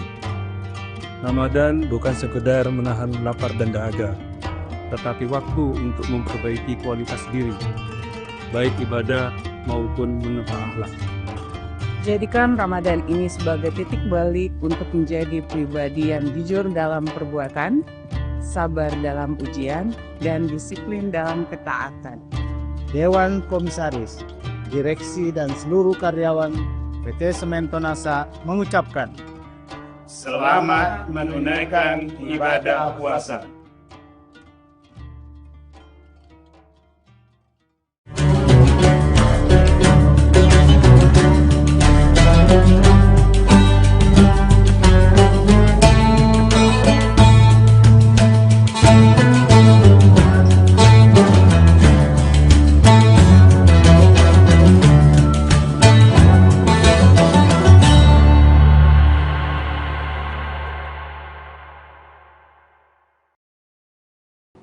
Assalamualaikum warahmatullahi wabarakatuh. Tribuners, seperti apa kabar Anda pada hari ini? Senang sekali saya Ilu Devisania dapat kembali menyapa Tribuners tentunya dalam program Syiar Ramadan. Kali ini kita akan membahas tema yang selalu menarik juga setiap harinya, dan spesial hari ini temanya merupakan Lailatul Qadar dan pencarian makna hidup, dan tema ini akan kita bahas bersama dengan narasumber kita Bapak Ustadz Kiai Haji Sabarudin LC yang sudah hadir bersama kita di studio hari ini. Assalamualaikum Pak Ustadz. Waalaikumsalam warahmatullahi wabarakatuh. Baik, kabarnya seperti apa? Iya, alhamdulillah. Alhamdulillah baik. Nah, ini ada tema terkait dengan malam Lailatul Qadar yang kita tidak tahu tanggal pastinya begitu ya Pak Ustadz ya. Makanya setiap malam kita juga harus terus khusyuk beribadah. Siapa tahu pada saat malam itu adalah malam Lailatul Qadar. Nah, Pak Ustadz, kita sering mendengar bahwa Lailatul Qadar ini adalah malam yang lebih baik dari 1000 bulan. Namun mungkin secara esensi, mengapa Allah kemudian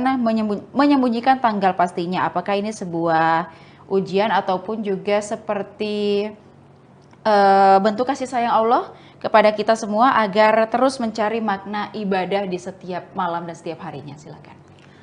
Bismillahirrahmanirrahim. Hamdan wa syukranillah, salatan wa salaman ala rasulillah, amma ba'd. Suatu ketika, para sahabat diceritakan tentang kisah-kisah orang-orang terdahulu yang diberikan usia yang panjang dan juga amalan siang dan malam yang dilakukan untuk mendekatkan diri kepada Allah. Dan dari sini, ya, para sahabat mulai berkecil hati. Kenapa berkecil hati? Karena merasa bahwa umat-umat terdahulu itu diberikan umur yang panjang, tentunya juga amalnya banyak dilakukan. Sementara umat Rasulullah Shallallahu Alaihi Wasallam dalam sebuah riwayat, ya umur ummati baina sittin wa sab'in. Umur umat Rasulullah hanya 60 sampai 70 tahun. Umat-umat terdahulu ada yang sampai ribuan tahun. Nah, dari sini kemudian dihiburlah para sahabat dan juga Rasulullah Shallallahu Alaihi Wasallam dengan diturunkan sebuah surah, yang mana surah ini dinamakan dengan surah Al-Qadar. A'udzubillahi minasyaitonirrajim. Bismillahirrahmanirrahim. Inna anzalnahu fi lailatul qadr. Wa ma adraka ma lailatul qadr. Lailatul qadri khairum min alfi syahr. Tanazzalul malaikatu warruhu fiha biizni rabbihim min kulli amr. Salamun hiya hatta matla'il fajr. Surah ini menggambarkan tentang keistimewaan yang diberikan kepada umat Rasulullah Sallallahu Alaihi Wasallam yang dinamakan dengan Al-Qadar, atau dalam bahasa kita adalah malam Al-Qadar. Nah, jadi kalau kita mengatakan malam Lailatul Qadar, maka itu sudah double. Ya, karena Laila itu artinya malam. Al-Qadar itu dari segi definisi itu ada 3. Yang pertama itu Al-Qadar artinya mulia. Itu diambil dari ayat suci Al-Quran. Inna anzalnahu fi lailatin mubarakah. Sesungguhnya Al-Quran diturunkan pada malam Al-Qadar atau malam mubarakah, malam mulia. Kenapa malam itu disebut dengan malam mulia? Karena malam diturunkan Al-Quran. Maka semua yang berinteraksi dengan Al-Quran itu mendapatkan kemuliaan. Kenapa Ramadan disebut dengan bulan mulia? Karena bulan diturunkan Al-Quran. Kenapa malam Al-Qadar dinamakan dengan mulia? Karena bulan di mana turunnya Al-Quran. Kenapa malaikat Jibril dinamakan dengan malaikat yang paling termulia? Karena malaikat Jibril yang menurunkan Al-Quran. Kenapa Muhammad Rasulullah SAW merupakan Nabi dan Rasul yang paling termulia? Karena yang menerima Al-Quran. Kenapa Mekah dengan Madinah merupakan tempat yang paling termulia? Karena tempat diturunkan Al-Quran.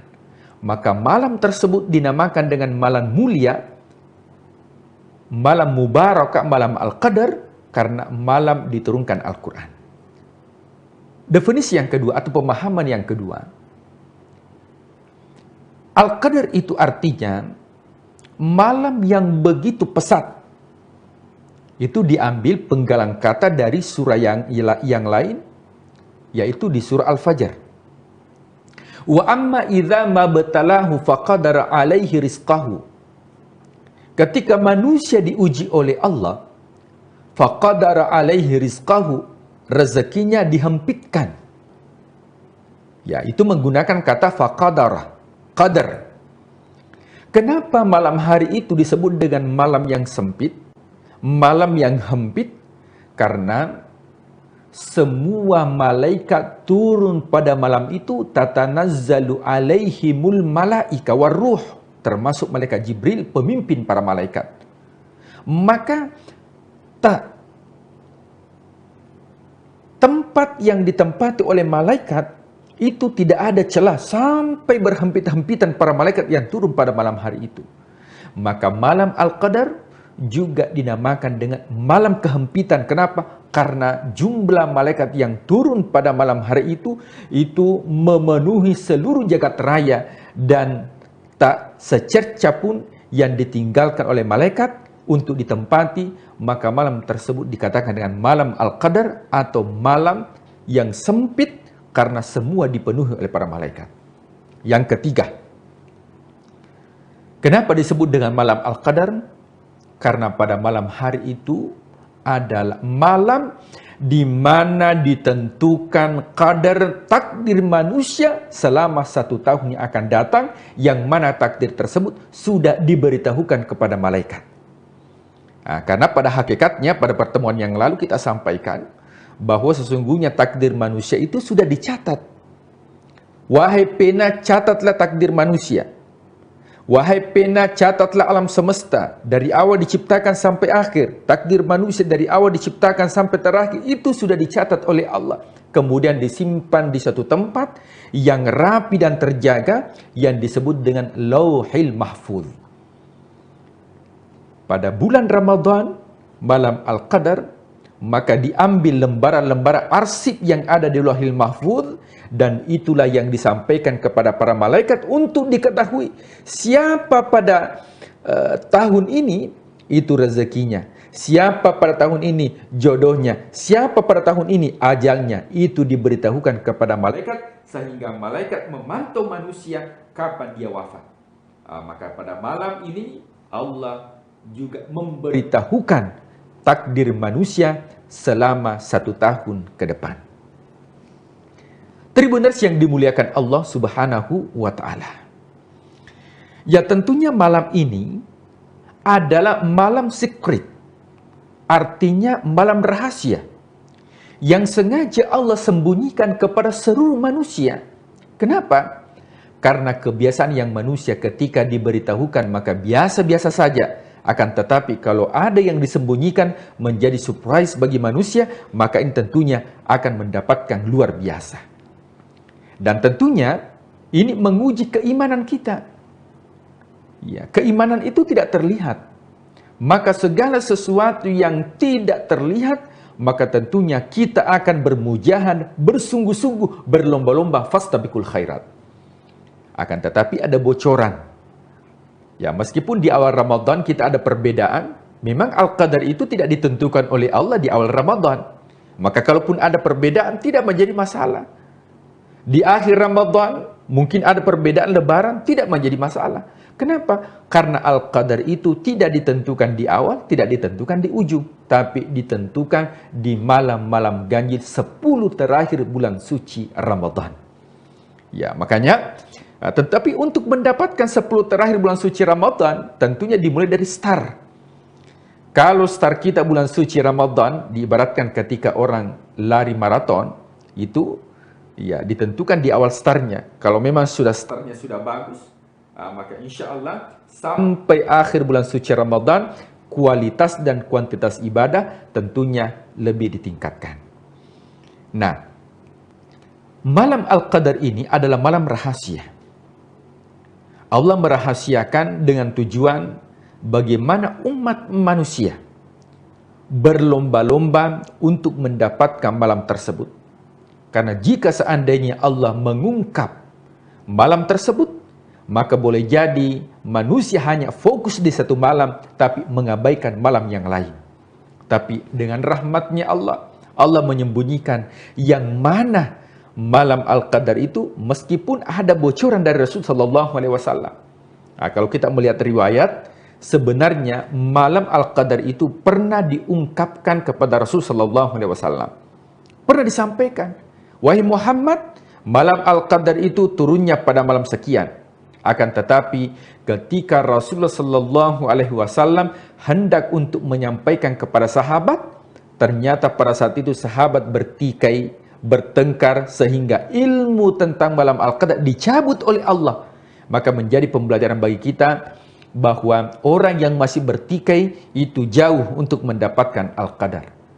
Dikatakan di akhir surah, salamun hiya hatta matla'il fajar, kedamaian.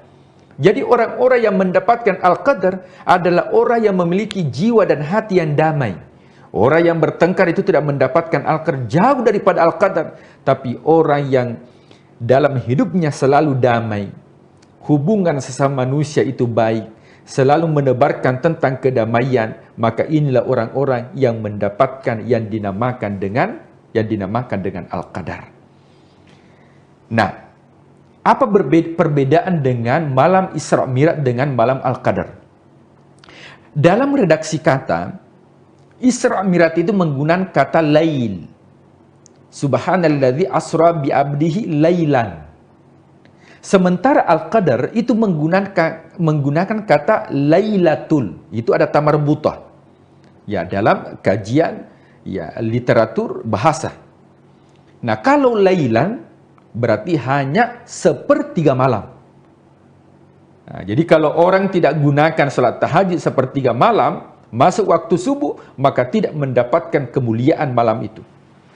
Tapi kalau Al-Qadar ini tidak menggunakan kata lailan, tapi menggunakan kata lailah, Lailatul Qadar. Apa bedanya?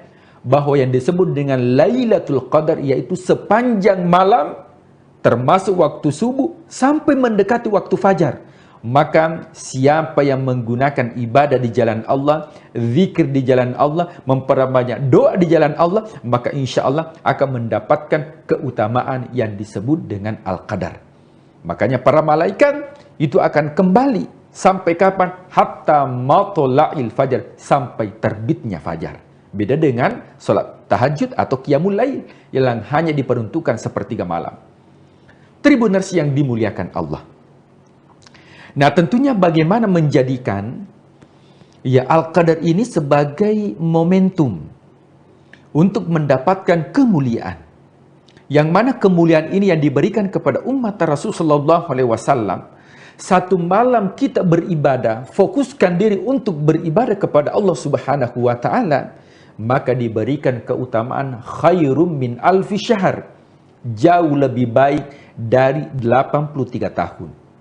Nah, jadi bukan sama dengan 83 tahun, akan tetapi jauh lebih baik dari beribadah 83 tahun. Jadi kalau kita bertafakur malam hari itu, kita melakukan sholat tarawih pada malam hari itu dan turun Al-Qadar, maka kita seakan-akan melakukan sholat tarawih lebih dari 83 tahun. Ketika kita berbuat baik kepada orang tua pada malam hari itu, maka kita berbuat baik kepada orang tua lebih dari 83 tahun. Jikalau kita dermawan pada malam hari itu, kita berbagi, berempati, memberikan infak dan sedekah, maka sesungguhnya kita melakukan kebaikan lebih dari 83 tahun. Bayangkan tribuners yang dimuliakan Allah, jikalau seandainya setiap Ramadan kita maksimalkan yang dinamakan dengan malam Al-Qadar, maka usia yang diberikan oleh Allah yang hanya 60-70 tahun, tapi kuantitas ibadah pahala yang diberikan melebihi umat-umat terdahulu, dan ini merupakan rahmat yang diberikan umat Rasulullah SAW yang tidak diberikan kepada umat-umat terdahulu. Yang terakhir, tentunya malam Al-Qadar ini bagaimana bisa membuat pribadi orang yang beriman bukan hanya mendapatkan malam Al-Qadar, akan tetapi bisa menjadi implikasi dalam kehidupan sehingga betul-betul aktivitas yang kita lakukan kita tidak lelah. Kenapa? Karena lelah itu lillah. Lelah menjadi lillah. Setiap aktivitas yang kita lakukan semua akan bernilai ibadah di sisi Allah Subhanahu wa Ta'ala. Kenapa? Karena kita sudah me time dengan Allah, sehingga setiap aktivitas yang kita lakukan di luar bulan suci Ramadan, selelah apapun fisik kita, akan tetapi kalau itu diniatkan untuk mendapatkan ridhonya Allah, maka insya Allah fisik ini terasa lelah, akan tetapi jiwa kita yang akan menguatkan. Kenapa? Karena orientasinya adalah untuk mendapatkan ridhonya Allah di akhirat. Yang paling terakhir adalah apa sih tanda-tanda datangnya malam Al-Qadar? Yang pertama adalah malam Al-Qadar ini adalah malam ganjil. 21, 23, 25, 27. Ini malam-malam ganjil yang diturunkan Al-Qadar. Ini sebagian besar atau mayoritas ulama. Kemudian malam-malam ganjil ini yang harus kita lakukan adalah bagaimana kita mempersiapkan diri dengan melakukan i'tikaf sehingga kita bisa mendapatkan yang dinamakan dengan kemuliaan Al-Qadar. Kemudian apa tandanya? Alam semesta begitu hening, malam hari begitu tenang. Bahkan ketika di pagi hari terik matahari, akan tetapi matahari tidak terlihat, akan tetapi nuansa teriknya itu kita dapatkan. Nah, itu tanda-tanda yang disampaikan oleh para ulama. Apakah ada orang yang tidak mendapatkan al-qadar? Orang yang tidak mendapatkan al-qadar adalah orang yang masih bertikai dengan dirinya, dengan orang lain, tidak menebarkan kedamaian, maka inilah orang-orang yang jauh daripada al-qadar. Apakah ada doa khusus yang dibaca ketika turun al-qadar? Doa ini khusus kita baca, yang mana doa ini kita tidak dapatkan di luar bulan suci Ramadan, tapi hanya didapatkan di bulan suci Ramadan. Apa kata Rasulullah SAW? Ketika turun al-qadar, mintalah kepada Allah. Apa yang diminta? Kita tidak dianjurkan untuk minta harta. Kita tidak dianjurkan untuk meminta jabatan. Karena jabatan, harta, semua akan sirna. Kalau bukan kita yang tinggalkan, maka jabatan akan meninggalkan kita. Maka semua masa ada orangnya dan semua orang ada masanya. Tapi yang kita minta adalah ampunan. Makanya Rasulullah SAW mengatakan, ketika turun al-qadar, maka mintalah kepada Allah. Allahumma innaka afuwun tuhibbul afwa fa'fu anni. Allahumma ya Allah, innaka afun. Sesungguhnya engkau yang memberikan ampunan. Tuhibbul afwa, engkau senang untuk memberikan ampunan. Fa'fu anni, maka berikanlah ampunan kepada kami. Ketika ampunan Allah itu sudah turun kepada kita, maka tidak ada yang paling berharga di muka bumi ini kecuali orang-orang yang mendapatkan ampunan Allah, karena dunia ini hanya tempat persinggahan, tapi tujuan kehidupan adalah akhirat. Maka orang yang mendapatkan ampunan Allah, maka itulah orang yang mendapatkan al-qadar dan memberikan semangat dan motivasi dalam bekerja, karena semua pekerjaan yang kita lakukan adalah lelah menjadi lillah. Wallahu a'lam bishawab. Iya, baik. Jadi itu yang tadi Pak Ustadz sampaikan, semoga lelah menjadi lillah begitu ya Pak Ustadz ya. Dan ini menjadi perhatian kita bersama bahwa kalau ibadah itu jangan di awal-awal saja semangat ya, di awal-awal Ramadan, tetapi juga seyogyanya setiap harinya, setiap malamnya, dan juga apalagi kita menantikan bersama malam Lailatul Qadar. Siapa tahu di malam itu kita fokus beribadah, baik beribadah, dan siapa tahu juga kita mendapatkan malam Lailatul Qadar itu, dan hindari untuk orang yang masih berkonflik dengan diri sendiri ya Pak Ustadz ya. Ternyata kita juga perlu untuk memerhatikan apakah kita sudah tidak lagi berkonflik dengan diri sendiri, dengan orang-orang di sekitar kita, maka kita akan mendapatkan anugerah ataupun juga rahmat dari Allah Subhanahu wa taala di malam Lailatul Qadar itu. Dan mintalah ampunan, bukan minta jabatan dan juga harta begitu ya. Baik, terima kasih Pak Ustadz sudah memberikan sharing-sharingnya pada hari ini. Semoga kita semua juga dapat kembali menjalankan ibadah di bulan suci Ramadan ini dengan lebih khusyuk dan juga konsisten sampai nanti tiba di akhir Ramadan, dan juga semoga kita masih bisa berjumpa di Ramadan tahun-tahun berikutnya. Amin ya rabbal alamin. Dan terima kasih kepada seluruh Tribuners yang sudah menyaksikan program kita pada hari ini. Jangan lupa saksikan beragam program menarik lainnya hanya di kanal YouTube dan Facebook Tribun Timur, mata lokal menjangkau Indonesia. Saya Ilu Devisania beserta seluruh kerabat kerja pamit undur diri. Terima kasih dan sampai jumpa. Wassalamualaikum warahmatullahi wabarakatuh. Waalaikumsalam warahmatullahi wabarakatuh.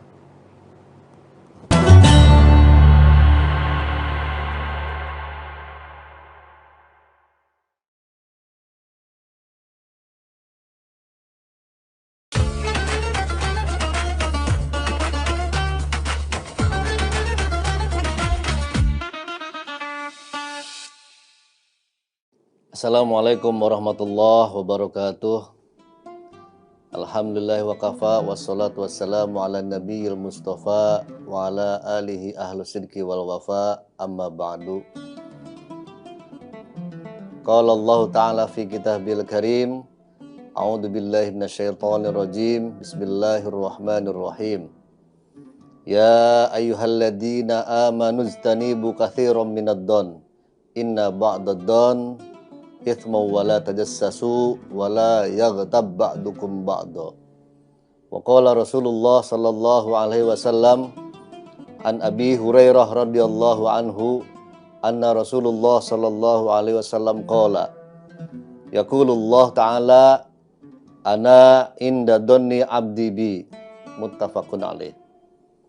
Alhamdulillah, mari kita panjatkan syukur kepada Allah Subhanahu wa taala atas berkat limpahan rahmat kita bisa berjumpa dalam acara program Mutiara Ramadan yang disiarkan oleh Tribun News. Selawat teriring salam mari kita curahkan kepada junjungan kita Nabi besar Muhammad sallallahu alaihi wasallam. Semoga kita semua mendapatkan syafaatnya. Amin ya rabbal alamin. Hadirin yang berbahagia, husnuzon itu adalah ibadah hati yang jarang disadari oleh kita semua.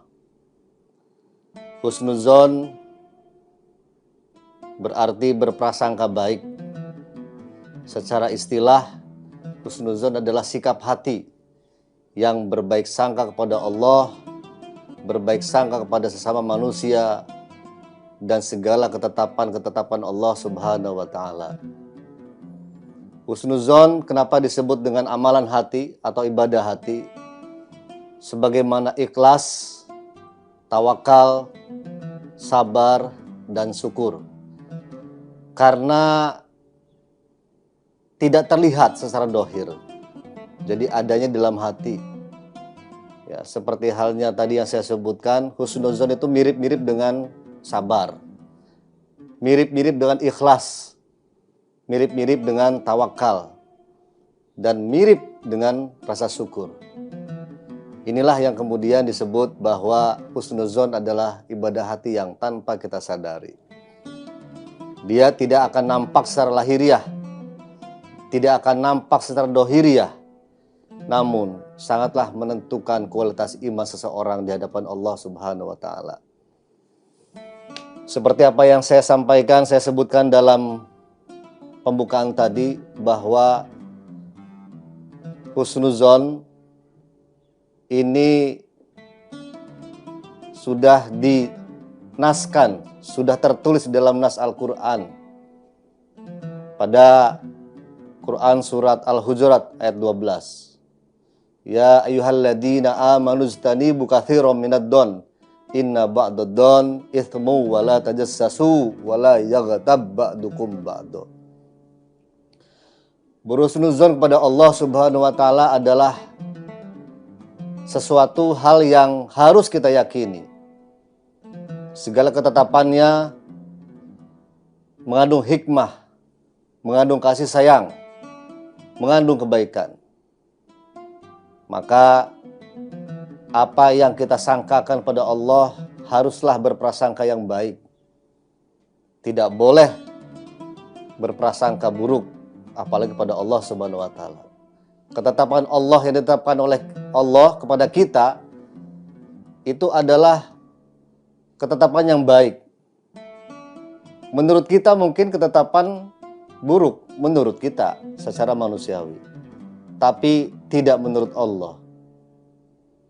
Apapun yang ditetapkan oleh Allah itu adalah baik. Ya, tidak sedikit pun Allah menetapkan sesuatu hal yang buruk.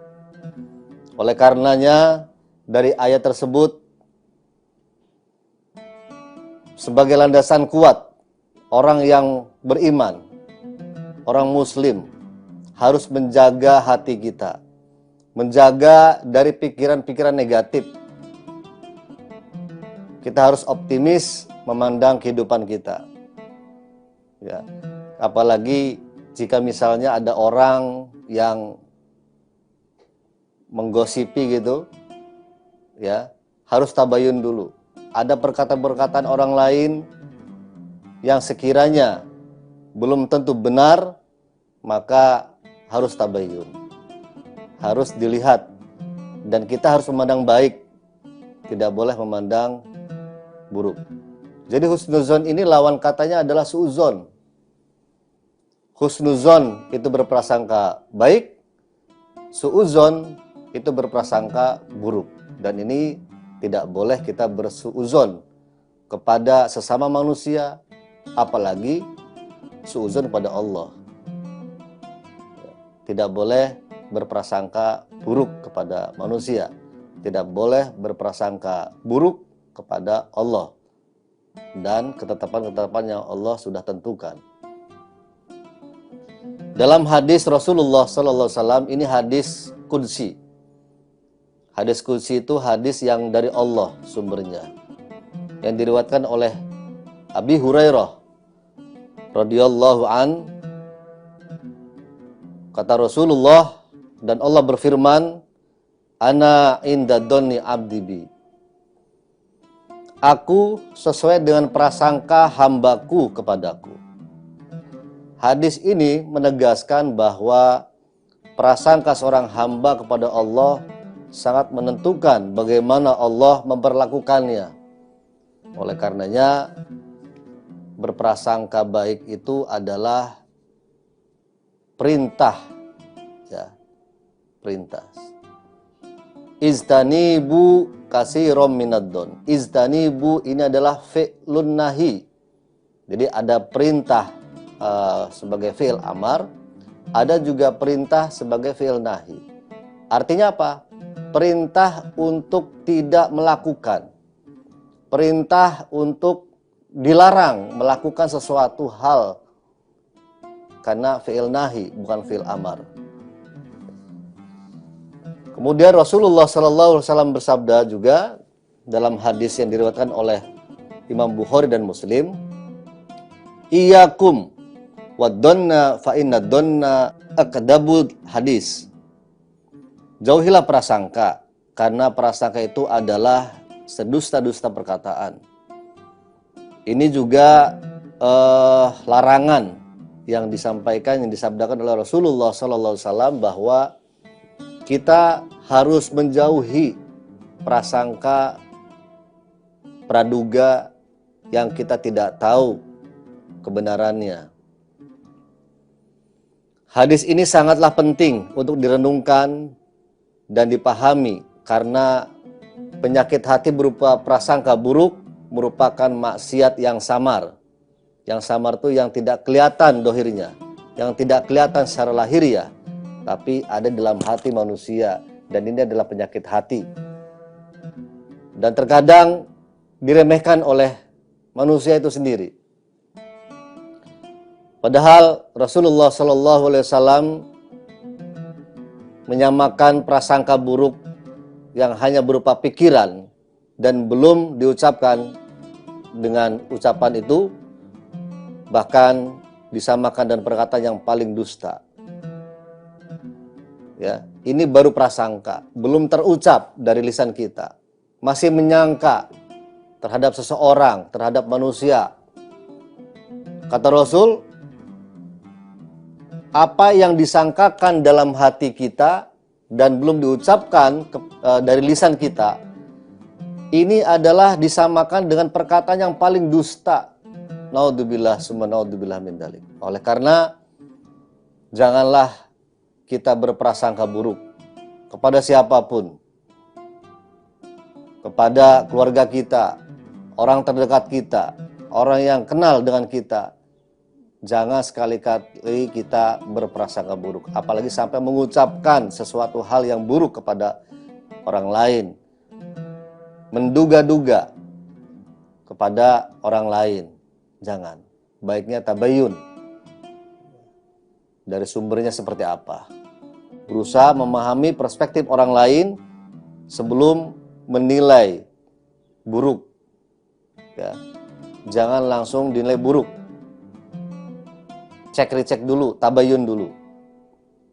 Maka tidak diperbolehkan berprasangka buruk pada orang lain dengan cara melatih empati kita pada orang lain. Ya. Tabayun, komunikasikan. Ya, jangan langsung menjustifikasi. Tidak boleh. Mencari sisi positif. Positif, ya, bukan negatif. Fokus pada kebaikan orang lain, bukan kesalahan atau mencari kekurangan-kekurangan mereka. Nggak usah mencari-cari kekurangan orang lain. Tidak usah menyalahkan orang lain. Lihat diri kita. Diri kita mungkin lebih banyak kekurangan daripada orang lain. Diri kita banyak kesalahannya dibanding orang lain. Introspeksi diri. tidak boleh kita tuh hal menyalahkan orang lain, ya, selalu mengorek-ngorek orang lain, padahal diri kita jauh lebih banyak kekurangannya dibanding orang lain. Berprasangka baik, ini harus kita timbulkan, harus kita tumbuhkan kepada siapapun, kepada manusia, kepada Allah, kepada tempat Allah, kita harus berprasangka baik. Mungkin itu saja yang dapat saya sampaikan. Mudah-mudahan bermanfaat. Mudah-mudahan kita semua terhindar dari prasangka buruk kepada manusia, terlebih kepada Allah Subhanahu wa taala. Terima kasih. Mudah-mudahan di lain waktu kita berjumpa kembali dalam program Mutiara Ramadan di Tribun News. Wallahul muwaffiq ila aqwamit thoriq. Wassalamualaikum warahmatullahi wabarakatuh. Download Tribun X sekarang. Menghadirkan lokal menjadi Indonesia. Dapat 1 guys, oh my god. Nggak terhitung itu. Nggak terhitung, ditunjukin dong, ditunjukin. Nggak terhitung ini. Ditunjukin. Luar biasa. Jadi pemancing di sini tuh nggak cuman anak muda atau bapak-bapak aja Tribuners, mulai dari ibu-ibu, adik-adik, itu dari SD sampai dewasa tuh di sini semua. Jadi sambil mungkin nanti pancingannya hasilnya bisa buat buka puasa juga kali ya.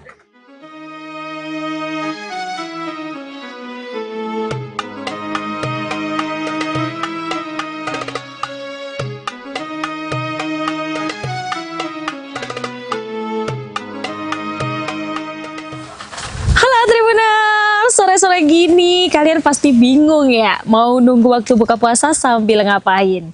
Jadi ikutin Nurma karena kali ini kita bakal ngabuburit, dan ngabuburitnya tuh di spot yang cukup hidden gem. Meski tempat ini mungkin cukup banyak yang tahu, cuman kalian mungkin belum tahu spot kali ini. Nah, buat tahu nih Nurma bakal ngapain karena udah ada ini dan juga ini, kita ngapain? Let's go, ikutin Nurma sampai akhir.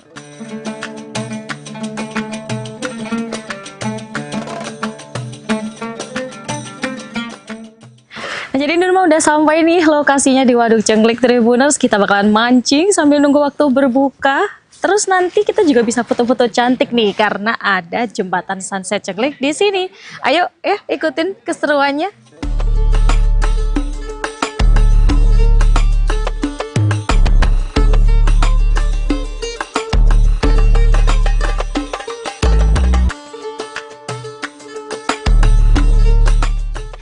Nah, kita siapin alat-alatnya. Tribuners udah dapat tempat duduk yang nyaman. Kita bakalan nyari ikan di sini. Kita udah bawa umpan juga nih, Tribuners ya. Udah berstok-stok ini di sini. Terus jangan lupa kita keluarin pancingnya, Tribuners. Sepoi-sepoi banget di sini, sumpah asyik banget. Syahdu deh buat ngabuburit kalian. Oke, ini dia. Tribuners, Nurma udah dapat tempat yang nyaman banget nih buat nyari ikan. Ya meski baru pertama kali ya nyoba-nyoba gini buat ngabuburit di Waduk Cengklik ini buat mancing. Tapi kayaknya Nurma bakalan cari-cari deh experience ini. Gimana sih sebenarnya mancing di sini. Jadi karena pancingnya juga udah siap, kita bakalan nyiapin umpannya. Ayo, ayo.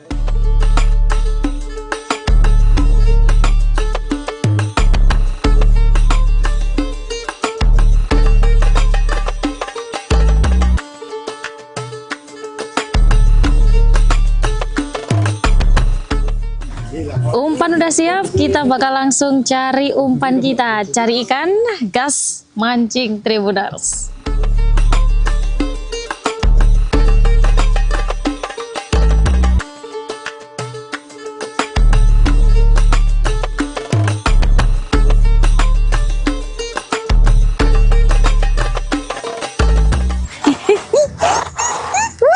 Dapat 1 guys, oh my god.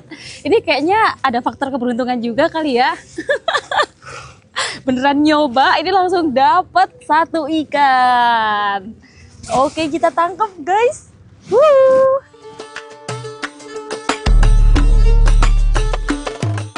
Oke, karena tadi kita udah hoki nih ya, dapat ikan satu, jadi kita langsung lanjut lagi buat cari ikan-ikan lainnya. Kasih umpan dulu guys.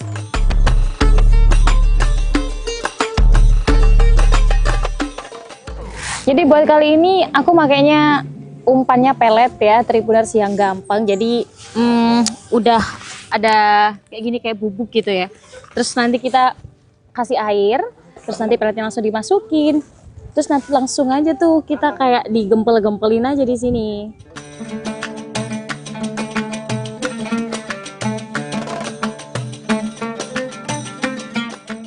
Nah, kalau bentuknya udah kayak gini, kita langsung aja habis nih celupin ke air. Nanti ikannya bakal datang sendiri Tribuners kayak tadi ya. Doain kita hoki lagi dapat banyak ikan.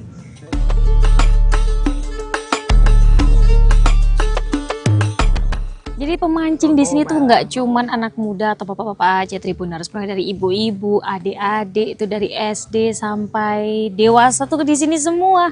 Jadi sambil mungkin nanti pancingannya hasilnya bisa buat buka puasa juga kali ya. Terus kalau kita mau nyebrang tuh ya, ada juga tuh di sini. Tapi Tribuners tetap hati-hati ya, karena emang di kanan kiri memang nggak ada pegangan. Cuman kita bisa tuh kalau melaju ke sana. Lanjutin dulu yuk mancingnya. Di sepanjang tepian waduk, pengunjung bisa duduk santai, memancing, atau sekadar menikmati pemandangan air yang membentang luas. Tidak sedikit juga warga yang datang bersama keluarga atau teman untuk menghabiskan waktu ngabuburit di tempat ini. Suasana yang sejuk, pemandangan terbuka, serta area yang cukup luas membuat Waduk Jenglek menjadi salah satu spot nyore yang menarik di kawasan Boyolali.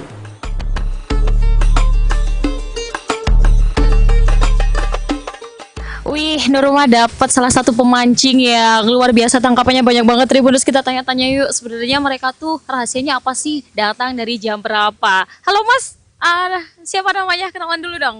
Namanya Rizky. Mas Rizky sama Mas? Mas Riko. Mas Riko, ini double RR Ya, gitu ya? double R. Terus kesini dari jam berapa? 9 ya? Jam 9-an. Jam 9 pagi? Iya. Masya Allah, jam 9 pagi. Terus dapat berapa tangkapannya? Ini nggak terhitung itu. Nggak terhitung, ditunjukin dong, ditunjukin. Nggak terhitung ini. Ditunjukin. Luar biasa. Tiap hari kesini atau enggak? Enggak. Ya kalau ada waktu yang luang. Terus ini berarti meluangkan waktu ya? Iya.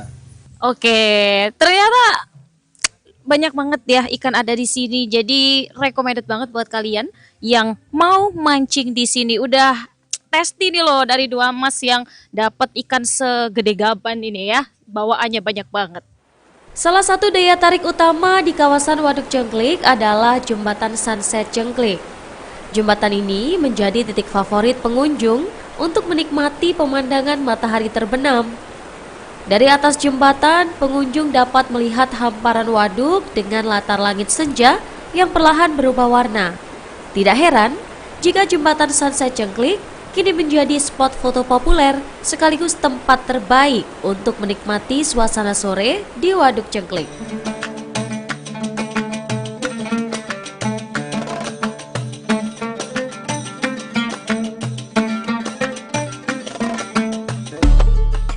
Tribuners, ikannya cuma dapat satu doang, tapi nggak apa-apa sih ya. Jadi semangat buat balik lagi. Ternyata mancing itu seru banget, apalagi nyaman banget loh tempat duduknya. Terus kayak kita tuh bisa merasakan suasana ngabuburitnya dapat banget gitu loh. Jadi kalau kalian yang mau datang ke sini bisa banget, mau pakai motor, mau pakai mobil, karena parkirannya juga luas. Terus aja langsung di pinggir-pinggir nanti udah tersedia tempat-tempat buat mancingnya, dan bahkan kita bisa foto-foto cantik di sini karena ada Jembatan Sunset Jenglek di sini. Dan Nurma mau pulang dulu ya, mau persiapan buka puasa. Bye bye, sampai jumpa di ngabuburit asyik selanjutnya.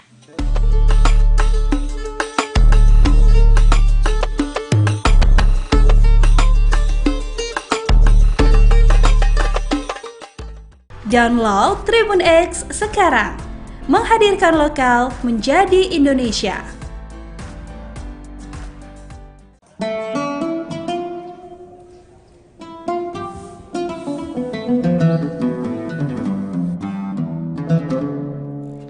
Assalamualaikum Tribuners dan pemirsa Rian Surya. Jumpa lagi dengan saya Rifki Edgar, dan kali ini saya sedang berada di depan pintu gerbang Pondok Pesantren Bahrul Maghfirah. Dan pada bulan suci Ramadan kali ini kami memiliki program cerita para kiai, dan rencananya kami akan masuk ke dalam Ponpes Bahrul Maghfirah untuk mengetahui lebih dekat Ponpes Bahrul Maghfirah yang ada di Kota Malang ini, terutama untuk ngobrol dan berbincang langsung dengan pengasuh Pondok Pesantren Bahrul Maghfirah, yakni Profesor Dr. Kiai Haji Muhammad Bisri. Yuk ikuti perjalanan kami di sini.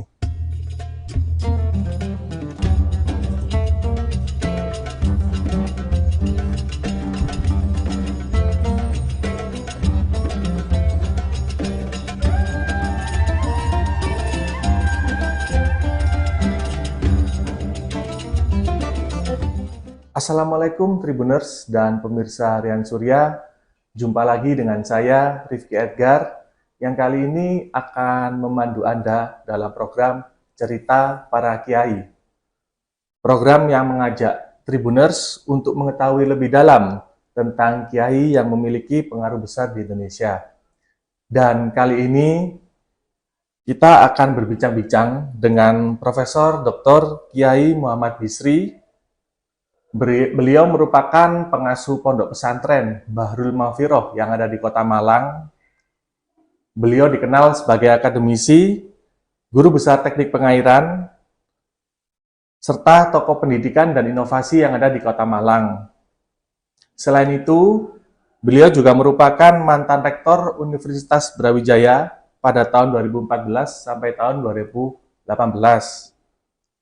Nah, Assalamualaikum Prof. Bisri. Waalaikumsalam Bagaimana kabarnya, Prof? Baik-baik, Mas Rizky. Nah, jadi gini, Prof.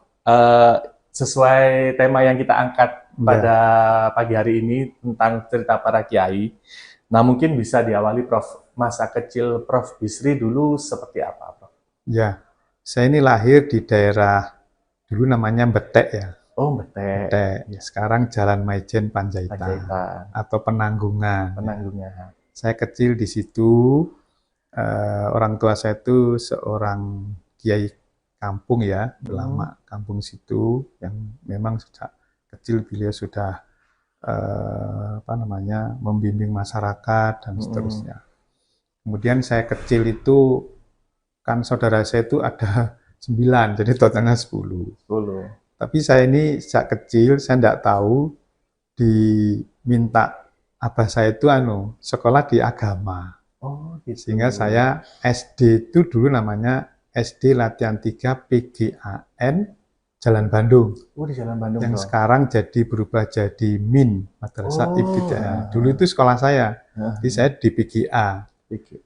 Sampai PGA SD selesai sampai setara SMA, dulu namanya PGA 6 tahun. 4 tahun sama 2 tahun, bukan 3-3. 4 tahun terus 2 tahun, jadi 6 tahun sampai selesai SMA.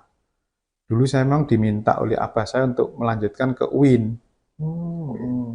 Tapi saya PGA yang 6 tahun tadi, yang setara SMP itu, saya kelas 3 PGA. Itu dibully sama teman-teman. Karena saya ini hobinya olahraga, main bola kan. Zaman dulu kan olahraganya anak muda kan main bola. Saya ikut main bola di klub Indonesia Muda, masih waktu IM ya, Prof. IM. Nah, terus dibully sama teman-teman banyak di kampung. Sekolah PGA katik dadi mudin ta. Jadi dulu itu saya diolok-olok sama teman-teman. Akhirnya nggak kuat. Pindah ke SMA. Tanpa sepengetahuan orang tua saya dulu itu. Saya pindahkan dulu sekolah masih muda ya, tahun 70-an kan masih. Saya pindah ke SMA NU namanya. Sekarang Salahuddin. Oh, Salahuddin. Nah, dulu namanya kan SMA NU. SMA NU. Dari PGA kelas 3, saya ujian persamaan dulu, baru pindah ke SMA NU, terus berubah menjadi SMA Salahuddin. Nah, jadi kelihatannya bahasa itu ingin saya jadi orang ahli agama. Tapi saya ini melengkor aja. Jadi saya kecilnya sampai SMA terus baru kuliah.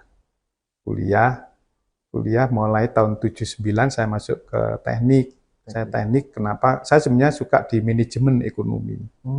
Tapi waktu masuk, waktu itu di UB belum negeri 100% kalau nggak salah. Saya masuknya masih berdasarkan ranking sumbangan.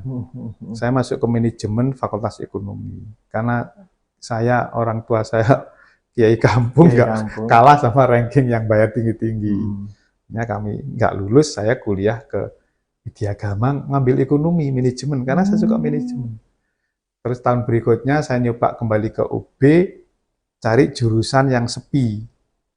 Golek ketemu teknik pengairan, saya juga ngerti ini apa ini. Daftar aja karena cari yang sepi peminatnya. Akhirnya keterima sendiri, jadi ya selanjutnya terus kuliah di teknik pengairan. Setelah itu saya tahun 96, saya ada teman saya pingin buat pondok pesantren. Nah, pondok pesantren ini, nah waktu itu saya matur ke abah saya, ada teman ngajak buat pos pesantren. Ya wis, gawe wong kayak kebaikan. Buatlah saya di sini beli tanah sama jamaahnya abah saya 500 meter. Tahun berapa waktu itu? Tahun 96. 96. Notarisnya saya masih ingat di Notaris Rudianto. Nama yayasannya Yayasan Al-Ma'rifat. Al-Ma'rifat.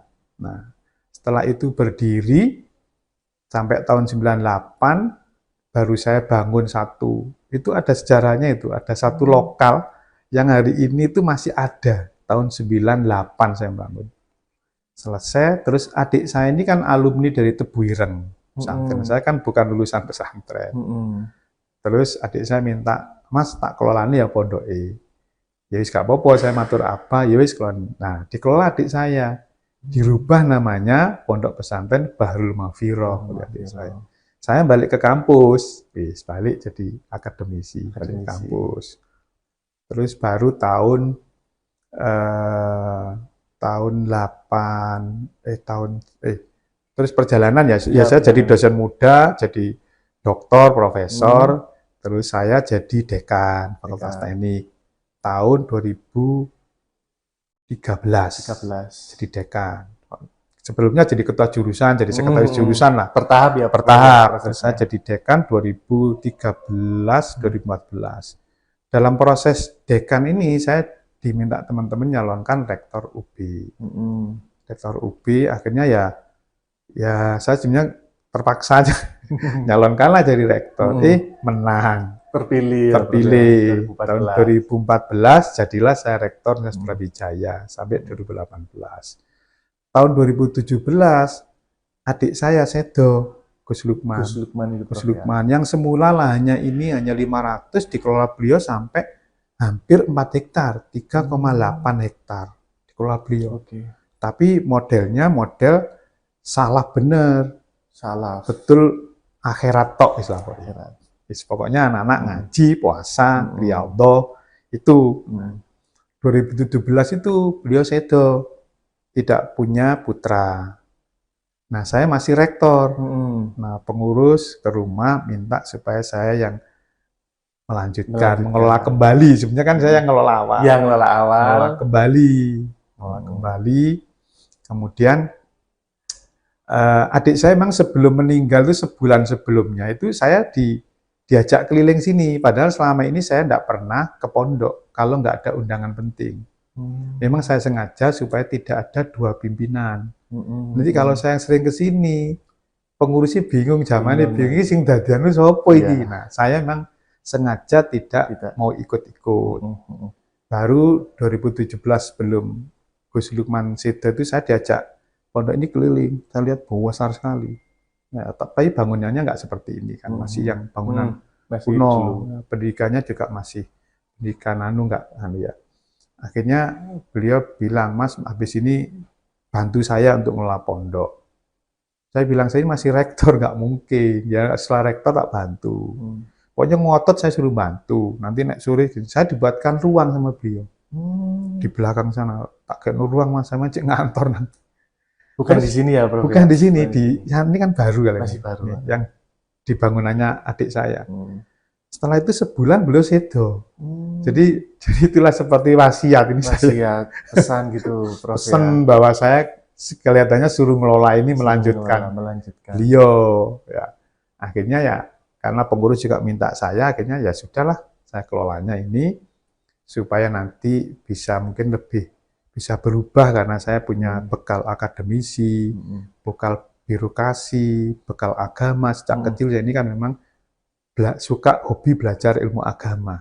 Karena saya di kampung juga jadi ketua tahlil, ketua tiba, jadi pokoknya anulah dianggap orang paham agama karena memang mulai PGA saya belajar ngaji, itu saya hobi memang sejak kecil itu tentang ilmu agama Islam.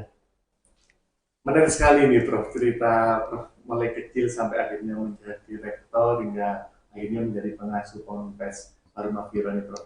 Nah Prof, kembali lagi ke masa kecil. Waktu itu siapa sih Prof yang membantu Prof untuk membentuk karakter atau cara pandang pemikiran Prof waktu kecil itu siapa Prof? Karena Prof kan juga memiliki hobi yang unik juga Prof ya? Iya, olahraga. Jadi gini, kalau olahraga itu dipengaruhi lingkungan. Kebetulan olahraga di lingkungan tempat saya tinggal itu hobinya main bola, voli. Wong Malang itu mesti voli bola itu, mana-mana bola, basket belum populer seperti itu ya. Itu sehingga saya ya dua, kalau sore mesti main bola tiap hari itu. Tapi saya malam ngaji, saya memang dari abah saya. Jadi saya dibentuk karakternya tentang Islam itu dari abah saya. Saya juga ngaji ke abah saya. Ya, jadi saya ngaji tentang ilmu ilmu akidah gitu. Kalau saya ngaji Quran itu kan ada musola di tempat saya, dekat musola. Jadi saya ngaji Quran. Jadi kalau malam saya pasti kegiatannya agama. Kalau pagi sekolah, sore itu mesti olahraga. Kalau nggak bal-balan main voli. Itu rutinitas saya. Sehingga karakter itu terbentuk olahraga karena lingkungan. Apalagi sekolahnya saya di SMA Salahuddin dulu juga olahraga yang paling menonjol kan, dominan, terutama main bola. Nah, terus di rumah saya karakternya agama dibentuk oleh orang tua saya. Nah, ini juga menarik loh, Prof. Kan Prof juga menjadi seorang rektor waktu itu ya, terus juga mengasuh Ponpes. Nah, Prof, dalam membentuk cara pandang jenengan untuk membangun atau mengelola pesantren ini seperti apa, Prof? Waktu itu? Ya, jadi saya waktu itu sudah melihat adik saya mengelola pesantren. Ya, tapi saya nggak ikut-ikut karena saya nggak mau mempengaruhi pemikiran beliau. Begitu saya jadi tahun 2017, saya ini sudah mulai kesini lihat-lihat. Nah, ini dulu nggak ada ruangan ini, jadi masih sepi, masih kosong. Saya lihat, karena saya masih rektor, masih repot. Saya harus berpikir untuk merubah pemikiran tentang pondok pesantren. Saya ingin ada perubahan mindset. Karena awalnya adik saya itu, santrinya itu diambil dari mana-mana dan gratis. Hanya bayar uang makan ya, hanya bayar uang makan gratis dari Lampung, dari mana di sini. Terus mereka ansik memang belajar Islam, hanya kitab-kitab belajar itu ya. Jadi memang arahnya memang ya kayak pondok-pondok zaman dulu, sehingga sekolah formalnya tidak begitu teropeni. Saya terus masuk, saya bilang kan dulu itu anak-anak juga nakal-nakal yang mondok di sini. Jadi mungkin terpengaruh oleh pondok-pondok zaman dulu bahwa justru pondok itu tempat pendidikan anak-anak nakal. Ya, di situ seperti itu jadi kiai kan itu. Terus saya begitu di sini saya bilang nggak bisa, pondok itu adalah tempat mencari ilmu agama Islam dan mengamalkan. Bukan penitipan anak-anak nakal. Anak nakal itu kewajiban negara loh, saya bilang itu. Kalau sebagian ya boleh lah, tapi kalau semua nakal terus seperti apa Islam nanti? Ya nanti ada yang jadi, ada yang enggak itu gimana? Dia mondok tapi nakal. Ya saya rubah mindsetnya bahwa pondok itu tempat orang mencari ilmu agama Islam dan mengamalkan. Sehingga kita harus ada saringan. Jadi itu mindset saya rubah dulu. Nanti saya nggak mau harus yang pondok sini harus ada seleksi.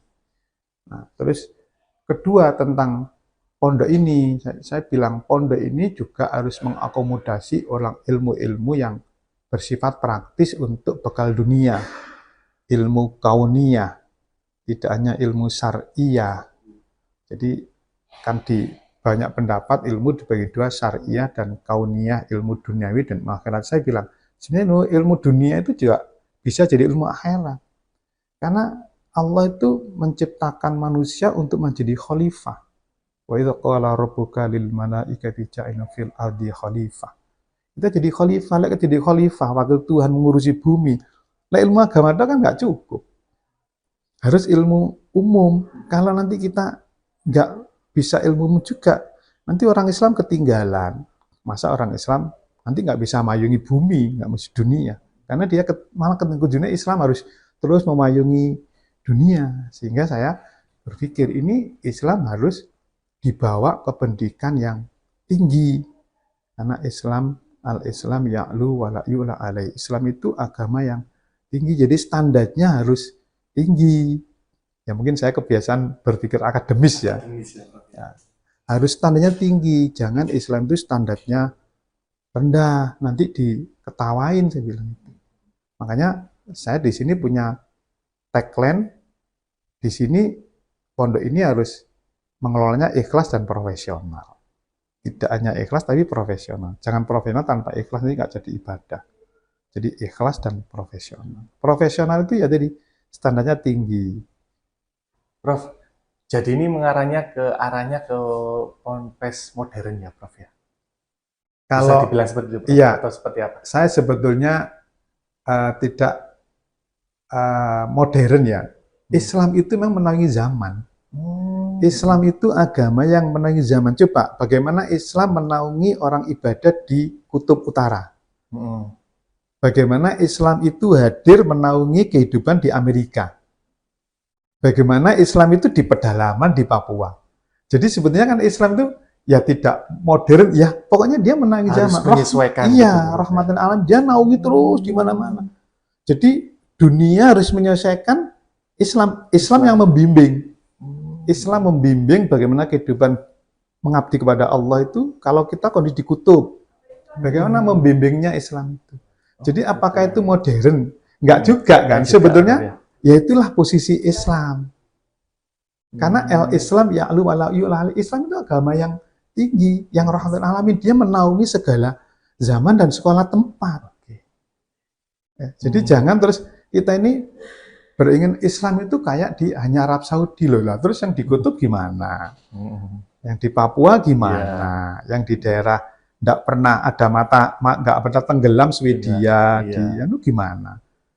Islam itulah hadir sehingga saya bilang kondisi ini pun ini bukan modern, tidak modern. Islam harus seperti ini, standarnya harus tinggi, bukan mewah loh, tinggi standarnya. Jadi kita juga harus bisa mengikuti perkembangan zaman ya. Iya, Islam nanti menuntun zaman. Gimana hukum orang nonton bioskop? Kan itu dituntun oleh Islam. Bagaimana hukum kita ke mall? Itu kan dituntun Islam. Bagaimana hukum berbisnis, bagaimana hukum tanaman kita menanam, mengolah hutan. Itu Islam harus hadir menaungi semua itu. Jadi tidak hanya sekedar Islam itu ta'abud hanya ibadah aja. Ibadah itu kok misalnya sholat aja. Jangan ta'aluk hanya berpikir, tapi tahaluk jadi budaya. Ya. Prof, kurikulumnya Prof di Ponpes ini juga mengikuti perkembangan zaman, Prof. Karena setahu saya dulu waktu pernah liputan di sini kan ada laboratorium digital dan AI ya, Prof. Ya. Seperti apa, Prof? Jadi gini, saya yang ilmu akhirat, ilmu syariah, saya ngikuti sanatnya Tebu Ireng. Jadi kami dengan Gus Kikin sudah kerjasama MOU bahwa sanad ilmunya adalah Tebu Ireng, karena adik saya alumni Tebu Ireng. Dan banyak pengasuh ini yang alumni Tebu Ireng. Sehingga kitab-kitab kuningnya ya sama lah. Bahkan penasihat pondok sini sekarang lagi ngajar di Tebu Ireng. Ngajar tentang Taskeh Bukhari kalau nggak salah. Hadis Bukhari. Jadi kami ke sana. Kitab kuningnya ya kita sudah mendalam lah ya, sudah normal seperti pondok-pondok yang dulu. Nah, sekarang saya tambahi ilmu duniawi, ilmu kauniyah walaupun itu praktis, tidak masuk kurikulum terlalu ansih. Ya. Yang saya masukkan karena gini, orang kepingin sukses itu pakai ilmu. Sukses dunia harus pakai ilmu. Sukses akhirat harus pakai ilmu. Berarti kita harus pakai dua-dua ilmu ini. Nggak bisa hanya ilmu akhirat. Nanti dunia kita terlantar. Tidak bisa hanya duniawi, nanti rugi di akhirat. Dua-duanya. Walaupun mungkin porsinya bisa beda. Nah, beriringan. Ya, contoh aja ini contoh ya. Contoh anak-anak ini di sini wirausaha tentang pembesaran lele. Nah, biasa pondok kan begitu. Saya sudah bilang, kamu naik pembesaran harus pakai ilmu perikanan, ilmu makanan. Tapi karena backgroundnya asli pondok, maka dikelolalah lele itu saya dapat bantuan itu dikelola. Dalam kurun waktu tertentu seharusnya panen itu malah kok nggak panen-panen. Sing anu itu besarnya kepalanya, badannya tetap kecil, berarti lele sombong. Karena tidak pakai ilmu tadi, ilmu dunia, ilmu perikanan. Nah, oleh karena itu di sini saya tekankan harus visi misinya adalah kita harus mandiri. Jadi membentuk SDM yang mandiri. Mandiri untuk menyiapkan akhirat, mandiri untuk menyiapkan hidup di dunia. Sehingga ini ditopang oleh wirausaha. Makanya di sini ada mata pelajaran wirausaha, kita punya balai latihan kerja. Ada program petani milenial, ada program pedagang milenial. Jadi diciptakan anak-anak itu supaya hidup dan dunia nanti kalau nggak ikut negara ya jadilah pengusaha.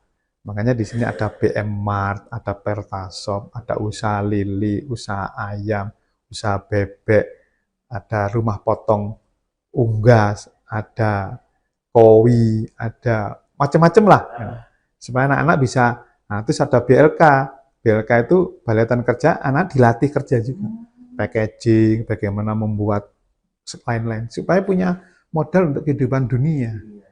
Nah, terus wirausaha itu karena sekarang zaman digital, nah kita buatkan lab, laboratorium digital dan artificial intelligence. Selain kita punya laboratorium multimedia kreatif.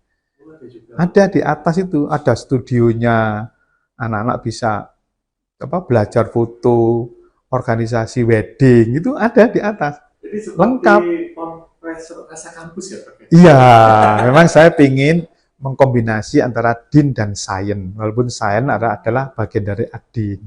Jadi saya ingin semasa ini adalah karena kalau kita mau sukses dunia tanpa sains tidak mungkin. Maka saya ingin kehidupan kita ya kayak sukses di dunia, sukses di akhirat. Saya yang orang gini bisa jadi rektor. Itu kan tanda petik orang memandang saya sukses di dunia.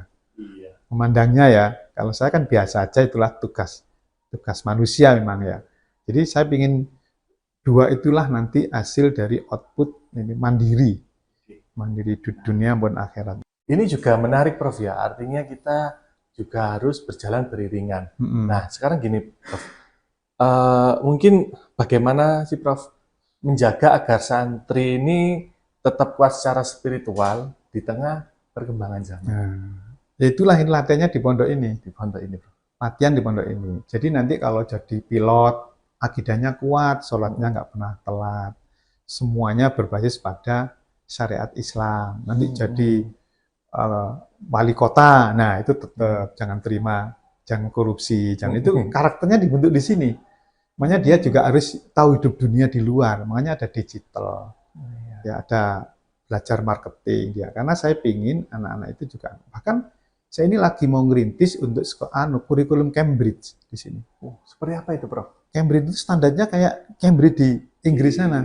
Saya udah ketemu sama PJ Global, Pak Amin. Saya mau kunjungan ke sana, nanti kami akan ikut beliau. Metode pembelajaran Cambridge-nya. Bahasa Inggris, nanti suatu saat saya ingin di sini bahasa Arab. Jadi dua-duanya akan saya anukan, terutama bahasa ini sudah kita rintis untuk SD Cambridge-nya ya. Mungkin insya Allah tahun depan sudah buka untuk kelas Cambridge. Kalau nanti berjalan SMP-nya juga saya buka kelas Cambridge. Jadi saya ingin tadi sains dan din mau saya kombinasikan di pondok ini. Menarik sekali ya Tribuners ya terkait apa yang sudah disampaikan oleh Prof Bisri ini Prof. Nah Prof, mungkin Prof kalau kita berbicara masa depan Prof ya, menurut jenengan harus seperti apa sih pesantren-pesantren di Indonesia nih Prof? Seharusnya pesantren ini harus menjadi tempat pengembelengan ilmu akhirat dan sebagian ilmu dunia dalam rangka pembaharuan pemikiran Islam. Seperti Imam Ghazali, seperti banyak Al-Jabar, itu kan akidahnya kuat, tapi dia penuh ilmu pengetahuan yang luar biasa.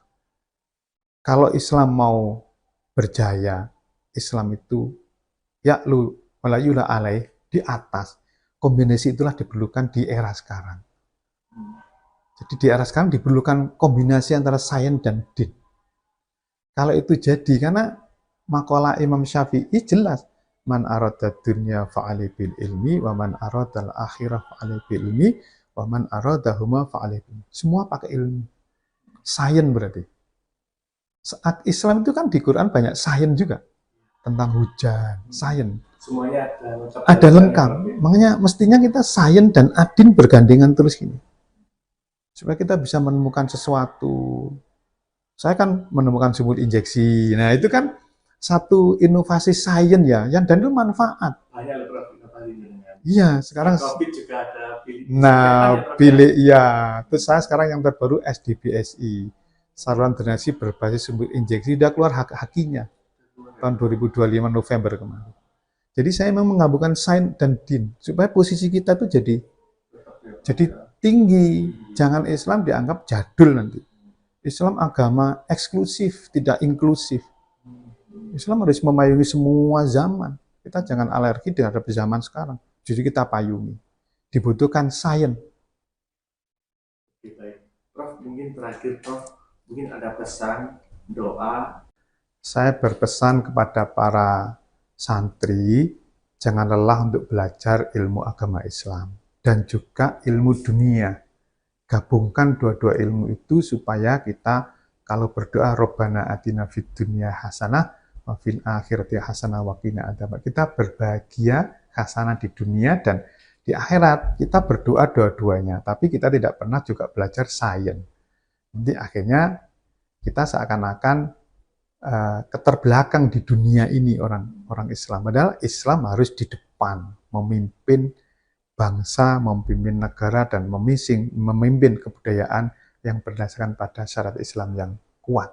Apa yang disampaikan oleh Prof. Bisri ini bisa menjadi suri tauladan dan juga manfaat bagi para masyarakat dan tribuners dimanapun berada. Saya Rifki Edgar, pamit undur diri. Wassalamualaikum warahmatullahi wabarakatuh. Prof, makasih. Iya, sama-sama. Download Tribun X sekarang. Menghadirkan lokal menjadi Indonesia.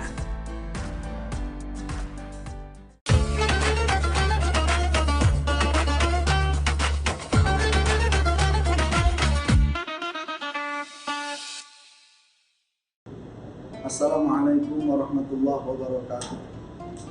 Bismillah, alhamdulillah, wa la hawla wa la quwwata illa billah. Allahumma sholli wa sallim ala sayyidina Muhammadin nuri saliki wa amani rasuli wa ala alihi wa sahbihi. Pemirsa sahabat Nahdiyin channel PJNU Surabaya yang dirahmati Allah Subhanahu wa taala. Alhamdulillah, pada kesempatan kali ini kita patut bersyukur kepada Allah karena kita sekarang berada di bulan Ramadan dan kebetulan ini kita dalam awal bulan Ramadan ya. Artinya masih dapat 2 hari. Otomatis insya Allah semangat kita ini menggugah bukan hanya di awal saja, melainkan sampai akhir daripada bulan Ramadan. Insya Allah kita akan senantiasa semangat terus menjalankan ibadah puasa, dan kita berdoa kepada Allah semoga diberikan kelancaran, kesehatan, sehingga kita dapat menunaikan ibadah puasa dengan sesempurna mungkin. Pemirsa yang dirahmati Allah Subhanahu wa taala, Ramadan itu litazkiyatin nufus atau litazkiyatil qulub. Ramadan bermakna bisa mensucikan atau membersihkan hati kita. Kemudian kalau kita ingat lagi daripada ayat Al-Quran tentang diwajibkannya puasa atau seruan dari Allah Subhanahu wa taala yang berbunyi ya ayyuhalladzina amanu kutiba alaikumus syiyam kama kutiba alal ladzina min qablikum la'allakum tattaqun. Sampai pada dua ayat yang paling membuat kita senantiasa semangat beribadah adalah di situ Allah mengatakan faman tatawwa'a khairan fahuwa khairul lah. Siapa yang melakukan kebaikan maka kebaikan itu untuk dirinya. Kemudian perihal perintah puasa pun wa antasumu khairul lakum. Dan kalau tidak ada udzur maka bagaimana caranya kita tetap bagaimana untuk menyempurnakan puasa kita, khususnya puasa Ramadan. Karena poin utama daripada pembahasan di dalam surat Al-Baqarah tentang kewajiban puasa adalah la'allakum tattaqun, supaya kita menjadi pribadi yang semakin bertakwa kepada Allah Subhanahu wa taala. Pemirsa yang dirahmati Allah Subhanahu wa taala, ada satu kitab bernama Lataiful Ma'arif yang pada sore hari ini kami buat referensi karangan daripada Syekhul Imam Al-Hafidh Zainuddin Abdul Faraj Abdul Rahman Al-Hambali Ad-Dimishqi. Ini kitab sangat menurut saya menggambarkan kita sekarang, supaya kita ini bisa makin enjoy menjalankan ibadah puasa, supaya kita ini lebih semangat untuk beramal-amal saleh di dalam bulan Ramadan yang kita ketahui di dalam bulan Ramadan dilipat gandakan setiap amal. Dalam hadis di dalam kitab Lataiful Ma'arif ini dijelaskan bahwasanya Nabi sallallahu alaihi wasallam qol, Nabi bersabda, kullu amali ibni Adam lahu, setiap amal ibadah anak cucu Adam, artinya di sini adalah manusia, adalah amal tersebut milik dirinya, kembali kepada diri. Bahkan khusus umat baginda Muhammad SAW, setiap amal kebaikan itu dikatakan oleh Nabi al-hasanatu bi asyri amsalihha. Satu kebaikan dibalas 10. Tentu ini berdasarkan daripada ayat man jaa bil hasanati falahu asyru amsalihha. Siapa orang mendatangkan satu kebaikan maka bagi dirinya 10 kali lipat daripada kebaikan yang ia lakukan. Kemudian dilipat gandakannya pahala itu bukan hanya stagnan di angka 10 saja, kelipatan 10 saja, bahkan di sini dalam ayat Al-Quran beberapa referensi dari ayat Al-Quran mengatakan ila sab'i mi'ati dha'fin. Ila sab'i mi'ati dha'fin. Sampai tikelnya atau pahala yang dilipat gandakan itu sampai 700. Tentu kita ketahui juga di surat Al-Baqarah itu yang pada intinya kama tali habbatin ambatat sab'a sanabila fi kulli sunnatin mi'atu habbah. Satu benih yang kita tabur dilipat gandakan 7, dari 7 itu setiap daripada hasil 7 itu berkelipatan 100. Inilah rahmat yang diberikan oleh Allah Subhanahu wa taala. Pemirsa yang dirahmati Allah Subhanahu wa taala, dari hadis ini dilengkapi oleh baginda Muhammad SAW, dikatakan bahwasanya illa siyam, kecuali puasa. Nah, puasa ini punya nilai tersendiri, maka beruntunglah kita kalau dalam kesempatan ini senantiasa semangat betul menjalankan ibadah puasa. Fa innahu li wa ana ujzi bi. Kata Allah melalui baginda Muhammad SAW, amal ibadah atau amal-amal yang dilakukan seseorang yang dalam keadaan puasa itu kata Allah fa'inahu li, itu mutlak hanya untukku, wali ajli, untukku, kata Allah Subhanahu wa taala. Maka dari sini bisa ditarik kesimpulan bahwasanya puasa ini bukan sembarangan. Daripada ayat yang sudah dijelaskan kutiba alaikumus syiyamu kama kutiba alal ladzina min qablikum, ternyata puasa ini secara de facto itu adalah amaliyah daripada anbiya. Kemudian disempurnakan oleh baginda Muhammad SAW. Satu kalimat di dalam Lataiful Ma'arij dikatakan, innahu taraka syahwatahu wa ta'amahu wa syarabahu min ajli. Karena puasa ini, ketika seorang hamba menjalankan ibadah puasa, mencoba untuk menyempurnakan daripada puasanya tersebut, meninggalkan syahwat, meninggalkan makan, meninggalkan minum, itu tak lain li ajli, kata Allah Subhanahu wa taala melalui baginda Muhammad SAW.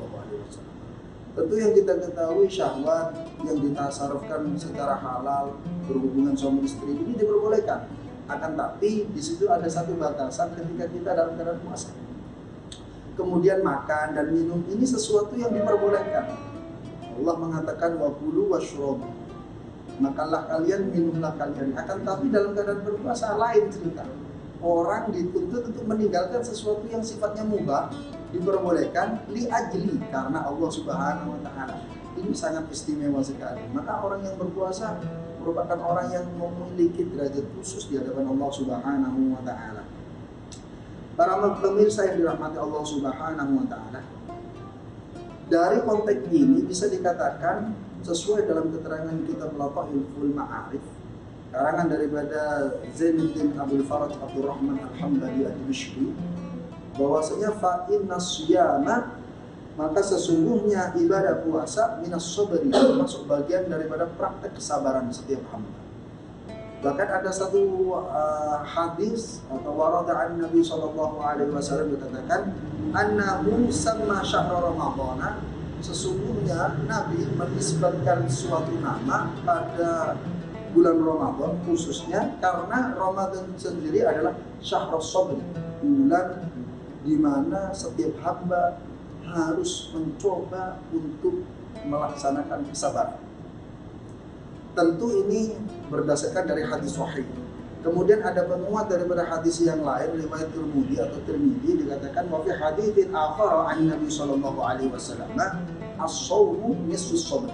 Puasa ini separuh daripada praktek sabar. Tentu bukan main. Artinya orang yang berpuasa itu sudah siap zahiran wa batinan untuk menjalankan ibadah dengan kesempurnaan. Pemirsa yang dirahmati Allah Subhanahu wa taala, Allah sering mengingatkan kita, begitu banyak ujian yang senantiasa mendatangi kita. Bahkan ujian ini hampir setiap saat datang kepada kita. Allah mengatakan walana ba'luwannakum bisyai'in minal khaufi wal ju'i. Dari keterangan ini saja dikatakan bahwasanya Allah itu pasti menguji setiap hambanya dengan sesuatu yang mengakibatkan khauf, ketakutan, dan sesuatu yang mengakibatkan rasa lapar. Nah, ini kan termasuk bagian daripada isi daripada puasa. Kenapa? Karena orang yang berpuasa itu rasa ketakutan tidak makan itu insya Allah tidak ada. Karena kita sudah tahu kapan kita berbuka dan kapan kita sabar. Kemudian para pemirsa yang dirahmati Allah Subhanahu wa taala, dari ayat ini juga menandakan bahwasanya bagaimana seorang yang berpuasa meningkatkan daya kesabarannya. Di dalam kitab Lataiful Ma'arif sekali lagi kami bacakan bahwasanya dikatakan was-sabru thalathatu anwa'. Kesabaran itu dibagi tiga. Dan dari tiga ini nanti ada dalam satu nama yaitu asyam atau puasa. Yang pertama, sabar bagaimana dibagi tiga ini? Sabrun ala ta'atillah. Kita dituntut sabar untuk taat kepada Allah Subhanahu wa taala. Itu yang pertama. Kemudian yang kedua, wasabrun an maharimillah. Kita dituntut sabar untuk sesuatu yang diharamkan oleh Allah Subhanahu wa taala. Tentu ini kan butuh effort. Effort itu apa ya? Kekuatan penuh dari kita. Sesuatu yang dilarang, kemudian kita benar-benar bagaimana menjauhkan diri kita dari itu. Karena lebih-lebih kita dalam keadaan berpuasa. Yang terakhir, wasabrun ala aqdarillahi al-mu'limah. Kemudian sabar terakhir adalah kita dituntut sabar, sekali lagi dituntut sabar untuk sesuatu yang sudah digariskan atau ditakdirkan oleh Allah yang sifatnya muklimah. Muklimah itu bahasa sederhananya menyakitkan. Artinya tidak sesuai dengan apa yang kita harapkan, tidak sesuai dengan apa yang kita inginkan. Nah, dari ketiganya ini, kata Syekh Zainuddin Ad-Dimashqi dikatakan bahwasanya wa tajtamu atalatatu kulluha fis shaum.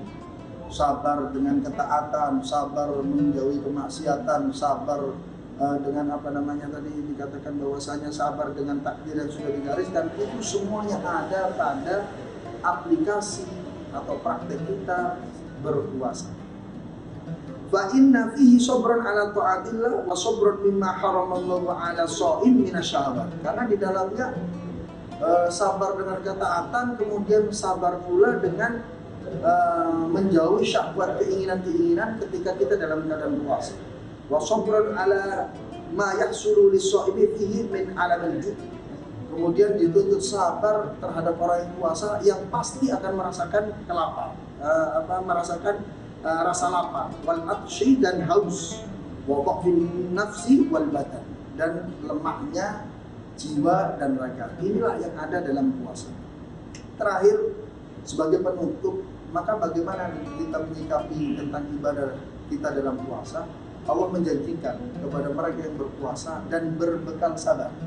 Dikatakan oleh Allah Subhanahu wa taala dalam surat Az-Zumar, di potongan ayatnya dikatakan bahwasanya innama yuwaffas sabiruna ajrahum bighairi hisab. Karena pahala atau balasan bagi orang yang berbekal sabar, utamanya konteks ini adalah puasa, adalah balasan yang bighairi hisab, tanpa adanya hitungan kita seperti kita menghitung dengan cara matematika.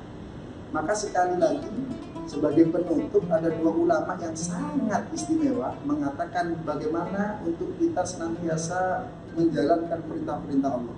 Seorang ulama bernama Dunnun. Dunnun itu pernah ditanya, Su'ila Dunnun. Imam Dunnun ditanya oleh seseorang itu bertanya bagaimana? Mata uhibbu rabbi, kapan aku bisa merasakan cinta terhadap Tuhan? Maka Imam Dunnun mengatakan qala idza kana ma yakrahu amarra indaka minas sabri. Jika seseorang itu membenci terhadap sesuatu yang dibenci oleh Allah, kemudian sesuatu tersebut amarra indaka minas sabri, ia lewati dengan kesabaran. Tentu makan, minum itu hal yang kita sukai, tapi dalam keadaan puasa tentu ini adalah pantangan bagi setiap hamba. Kemudian ada yang bagus, qala ghairuhu, ulama lain tidak disebutkan di dalam kitab Al-Fathul Ma'arif, dikatakan laisa min a'lamil mahabbah. Cinta itu bukan tergambarkan seperti ini. Bagaimana gambarannya? Antuhibba ma yakrahu habibuka. Kalau sesuatu yang dibenci oleh kekasihmu, kemudian engkau datang dengan membawa cinta, ini bukan dikatakan cinta yang seterusnya. Maka cinta yang seterusnya adalah sesuatu yang dibenci oleh kekasihmu, utamanya adalah Allah Subhanahu wa taala dan baginda Muhammad sallallahu alaihi wasallam. Maka kita pula membenci sesuatu yang walaupun sifatnya adalah diperbolehkan. Inilah hakikat daripada cinta. Maka closing dikatakan bahwasanya tuba, beruntunglah bagi seseorang liman taraka syahwatan hadiratan, ketika ia berani meninggalkan syahwat yang datang, baik itu secara tiba-tiba dan yang lain, limuqidi ghaibin lam yarahu, karena satu janji yang sudah pasti diberikan oleh Allah, walaupun janji tersebut lam yarahu, belum dia lihat secara kasat mata. Itulah pemirsa yang dirahmati Allah Subhanahu wa taala, kita bermunajat kepada Allah, semoga di awal-awal bulan Ramadan ini kita diberikan kemudahan, kelancaran, kesehatan, sampai kita bisa menyempurnakan ibadah puasa kita, dan harapan kita mendapatkan Lailatul Qadar. Itu saja yang dapat kami sampaikan. Mohon maaf sedikit panjang daripada apa yang kami sampaikan, semoga bermanfaat. Wa'afu minkum. Wassalamualaikum warahmatullahi wabarakatuh. Download Tribun X sekarang, menghadirkan lokal menjadi Indonesia.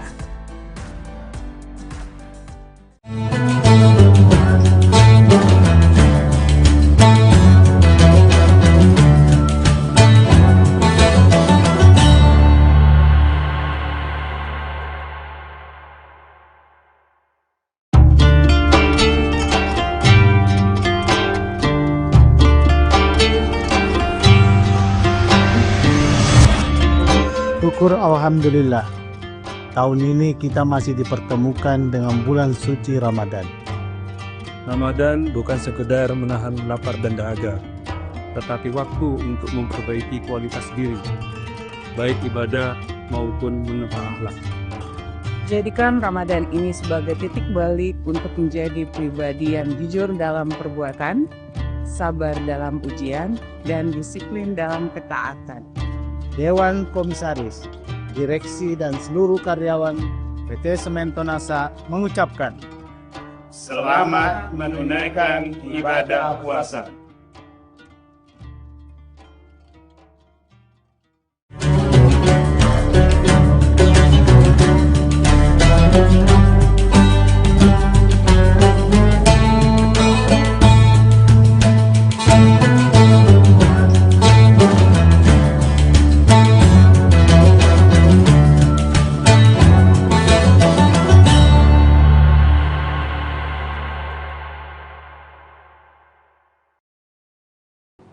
Assalamualaikum warahmatullahi wabarakatuh. Tribuners, seperti apa kabar Anda pada hari ini? Senang sekali saya Ilu Devisania dapat kembali menyapa Tribuners tentunya dalam program Syiar Ramadan. Kali ini kita akan membahas tema yang selalu menarik juga setiap harinya.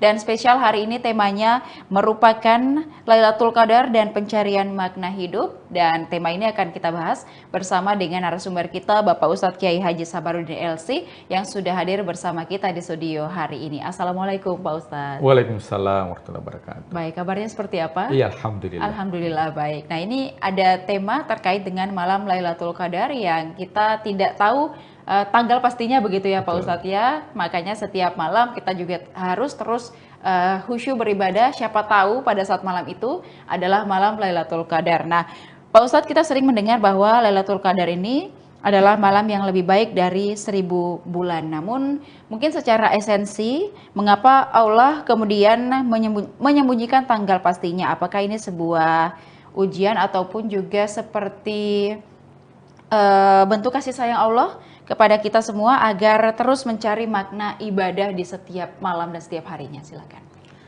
Bismillahirrahmanirrahim. Hamdan wa syukranillah, salatan wa salaman ala rasulillah, amma ba'd. Suatu ketika, para sahabat diceritakan tentang kisah-kisah orang-orang terdahulu yang diberikan usia yang panjang dan juga amalan siang dan malam yang dilakukan untuk mendekatkan diri kepada Allah. Dan dari sini, ya para sahabat mulai berkecil hati. Kenapa berkecil hati? Karena merasa bahwa umat-umat terdahulu itu diberikan umur yang panjang, tentunya juga amalnya banyak dilakukan. Sementara umat Rasulullah SAW dalam sebuah riwayat, ya umur ummati baina sittin wa sab'in. Umur umat Rasulullah hanya 60 sampai 70 tahun. Umat-umat terdahulu ada yang sampai ribuan tahun. Nah, dari sini kemudian dihiburlah para sahabat dan juga Rasulullah SAW dengan diturunkan sebuah surah yang mana surah ini dinamakan dengan surah Al-Qadar. A'udzubillahi minasyaitonirrajim. Bismillahirrahmanirrahim. Inna anzalnahu fi lailatul qadr wa ma adraka ma lailatul qadr. Lailatul Qadri khairum min alfi syahr. Tanazzalul malaikatu warruhu fiha biizni rabbihim min kulli amr. Salamun hiya hatta matla'il fajr. Surah ini menggambarkan tentang keistimewaan yang diberikan kepada umat Rasulullah SAW yang dinamakan dengan Al-Qadar. Atau dalam bahasa kita adalah malam Al-Qadar. Nah, jadi kalau kita mengatakan malam Lailatul Qadar, maka itu sudah double. Ya, karena Laila itu artinya malam. Al-Qadar itu dari segi definisi itu ada 3. Yang pertama itu Al-Qadar artinya mulia. Itu diambil dari ayat suci Al-Quran.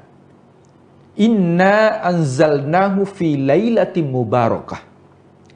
Sesungguhnya Al-Quran diturunkan pada malam Al-Qadar atau malam mubarakah, malam mulia.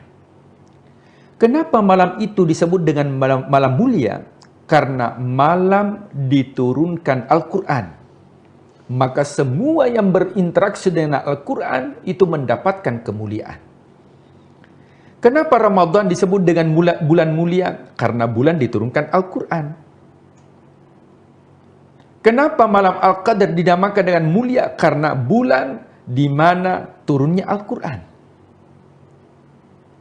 Kenapa malaikat Jibril dinamakan dengan malaikat yang paling termulia? Karena malaikat Jibril yang menurunkan Al-Quran. Kenapa Muhammad Rasul Sallallahu Alaihi Wasallam merupakan Nabi dan Rasul yang paling termulia? Karena yang menerima Al-Quran. Kenapa Mekah dengan Madinah merupakan tempat yang paling termulia? Karena tempat diturunkan Al-Quran. Maka malam tersebut dinamakan dengan malam mulia, malam mubarakah, malam Al-Qadar, karena malam diturunkan Al-Quran. Definisi yang kedua atau pemahaman yang kedua, Al-Qadar itu artinya malam yang begitu pesat. Itu diambil penggalan kata dari surah yang lain, yaitu di surah Al-Fajr. Wa amma idza mabtalahu faqadara alaihi rizqahu. Ketika manusia diuji oleh Allah, faqadara alaihi rizqahu, rezekinya dihempitkan. Ya, itu menggunakan kata faqadara, qadar. Kenapa malam hari itu disebut dengan malam yang sempit, malam yang hempit? Karena semua malaikat turun pada malam itu, tatanazzalu alaihimul malaika waruh, termasuk malaikat Jibril, pemimpin para malaikat. Maka tempat yang ditempati oleh malaikat itu tidak ada celah sampai berhempit-hempitan para malaikat yang turun pada malam hari itu. Maka malam Al-Qadar juga dinamakan dengan malam kehempitan. Kenapa? Karena jumlah malaikat yang turun pada malam hari itu memenuhi seluruh jagat raya dan tak secerca pun yang ditinggalkan oleh malaikat untuk ditempati. Maka malam tersebut dikatakan dengan malam Al-Qadar atau malam yang sempit karena semua dipenuhi oleh para malaikat. Yang ketiga,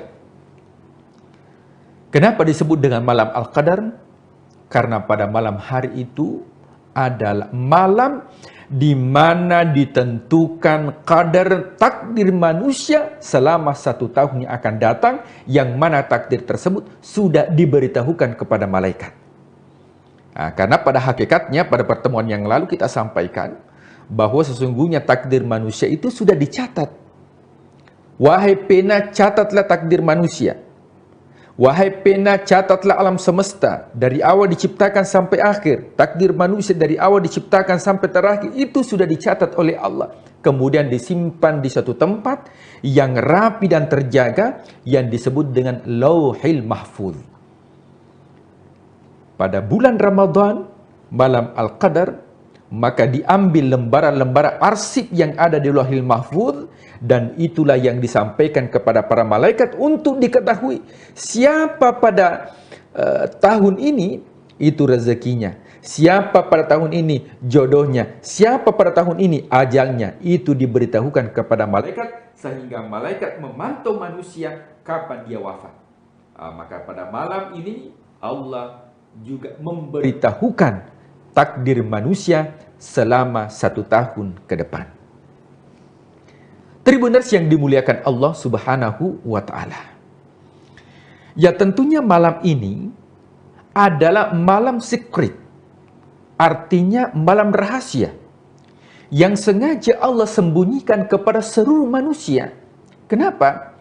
Karena kebiasaan yang manusia ketika diberitahukan maka biasa-biasa saja. Akan tetapi kalau ada yang disembunyikan menjadi surprise bagi manusia, maka ini tentunya akan mendapatkan luar biasa. Dan tentunya ini menguji keimanan kita. Ya, keimanan itu tidak terlihat.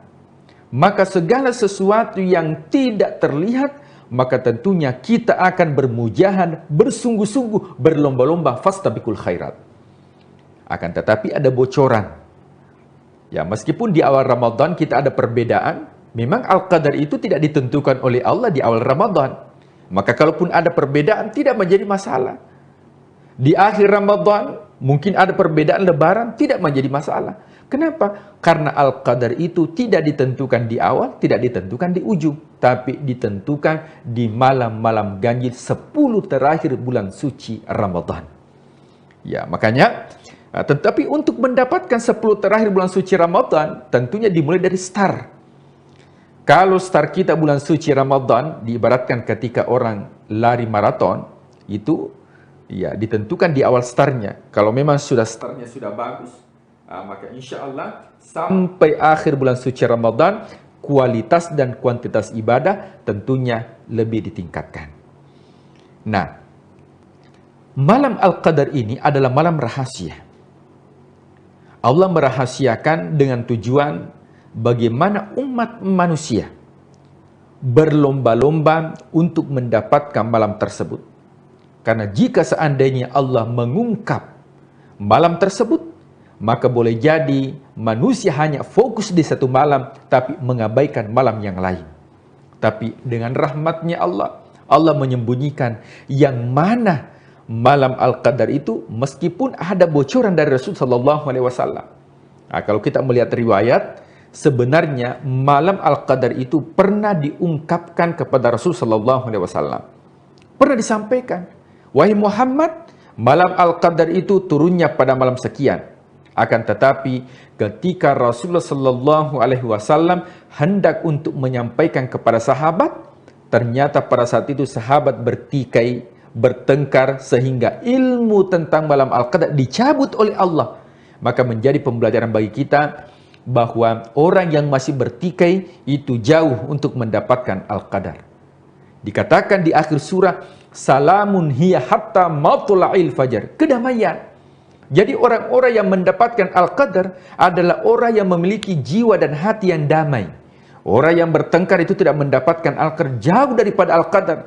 Tapi orang yang dalam hidupnya selalu damai, hubungan sesama manusia itu baik, selalu menebarkan tentang kedamaian, maka inilah orang-orang yang mendapatkan yang dinamakan dengan Al-Qadar.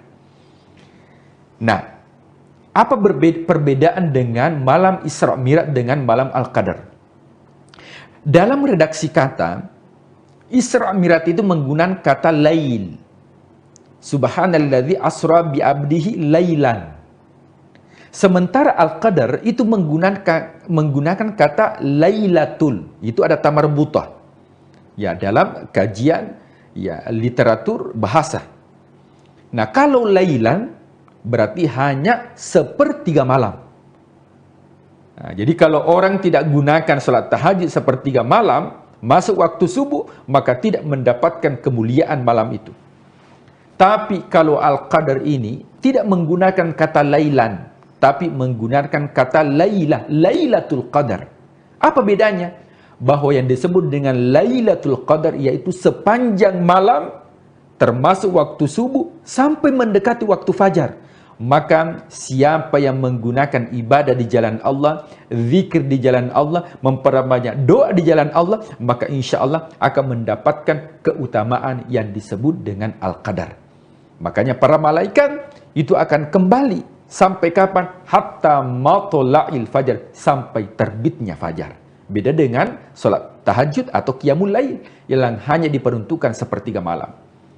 Tribuners yang dimuliakan Allah. Nah, tentunya bagaimana menjadikan ya Al-Qadar ini sebagai momentum untuk mendapatkan kemuliaan. Yang mana kemuliaan ini yang diberikan kepada umat Rasulullah SAW. Satu malam kita beribadah, fokuskan diri untuk beribadah kepada Allah Subhanahu wa Ta'ala, maka diberikan keutamaan khairum min alfi syahr, jauh lebih baik dari 83 tahun. Nah, jadi bukan sama dengan 83 tahun. Akan tetapi jauh lebih baik dari beribadah 83 tahun. Jadi kalau kita bertafakur malam hari itu, kita melakukan sholat tarawih pada malam hari itu dan turun Al-Qadar, maka kita seakan-akan melakukan sholat tarawih lebih dari 83 tahun. Ketika kita berbuat baik kepada orang tua pada malam hari itu, maka kita berbuat baik kepada orang tua lebih dari 83 tahun. Jikalau kita dermawan pada malam hari itu, kita berbagi, berempati, memberikan infak dan sedekah, maka sesungguhnya kita melakukan kebaikan lebih dari 83 tahun. Bayangkan Tribuners yang dimuliakan Allah, jikalau seandainya setiap Ramadan kita maksimalkan yang dinamakan dengan malam Al-Qadar, maka usia yang diberikan oleh Allah yang hanya 60-70 tahun, tapi kuantitas ibadah pahala yang diberikan melebihi umat-umat terdahulu, dan ini merupakan rahmat yang diberikan umat Rasulullah SAW yang tidak diberikan kepada umat-umat terdahulu.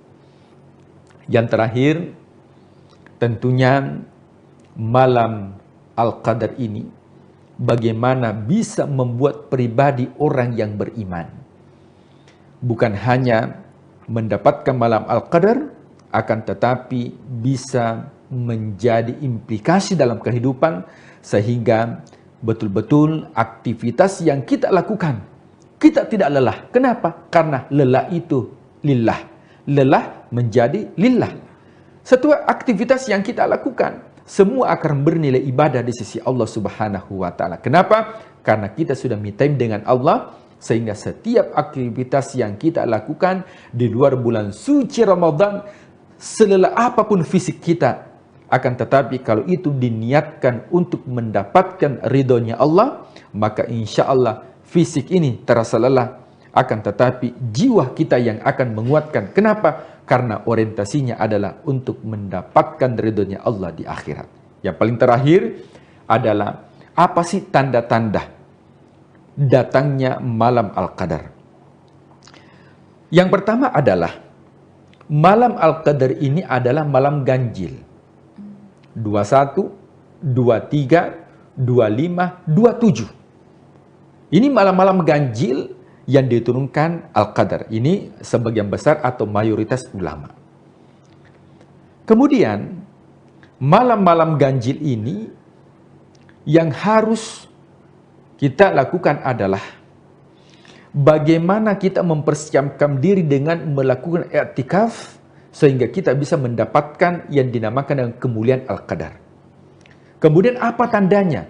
Alam semesta begitu hening, malam hari begitu tenang.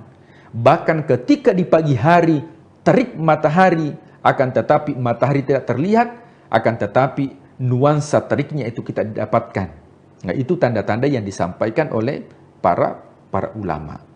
Apakah ada orang yang tidak mendapatkan Al-Qadar? Orang yang tidak mendapatkan Al-Qadar adalah orang yang masih bertikai dengan dirinya, dengan orang lain, tidak menebarkan kedamaian, maka inilah orang-orang yang jauh daripada Al-Qadar. Apakah ada doa khusus yang dibaca ketika turun Al-Qadar? Doa ini khusus kita baca, yang mana doa ini kita tidak dapatkan di luar bulan suci Ramadan, tapi hanya didapatkan di bulan suci Ramadan. Apa kata Rasulullah SAW ketika turun Al-Qadar? Mintalah kepada Allah. Apa yang diminta? Kita tidak dianjurkan untuk minta harta. Kita tidak dianjurkan untuk meminta jabatan. Karena jabatan, harta, semua akan sirna. Kalau bukan kita yang tinggalkan, maka jabatan akan meninggalkan kita. Maka semua masa ada orangnya dan semua orang ada masanya. Tapi yang kita minta adalah ampunan. Makanya Rasulullah SAW mengatakan, ketika turun Al-Qadar, maka mintalah kepada Allah, Allahumma innaka afuwun tuhibbul afwa fa'fu anni. Allahumma ya Allah, innaka afun, sesungguhnya engkau yang memberikan ampunan. Tuhibbul afwa, engkau senang untuk memberikan ampunan. Fa'fu anni, maka berikanlah ampunan kepada kami.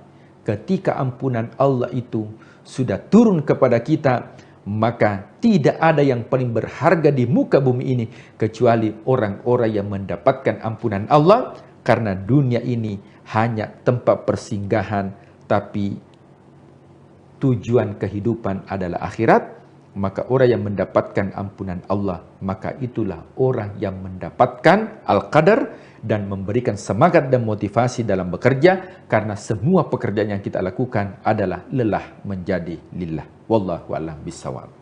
Iya baik, jadi itu yang tadi Pak Ustadz sampaikan, semoga lelah menjadi lillah begitu ya Pak Ustadz ya.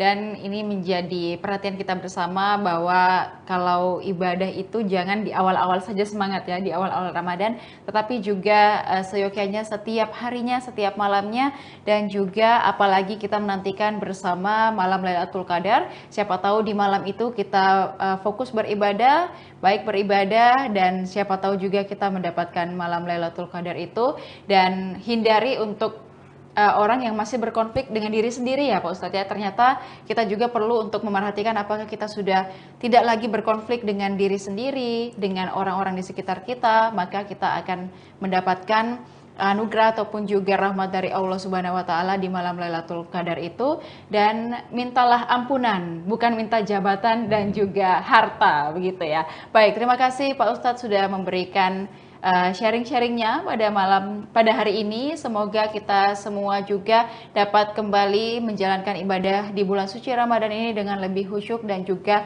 konsisten sampai nanti tiba di akhir Ramadan, dan juga semoga kita masih bisa berjumpa di Ramadan tahun-tahun berikutnya. Amin ya rabbal alamin. Dan terima kasih kepada seluruh Tribuners yang sudah menyaksikan program kita pada hari ini. Jangan lupa saksikan beragam program menarik lainnya hanya di kanal YouTube dan Facebook Tribun Timur, mata lokal menjangkau Indonesia. Saya Ilu Devisania beserta seluruh kerabat kerja pamit undur diri. Terima kasih dan sampai jumpa. Wassalamualaikum warahmatullahi wabarakatuh. Waalaikumsalam warahmatullahi wabarakatuh.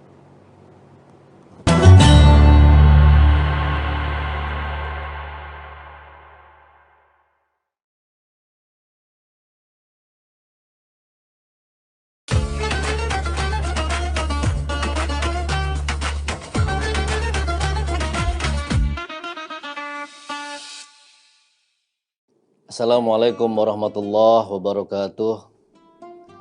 Alhamdulillah wa kafa, wassalatu wassalamu ala nabiyil mustafa wa ala alihi ahlu sidki wal wafa, amma ba'du. Qala Allah ta'ala fi kitabil karim, a'udhu billahi minasyaitonir rajim, bismillahirrahmanirrahim. Ya ayyuhalladzina amanu ijtanibu katsiran minad don, inna ba'dad don ithma wa la tajassasu wa la yaghtab ba'dukum ba'da. Wa qala Rasulullah sallallahu alaihi wasallam an Abi Hurairah radhiyallahu anhu anna Rasulullah sallallahu alaihi wasallam qala yaqulullah ta'ala ana inda dhanni abdi bi, muttafaqun alaih. Alhamdulillah, mari kita panjatkan syukur kepada Allah Subhanahu wa taala atas berkat limpahan rahmat kita bisa berjumpa dalam acara program Mutiara Ramadan yang disiarkan oleh Tribun News. Selawat teriring salam mari kita curahkan kepada junjungan kita Nabi besar Muhammad sallallahu alaihi wasallam. Semoga kita semua mendapatkan syafaatnya. Amin ya rabbal alamin. Hadirin yang berbahagia, husnuzon itu adalah ibadah hati yang jarang disadari oleh kita semua. Husnuzon berarti berprasangka baik. Secara istilah, husnuzon adalah sikap hati yang berbaik sangka kepada Allah, berbaik sangka kepada sesama manusia, dan segala ketetapan-ketetapan Allah Subhanahu wa taala. Husnuzon kenapa disebut dengan amalan hati atau ibadah hati? Sebagaimana ikhlas, tawakal, sabar, dan syukur. Karena tidak terlihat secara dohir. Jadi adanya dalam hati. Ya, seperti halnya tadi yang saya sebutkan, husnuzon itu mirip-mirip dengan sabar, mirip-mirip dengan ikhlas, mirip-mirip dengan tawakal, dan mirip dengan rasa syukur. Inilah yang kemudian disebut bahwa husnuzon adalah ibadah hati yang tanpa kita sadari. Dia tidak akan nampak secara lahiriah, tidak akan nampak secara dohiriah, namun sangatlah menentukan kualitas iman seseorang di hadapan Allah Subhanahu wa Ta'ala. Seperti apa yang saya sampaikan, saya sebutkan dalam pembukaan tadi, bahwa husnuzon ini sudah dinaskan, sudah tertulis dalam nas Al-Quran. Pada Quran surat Al-Hujurat ayat 12. Ya ayyuhalladzina amanu ijtanibu katsiran minad-don inna ba'dad-don itsmu wa la tajassasu wa la yaghtab ba'dukum ba'da. Berhusnuzon kepada Allah Subhanahu wa Ta'ala adalah sesuatu hal yang harus kita yakini. Segala ketetapannya mengandung hikmah, mengandung kasih sayang, mengandung kebaikan. Maka apa yang kita sangkakan pada Allah haruslah berprasangka yang baik. Tidak boleh berprasangka buruk, apalagi pada Allah Subhanahu wa Ta'ala. Ketetapan Allah yang ditetapkan oleh Allah kepada kita itu adalah ketetapan yang baik. Menurut kita mungkin ketetapan buruk, menurut kita secara manusiawi, tapi tidak menurut Allah. Apapun yang ditetapkan oleh Allah itu adalah baik, ya. Tidak sedikit pun Allah menetapkan sesuatu hal yang buruk. Oleh karenanya, dari ayat tersebut sebagai landasan kuat, orang yang beriman, orang muslim harus menjaga hati kita, menjaga dari pikiran-pikiran negatif. Kita harus optimis memandang kehidupan kita, ya. Apalagi jika misalnya ada orang yang menggosipi gitu, ya, harus tabayun dulu. Ada perkataan-perkataan orang lain yang sekiranya belum tentu benar, maka harus tabayun, harus dilihat, dan kita harus memandang baik, tidak boleh memandang buruk. Jadi husnuzon ini lawan katanya adalah suuzon. Husnuzon itu berprasangka baik, suuzon itu berprasangka buruk. Dan ini tidak boleh kita bersuuzon kepada sesama manusia, apalagi suuzon kepada Allah. Tidak boleh berprasangka buruk kepada manusia, tidak boleh berprasangka buruk kepada Allah dan ketetapan-ketetapan yang Allah sudah tentukan. Dalam hadis Rasulullah SAW, ini hadis qudsi. Hadis qudsi itu hadis yang dari Allah sumbernya, yang diriwayatkan oleh Abi Hurairah radhiyallahu an. Kata Rasulullah, dan Allah berfirman, ana inda dhanni abdi bi. Aku sesuai dengan prasangka hambaku kepadaku. Hadis ini menegaskan bahwa prasangka seorang hamba kepada Allah sangat menentukan bagaimana Allah memperlakukannya. Oleh karenanya, berprasangka baik itu adalah perintah, ya, perintah. Iztanibu katsiran minad-don. Iztanibu ini adalah fi'lun nahi. Jadi ada perintah sebagai fi'il amar, ada juga perintah sebagai fi'il nahi. Artinya apa? Perintah untuk tidak melakukan, perintah untuk dilarang melakukan sesuatu hal, karena fi'il nahi bukan fi'il amar. Kemudian Rasulullah SAW bersabda juga dalam hadis yang diriwayatkan oleh Imam Bukhari dan Muslim, Iyakum wad-donna fa inna donna akdabul hadis. Jauhilah prasangka, karena prasangka itu adalah sedusta-dusta perkataan.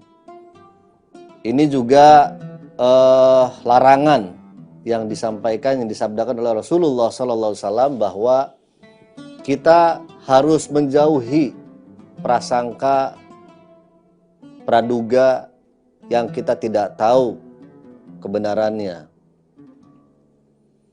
Hadis ini sangatlah penting untuk direnungkan dan dipahami karena penyakit hati berupa prasangka buruk merupakan maksiat yang samar. Yang samar itu yang tidak kelihatan dohirnya, yang tidak kelihatan secara lahiriah, tapi ada dalam hati manusia, dan ini adalah penyakit hati. Dan terkadang diremehkan oleh manusia itu sendiri. Padahal Rasulullah SAW menyamakan prasangka buruk yang hanya berupa pikiran dan belum diucapkan dengan ucapan itu, bahkan disamakan dengan perkataan yang paling dusta. Ya, ini baru prasangka, belum terucap dari lisan kita. Masih menyangka terhadap seseorang, terhadap manusia. Kata Rasul, apa yang disangkakan dalam hati kita dan belum diucapkan dari lisan kita, ini adalah disamakan dengan perkataan yang paling dusta. Naudzubillah summa naudzubillah min dzalik. Oleh karena janganlah kita berprasangka buruk kepada siapapun, kepada keluarga kita, orang terdekat kita, orang yang kenal dengan kita. Jangan sekali-kali kita berprasangka buruk, apalagi sampai mengucapkan sesuatu hal yang buruk kepada orang lain, menduga-duga kepada orang lain. Jangan. Baiknya tabayun dari sumbernya seperti apa. Berusaha memahami perspektif orang lain sebelum menilai buruk. Ya. Jangan langsung dinilai buruk. Cek-recek dulu, tabayun dulu. Maka tidak diperbolehkan berprasangka buruk pada orang lain dengan cara melatih empati kita pada orang lain. Ya. Tabayun, komunikasikan. Ya, jangan langsung menjustifikasi. Tidak boleh. Mencari sisi positif. Positif, ya, bukan negatif. Fokus pada kebaikan orang lain, bukan kesalahan atau mencari kekurangan-kekurangan mereka. Gak usah mencari-cari kekurangan orang lain. Tidak usah menyalahkan orang lain. Lihat diri kita. Diri kita mungkin lebih banyak kekurangan daripada orang lain. Diri kita banyak kesalahannya dibanding orang lain. Introspeksi diri. Tidak boleh kita tuh hal menyalahkan orang lain, ya. Selalu mengorek-ngorek orang lain, padahal diri kita jauh lebih banyak kekurangannya dibanding orang lain.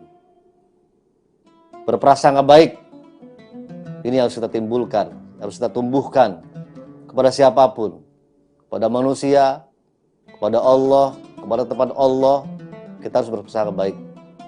Mungkin itu saja yang dapat saya sampaikan. Mudah-mudahan bermanfaat. Mudah-mudahan kita semua terhindar dari prasangka buruk kepada manusia, terlebih kepada Allah Subhanahu wa taala. Terima kasih. Mudah-mudahan di lain waktu kita berjumpa kembali dalam program Mutiara Ramadan di Tribun News. Wallahul muwaffiq ila aqwamit thoriq. Wassalamualaikum warahmatullahi wabarakatuh. Download Tribun X sekarang. Menghadirkan lokal menjadi Indonesia.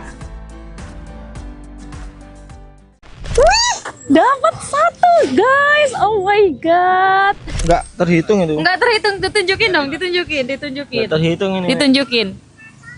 Luar biasa. Jadi pemancing di sini tuh nggak cuman anak muda atau bapak-bapak aja, Tribuners, mulai dari ibu-ibu, adik-adik itu dari SD sampai dewasa tuh di sini semua. Jadi sambil mungkin nanti pancingannya hasilnya bisa buat buka puasa juga kali ya.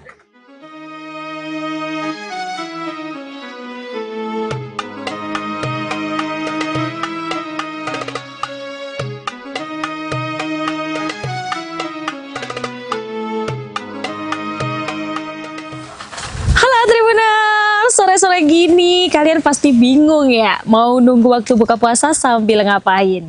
Jadi ikutin Nurma, karena kali ini kita bakal ngabuburit, dan ngabuburitnya tuh di spot yang cukup hidden gem. Meski tempat ini mungkin cukup banyak yang tahu, cuman kalian mungkin belum tahu spot kali ini. Nah, buat tahu nih Nurma bakal ngapain, karena udah ada ini dan juga ini, kita ngapain? Let's go, ikutin Nurma sampai akhir.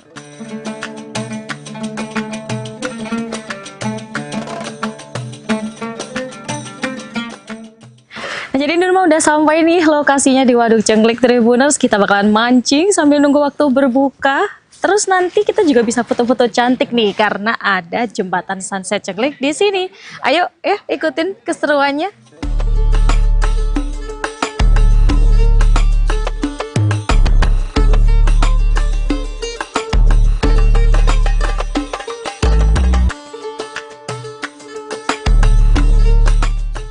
Nah, kita siapin alat-alatnya. Tribuners udah dapat tempat duduk yang nyaman. Kita bakalan nyari ikan di sini. Kita udah bawa umpan juga nih, Tribuners ya. Udah berstok-stok ini di sini. Terus jangan lupa kita keluarin pancingnya, Tribuners. Sepoi-sepoi banget di sini, sumpah asyik banget. Syahdu deh buat ngabuburit kalian. Oke, ini dia. Tribuners, Nurma udah dapat tempat yang nyaman banget nih buat nyari ikan. Ya meski baru pertama kali ya nyoba-nyoba gini buat ngabuburit di Waduk Cengklik ini buat mancing. Tapi kayaknya Nurma bakalan cari-cari deh experience ini. Gimana sih sebenarnya mancing di sini. Jadi karena pancingnya juga udah siap, kita bakalan nyiapin umpannya. Ayo, ayo.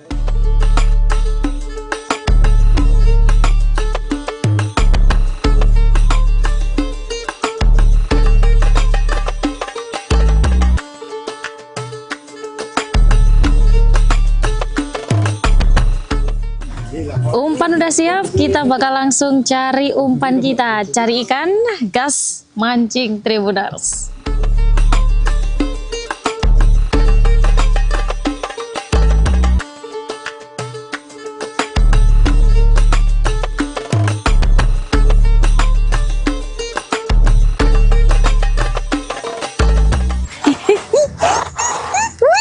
Dapat satu, guys. Oh my god. Ini kayaknya ada faktor keberuntungan juga kali ya. Beneran nyoba, ini langsung dapat satu ikan. Oke, kita tangkap, guys. Woo.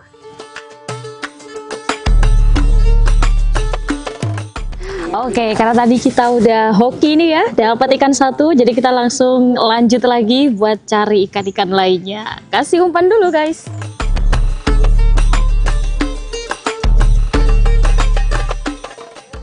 Jadi buat kali ini aku makainya umpannya pelet ya, Tribuners yang gampang. Jadi udah ada kayak gini, kayak bubuk gitu ya.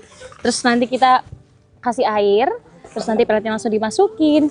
Terus nanti langsung aja tuh kita kayak digempel-gempelin aja di sini.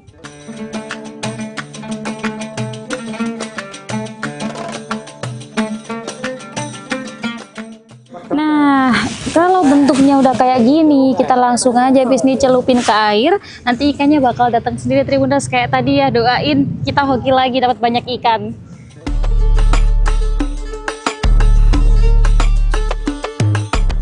Jadi pemancing di sini tuh nggak cuman anak muda atau bapak-bapak aja, Tribuners. Mulai dari ibu-ibu, adik-adik, itu dari SD sampai dewasa tuh di sini semua. Jadi sambil mungkin nanti pancingannya hasilnya bisa buat buka puasa juga kali ya. Terus kalau kita mau nyebrang tuh ya, ada juga tuh di sini. Tapi Tribuners tetap hati-hati ya, karena emang di kanan kiri memang nggak ada pegangan. Cuman kita bisa tuh kalau melaju ke sana. Lanjutin dulu yuk mancingnya.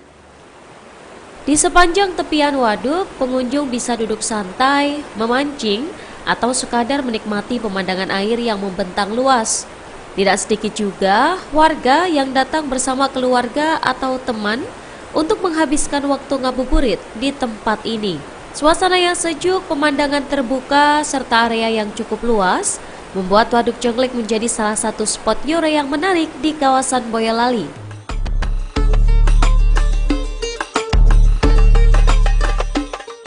Wih, Nurma dapat salah satu pemancing yang luar biasa, tangkapannya banyak banget. Tribuners, kita tanya-tanya yuk, sebenarnya mereka tuh rahasianya apa sih? Datang dari jam berapa? Halo Mas, siapa namanya? Kenalan dulu dong.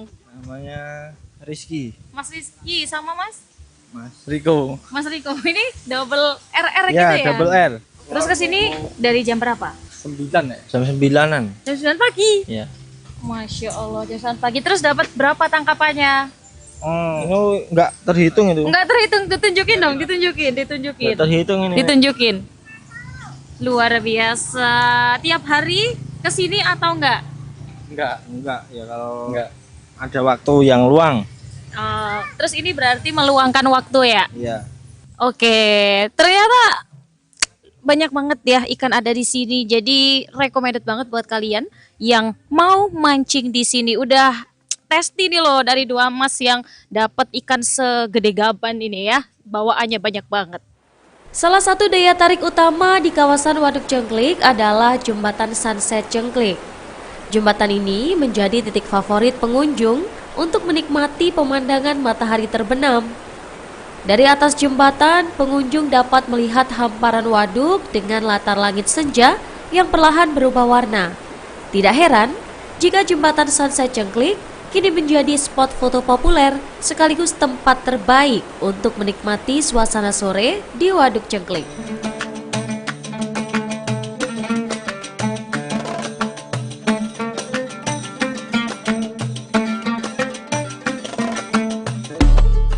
Ya Tribuners, ikannya cuma dapat satu doang, tapi nggak apa-apa sih ya. Jadi semangat buat balik lagi. Ternyata mancing itu seru banget, apalagi nyaman banget loh tempat duduknya. Terus kayak kita tuh bisa merasakan suasana ngabuburitnya dapat banget gitu loh.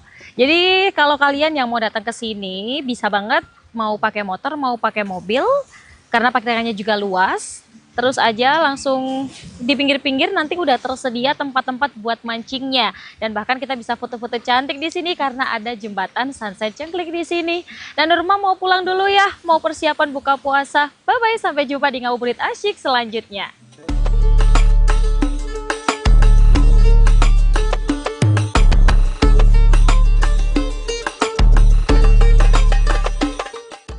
Download Tribun X sekarang.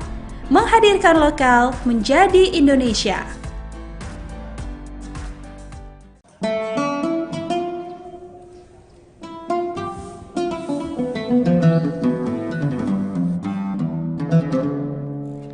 Assalamualaikum Tribuners dan pemirsa Rian Surya.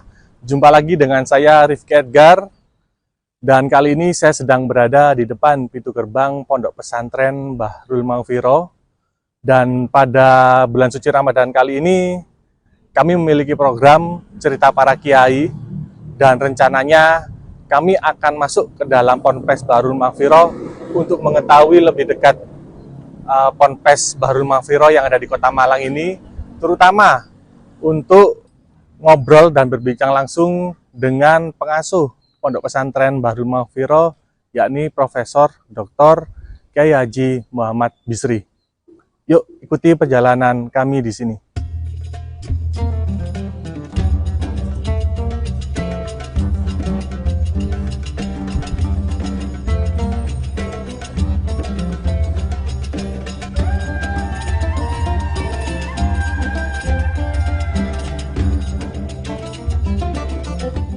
Assalamualaikum Tribuners dan pemirsa Rian Surya. Jumpa lagi dengan saya Rifki Edgar, yang kali ini akan memandu Anda dalam program Cerita Para Kiai. Program yang mengajak Tribuners untuk mengetahui lebih dalam tentang kiai yang memiliki pengaruh besar di Indonesia. Dan kali ini kita akan berbincang-bincang dengan Profesor Dr. Kiai Muhammad Bisri. Beliau merupakan pengasuh Pondok Pesantren Bahrul Maghfirah yang ada di Kota Malang. Beliau dikenal sebagai akademisi, guru besar teknik pengairan, serta tokoh pendidikan dan inovasi yang ada di Kota Malang. Selain itu, beliau juga merupakan mantan rektor Universitas Brawijaya pada tahun 2014 sampai tahun 2018. Nah, Assalamualaikum Prof. Bisri. Waalaikumsalam warahmatullahi kabarnya Prof? Baik-baik Mas Rizky. Nah, Baik, jadi baik. gini Prof, sesuai tema yang kita angkat pada pagi hari ini tentang cerita para kiai. Nah, mungkin bisa diawali Prof, masa kecil Prof Bisri dulu seperti apa, Prof? Ya, saya ini lahir di daerah dulu namanya Betek ya. Oh, Betek. Betek. Ya, sekarang Jalan Maijen Panjaitan Panjaitan. atau Penanggungan. Penanggungan. Saya kecil di situ. Orang tua saya itu seorang kiai kampung ya, ulama kampung situ yang memang sejak kecil beliau sudah membimbing masyarakat dan seterusnya. Kemudian saya kecil itu kan saudara saya itu ada 9, jadi totalnya 10. Tapi saya ini sejak kecil saya tidak tahu diminta abah saya itu sekolah di agama. Oh, gitu. Sehingga saya SD itu dulu namanya SD Latihan 3 PGAN Jalan Bandung. Oh, di Jalan Bandung. Yang sekarang berubah jadi MIN, Madrasah Ibtidaiyah. Dulu itu sekolah saya. Jadi saya di PGA. Sampai PGA SD selesai sampai setara SMA, dulu namanya PGA 6 tahun. 4 tahun sama 2 tahun, bukan 3-3. 4 tahun terus 2 tahun, jadi 6 tahun sampai selesai SMA. Dulu saya memang diminta oleh abah saya untuk melanjutkan ke UIN.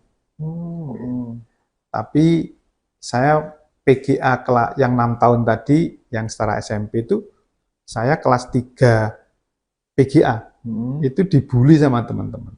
Karena saya ini hobinya olahraga, main bola kan. Zaman dulu kan olahraganya anak muda kan main bola. Saya ikut main bola di klub Indonesia Muda, masih waktu IM ya, Prof. IM. Nah, terus dibully sama teman-teman banyak di kampung.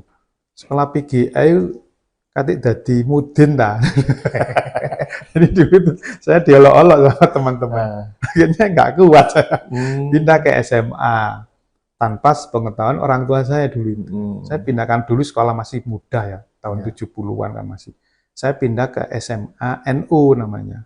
Sekarang Salahuddin. Oh, Salahuddin. Nah, dulu namanya kan SMA NU. SMA NU. Dari PGA kelas 3, saya ujian persamaan dulu, baru pindah ke SMA NU, terus berubah menjadi SMA Salahuddin. Nah, jadi kelihatannya bahasa itu ingin saya jadi orang ahli agama. Tapi saya ini melengkor aja. Jadi saya kecilnya sampai SMA, terus baru kuliah. Kuliah mulai tahun 79 saya masuk ke teknik. Saya teknik, kenapa? Saya sebenarnya suka di manajemen ekonomi. Tapi waktu itu di UB belum negeri 100% kalau nggak salah. Saya masuknya masih berdasarkan ranking sumbangan. Saya masuk ke manajemen Fakultas Ekonomi. Karena orang tua saya kiai kampung, kalah sama ranking yang bayar tinggi-tinggi. Kami nggak lulus, saya kuliah ke Widya Agama, ngambil ekonomi, manajemen, karena saya suka manajemen. Terus tahun berikutnya saya nyoba kembali ke UB, cari jurusan yang sepi. Golek ketemu teknik pengairan, saya juga ngerti ini apa ini. Daftar aja karena cari yang sepi peminatnya. Akhirnya keterima sendiri, jadi ya selanjutnya terus kuliah di teknik pengairan. Setelah itu saya tahun 96, saya ada teman saya pingin buat pondok pesantren. Nah, pondok pesantren ini. Nah, waktu itu saya matur ke abah saya, ada teman ngajak buat pos pesantren. Ya wis, gawe wong kayak kebaikan. Buatlah saya di sini beli tanah. Sama jamaahnya abah saya, 500 meter. Tahun berapa waktu itu? Tahun 96. 96. Notarisnya saya masih ingat, di Notaris Rudianto. Namanya yayasannya Yayasan Al-Ma'rifat. Al-Ma'rifat. Nah, setelah itu berdiri sampai tahun 98 baru saya bangun satu. Itu ada sejarahnya itu, ada satu lokal yang hari ini itu masih ada. Tahun 98 saya bangun. Selesai, terus adik saya ini kan alumni dari Tebuireng. Saya kan bukan lulusan pesantren. Terus adik saya minta, Mas tak kelolani ya pondok Ya wis gak apa-apa, saya matur apa, ya wis kelolani. Nah, dikelola adik saya. Dirubah namanya Pondok Pesantren Bahrul Maghfirah. Saya balik ke kampus, balik jadi akademisi. Balik ke kampus. Terus baru tahun 8 terus perjalanan ya saya jadi dosen muda, jadi doktor, profesor, terus saya jadi dekan Fakultas Teknik tahun 2013. Jadi dekan. Sebelumnya jadi ketua jurusan, jadi sekretaris jurusan lah. Bertahap ya? Bertahap. Terus saya jadi dekan 2013-2014. Dalam proses dekan ini saya diminta teman-teman nyalonkan rektor UB. Rektor UB akhirnya ya saya sebenarnya terpaksa aja nyalonkanlah jadi rektor. Menang. Terpilih tahun 2014 jadilah saya rektor Universitas Brawijaya sampai 2018. Tahun 2017 adik saya Sedo Gus Lukman yang semula lahannya ini hanya 500 dikelola beliau sampai hampir 4 hektar, 3,8 hektar dikelola beliau. Tapi modelnya model salah bener, betul akhirat tok istilahnya. Pokoknya anak-anak ngaji, puasa, riyadhah itu. 2017 itu beliau Sedo tidak punya putra. Nah, saya masih rektor. Nah, pengurus ke rumah minta supaya saya yang melanjutkan, mengelola kembali. Sebenarnya kan saya yang ngelola awal. Yang ngelola awal. Ngelola kembali. Kemudian adik saya memang sebelum meninggal itu sebulan sebelumnya itu saya diajak keliling sini. Padahal selama ini saya tidak pernah ke pondok kalau nggak ada undangan penting. Memang saya sengaja supaya tidak ada 2 pimpinan. Nanti kalau saya yang sering ke sini, pengurusnya bingung, zamannya bingung, sing dadian sapa iki. Nah, saya memang sengaja tidak mau ikut-ikut. Baru 2017 sebelum Gus Lukman Sedo itu saya diajak pondok ini keliling. Saya lihat besar sekali. Nah, tapi bangunannya nggak seperti ini kan, masih yang bangunan kuno. Pendidikannya juga masih pendidikan ya. Akhirnya beliau bilang, Mas, habis ini bantu saya untuk ngelola pondok. Saya bilang, saya masih rektor, nggak mungkin. Ya setelah rektor tak bantu. Pokoknya ngotot saya suruh bantu. Nanti nek sore saya dibuatkan ruang sama beliau. Di belakang sana tak kena ruang Mas, sama cek ngantor nanti. Bukan di sini ya, Prof? Bukan di sini, ini kan baru kali. Masih baru. Yang di bangunannya adik saya. Setelah itu sebulan beliau Sedo. Jadi itulah seperti wasiat ini saya. Pesan gitu, Prof. Pesan bahwa saya kelihatannya suruh ngelola ini melanjutkan. Beliau ya. Akhirnya ya karena pengurus juga minta saya, akhirnya ya sudahlah saya kelolanya ini supaya nanti bisa mungkin lebih bisa berubah karena saya punya bekal akademisi, bekal birokrasi, bekal agama sejak kecil. Saya ini kan memang suka hobi belajar ilmu agama. Karena saya di kampung juga jadi ketua tahlil, ketua tiba, jadi pokoknya dianggap orang paham agama karena memang mulai PGA, saya belajar ngaji, saya hobi memang sejak kecil itu tentang ilmu agama Islam.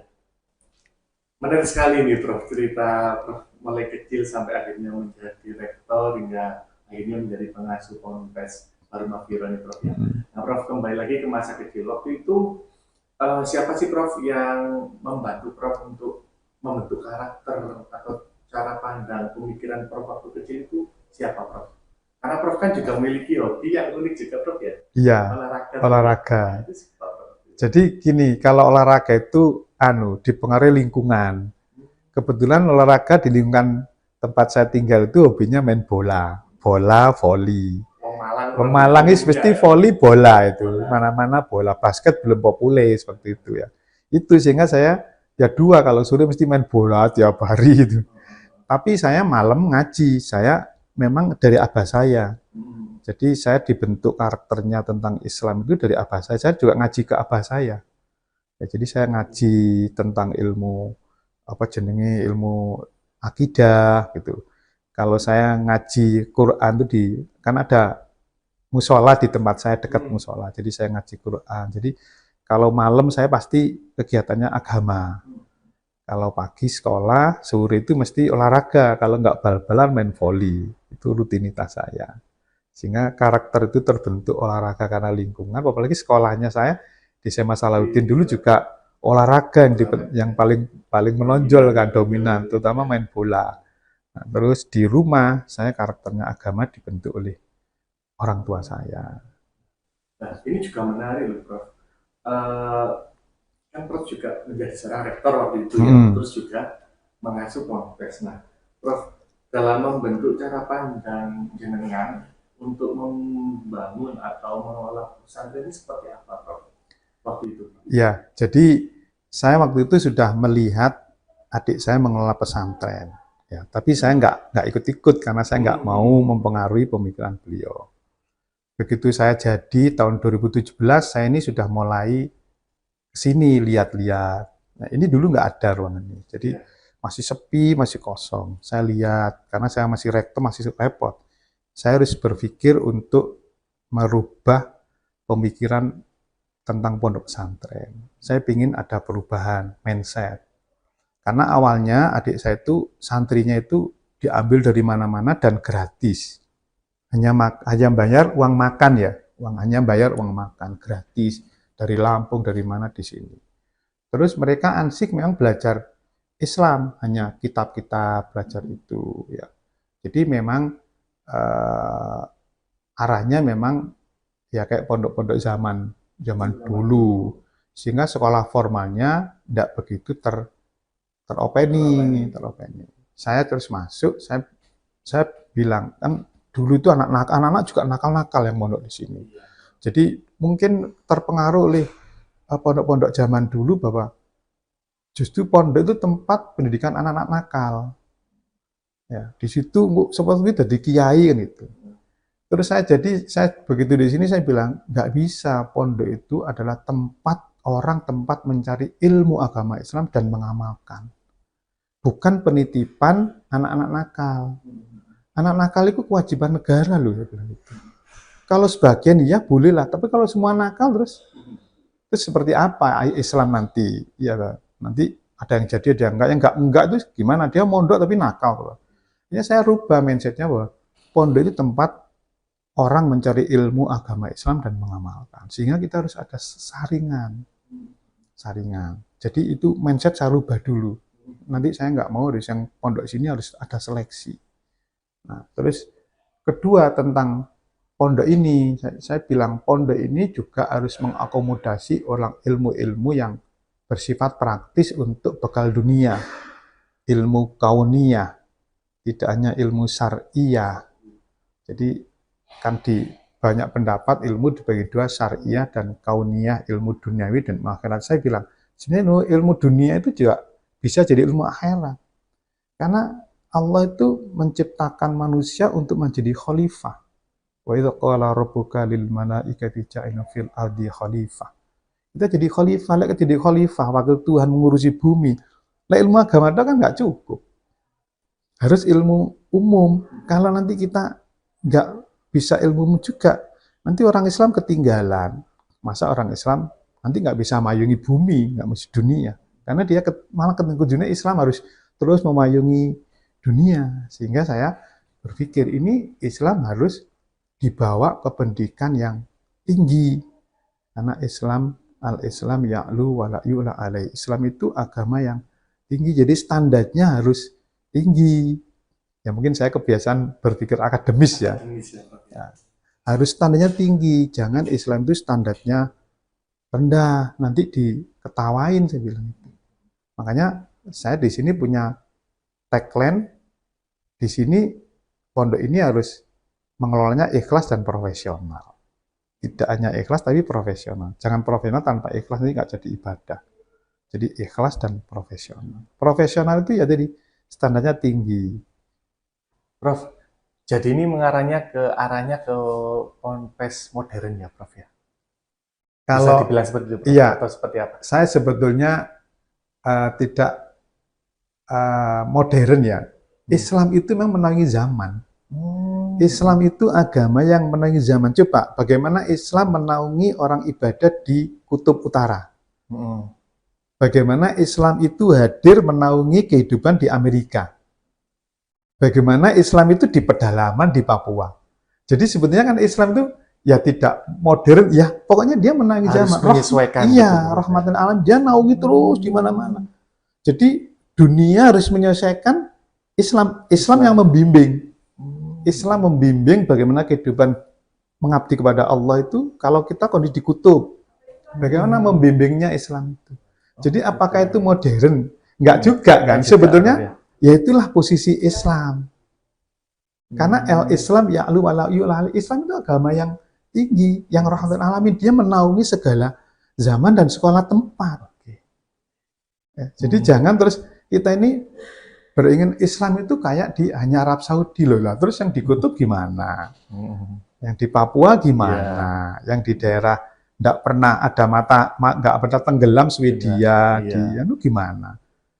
Itulah hadir, sehingga saya bilang kondisi ini pun ini bukan modern, tidak modern. Islam harus seperti ini, standarnya harus tinggi, bukan mewah loh, tinggi standarnya. Jadi kita juga harus bisa mengikuti perkembangan zaman ya. Iya, Islam nanti menuntun zaman. Gimana hukum orang nonton bioskop, kan itu dituntun oleh Islam. Bagaimana hukum kita ke mall, itu kan dituntun Islam. Bagaimana hukum berbisnis, bagaimana hukum tanaman kita menanam, mengolah hutan, itu Islam harus hadir menaungi semua itu. Jadi tidak hanya sekedar Islam itu ta'abud hanya ibadah aja. Ibadah itu kok hanya sholat aja.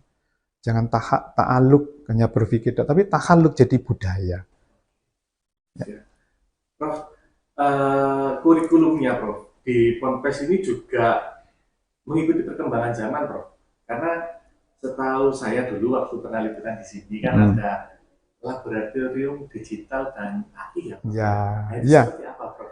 Jadi gini, saya yang ilmu akhirat, ilmu syariah, saya ngikuti sanatnya Tebu Ireng. Jadi kami dengan Gus Kikin sudah kerjasama MOU bahwa sanad ilmunya adalah Tebu Ireng, karena adik saya alumni Tebu Ireng. Dan banyak pengasuh ini yang alumni Tebu Ireng. Sehingga kitab-kitab kuningnya ya sama lah. Bahkan penasihat pondok sini sekarang lagi ngajar di Tebu Ireng. Ngajar tentang Taskeh Bukhari kalau nggak salah. Imam hadis Bukhari. Jadi kami ke sana. Kitab kuningnya ya kita sudah mendalam lah ya, sudah normal seperti pondok-pondok yang dulu. Nah, sekarang saya tambahi ilmu duniawi, ilmu kauniyah walaupun itu praktis, tidak masuk kurikulum terlalu ansih. Ya. Yang saya masukkan karena gini, orang kepingin sukses itu pakai ilmu. Sukses dunia harus pakai ilmu, sukses akhirat harus pakai ilmu. Berarti kita harus pakai dua-dua ilmu ini, nggak bisa hanya ilmu akhirat. Nanti dunia kita terlantar. Tidak bisa hanya duniawi, nanti rugi di akhirat. Dua-duanya, walaupun mungkin porsinya bisa beda. Nah, beriringan. Ya, contoh aja ini contoh ya. Contoh anak-anak ini di sini wirausaha tentang pembesaran lele. Nah, biasa pondok kan begitu. Saya sudah bilang, kamu nek pembesaran harus pakai ilmu perikanan, ilmu makanan.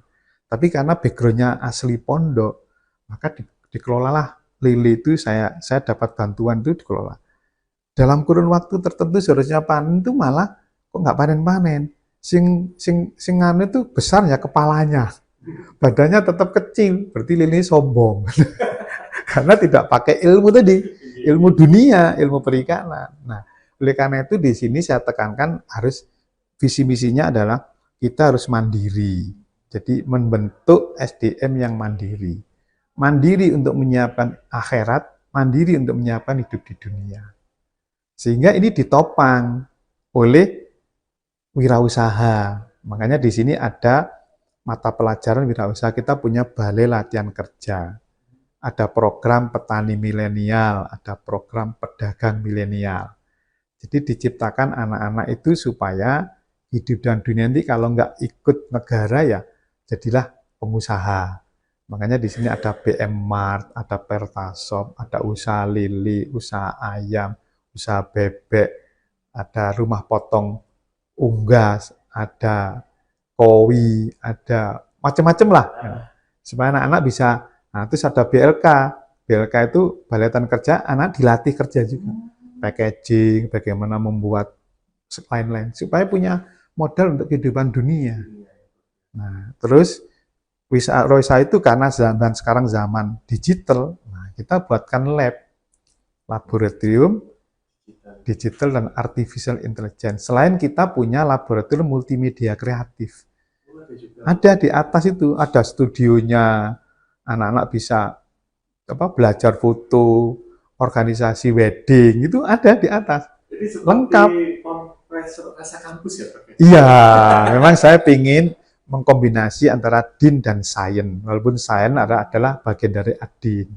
Jadi saya ingin semasa ini adalah karena kalau kita mau sukses dunia tanpa sains tidak mungkin.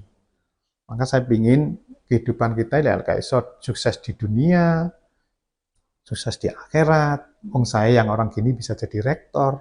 Itu kan tanda petik orang memandang saya sukses di dunia. Iya. Memandangnya ya. Kalau saya kan biasa aja, itulah tugas manusia memang ya.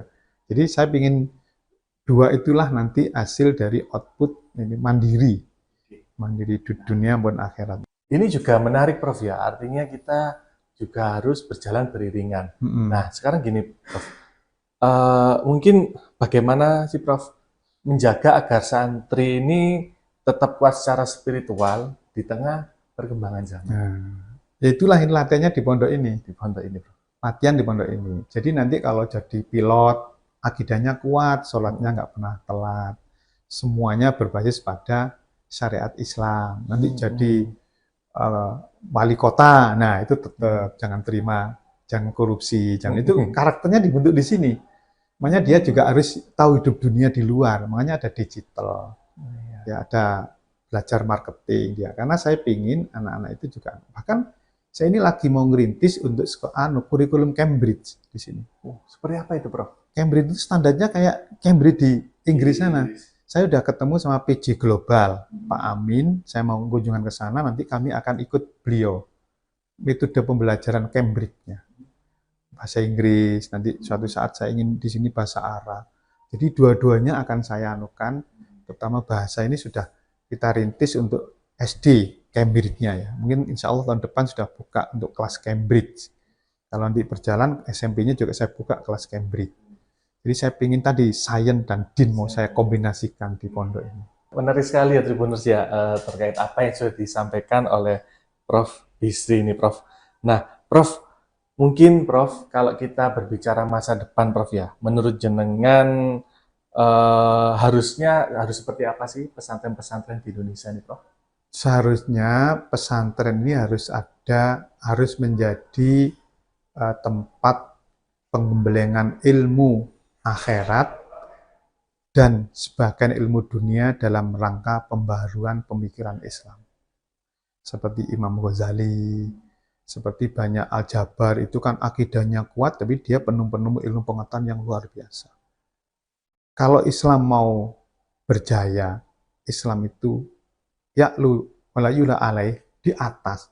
Kombinasi itulah diperlukan di era sekarang. Jadi di era sekarang diperlukan kombinasi antara sains dan din.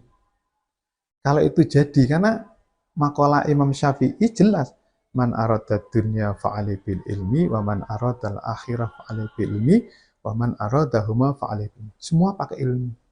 Sains berarti. Saat Islam itu kan di Quran banyak sains juga. Tentang hujan, sains. Semuanya ada lengkap. Makanya mestinya kita sains dan adin bergandengan terus gini. Supaya kita bisa menemukan sesuatu.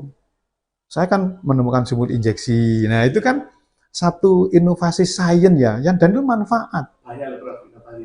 Iya, sekarang COVID juga ada bilik ya. Terus saya sekarang yang terbaru SDBSI, saluran drenase berbasis sumur injeksi, sudah keluar hakinya tahun 2025 November kemarin. Jadi saya memang menggabungkan sains dan din supaya posisi kita tuh jadi tinggi. Jangan Islam dianggap jadul nanti.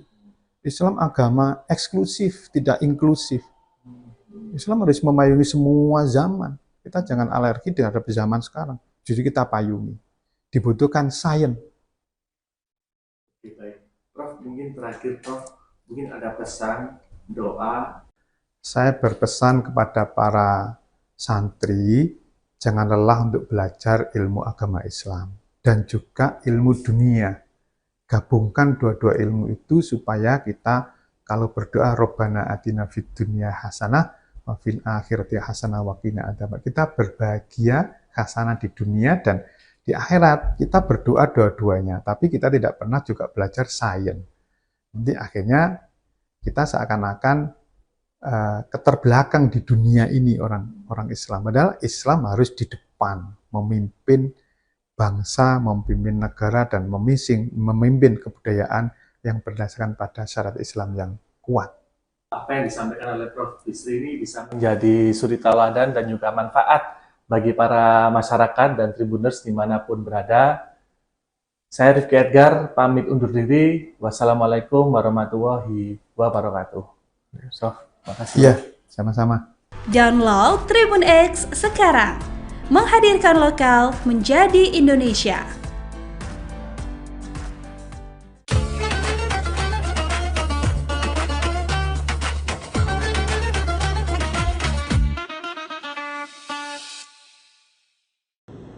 Assalamualaikum warahmatullahi wabarakatuh. Bismillah, alhamdulillah, wa la hawla wa la quwwata illa billah. Allahumma salli wa sallim ala sayyidina Muhammadin wa risalati wa amani rasuli wa ala alihi wa sahbihi. Pemirsa sahabat Nahdiyin channel PCNU Surabaya yang dirahmati Allah Subhanahu wa taala. Alhamdulillah, pada kesempatan kali ini kita patut bersyukur kepada Allah karena kita sekarang berada di bulan Ramadan. Dan kebetulan ini kita dalam awal bulan Ramadan, artinya masih dapat 2 hari. Otomatis insya Allah semangat kita ini menggebu-gebu, bukan hanya di awal saja, melainkan sampai akhir daripada bulan Ramadan. Insya Allah kita akan senantiasa semangat terus menjalankan ibadah puasa, dan kita berdoa kepada Allah semoga diberikan kelancaran, kesehatan, sehingga kita dapat menunaikan ibadah puasa dengan sesempurna mungkin. Pemirsa yang dirahmati Allah Subhanahu wa taala, Ramadan itu litazkiyatin nufus atau litazkiyatil qulub. Ramadan bermakna bisa mensucikan atau membersihkan hati kita. Kemudian kalau kita ingat lagi daripada ayat Al-Quran tentang diwajibkannya puasa atau seruan dari Allah Subhanahu wa taala yang berbunyi, ya ayyuhalladzina amanu kutiba alaikumus syiyam kama kutiba alal ladzina min qablikum la'allakum tattaqun. Sampai pada 2 ayat yang paling membuat kita senantiasa semangat beribadah adalah di situ Allah mengatakan faman tatawwa'a khairan fahuwa khairul lah. Siapa yang melakukan kebaikan maka kebaikan itu untuk dirinya. Kemudian perihal perintah puasa pun wa antasumu khairul lakum. Dan kalau tidak ada udzur, maka bagaimana caranya kita tetap bagaimana untuk menyempurnakan puasa kita, khususnya puasa Ramadan. Karena poin utama daripada pembahasan di dalam surat Al-Baqarah tentang kewajiban puasa adalah la'allakum tattaqun, supaya kita menjadi pribadi yang semakin bertakwa kepada Allah Subhanahu wa taala. Pemirsa yang dirahmati Allah Subhanahu wa taala, ada satu kitab bernama Lataiful Ma'arif yang pada sore hari ini kami buat referensi karangan daripada Syekhul Imam Al-Hafidh Zainuddin Abdul Faraj Abdul Rahman Al-Hambali Ad-Dimishqi. Ini kitab sangat menurut saya menggambarkan kita sekarang, supaya kita ini bisa makin enjoy menjalankan ibadah puasa, supaya kita ini lebih semangat untuk beramal-amal saleh di dalam bulan Ramadan, yang kita ketahui di dalam bulan Ramadan dilipat gandakan setiap amal. Dalam hadis di dalam kitab Lataiful Ma'arif dijelaskan bahwasanya Ani Nabi sallallahu alaihi wasallam. Qal, Nabi bersabda, kullu amali ibni Adam lahu. Setiap amal ibadah anak cucu Adam, artinya di sini adalah manusia, adalah amal tersebut milik dirinya, kembali kepada diri. Bahkan khusus umat baginda Muhammad Shallallahu Alaihi Wasallam, setiap amal kebaikan itu dikatakan oleh Nabi al-hasanatu bi asyri amthaliha. Satu kebaikan dibalas 10. Tentu ini berdasarkan daripada ayat man jaa bil hasanati falahu asyru amthaliha. Siapa orang mendatangkan satu kebaikan, maka bagi dirinya 10 kali lipat daripada kebaikan yang ia lakukan. Kemudian dilipat gandakannya pahala itu bukan hanya stagnan di angka 10 saja, kelipatan 10 saja. Bahkan di sini dalam ayat Al-Quran, beberapa referensi dari ayat Al-Quran mengatakan ila sab'i mi'ati dha'fin. Ila sab'i mi'ati dha'fin. Sampai tikelnya atau pahala yang dilipat gandakan itu sampai 700. Tentu kita ketahui juga di surat Al-Baqarah itu yang pada intinya kama tali habbatin ambatat sab'a sanabila fi kulli sunnatin mi'atu habbah. Satu benih yang kita tabur dilipat gandakan 7, dari 7 itu setiap daripada hasil 7 itu berkelipatan 100. Inilah rahmat yang diberikan oleh Allah Subhanahu wa taala. Pemirsa yang dirahmati Allah Subhanahu wa taala, dari hadis ini dilengkapi oleh baginda Muhammad Shallallahu Alaihi Wasallam, dikatakan bahwasanya illa siyam, kecuali puasa. Lah puasa ini punya nilai tersendiri, maka beruntunglah kita kalau dalam kesempatan ini senantiasa semangat betul menjalankan ibadah puasa. Fa innahu li wa ana ujzi bi. Kata Allah melalui baginda Muhammad Shallallahu Alaihi Wasallam, amal ibadah atau amal-amal yang dilakukan seseorang yang dalam keadaan puasa, itu kata Allah fa'inahu li, itu mutlak hanya untukku, wali ajli, untukku, kata Allah Subhanahu wa taala. Maka dari sini bisa ditarik kesimpulan bahwasanya puasa ini bukan sembarangan. Daripada ayat yang sudah dijelaskan kutiba alaikumusyamu kama kutiba alal ladzina min qablikum, ternyata puasa ini secara de facto itu adalah amaliyah daripada anbiya, kemudian disempurnakan oleh baginda Muhammad Shallallahu Alaihi Wasallam. Satu kalimat di dalam Lataiful Ma'arij dikatakan innahu taraka syahwatahu wa ta'amahu wa syarabahu min ajli. Karena puasa ini, ketika seorang hamba menjalankan ibadah puasa, mencoba untuk menyempurnakan daripada puasa yang tersebut, meninggalkan syahwat, meninggalkan makan, meninggalkan minum, itu tak lain li ajli, kata Allah Subhanahu wa taala melalui baginda Muhammad sallallahu alaihi wasallam. Tentu yang kita ketahui syahwat yang ditasarufkan secara halal, berhubungan suami istri ini diperbolehkan. Akan tapi di situ ada satu batasan ketika kita dalam keadaan puasa. Kemudian makan dan minum ini sesuatu yang diperbolehkan. Allah mengatakan wa kulu washrabu. Makanlah kalian, minumlah kalian. Akan tapi dalam keadaan berpuasa lain cerita. Orang dituntut untuk meninggalkan sesuatu yang sifatnya mubah, diperbolehkan li ajli, karena Allah Subhanahu wa taala. Ini sangat istimewa sekali. Maka orang yang berpuasa merupakan orang yang memiliki derajat khusus di hadapan Allah Subhanahu wa taala. Para pemirsa yang dirahmati Allah Subhanahu wa taala, dari konteks ini bisa dikatakan sesuai dalam keterangan kitab Lataiful Ma'arif karangan daripada Zainuddin Abdul Faraj Abdul Rahman Al-Hambali Ad-Dimashqi, bahwasanya fa inna siyama, maka sesungguhnya ibadah puasa minas sabri, termasuk bagian daripada praktek kesabaran setiap hamba. Bahkan ada satu hadis atau warada an Nabi sallallahu alaihi wasallam dikatakan annahu samma syahr ramadhana, sesungguhnya Nabi menisbatkan suatu nama pada bulan Ramadan khususnya karena